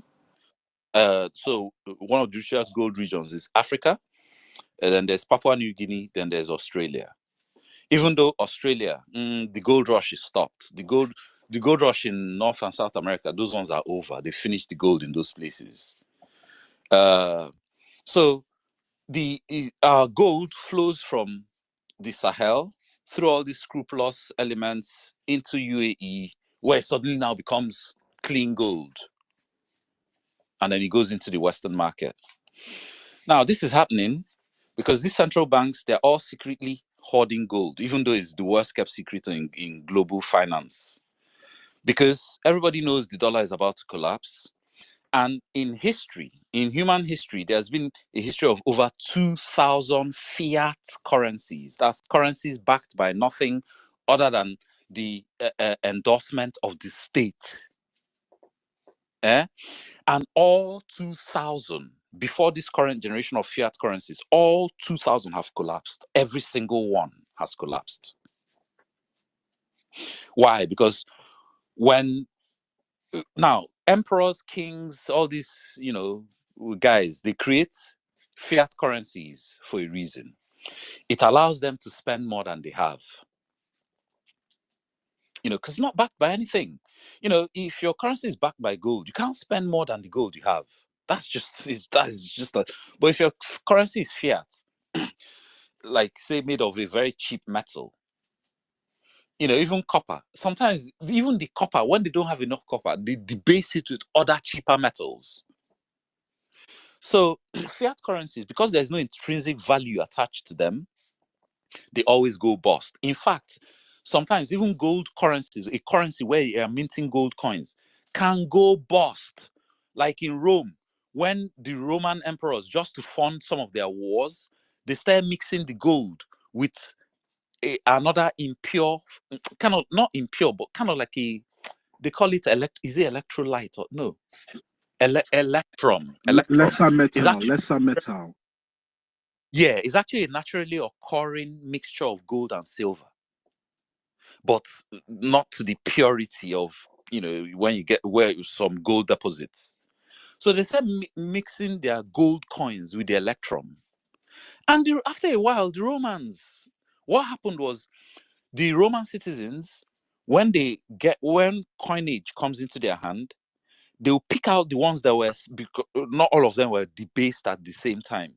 So they'll pick out the ones that were pure gold, hoard that one. They'll never spend it again. They'll just keep it. And then the ones that were debased, they'll keep spending. And then the hoarding led to a shortage of currency supply. The emperor kept printing more and more of the debased currency till he printed the value out of it.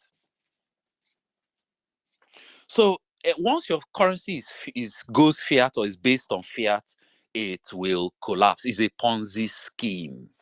And every time currencies collapse throughout human history, everybody reverts back to gold.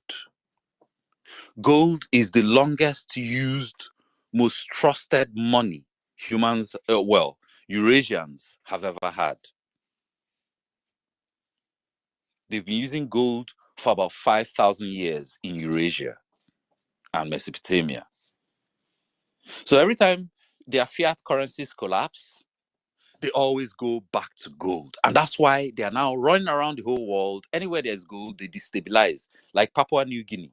Do you know they are now also sending they are now pushing Islam into Papua New Guinea today as we speak, just to destabilize those.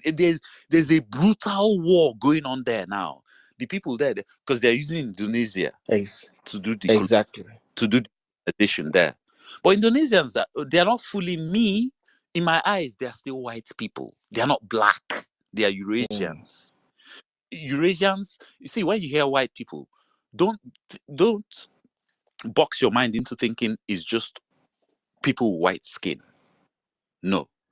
There are some people classified white under that classification. White is not a race. It's a classification of continental groups of people based on, obviously, their genetics. And black is also the same. So when you hear white includes everything from as white as Scandinavia, Britain, all the way across to China, all the way to northern India and Pakistan. Those ones are not even pure white. But there's a reason why they speak an Indo-European language. Because the people in northern India today they all stem from the expansion, that Yamnaya expansion I was talking about earlier, that led to the whitening of Europe. The Indians today came from that expansion. The reason many of them look brown today is because the black people they met in India, the Indus Valley civilization, and took over from them, they mixed with them so much that there's no pure white Indian anymore, just as there's no pure black Dravidian anymore. But then there's still the racism because, you still see the legacy of that racism in India today with that caste system. So that classification didn't just come out of nothing. Whiteness has always had a kind of xenophobia against blackness. It's just a pattern. Yeah, I've never seen anywhere where black people displaced white people. It's always white people displacing black people. So yeah. The people in South America, they are white too. The ruling class, yes. But there's a lot of now there's two groups of indigenous Americans. There's the group that came in 15,000 years ago. Those ones can be classified white because they came from Siberia. But then there's an older group that came in like 25 to 30,000 years ago. They are the very first one. Starman, you have started again because these people are not more than 7,000 years. You say 25,000 years. Where did they come from 25,000 years ago? No, you missed what I'm saying. See, okay, so I said there was two groups that first went into the Americas. So let me start from the first group. The first group came from the first population that left Africa, that went to Australia and became the Australian Aborigines. But not all of them went to Australia. Some of them went via China, via China up towards Beringia. And then there was still ice over Beringia. But there's a route called the Kelp Highway that many of them sailed along the ice. Obviously not next to the ice, it would have been too cold. But they sailed island hopping, all the small islands, close to the ice near BRGIE. They were island hopping till they got to America. And then many of them followed the spine of America down into North America, into the forest. There were probably a few that stayed in North America, but most of that original population and their genetics has been found in South America. And that was 50,000 years ago. This original population were black. They were black. When I say black, obviously not, they came from Africa, but they picked up all sorts of phenotypical changes along the way. They, when I say black, they were more similar to Australian Aborigines. Then, about 10,000 years after them, a new group came from Siberia. That's now 15,000 years ago. Now, as of 15,000 years ago, Europe hadn't fully become white. In fact, a lot of Europeans then were black populations. That whitening event from all the admixture with Neanderthals hadn't fully taken effect. But, a lot of the populations from some of the genetic testing, so you could see some of those populations developing that, losing their melanin, number one, from the admixture, number two, from being at that latitude with very little sunlight. It was now one of those, this group in Northeast Asia from Siberia, that now the second group that entered America 15,000 years ago. That's why when you see them today as Native Americans or Red Indians, which they don't call them anymore, I think they just call them Native Americans now. They're not quite black, but they're not quite white. They have that brownish color to them. But the original stock is of a Eurasian stock still. So I don't know if that's clearer. Yes, but when it comes to political allegiance, because I think our discussion is based on political allegiance at yes. At this point, the political allegiance is just the first two groups or the last two groups per se. For example, now in South America, the last two groups are what you call the Caribs or the Incas and the Spanish that came quite recently to colonize them, or the Japanese that colonized the Chileans and so on, the Peruvians. In Argentina, is more recent. You have the European, just like in Brazil. The original Caribs or the Incas in Argentina colonized by the Europeans, which is quite recent. In Brazil, you have the same thing. The Portuguese colonizing the original Caribs in those forests. The people in those forests, plus the black slaves. So so politically, we're dealing with Caucasian Europeans. Yes. Caucasian Europeans that are in South America, which includes Brazil, Chile, Argentina, same people. And then Europe. They are the ones that are giving us problem. They are the ones we are dealing with at the moment. Yes. So I'm not all white. I'm not going to say all white people are bad. In fact, like the Native Americans, they are some of the greatest victims of their fellow white brothers. Columbus, the Inca, they are victims. Their civilizations were destroyed all because their brothers were looking for gold and silver. Yeah. Stop. Yeah. So these Neanderthals, now them be the people where mix with the black people where come born this white people. Now what you they talk, see? Yeah. And Yeah. that way they mix with them, they know they get you. No. See, the thing is the web of the Yo, web of yeah. the the evolution of the human species is quite complex. It's not quite like a straight line, like biology taught us when we were small. There's a lot more understanding now. So the original human was 2 million years ago. The one we all know as Homo erectus. He was the original, fully, as in, if you see a Homo erectus today, you will not really be able to tell the difference between him and any other normal human. He was very intelligent, upright man. He was a tool user. He was the first of the hominins to use tame and use fire. He was a very and critically, he was a black man. That's why he's classified as he's not Homo erectus is not classified as an archaic hominin. Archaic hominins tended to be very hairy, but Homo erectus wasn't hairy. He didn't have hair, almost like monkeys or gorillas all over his body.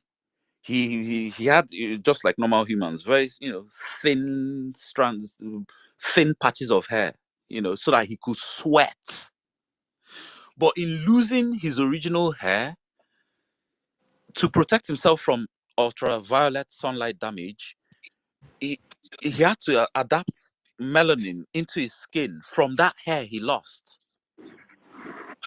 And this process apparently took about 500,000 years. But yeah, that's what led to Homo erectus, and that was the original human being on this planet. And they were very successful.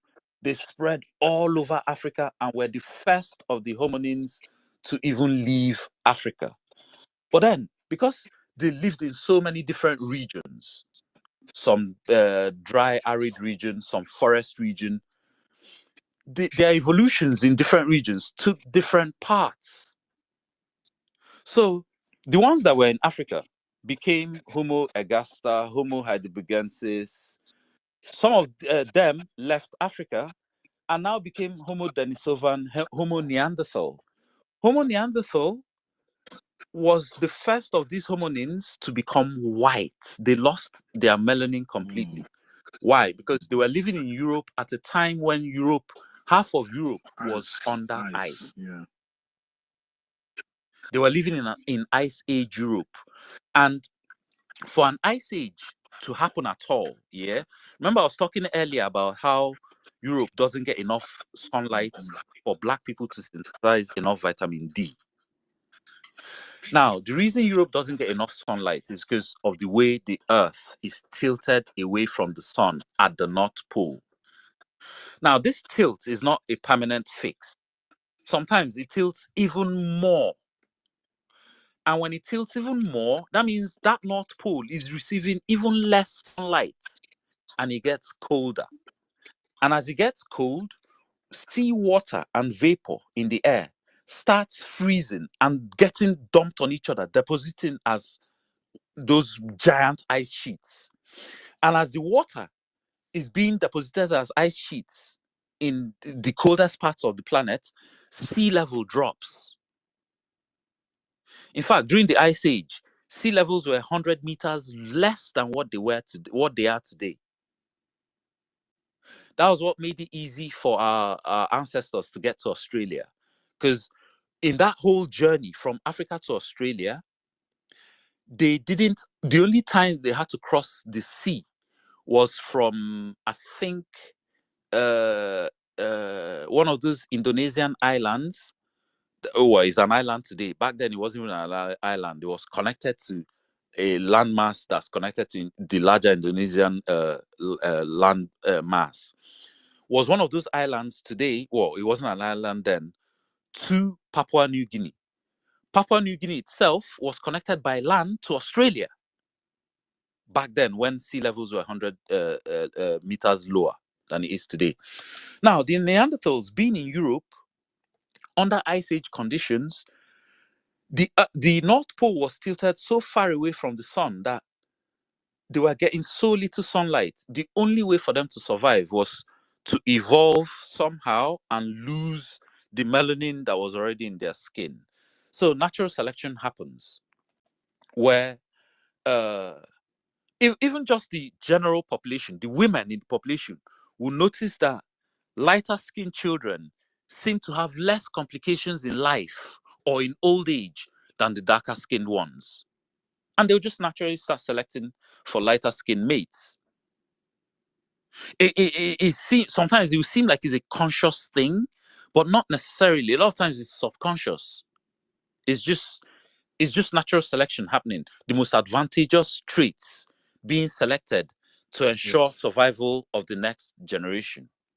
On a lighter note, can I interject, please? Yeah. Just on a lighter note, I was having a discussion about something similar to what you're saying. Yeah. But with Igbo culture. I was trying to explain to somebody about the issue, about how or why they categorize us as traders. All of us, we're all traders. And we're not civilized, the Yorubas are the educated ones. You know that story. That sort of story. Yeah. So I was trying to explain that story. And I was saying to them that there's something very unique about us. We don't have alaye in Igbo land. If you come to Lagos now, you will see alaye. And alaye will give birth to alaye, and they'll always be alaye for life. Okay? Now, the fortunate Yorubas who are educated will also give birth to educated Yoruba. Yep. And most times, they'll keep it up until there's somebody might fall off. So I call that lateral development. They're developing laterally. Now, bring Igbo into the equation. What we have is probably somebody might come up with a better English for it, but we develop in a different way. Now, we have our educated class, yes, but our uneducated class is empowered, which is the trader, the person that chose to trade from primary school, who left primary school or didn't even go to school at all, or by a boy. And most of the time, 90% of the time, at some point in his life, he gets empowered. Okpata ego, onute ezigbo nwanyị, ụmụ ya eje akwụkwọ nke ojerozi, fanwe eje. You get, from that lineage, he has eliminated poverty and illiteracy in his line. So exponentially, we eliminate illiteracy as we progress. Can you see the point now? Oh, Other yeah. people don't. I can. Yeah. Not only that. Now, coming to your own, to the fact that, to the funny part of it, we don't only do that with literacy. We also do that with physical. Let me ask physical. what Hello? what do you define as illiterate? What do you Well, define? What do you define as illiteracy? well, Because a yes. man who can do his trading business and be very successful because he did not go to school, you call him an illiterate? No. Let me explain. There are several factors to what I'm trying to explain. When a doctor in Lagos, who is a Yoruba man, goes to PTA, okay, Parents Teachers Association, he meets an Igbo trader that has enough money to bring his child to the same school as the doctor's child. And that trader, in your balance, he's literate, yes, he's also literate, but the fact that he wasn't schooled in modern education and all that, it comes with a package. And that doctor that is Yoruba will experience what we call some level of uncouthness coming from him. And they use it to categorize all of us because he has met him. Now, me or you will not meet the alaye in your PTA. We only meet the doctors. So the assumption is that at that class level, you now assume that this is all the Yorubas as they see themselves at that level are all educated. From that point of view. However, where I was going with this, the funny part of this is that it doesn't only happen with education and all that. It also happens with physical features. Nwoke jọọ njọ si be ndị jọọ njọ pụta kpata ego onye nụta nwaanyị mara ezigbo mma amụta ụmụ makwa mma. Do you understand? And as they progress, also mma a na-adị more and more and more. Anọ ya ka anyị nwa ji wee makwuo mma mma in combination to all the Nigerians. If you see the I'll agree with comical part of where I'm going. I'll agree with the first part, but maybe not necessarily the second, because that's genetics and that's down to genetics and people's choices. But then what I'll say to what you just said is remember the Yorubas have a monarchical system. That means they have a class system. That's why a doctor's child will be a doctor and their child will be a doctor or accountant or lawyer, while an Aguero's child is more likely to be an Aguero. And well, unless you do political thuggery like Msu Lomo, but yeah.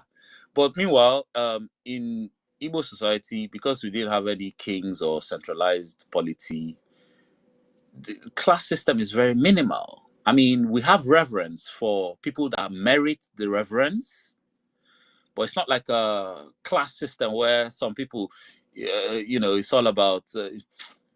Okay, in Igbo land, when someone asks you, whose son are you? It's not so much they want to gauge your class. It's more like they want to gauge the integrity of the house you are coming from. Yes, exactly. Yes. Compared to other parts of hierarchical Africa where they have kings, where it's about, which class are you coming from? Correct. Right. The integrity of the house. Absolutely correct. Yes.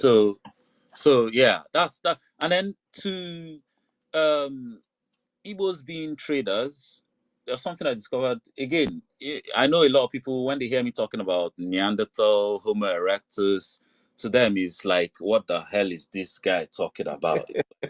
Yes, talk ever. But look, if you don't know, you don't know. Ancient history, sweet die. Especially if you are following it to your own mind and not just falling for every, you have to enjoy ancient history. You also have to have a certain kind of analytical brain. See, first things first, I don't know if you guys have heard of some genetic testing they did on some people in Cameroon, and they said they discovered some ghost DNA. Ghost DNA. Now, ghost DNA means that DNA is not Homo sapien, but somehow it's become lodged within Homo sapien DNA. But they don't know what particular type of hominin is. It must be a hominin. If not, it will not be compatible with Homo sapiens in the first place. Remember, all these hominins I've mentioned, Homo sapien, Homo erectus, Homo sapien, Homo neanderthal, Homo denisovan, Homo heidelbergensis, and Homo ergaster, they are all children of Homo erectus, meaning that genetically they will all be compatible to interbreed with each other. That's why when white people mixed with Neanderthals, they took in Neanderthal genes, and that accelerated. Now, it took Neanderthals 500,000 years to go from the original black Homo erectus that migrated into Europe to turn white. And not even all of them turned white. It was the ones that were closest to the ice sheets that turned white. The ones that were like in places like Israel, they were still kind of like brownish, not black like Homo erectus, but they start losing their melanin. That Israel is quite a high latitude, so but not all of them were like all white. Some were darker than others. Some Neanderthal populations were darker than others. Now, it took them 500,000 years. Remember, I was talking earlier about how it took Homo erectus from Australopithecine to Homo erectus. Sorry, sorry, from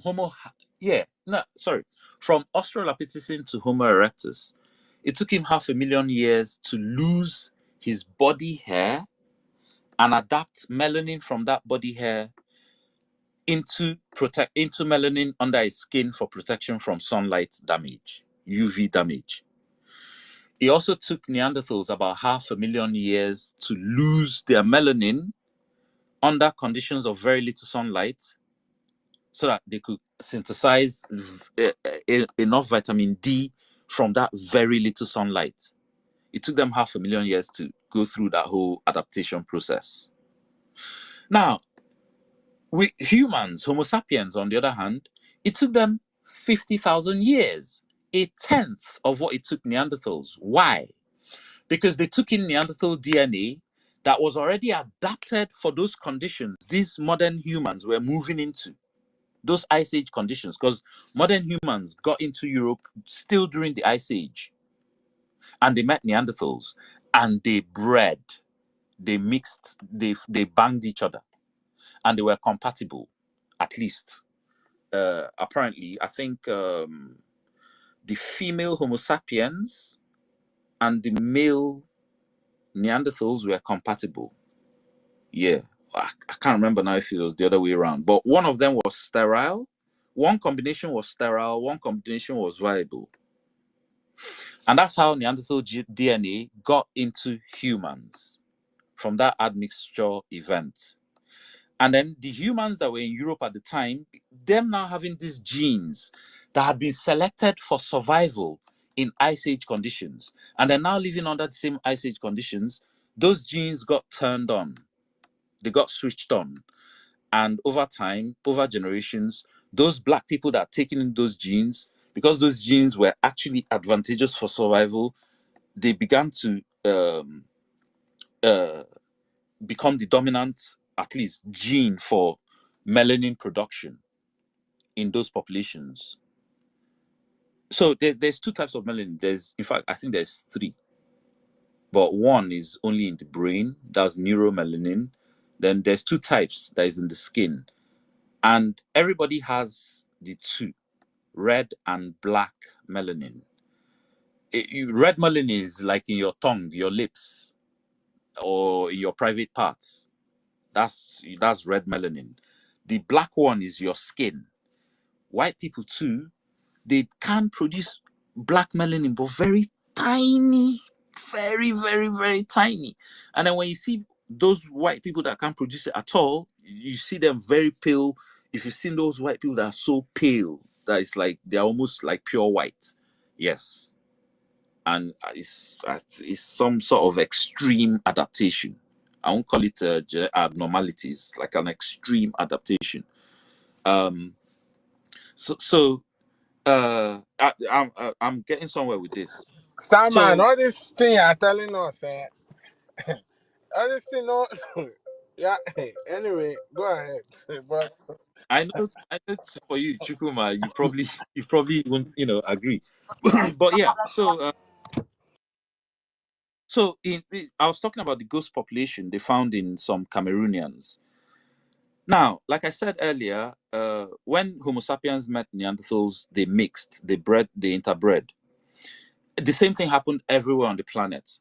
Everywhere compatible hominins met each other, they mixed. And that ghost population, there's strong theories that is probably Homo erectus, or some, not the original Homo erectus, but one of the later forms of Homo erectus. But they've not actually discovered enough information and archaeology to isolate, and say, okay, this is the type. But that particular part of that DNA in those Cameroonians, it's not Homo sapien DNA. Clearly, we've mapped the genome already, so they can tell that it's from a different species, albeit compatible. So everywhere different hominins met, they actually mixed. And then I'm saying this because talking about Ndi Igbo and trade.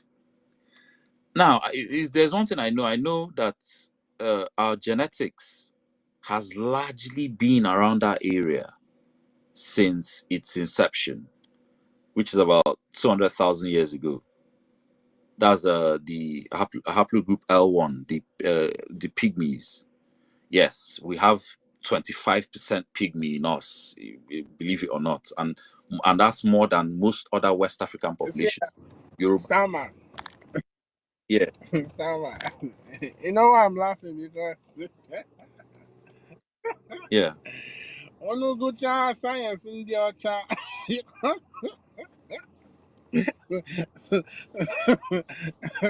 Stammer. This Yeah. why you're talking. I don't understand though. I don't agree with you because so now we are only 200,000 years old. And the first people is 200,000 years old. Yeah.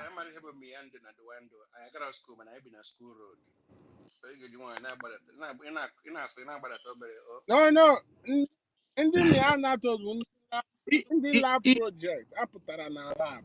Otu a si eme bioengineering or na lab kapụtara. I don't know why. Because you know Chineke kere mmadụ just created people different. No. See, Chukwumeze, yeah, digital. I see you, Arinze. I see you, and this. I don't know, guys. Starman. I'm sorry to intrude, but can I just say something on what you're saying? Yeah, go on. When it comes to the black race and the Caucasians, yeah, because the Neanderthals are not pure humans. You understand? And you know, when you go back to history and the original African history, you understand that the people called the Neanderthals or the Caucasians, they were created in lab.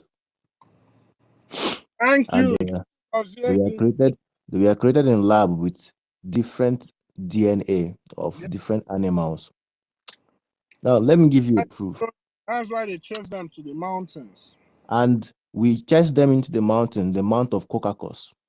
Black people created white people through genetic engineering, which is what you call using the DNA of the black man to formulate the Caucasians. Now, let me still give you an instance. Do you know that when a white man impregnates a black woman, there is an injection till today. There is an injection that the doctor will have to give that black woman.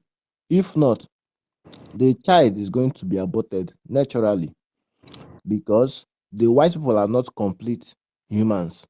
They are a mixture of so many DNAs which are formulated in labs. Sorry, bro. Yes. The 6 neutron, the 6 proton, and the 6 electron. Yeah. Thank you. Now, this injection that they give to this black woman is called Rogam injection. You have your phone, you can research it there. Now, it prevents her body from trying to naturally abort it. If the doctor fails to do this, like fails to give her this injection, automatically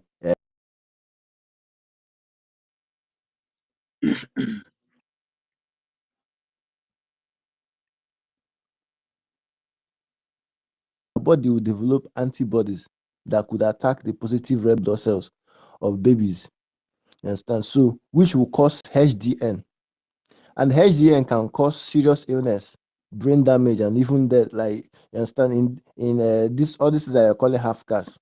So, this thing not be common knowledge. We don't know for a long time. So that is why when black mothers will they expect babies, they go ask them first, which race is your husband from? Which race is the father of the baby from? You understand? So it's because of these people. They were created using different DNA. The only pure humans that you have on earth is the black people. Now, when it comes to the issue of the black people, there's the home. This goes DNA. Yeah. DNA you are talking about is this DNA that they cannot trace the origin because Yeah, those DNA came directly yeah. and Now, himself. okay. Now, can you hear me? Now, this is Those because DNA, of most especially you find it in Biafra land. Happen yeah. can not Cameroon. It's in I'll, Biafra. I, After I'll tell them the difference between Biafrans and other black race. You know, I've tried to say this thing before, but some people don't understand. See, let me make it to understand. You know, this injection that I'm talking about is because of the Caucasians. There's something called ROH called rhesus monkey. It's a secret between the white people and yourself. This is one of the biggest secrets kept in the white world. You understand? It's like a blood group for the Europeans, and that blood group is called the RH factor. That is, the RH is standing from the rhesus. The rhesus is short for rhesus monkey. That RH factor is a plasmic like agglutinogen antibody first found in the bloodstream of rhesus monkeys. Are you seeing that the white people have connection to rhesus monkeys? When you make all these researches, you begin to understand that the only full-blooded humans are the black people. Now, the white man has this RH positive, while the African person has the RH negative. So automatically, when a white man pregnants a black woman, the baby will go out without this Rogam injection. Understand me? So we are genetically different. Now, when it comes to the Homo erectus, our fathers told us something. They said that nobody knows the beginning of Igbo people. Eh? Nobody will know the end of the Igbo people. They said the Igbos, or what you call present day Biafrans, are they are the beginning. If you understand, there's a woman that wrote a book. She wrote The Live Before Adam. Yeah. Understand? Now, have you read that book before? Yeah, I know about it. Thank you very much. Arinze, Now, sorry, you said when Oyibo impregnates a black woman, you didn't say the other side. What of a black man impregnating white? Do they inject the Oyibo woman? yes, because of we have RH negative, they have RH positive. That RH negative means that we do not have the DNA of these rhesus monkeys, but they have RH positive because their DNA is connected to these rhesus monkeys. So automatically, when we pregnant them, their babies automatically go out. Arinze, sorry. Now, you see, that's why Thank I you. was laughing when Starman was talking. Now, you see where that narrative of man originated from ape is coming from. It's bullshit. You Is see they are where that trying? narrative of Yes, the white man is trying to tell you that now you see where okay. that narrative of they tell you Adam and Eve was born 7,000 years ago because this biogenetic engineering that was used in producing them Yes, in the happened lab. like 7,000 years ago. So Yes, in that's the why when lab. Starman is saying what he's saying, the Igbo people, they came through UFO, the thing that they are calling UFO now that they are even studying. They Yes, came the through Igbo. UFO. Yes, we Esteban, came though, from different planets. We came from direct different planets. to Some the of us earth. came from the moon. Some of us came from the sun. Some of us came from different planets. And when we came on Earth, we use something called egede to emerge here on Earth. So Telepath. the Igbo people are not originally from Earth. We are extraterrestrials. We are extraterrestrials that we emerge from different planets. Yeah. These people that you call the Igbo people are even older than the Homo erectus that you're talking about. They Yeah. lived You guys with are laughing at me. Say my science is far Almost out. man, you go far for your science. So. No, wait. No, but how far could I have gone when their own is so far that it's coming from that planet? Oh boy, I'll go far. yes, that is Oh the my truth. God, not true. If That we is the think truth. and way. No, Starman. When I go You far see, past me. when you see, honestly, to be honest, when you give that narrative, if in a man in a Marichuku, that's it. Thank you very That's it. much.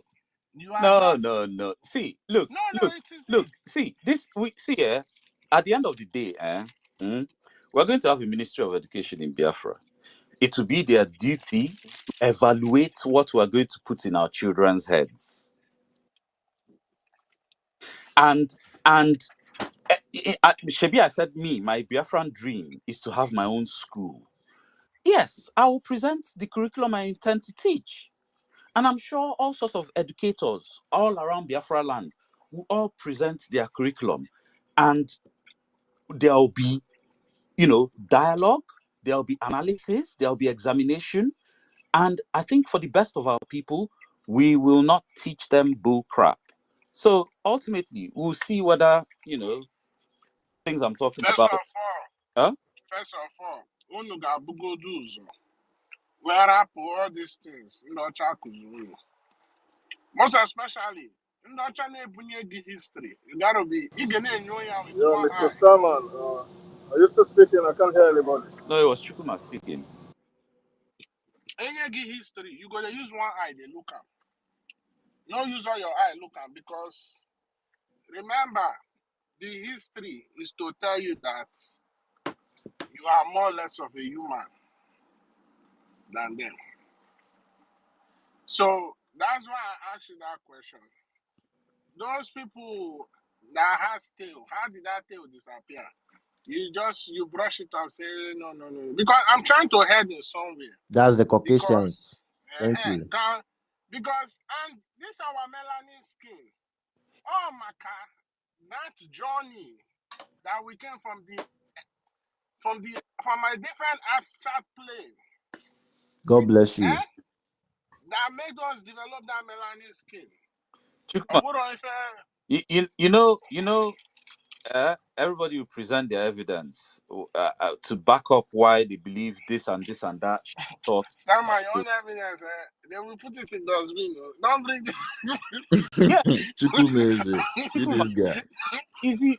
Well, the thing is, I would like to see your own evidence and to know where this planet we came from is, what the name of the planet is, the design of our UFO, and how come we can't. That's why they tell you, how come we can't make this UFO again? I mean, with such technology, it's amazing we got conquered by primitive. We go sit down. Because we're trapped in Nigeria. Starman.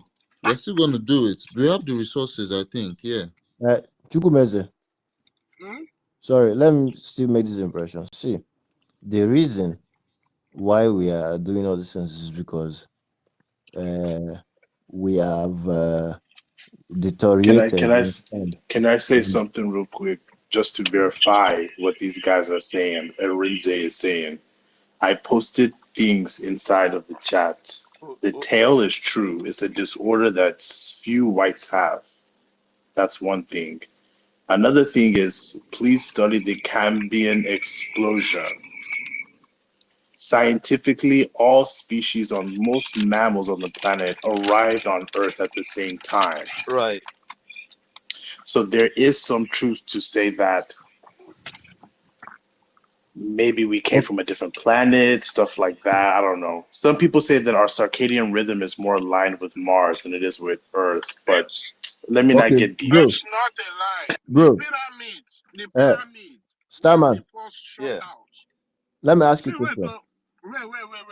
Okay. Sorry. Okay. The two pyramids that brought us out from the earth is still in Igbo land today. That's called Nsude. Yeah, it's still in Igbo land today. And that's why when when it became dawn on me, when I compare the Igbo cosmology, and that aspect of they tell you the Big Bang theory, that the world just came out from a Big Bang theory. That's when I knew that they ate our brain. And they just found a telescope. They created a telescope that disproved the Big Bang theory because they found energy older than the original. Because they said that the universe started 13-something trillion or billion years ago. They found planets and universes behind that point that are older. Okay. Okay. Excuse me. Excuse me. You know the new telescope they don't release for space. You Okay, prove up. bro. They're trying to speak things, but I can't see who it is. I'm. It's Arinze speaking. Oh, okay, yeah. Do you ask yourself, how did your ancestors name all these planets, even without telescope? Okay, what's the name of planet Mars? Planet Mars is called the Kenga. The name of Saturn, our ancestors called it Ele. The name of Jupiter, they called it Umbu. The sun, Anwu. The moon, Onwa. How? Because our ancestors, we are very spiritual. They did things called astral travels. You understand? You are asking for proof. See, if okay, what do you think all these deities are? They are energies. And when you come down to Igbo land and you swear that Igbo people are Jews, you are going to die. I swear to God. You are going. If any Igbo person comes out, in front of any deity, which is an energy that is inside you, and swear that you're a Jew, you die. It's like insulting your ancestors. That's why we call them Ndembu na Ndegede, the first people. That is why when you come to Igbo land, they'll tell you this. Wow. That's They will so tell you deep. this. They will tell you this, that that onye ọbụla nwere ebe o si bịa ụwa. Everybody has where he came into the world from. Some people came through the water. Some people came through the sun. Some people came through the moon. Some people came through different planets. That's why they'll tell you that you should go and align with your brothers and sisters. Because the same way we have black people here on earth, there are black people in other planets too. But they are not the way we are today. When we journeyed through the first place, they say that our ancestors told us that Ndi Igbo Wundembo. That is, the Igbos are the first humans. And Ndi Igbo mgbe ha bidoro, ha sị na ha bi na mmiri. That is what you call the etheric waters. When you look above the sky in the night, there's a dark thing. You see, that's the waters that is above the firmament that you are seeing. That was where the first Igbo people were living, and they were not like us today. Chuku Goziegi, because you know that this earth, this Ekakarowa that you see us now, Yeah. it's in between waters. Yes. And every human being, you see all those stars you see, the others Papando, is as soon as a man pregnant his wife, one will jump out of that water. Organa, see, Starman, please, don't bring that scientific here. We are talking about Igbo spirituality here. See, guys, I'm not here to romanticize my history. We go at that different level. Wait. I'm not here to romanticize my history or to be emotional about it or to hail myself like I came down from another planet like some sort of god. Yeah, that is what you are. We are going to have to teach our children our origin. And I'm sorry, I don't think just telling them a story is going to cut it. Oh, we came from this planet. Daddy, what planet? What's the name? Where is it? You just point to the sky. Oh, like... In about Starman, Iwo Igbo. Come on. Yeah? Iwo Igbo, Starman. In Abakwafa. Oh, trick question in Ajuma or what? In Abafa. Uh-huh. Also, now, Abafa. That thing. That thing and the Abafa. What do they call it? Arinze. Onwen ndị nọ na be anyị, ebitogo aka na be anyị, ha na-agba afa kịta. So masị na maka na onye Igbo ọwụ onye Igbo. Ịgbafa wụọ maka so onye Igbo. Yotago. Bro, do you know that what you are speaking now is not even the original Igbo? Please. 100% facts. Because more now, so my own dialect. All the different from your own dialect. No. See, let me make you to understand. No, that's ancient Igbo. The Igbo that I'm talking about is what you call Afa. Afa, listen. Afa. Afa is just like a programming language. Yes, that is the original. Yes. It's just like how you have the Freemason language. Yes, that is why.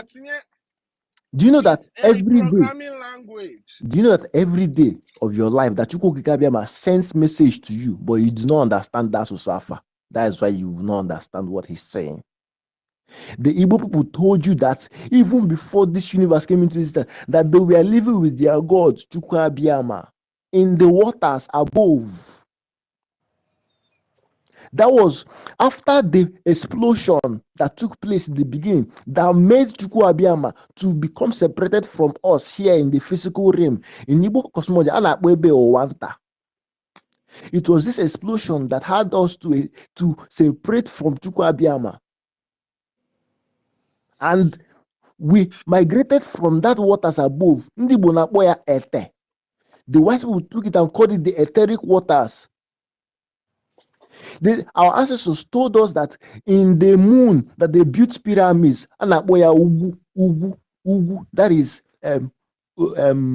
ugwu. Okay, and I'm happy you said this, because in Biafra we can actually build a telescope or a space program, go to the moon and take photographs of our ancestors' Bro, pyramids. listen to me. This is not You cannot physical. see it now. This You is not cannot see it physical. now. The moon When has a permanent dark side. You know why? You Ah, know why? You oh, know why? come on, guys. Why not they Because shoot no, goalposts like wait. this Wait, now? Starman, let me tell you why you Come will on, you not want to see. send us back to the moon? Starman, let me tell you why you will not see. Because I am putting at that form of energy. I am bagging at this energy of Madu, this Uga yes, the kind of Kita. physical. We migrated from the So spiritual world to the physical world. Well, That so is why you cannot listen, bro. Anybody that told you that he has gone to the moon with rockets is lying to you. You see this firmament up here, you cannot leave it physically. When we emerge from the moon, God bless you. God Thank you bless so you. much. I we swear, I were don't pure dey reason this spirits. thing. We were You pure know, this spirits. is consciousness level. We were Our pure spirits. consciousness, yes. We were And I pure heard a white spirits. man saying all of this NASA shit is conspiracy theory by the white man. I heard it somewhere by a white man. Bro, do you know that many white men have shot nuclear bombs in this firmament and they cannot shoot it down? Anybody that told you that any rocket left this firmament, because what is up there is pure water. I heard That it too, man. that I heard Chukwukabiama it used to too. separate, to separate the waters up there to the ones down here. None. Well, I They don't are believe that. that We are sounds on a no, globe like sphere. We are on a globe. sounds like There's no edge of the sounds globe. like flat Earth You and go Bible. to. Jesus. No, I don't believe in flat Earth. We are on a globe. It's been scientifically So, proven. Starman, bro. can I speak, please? Can you hear me, Yeah. Starman? Let me know because I'm in a But noisy the environment. atmosphere is mostly water. So maybe No, that's what bro. our Can That you ancestors hear were me, talking Starman? about. So someone wanted to speak. I think it's digital juju. Digital juju. Yeah, go on. Yeah, thank you so much for the opportunity. So, Starman, I have a question for you. In your background, are you a geologist, a paleogeographer, or paleoanthropology? Are you any of this? I'm actually an engineer, but I Okay, so yeah, I like your submission earlier. You know, when you talked about the sun and all that, and also when you talked about you know, our early ancestors. So it's a fact that our early ancestors you know, were discovered somewhere in the Rift Valley in East right. Africa, you know, because of the geological environment over there. So the environment there was able to help to preserve those bones, you know, because at the end of the day, we are all carbon creatures. So what I mean by carbon creature is, you know, if you look at the isotope of carbon and the carbon dating, so we carry that print with us, except when we die. So it's just like this. We eat cow eats the grass, and you know, the whole photosynthesis, carbon dioxide reaction from you know, the plants and all that. So it gives us a fingerprint and it helps us in dating. So our early ancestors were discovered somewhere there. It's called the fossil name I think is called Lucy in Ethiopia. Yeah. So yeah, you're right about when you said something about we in Africa. We are old. We are older than all the whole thing that has been, you know, that has been indoctrinated, or the false education that has been taught down passed to our people and all that. Then something else you also said about the sun that was impressive. Yeah, the climate is going to change. It's not all this whole thing they say about our CO2 level, our human activity and all that. We understand the politics that is being played by the Western world and all that, but the fact still remains that the climate has changed. It changed earlier. If you go back history and you read about the Milankovitch cycle, Yeah. the Siberian astrophysics, when he talks about Right. obliquity, the 23.5 north and south, and also the fact that our Earth is eccentric. Right. So, because our Earth shape is eccentric, that means this particular sun, which has given us energy, is racing towards a star called Deneb. So, in thousands of years to come, the North Pole right now is called Polaris. It's not going to be Polaris, it's going to be Vega. Vega is one of the bright stars. You see them up in the northern hemisphere. So the fact is, things will never be the same. The Earth is constantly in Yeah. motion. It's always going to be what it is. Then, when you talk about the moon, yeah, if you do the geological dating of the moon rocks and the earth rocks, they show a similarity that, yeah, something happened. The moon went its own part from the earth. That is why we are in this tidal lock. So when you get moon rock, you can still differentiate the moon rock from the isotope of Right. oxygen. It will tell you that the rock from the moon is different Right. from the rock from the earth. Yeah, the earth itself is it's a lot of stuff going on. We are constantly in Right. motion. We are constantly in space. Things are moving every day. Like sometime in 1962, even in Nigeria, we had this meteorite that made its impact on somewhere in Castilla. It's called the Zagamani meteorite. So from Mars, we had this rock that was able to make its impact on our own. But we are in a space, we are in a stage of planetary astronomy. Things are moving. There are tendencies that our civilization has peaked. And that is why you see all this infighting that we are doing. Yeah, is there a possibility that we are not the only one here? I am a strong believer that I think we are not the only one here. If you go by the mediocrity principle, because if you look at our position from the sun, we are on Earth, Jupiter is there, Saturn is there, all these planets are all there making their movement. Just like even the sun itself is also Yep. making its movement. The sun is not Yep. constant. The sun has its cycle. There was a time in the 16th century when the sun had no sunspot, bro. There was no sunspot. So what it means is that every 11 years, every 22 years, the sun is going to move from its north-south direction and rearrange itself again. So we are not the only one here. I strongly believe in that. A lot I of have people a are there doing question for research you. also. He's Go ahead, he's sir. 100% correct, by the way. Thank you. Thank you, Digital Juju. Wait, let me ask you a question. In that 16th century, who were the people that held the history and the research? The sun, the man who did the research was called Monda. Monda was able to do the research because he looked at the eclipse. He contrasted the eclipse as of then and as of now, and he realized that a lot of people were focused on just the sun and the moon listen together, but they weren't able to see the halo. Let There is me what we call the halo. let me Come again? let me make something clear to you. Go You ahead. see, most of all these, yeah, you are very knowledgeable in what you know.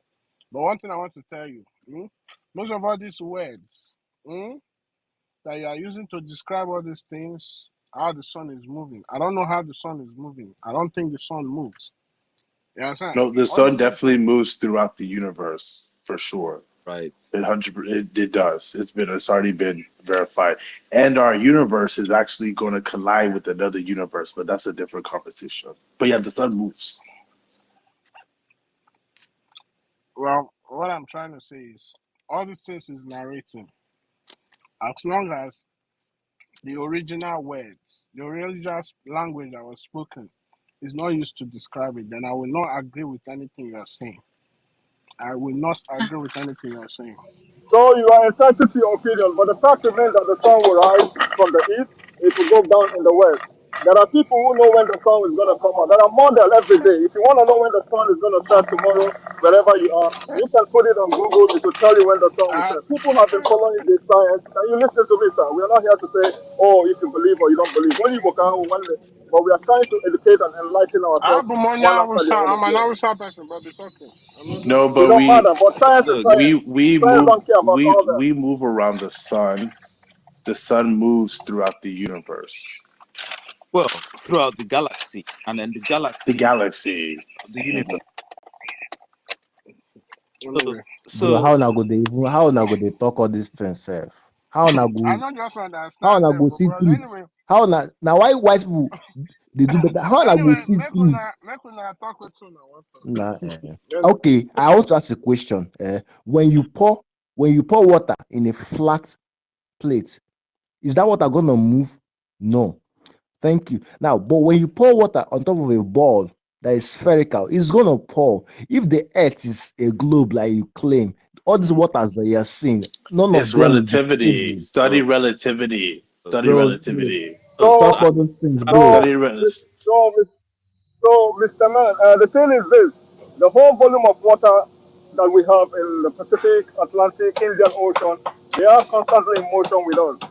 They are making this movement just First as of our all, I Earth is moving disagree around the with sun. you because and the This is moon the and the map you are using moon to measure gravitational force the uh, map you pulls are on I using those mean, to measure whoever those oceans. things whoever is disagrees with me, very have you ever inaccurate. looked? Have you ever spent your time looking at the sun, following the sun? Have you ever pointed a telescope to the sky? You say you disagree. Science don't believe in your feeling, man. This is what it is. Because you are anyway.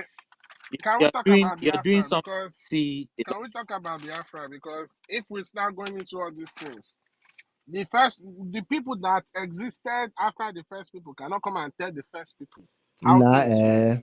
our ancestors tell us So the earth they flat. Like they talk all this one that they Me, I talk won't so. even The hear what earth I is used not to talk. I flat. used to It's never not finish talking. Bro, flat. prove me wrong. Prove me wrong. America Where's the edge? Where's the is it edge? Americano Prove that me is talking? wrong. Who's What talking? are you saying? Who's talking? Or Now, is it chuka truth? facts. Chuka facts. Okay. Now they talk.